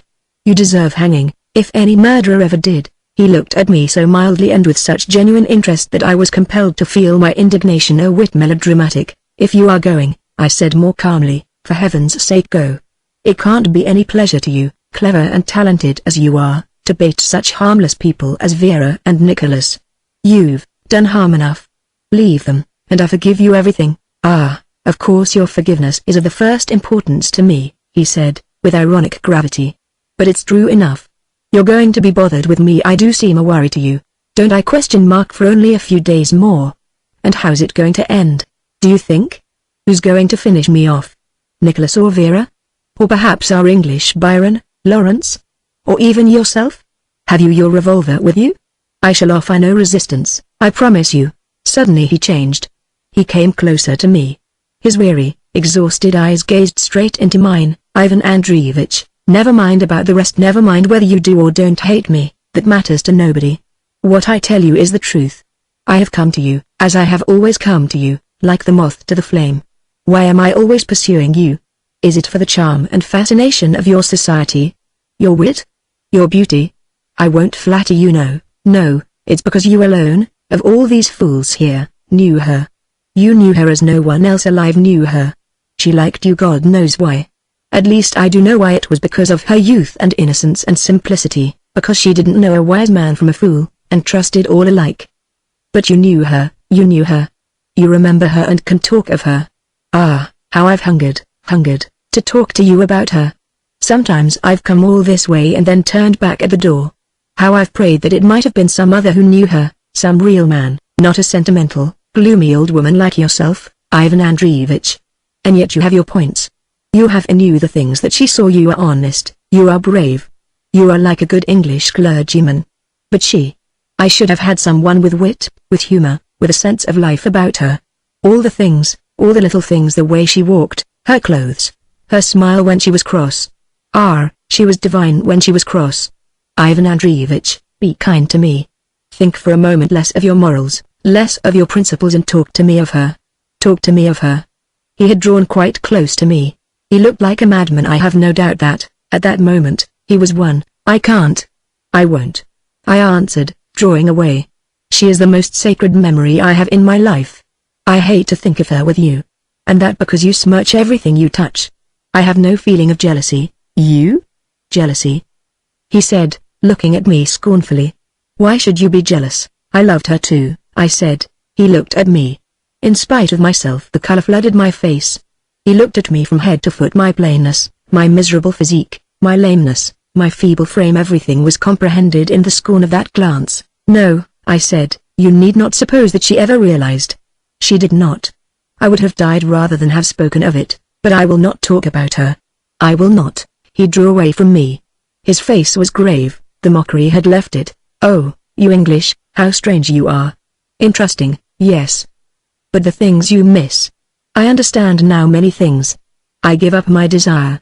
You shan't smirch your precious memories. And you, too, must understand that there has been all this time a link that has bound us. Well, that link has snapped. I must go. Meanwhile, after I am gone, remember that there is more in life, Ivan Andreevich, than you will ever understand. Who am I? Rather ask, what am I? I'm a desire, a purpose, a pursuit, what you like. If another suffer for that I cannot help it, and if human nature is so weak, so stupid, it is right that it should suffer. But perhaps I am not myself at all, Ivan Andreevich. Perhaps this is a ghost that you see. What if the town has changed in the night and strange souls have slipped into our old bodies? Isn't there a stir about the town? Is it I that pursue Nicholas, or is it my ghost that pursues myself? Is it Nicholas that I pursue? Is not Nicholas dead, and is it not my hope of release that I follow? Don't be so sure of your ground, Ivan Andreevich.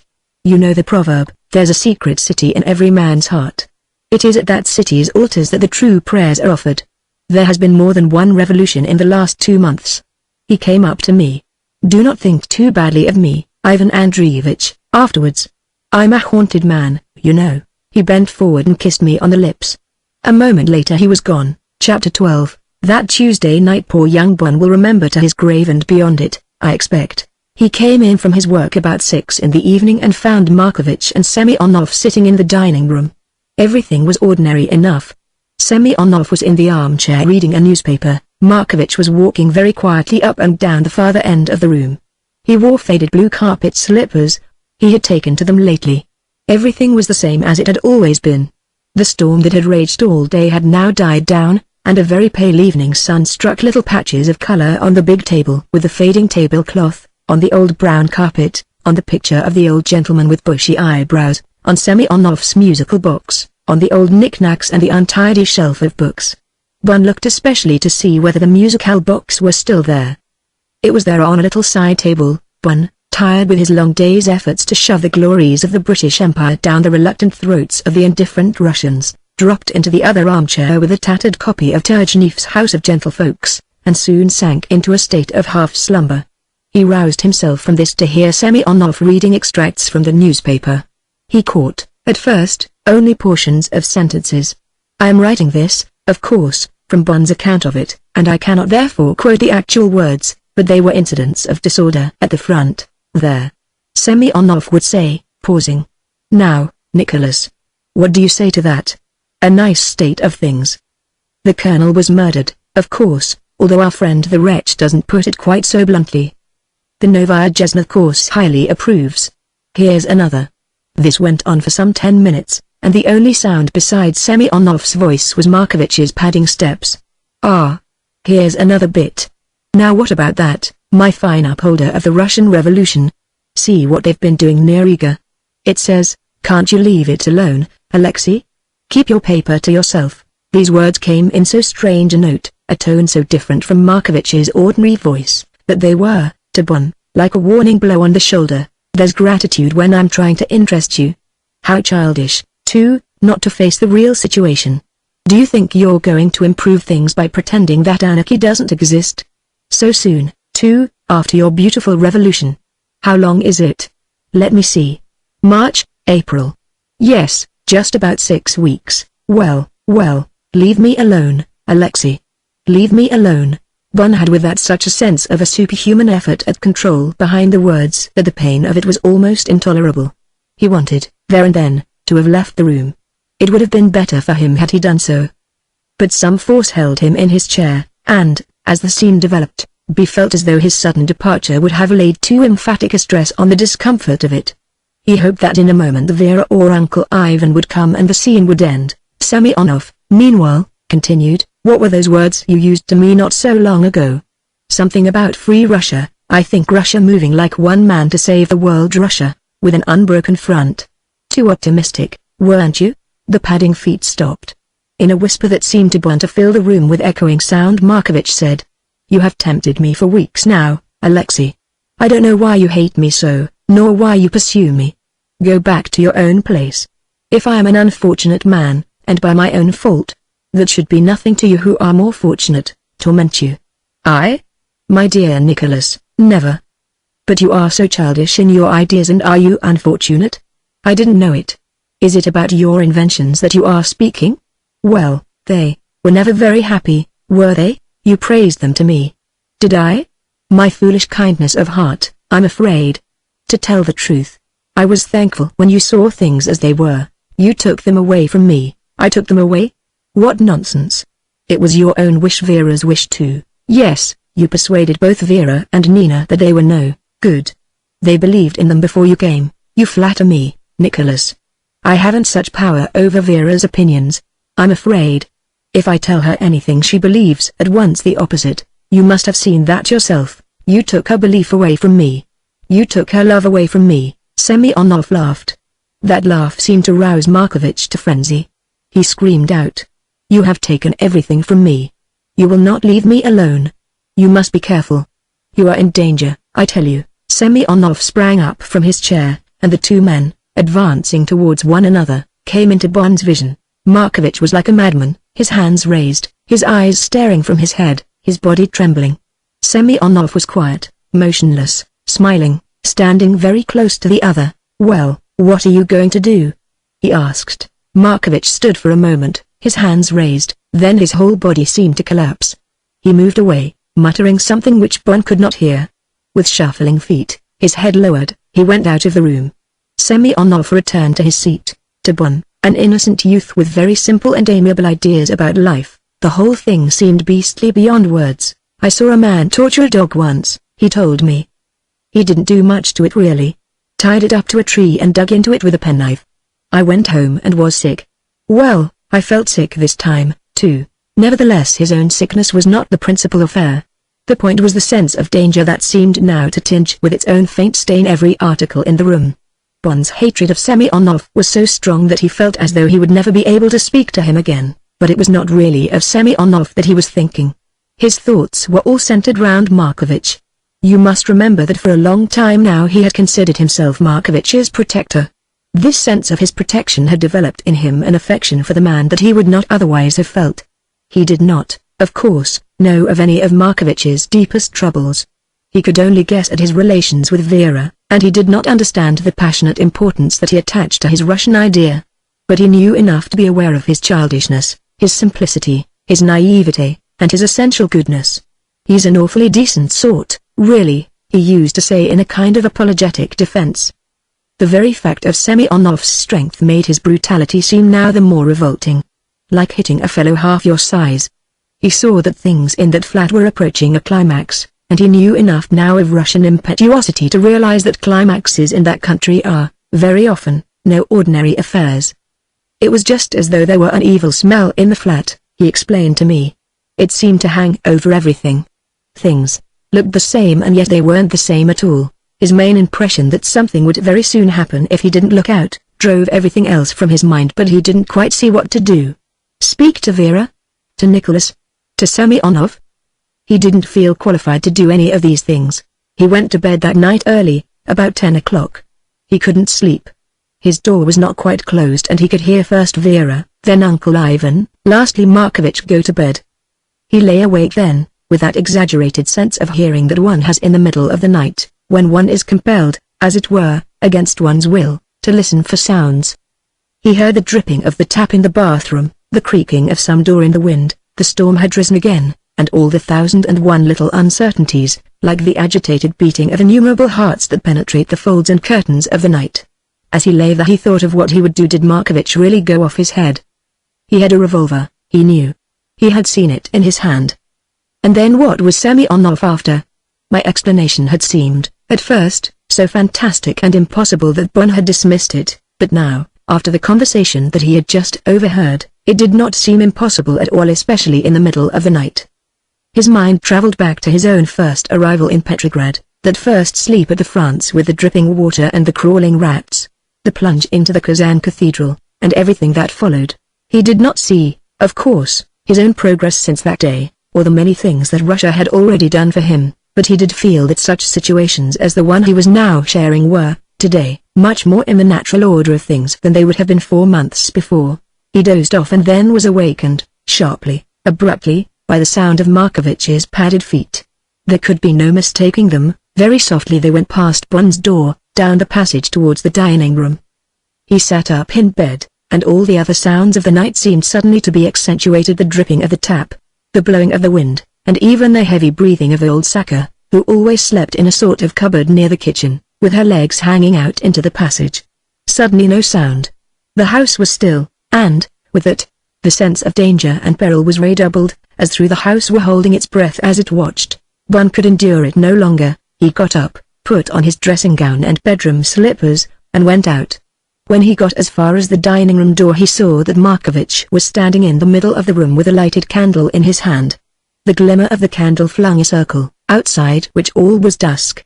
Within the glimmer there was Markovich, his hair rough and strangely like a wig, his face pale yellow, and wearing an old quilted bed jacket of a purple-green color. He was in a nightdress, and his naked legs were like sticks of tallow. He stood there, the candle shaking in his hand, as though he were uncertain as to what he would do next. He was saying something to himself, Bun thought. At any rate his lips were moving. Then he put his hand into the pocket of his bedcoat and took out a revolver. Bun saw it gleam in the candlelight. He held it up close to his eyes as though he were short-sighted and seemed to sniff at it. Then, clumsily, Bun said, he opened it, to see whether it were loaded, I suppose, and closed it again. After that, very softly indeed, he shuffled off towards the door of Semyonov's room, the room that had once been the sanctuary of his inventions. All this time young Bun was paralyzed. He said that all his life now, in spite of his having done quite decently in France, he would doubt his capacity in a crisis because, during the whole of this affair, he never stirred. But that was because it was all exactly like a dream. I was in the dream, you know, as well as the other fellows. You know those dreams when you're doing your very damnedest to wake up when you struggle and sweat and know you'll die if something doesn't happen. Well, it was like that, except that I didn't struggle and swear, but just stood there, like a painted picture, watching. Markovich had nearly reached Semyonov's door. You remember that there was a little square window of glass in the upper part of it, when he did a funny thing. He stopped dead as though someone had rapped him on the shoulder. He stopped and looked round, then, very slowly, as though he were compelled, gazed with his nervous blinking eyes up at the portrait of the old gentleman with the bushy eyebrows. Bun looked up too and saw, it was probably a trick of the faltering candlelight, that the old man was not looking at him at all, but steadfastly, and, of course, ironically at Markovich. The two regarded one another for a while, then Markovich, still moving with the greatest caution, slipped the revolver back into his pocket, got a chair, climbed onto it and lifted the picture down from its nail. He looked at it for a moment, staring into the cracked and roughened paint, then hung it deliberately back on its nail again, but with its face to the wall. As he did this his bare, skinny legs were trembling so on the chair that, at every moment, he threatened to topple over. He climbed down at last, put the chair back in its place, and then once more turned towards Semyonov's door. When he reached it he stopped and again took out the revolver, opened it, looked into it, and closed it. Then he put his hand on the doorknob. It was then that Bun had, as one has in dreams, a sudden impulse to scream, "Look out! Look out! Look out!" Although, heaven knows, he had no desire to protect Semyonov from anything. But it was just then that the oddest conviction came over him, namely, an assurance that Semyonov was standing on the other side of the door, looking through the little window and waiting. He could not have told, any more than one can ever tell in dreams, how he was so certain of this. He could only see the little window as the dimmest and darkest square of shadow behind Markovich's candle, but he was sure that this was so. He could even see Semyonov standing there, in his shirt, with his thick legs, his head a little raised, listening. For what seemed an endless time Markovich did not move. He also seemed to be listening. Was it possible that he heard Semyonov's breathing? But, of course, I have never had any actual knowledge that Semyonov was there. That was simply Bun's idea. Then Markovich began very slowly, bending a little, as though it were stiff and difficult, to turn the handle. I don't know what then Bun would have done. He must, I think, have moved, shouted, screamed, done something or other. There was another interruption. He heard a quick, soft step behind him. He moved into the shadow. It was Vera, in her nightdress, her hair down her back. She came forward into the room and whispered very quietly, "Nicholas." He turned at once. He did not seem to be startled or surprised. He had dropped the revolver at once back into his pocket. He came up to her, she bent down and kissed him, then put her arm round him and led him away. When they had gone Bun also went back to bed. The house was very still and peaceful. Suddenly he remembered the picture. It would never do, he thought, if in the morning it were found by Saka or Uncle Ivan with its face to the wall. After hesitating he lit his own candle, got out of bed again, and went down the passage. The funny thing was, he said, that I really expected to find it just as it always was, face outwards. As through the whole thing really had been a dream. But it wasn't. It had its face to the wall all right. I got a chair, turned it round, and went back to bed again. Chapter 13. That night, whether as a result of my interview with Semyonov I do not know, my old enemy leapt upon me once again. I had, during the next 3 days, one of the worst bouts of pain that it has ever been my fortune to experience. For 24 hours I thought it more than any man could bear, and I hid my head and prayed for death. During the next 24 I slowly rose, with a dim far-away sense of deliverance. On the third day I could hear, in the veiled distance, the growls of my defeated foe. Through it all, behind the wall of pain, my thoughts knocked and thudded, urging me to do something. It was not until the Friday or the Saturday that I could think consecutively. My first thought was driven in on me by the old curmudgeon of a doctor, as his deliberate opinion that it was simply insanity to stay on in those damp rooms when I suffered from my complaint, that I was only asking for what I got, and that he, on his part, had no sympathy for me. I told him that I entirely agreed with him, that I had determined several weeks ago to leave these rooms, and that I thought that I had found some others in a different, more populated part of the town. He grunted his approval, and, forbidding me to go out for at least a week, left me. At least a week. No, I must be out long before that. Now that the pain had left me, weak though I was wildly impatient to return to the Markoviches. Through all these last days' torments I had been conscious of Semyonov, seen his hair and his mouth and his beard and his square solidity and his tired, exhausted eyes, and strangely, at the end of it all, felt the touch of his lips on mine. Oddly, I did not hate Semyonov. I saw quite clearly that I had never hated him. Something too impersonal about him, some sense, too, of an outside power driving him. No, I did not hate him, but God. How I feared him not for my own sake, but for the sake of those who had. Was this too arrogant question mark been given as it seemed to me, into my charge? I remembered that Monday was the 30th of April, and that, on that evening, there was to be a big Allied meeting at the Bourse, at which our ambassador, Sir George Buchanan, the Belgian consul, and others, were to speak. I had promised to take Vera to this. Tuesday the 1st of May was to see a great demonstration, by all the workmen's and soldiers' committees. It was to correspond with the labor demonstrations arranged to take place on that day all over Europe, and the Russian date had been altered to the new style in order to provide for this. Many people considered that the day would be the cause of much rioting, of definite hostility to the provisional government, of anti-foreign demonstrations, and so on. Others, idealistic Russians, believed that all the soldiers, the world over, would on that day throw down their arms and proclaim a universal peace. I for my part believed that it would mark the ending of the first phase of the revolution and the beginning of the second, and that for Russia at any rate it would mean the changing from a war of nations into a war of class. In other words, that it would mean the rising up of the Russian peasant as a definite positive factor in the world's affairs. But all that political business was only remotely, at that moment, my concern. What I wanted to know was what was happening to Nicholas, to Vera, to Lawrence, and the others.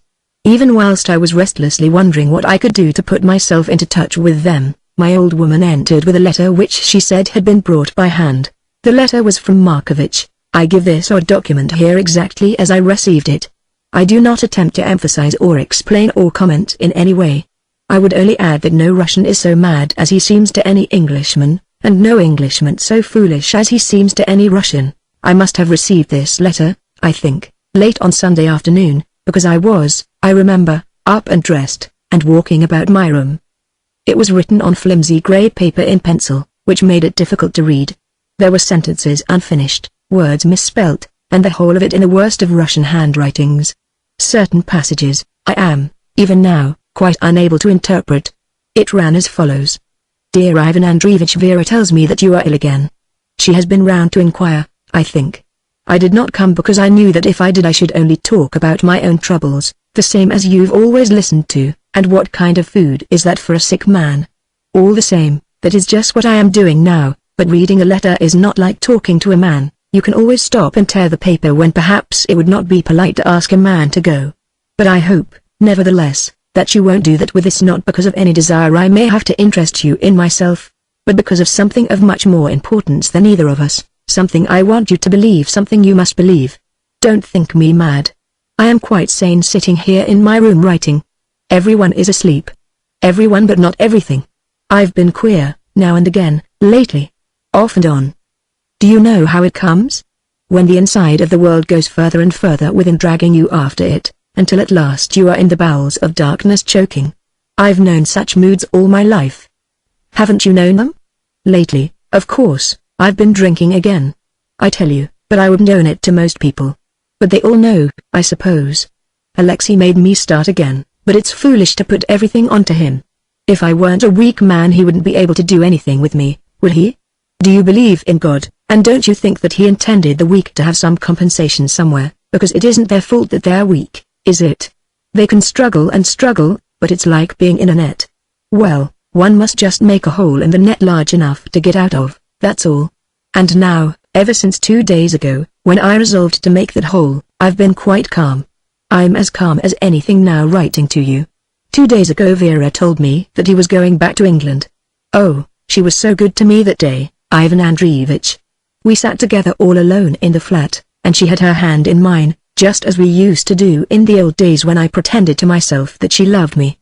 Now I know that she did not, but the warmer and more marvelous was her kindness to me, her goodness, and nobility. Do you not think, Ivan Andreevich, that if you go deep enough in every human heart, there is this kernel of goodness, this fidelity to some ideal? Do you know we have a proverb, in each man's heart there is a secret town at whose altars the true prayers are offered. Even perhaps with Alexei it is so, only there you must go very deep, and there is no time. But I must tell you about Vera. She told me so kindly that he was going to England, and that now her whole life would be led in Nina and myself. I held her hand very close in mine and asked her, was it really true that she loved him? And she said, yes she did, but that she could not help. She said that she had spoken with him, and that they had decided that it would be best for him to go away. Then she begged my forgiveness for many things, because she had been harsh or cross, I don't know what things. Oh, Ivan Andreevich, she to beg forgiveness of me, but I held her hand closer and closer, because I knew that it was the last time that I would be able so truly to hold it. How could she not see that now everything was over, everything, quite everything? Am I one to hold her, to chain her down, to keep her when she has already escaped? Is that the way to prove my fidelity to her? Of course I did not speak to her of this, but for the first time in all our years together, I felt older than her and wiser. But of course Alexei saw it. How he heard I do not know, but that same day he came to me and he seemed to be very kind. I don't know what he said, but he explained that Vera would always be unhappy now, always, longing and waiting and hoping. Keep him here in Russia. He whispered to me. She will get tired of him, then they will tire of one another, but if you sent him away. Oh. He is a devil, Ivan Andreevich, and why has he persecuted me so? What have I ever done to him? Nothing. But for weeks now he has pursued me and destroyed my inventions, and flung Russia in my face and made Nina, dear Nina, laugh at me, and now, when the other things are finished, he shows me that Vera will be unhappy so long as I am alive. What have I ever done, Ivan Andreevich? I am so unimportant, why has he taken such a trouble? Today I gave him his last chance. Or last night. It is 4 in the morning now, and the bells are already ringing for the early mass. I said to him, will you go away? Leave us all forever? Will you promise never to return? He said in that dreadful quiet sure way of his, no, I will never go away until you make me. Vera hates him. I cannot leave her alone with him, can I? Here there are 3 lines of illegible writing. So I will think again and again of that last time when we sat together and all the good things that she said. What greatness of soul, what goodness, what splendor. And perhaps after all I am a fortunate man to be allowed to be faithful to so fine a grandeur. Many men have poor ambitions, and God bestows his gifts with strange blindness, I often think. But I am tired, and you too will be tired. Perhaps you have not got so far. I must thank you for your friendship to me. I am very grateful for it. And you, if afterwards you ever think of me, think that I always wished to. No, why should you think of me at all? But think of Russia. That is why I write this. You love Russia, and I believe that you will continue to love Russia whatever she will do. Never forget that it is because she cares so passionately for the good of the world that she makes so many mistakes. She sees farther than other countries, and she cares more. But she is also more ignorant. She has never been allowed to learn anything or to try to do anything for herself. You are all too impatient, too strongly aware of your own conditions, too ignorant of hers.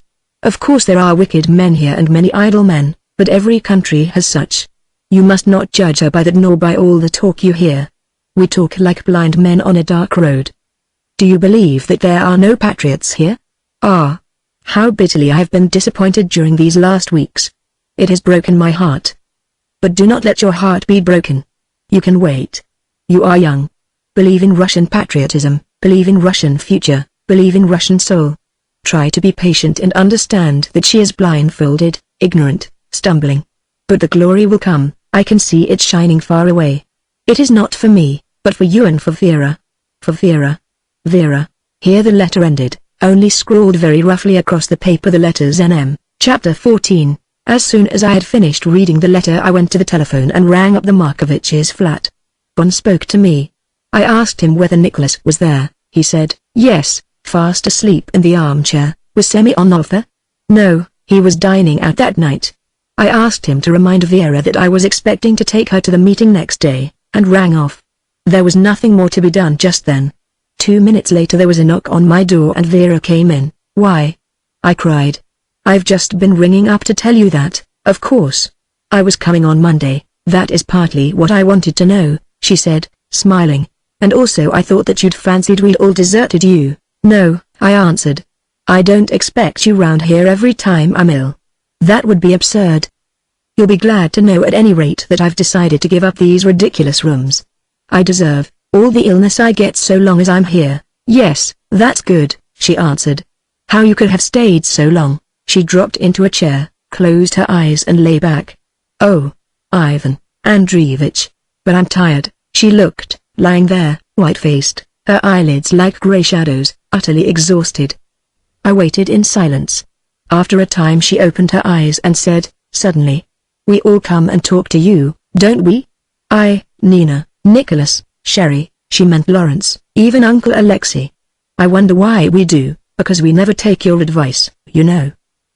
Perhaps it's because you seem right outside everything. I colored a little at that. Did I hurt you? I'm sorry. No, I don't know that I am.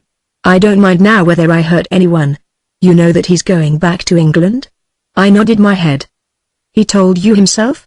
Yes, I said. She lay back in her chair and was silent for a long time. You think I'm a noble woman, don't you? Oh yes, you do. I can see you just thirsting for my nobility. It's what Uncle Alexei always says about you, that you've learned from Dostoevsky how to be noble, and it's become a habit with you. If you're going to believe, I began angrily. Oh, I hate him. I listen to nothing that he says. All the same, Durdles, this passion for nobility on your part is very irritating. I can see you now making up the most magnificent picture of my nobility. I'm sure if you were ever to write a book about us all, you'd write of me something like this. Vera Mikhailovna had won her victory. She had achieved her destiny. Having surrendered her lover, she was as fine as a Greek statue. So, nothing like that. Oh, I can see you at it. You don't understand, I began. Oh, but I do. She answered. I've watched your attitude to me from the first. You wanted to make poor Nina noble, and then Nicholas, and then, because they wouldn't either of them do, you had to fall back upon me. Memories of that marvelous woman at the front, Marie someone or other, have stirred up your romantic soul until it's all whipped cream and jam, mulberry jam, you know, so as to have the proper dark color. Why all this attack on me? I asked. What have I done? You've done nothing, she cried. We all love you, Durdles, because you're such a baby, because you dream such dreams, see nothing as it is. And perhaps after all you're right, your vision is as good as another. But this time you've made me restless. You're never to see me as a noble woman again, Ivan Andreevich. See me as I am, just for 5 minutes. I haven't a drop of noble feeling in my soul. You've just given him up, I said. You've sent him back to England, although you adore him, because your duties with your husband. You're breaking your heart. Yes, I'm breaking my heart, she said quietly. I'm a dead woman without him. And it's my weakness, my cowardice, that is sending him away. What would a French woman or an English woman have done? Given up the world for their lover? Given up 1,000 Nicholases, sacrificed 100 Ninas? That's real life. That's real, I tell you. What feeling is there in my soul that counts for a moment beside my feeling for Sherry? I say and I feel and I know that I would die for him, die with him, happily, gladly. Those are no empty words. I who have never been in love before, I am devoured by it now until there is nothing left of me, nothing. And yet I remain. It is our weakness, our national idleness. I haven't the strength to leave Nicholas. I am soft, sentimental, about his unhappiness. Pa! How I despise myself. I am capable of living on here for years with husband and lover, going from one to another, weeping for both of them. Already I am pleading with Sherry that he should remain here. We will see what will happen. We will see what will happen. Ah, my contempt for myself. Without bones, without energy, without character. But this is life, Ivan Andreevich. I stay here, I sent him away because I cannot bear to see Nicholas suffer. And I do not care for Nicholas. Do you understand that? I never loved him, and now I have a contempt for him in spite of myself. Uncle Alexei has done that.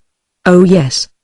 He has made a fool of Nicholas for months, and although I have hated him for doing that, I have seen, also, what a fool Nicholas is. But he is a hero, too. Make him as noble as you like, Ivan Andreevich. You cannot color it too high. He is the real thing and I am the sham. But oh, I do not want to live with him anymore. I am tired of him. His experiments, his lamentations, his weakness, his lack of humor. Tired of him, sick of him. And yet I cannot leave him, because I am soft without bones, like my country, Ivan Andreevich. My lover is strong. Nothing can change his will. He will go, will leave me, until he knows that I am free. Then he will never leave me again. Perhaps I will get tired of his strength one day. It may be just as now I am tired of Nicholas's weakness. Everything has its end, but no. He has humor, and he sees life as it is. I shall be able always to tell him the truth. With Nicholas it is always lies. She suddenly sprang up and stood before me. Now, do you think me noble? She cried. Yes, I answered. Ah. You are incorrigible. You have drunk Dostoevsky until you can see nothing but God and the mujik. But I am alive, Ivan Andreevich, not a heroine in a book. Alive, alive, alive. Not one of your Lisas or Annas or Natashas. I'm alive enough to shoot Uncle Alexei and poison Nicholas, but I'm soft too, soft so that I cannot bear to see a rabbit killed. And yet I love Sherry so that I am blind for him and deaf for him and dead for him when he is not there. My love, the only one of my life, the first and the last. She flung out her arms. Life. Now. Before it is too late. I want it, I want him, I want happiness. She stood thus for a moment, staring out to the sea. Then her arms dropped, she laughed, fastening her cloak. There's your nobility, Ivan Andreevich, theatrical, all of it. I know what I am, and I know what I shall do. Nicholas will live to 80, I shall hate him, but I shall he in an agony when he cuts his finger. I shall never see Sherry again. Later, he will marry a fresh English girl like an apple. Because I am weak, soft putty, I have made it so. She turned away from me, staring desperately at the wall. When she looked back to me her face was grey. She smiled. What a baby you are. But take care of yourself. Don't come on Monday if it's bad weather. Goodbye. She went, after a bad, sleepless night, and a morning during which I dozed in a nightmarish kind of way. I got up early in the afternoon, had some tea, and about 6 o'clock started out. It was a lovely evening, the spring light was in the air. The tufted trees beside the canal were pink against the pale sky, and thin layers of ice, like fragments of jade, broke the soft blue of the water. How pleasant to feel the cobbles firm beneath one's feet, to know that the snow was gone for many months, and that light now would flood the streets and squares. Nevertheless, my foreboding was not raised, and the veils of color hung from house to house and from street to street could not change the realities of the scene. I climbed the stairs to the flat and found Vera waiting for me. She was with Uncle Ivan, who, I found to my disappointment, was coming with us. We started off. We can walk across to the bus, she said. It's such a lovely evening, and we're a little early. We talked of nothing but the most ordinary things. Uncle Ivan's company prevented anything else. To say that I cursed him is to put it very mildly. He had been, I believe, oblivious of all the scenes that had occurred during the last weeks. If the Last Judgment occurred under his very nose, and he had had a cozy meal in front of him, he would have noticed nothing. The revolution had had no effect on him at all. It did not seem strange to him that Semyonov should come to live with them. He had indeed fancied that Nicholas had not been very well lately, but then Nicholas had always been an odd and cantankerous fellow, and he, as he told me, never paid too much attention to his moods. His one anxiety was lest Saka should be hindered from her usual shopping on the morrow, it being May Day, when there would be processions and other tiresome things. He hoped that there was enough food in the house. There will be cold cutlets and cheese, Vera said. He told me that he really did not know why he was going to this meeting. He took no interest in politics, and he hated speeches, but he would like to see our ambassador. He had heard that he was always excellently dressed. Vera said very little. Her troubles that evening must have been accumulating upon her with terrible force. I did not know, at that time, about her night scene with Nicholas. She was very quiet, and just as we entered the building she whispered to me, "One's over tomorrow." I did not catch the rest. People pressed behind us, and for a moment we were separated. We were not alone again. I have wondered since what she meant by that, whether she had a foreboding or some more definite warning, or whether she simply referred to the danger of riots and general lawlessness. I shall never know now. I had expected a crowded meeting, but I was not prepared for the multitude that I found. We entered by a side door, and then passed up a narrow passage, which led us to the reserved seats at the side of the platform. I had secured these some days before. In the dark passage one could realize nothing. Important gentlemen in frock coats, officers, and one or two soldiers, were hurrying to and fro, with an air of having a great deal to do, and not knowing at all how to do it. Beyond the darkness there was a steady hum, like the distant whir of a great machine. There was a very faint smell in the air of boots and human flesh. A stout gentleman with a rosette in his buttonhole showed us to our seats. Vera sat between Uncle Ivan and myself. When I looked about me I was amazed. The huge hall was packed so tightly with human beings that one could see nothing but wave on wave of faces, or, rather, the same face, repeated again and again and again. The face of a baby, of a child, of a credulous, cynical dreamer, a face the kindest, the naivest, the cruelest, the most friendly, the most human, the most savage, the most Eastern, and the most Western in the world. That vast presentation of that reiterated visage seemed suddenly to explain everything to me. I felt at once the stupidity of any appeal, and the instant necessity for every kind of appeal. I felt the negation, the sudden slipping into insignificant unimportance of the whole of the Western world and, at the same time, the dismissal of the East. No longer my masters, a voice seemed to cry from the very heart of that multitude. No longer will we halt at your command, no longer will your words be wisdom to us, no longer shall we smile with pleasure at your stories, and cringe with fear at your displeasure. You may hate our defection, you may lament our disloyalty, you may bribe us and smile upon us, you may preach to us and bewail our sins. We are no longer yours, we are our own. And salute the new world, for it is nothing less that you see before you. And yet never were the forces more unconscious of their destiny, utterly unself-conscious as animals, babies, the flowers of the field. Still that to be driven, perhaps to be persuaded, to be whipped, to be cajoled, to be blinded, to be tricked and deceived, drugged and deafened, but not for long. The end of that old world had come, the new world was at hand. Life begins tomorrow. The dignitaries came upon the platform, and, beyond them all, in distinction, nobility, wisdom was our own ambassador. This is no place for a record of the discretion and tact and forbearance that he had shown during those last 2 years. To him had fallen perhaps the most difficult work of all in the war. It might seem that on broad grounds the Allies had failed with Russia, but the end was not yet, and in years to come, when England reaps unexpected fruit from her Russian alliance, let her remember to whom she owed it. No one could see him that night without realizing that there stood before Russia, as England's representative, not only a great courtier and statesman, but a great gentleman, who had bonds of courage and endurance that linked him to the meanest soldier there. I have emphasized this because he gave the note to the whole meeting. Again and again one's eyes came back to him, and always that high brow, that unflinching carriage of the head, the nobility and breeding of every movement gave one reassurance and courage.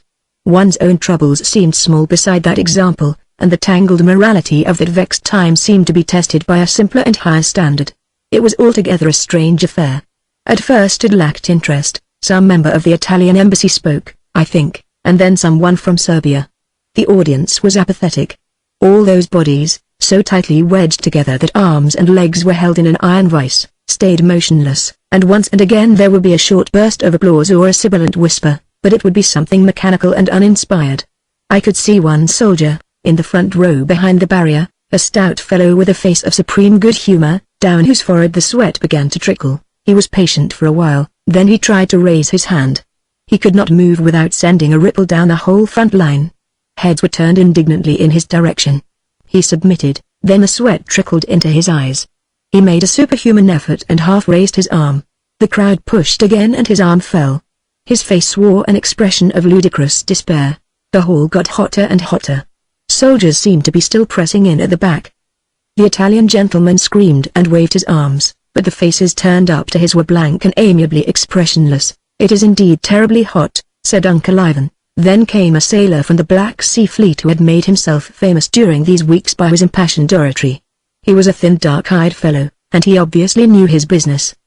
He threw himself at once into the thick of it all, paying no attention to the stout frock-coated gentleman who sat on the platform, dealing out no compliments, whether to the audience or the speakers, wasting no time at all. He told them all that they had debts to pay, that their honor was at stake, and that Europe was watching them. I don't know that that face that stared at him cared very greatly for Europe, but it is certain that a breath of emotion passed across it, that there was a stir, a movement, a response. He sat down. There was a roar of applause. He regarded them contemptuously. At that moment I caught sight of Boris Grogoff. I had been on the watch for him. I had thought it very likely that he would be there. Well, there he was, at the back of the crowd, listening with a contemptuous sneer on his face, and a long golden curl poking out from under his cap. And then something else occurred, something really strange. I was conscious, as one sometimes is in the crowd, that I was being stared at by someone deliberately. I looked about me, and then, led by the attraction of the other's gaze, I saw quite close to me, on the edge of the crowd nearest to the platform, the rat. He was dressed rather jauntily in a dark suit with his cup set on one side, and his hair shining and curled. His face glittered with soap, and he was smiling in his usual friendly way. He gazed at me quite steadily. My lips moved very slightly in recognition. He smiled and, I fancy, winked. Then, as though he had actually spoken to me, I seemed to hear him say, "Well, goodbye. I'm never coming to you again. Goodbye, goodbye." It was as definite a farewell as you can have from a man, more definite than you will have from most, as though, further, he said, "I'm gone for good and all. I have other company and more profitable plunder. On the back of our glorious revolution I rise from crime to crime. Goodbye." I was, in sober truth, never to speak to him again. I cannot but regret that on the last occasion when I should have a real opportunity of looking him full in the face, he was to offer me a countenance of friendly good humor and amiable rascality. I shall have, until I die, a feeling of tenderness. I was recalled from my observation of Grogoff and the rat by the sensation that the waters of emotion were rising higher around me. I raised my eyes and saw that the Belgian consul was addressing the meeting. He was a stout little man, with eyeglasses and a face of no importance, but it was quite obvious at once that he was most terribly in earnest. Because he did not know the Russian language, he was under the unhappy necessity of having a translator, a thin and amiable Russian, who suffered from short sight and a nervous stammer. He could not therefore have spoken under heavier disadvantages, and my heart ached for him. It need not have done so. He started in a low voice, and they shouted to him to speak up. At the end of his first paragraph the amiable Russian began his translation, sticking his nose into the paper, losing the place and stuttering over his sentences. There was a restless movement in the hall, and the poor Belgian consul seemed lost. He was made, however, of no mean stuff. Before the Russian had finished his translation the little man had begun again. This time he had stepped forward, waving his glasses and his head in his hand, bending forward and backward, his voice rising and rising. At the end of his next paragraph he paused and, because the Russian was slow and stammering once again, went forward on its own account. Soon he forgot himself, his audience, his translator, everything except his own dear Belgium. His voice rose and rose. He pleaded with a marvelous rhythm of eloquence her history, her fate, her shameful devastation. He appealed on behalf of her murdered children, her ravished women, her slaughtered men. He appealed on behalf of her rats, her cathedrals, and libraries ruined, her towns plundered. He told a story, very quietly, of an old grandfather and grandmother murdered and their daughter ravished before the eyes of her tiny children. Here he himself began to shed tears. He tried to brush them back. He paused and wiped his eyes. Finally, breaking down altogether, he turned away and hid his face. I do not suppose that there were more than a dozen persons in that hall who understood anything of the language in which he spoke. Certainly it was the merest gibberish to that whole army of listening men. Nevertheless, with every word that he uttered the emotion grew tenser. Cries, little sharp cries like the bark of a puppy, broke out here and there. Verno. Verno. Verno. True. True. True. Movements, like the swift finger of the wind on the sea, hovered, wavered, and vanished. He turned back to them, his voice broken with sobs, and he could only cry the one word Belgia. Belgia. Belgia. To that they responded. They began to shout, to cry aloud. The screams of Verno. Verno rose until it seemed that the roof would rise with them. The air was filled with shouts, bravo for the Allies. So sneaky. So sneaky. Men raised their caps and waved them, smiled upon one another as though they had suddenly heard wonderful news, shouted and shouted and shouted. And in the midst of it all the little rotund Belgian consul stood bowing and wiping his eyes. How pleased we all were. I whispered to Vera, you see, they do care, their hearts are touched. We can do anything with them now. Even Uncle Ivan was moved, and murmured to himself, poor Belgium. Poor Belgium. How delighted, too, were the gentlemen on the platform. Smiling, they whispered to one another, and I saw several shake hands. A great moment. The little consul bowed finally and sat down. Never shall I forget the applause that followed. Like one man the thousands shouted, tears raining down their cheeks, shaking hands, even embracing. A vast movement, as through the wind had caught them and driven them forward, rose, lifted them, so that they swayed like bending corn towards the platform. For an instant we were all caught up together. There was one great cry, Belgium. The sound rose, fell, sunk into a muttering whisper, died to give way to the breathless attention that awaited the next speaker. I whispered to Vera, I shall never forget that. I'm going to leave on that.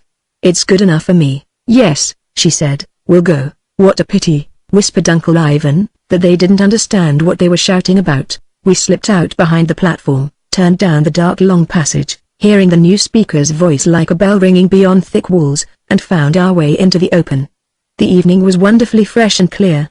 The Neva lay before us like a blue scarf, and the air faded into colorless beauty above the dark purple of the towers and domes. Vera caught my arm. Look, she whispered. There's Boris. I knew that she had on several occasions tried to force her way into his flat, that she had written every day to Nina, letters as it afterwards appeared, that Boris kept from her. I was afraid that she would do something violent. Wait. I whispered, perhaps Nina is here somewhere. Grogoff was standing with another man on a small improvised platform just outside the gates of the Bourse. As the soldiers came out, many of them were leaving now on the full tide of their recent emotions. Grogoff and his friend caught them, held them, and proceeded to instruct their minds. I caught some of Grogoff's sentences. Tovarischi. I heard him cry, comrades. Listen to me. Don't allow your feelings to carry you away.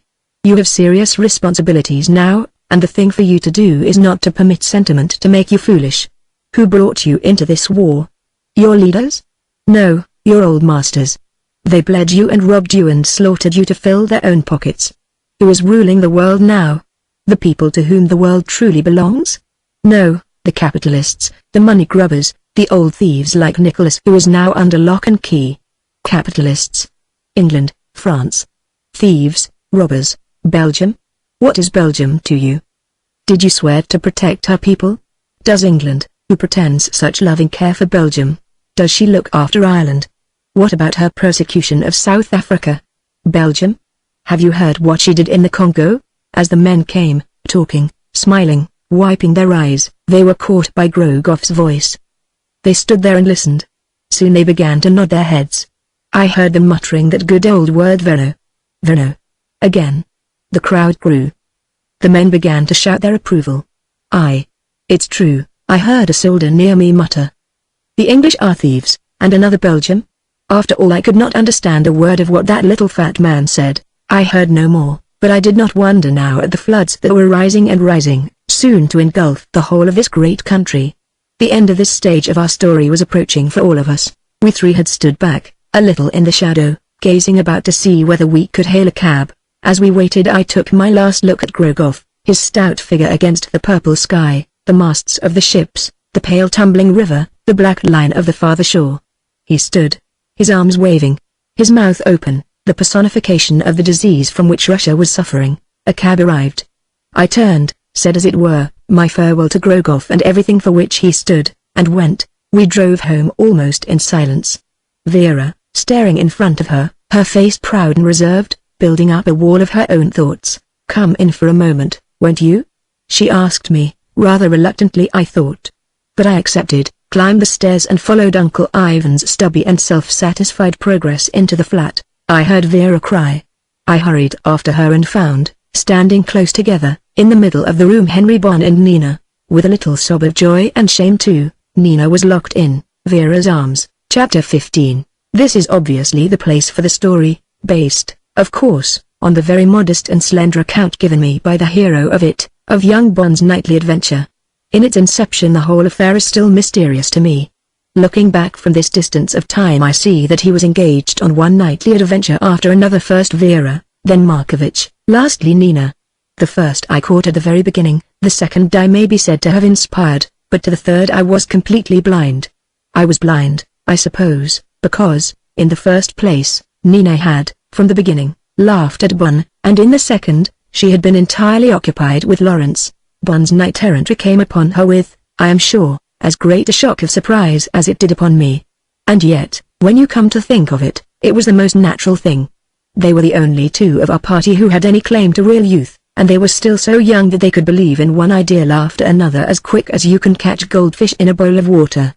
Bon would, of course, have indignantly denied that he was out to help anybody, but that, nevertheless, was the direction in which his character led him, and once Russia had stripped from him that thin coat of self-satisfaction, he had nothing to do but mount his white charger and enter the tournament. I've no idea when he first thought of Nina.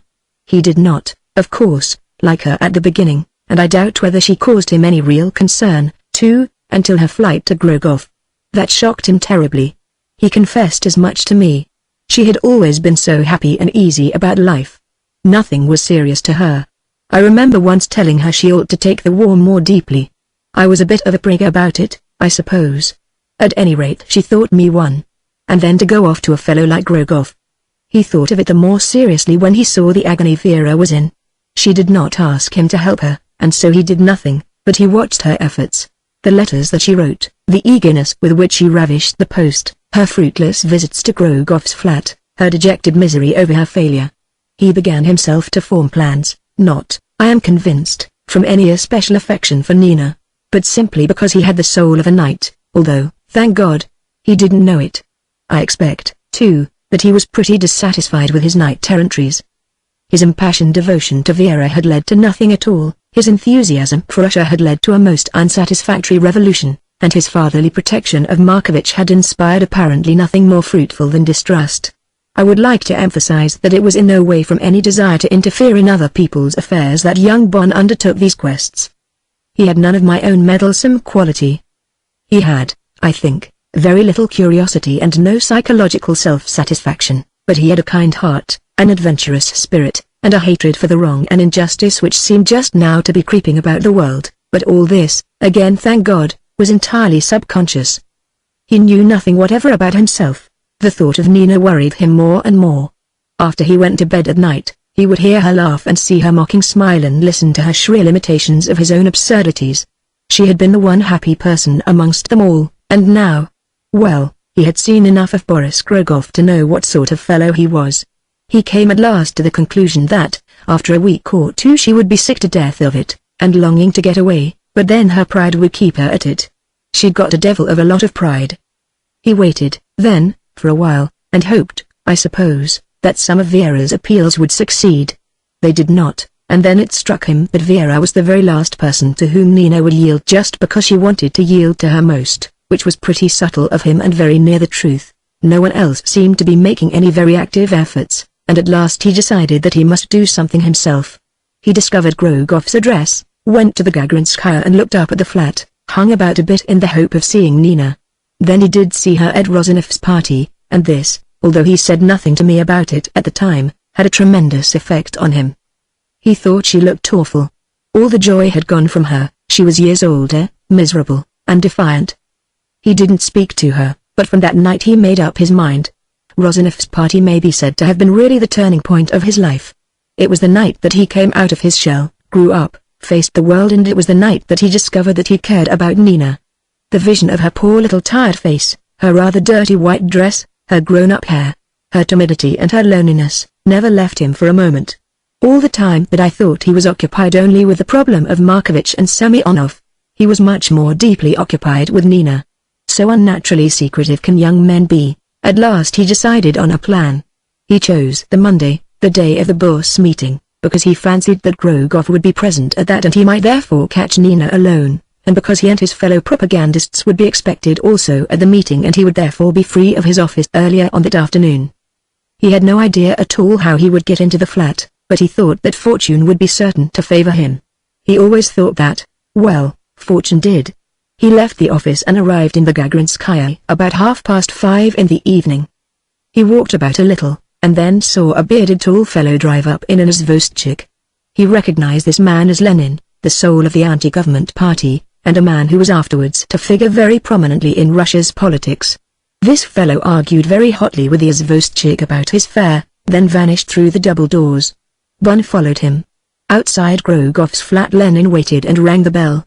Bun waited on the floor below, then, when he heard the door open, he noiselessly slipped up the stairs, and, as Lenin entered, followed behind him whilst the old servant's back was turned helping Lenin with his coat. He found, as he had hoped, a crowd of cloaks and a shuba hanging beside the door in the dark corner of the wall. He crept behind these. He heard Lenin say to the servant that, after all, he would not take off his coat, as he was leaving again immediately. Then directly afterwards Grogov came into the hall. That was the moment of crisis. Did Grogov go to the rack for his coat and all was over, a very unpleasant scene must follow, a ludicrous expulsion, a fling or two at the amiable habits of thieving and deceit on the part of the British nation, and any hope of seeing Nina ruined perhaps forever. Worst of all, the ignominy of it. No young man likes to be discovered hidden behind the coat rack, however honest his original intentions. His heart beat to suffocation as he peeped between the coats. Grogov was already wearing his own overcoat. It was, thank God, too warm an evening for a shuba. The men shook hands, and Grogov saying something rather deferentially about the meeting, Lenin, in short, brusque tones, put him immediately in his place. Then they went out together. The door closed behind them, and the flat was as silent as an aquarium. He waited for a while, and then, hearing nothing, crept into the hall. Perhaps Nina was out. If the old servant saw him she would think him a burglar and would certainly scream. He pushed back the door in front of him, stepped forward, and almost stepped upon Nina. She gave a little cry, not seeing whom it was. She was looking very untidy, her hair loose down her back, and a rough apron over her dress. She looked ill, and there were heavy black lines under her eyes as though she had not slept for weeks. Then she saw who it was and, in spite of herself, smiled, "Jenry." She exclaimed. "Yes," he said in a whisper, closing the door very softly behind him. "Look here, don't scream or do anything foolish. I don't want that old woman to catch me." He has no very clear memory of the conversation that followed. She stood with her back to the wall, staring at him, and every now and again taking up a corner of her pinafore and biting it. He remembered that action of hers especially as being absurdly childish. But the overwhelming impression that he had of her was of her terror of everything and of everybody apparently except himself. She told him afterwards that he was the only person in the world who could have rescued her just then because she simply couldn't be frightened of someone at whom she'd laughed so often. She was terrified, of course, of Grogov. She couldn't mention his name without trembling, but she was terrified also of the old servant, of the flat, of the room, of the clock, of every sound or hint of a sound that there was in the world. She to be so frightened. She of whom he would have said that she was equal to anyone or anything.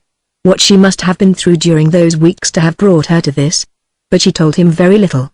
He urged her at once that she must come away with him, there and then, just as she was. She simply shook her head at that. "No. No. No." She kept repeating. "You don't understand."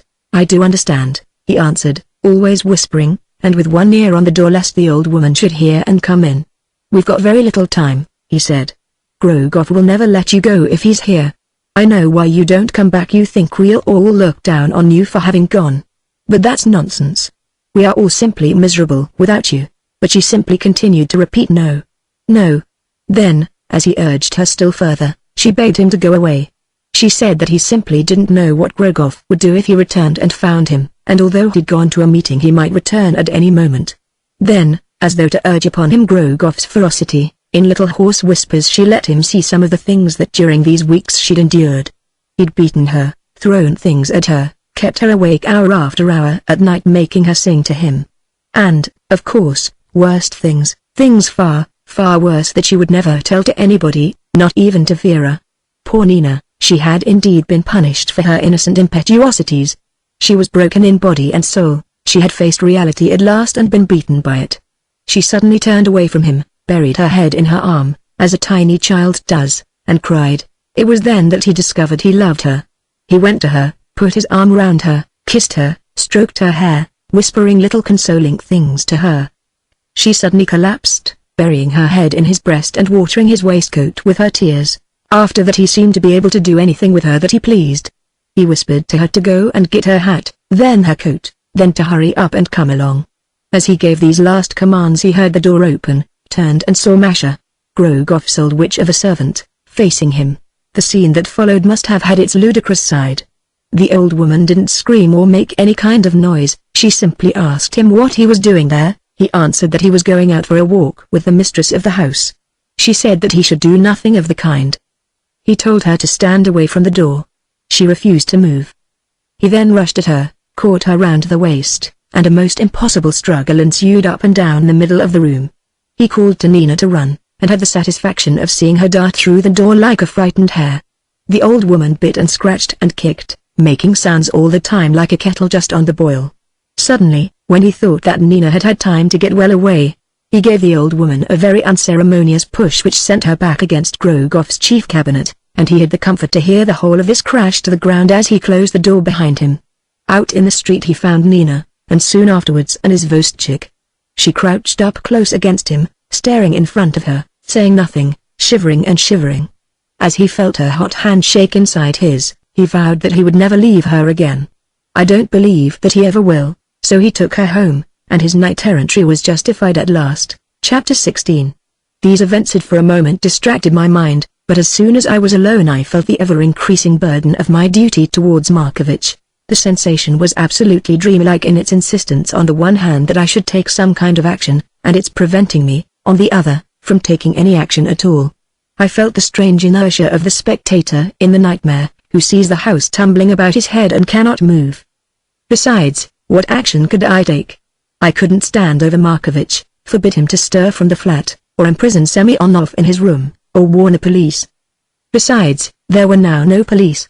Moreover, Vera and Bon and the others were surely capable of watching Markovich. Nevertheless, something in my heart insisted that it was I who was to figure in this. Through the dusk of the streets, in the pale ghostly shadows that prelude the coming of the White Knights, I seemed to see three pursuing figures, Semyonov, Markovich, and myself. I was pursuing, and yet held. I went back to my flat. But all that night I could not sleep.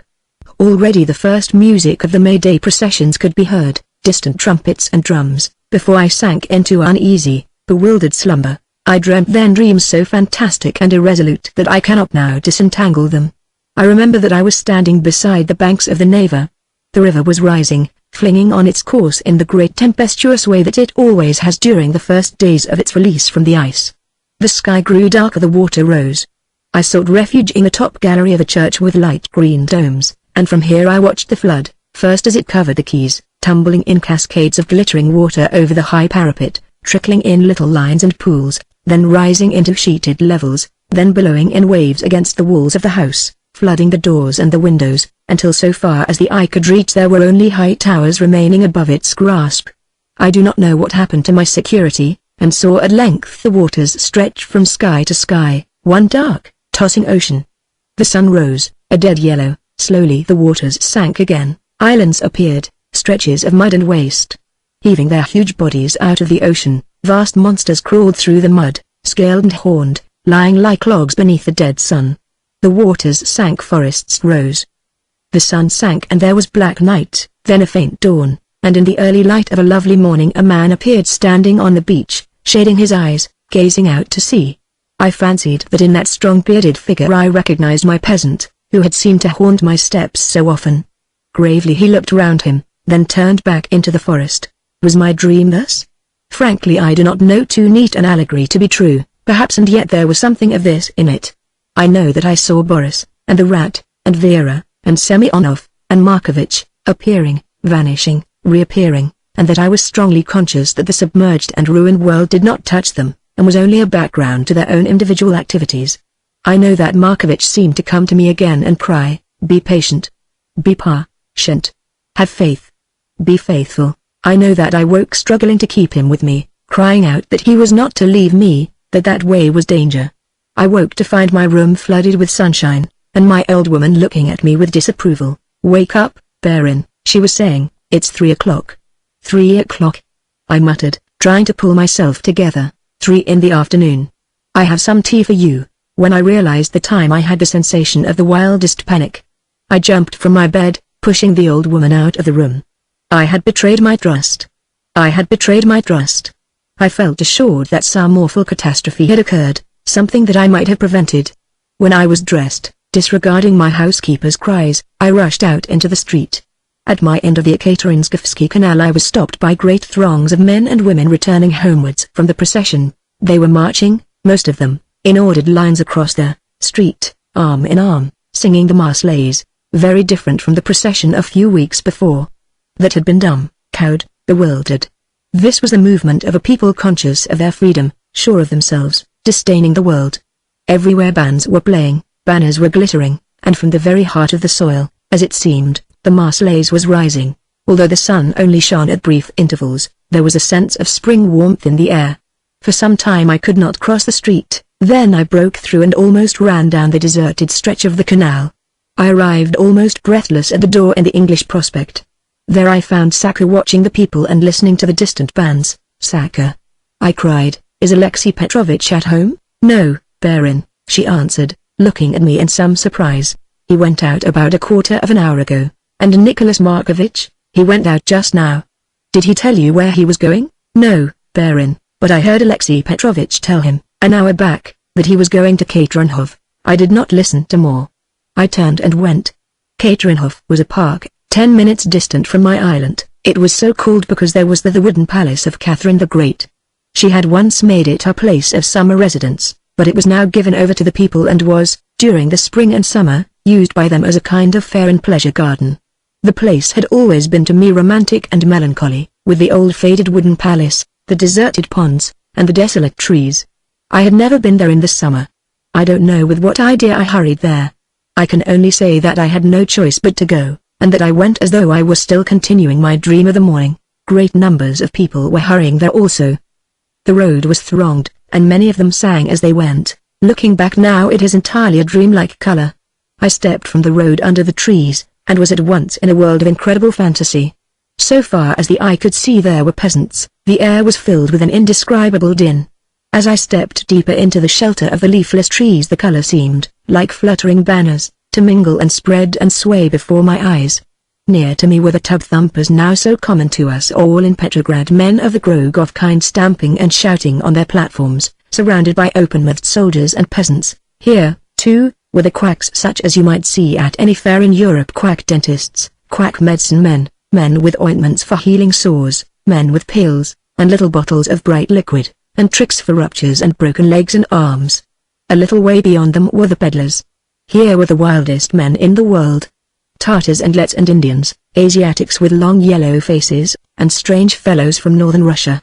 They had everything to sell.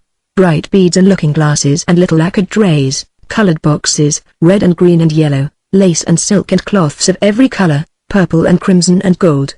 From all these men there rose a deafening gabble. I pressed farther, although the crowd now around me was immense, and so I reached the heart of the fair. Here were enormous merry-go-rounds, and I had never seen such glittering things. They were from China, Japan, where you will. They were hung in shining, gleaming colors, covered with tinsel and silver, and, as they went tossing round, emitting from their hearts a wild barbaric wail that may have been, in some far eastern city, the great song of all the lovers of the world for all I know. The colors flashed and reeled and dazzled, and the light glittered from stem to stem of the brown silent trees. Here was the very soul of the East. Near me a Chinaman, squatting on his haunches, was showing before a gaping crowd the exploits of his trained mice, who walked up and down little crimson ladders, poked their trembling noses through holes of purple silk, and ran shivering down precipices of golden embroidery. Near to him 2 Japanese were catching swords in their mouths, and beyond them again a great number of Chinese were tumbling and wrestling, and near to them again some Japanese children did little tricks, catching colored balls in wooden cups and turning somersaults. Around all these a vast mass of peasants pushed and struggled. Like children they watched and smiled and laughed, and always, like the flood of a dream, their numbers seemed to increase and increase. The noise was deafening, but always above the merry-go-rounds and the cheap jacks and the shrill screams of the Japanese and the cries of the peddlers I heard the chant of the Marseillaise carried on high through the brown leafless park. I was bewildered and dazzled by the noise and the light. I turned desperately, pushing with my hands as one does in a dream. Then I saw Markovich and Semyonov. I had no doubt at all that the moment had at last arrived. It was as though I had seen it all somewhere before. Semyonov was standing a little apart leaning against a tree, watching with his sarcastic smile the movements of the crowd. Markovich was a little way off. I could see his eyes fixed absolutely on Semyonov. He did not move nor notice the people who jostled him. Semyonov made a movement with his hand as though he had suddenly come to some decision. He walked slowly away in the direction of the palace. Markovich, keeping a considerable distance from him, followed. For a moment I was held by the crowd around me, and when at last I got free Semyonov had disappeared, and I could just see Markovich turning the corner of the palace. I ran across the grass, trying to call out, but I could not hear my own voice. I turned the corner, and instantly I was in a strange place of peace. The old building with its wooden lattices and pillars stood melancholy guard over the dead pond on whose surface some fragments of ice still lay. There was no sun, only a heavy, oppressive air. All the noise was muffled as though a heavy door had swung to. They were standing quite close to me. Semyonov had turned and faced us both. I saw him smile, and his lips moved. A moment later I saw Markovich fling his hand forward, and in the air the light on the revolver twinkled. I heard no sound, but I saw Semyonov raise his arm, as though in self-defense. His face, lifted strangely to the bare branches, was triumphant, and I heard quite clearly the words, like a cry of joy and welcome. At last. At last. He tumbled forward. On his face, I saw Markovich turn the revolver on himself, and then heard a report, sharp and deafening, as though we had been in a small room. I saw Markovich put his hand to his side, and his mouth, open as though in astonishment, was suddenly filled with blood. I ran to him, caught him in my arms. He turned on me a face full of puzzled wonder. I caught the word Vera, and he crumpled up against my heart. Even as I held him, I heard coming closer and closer the rough triumphant notes of the Marseillais.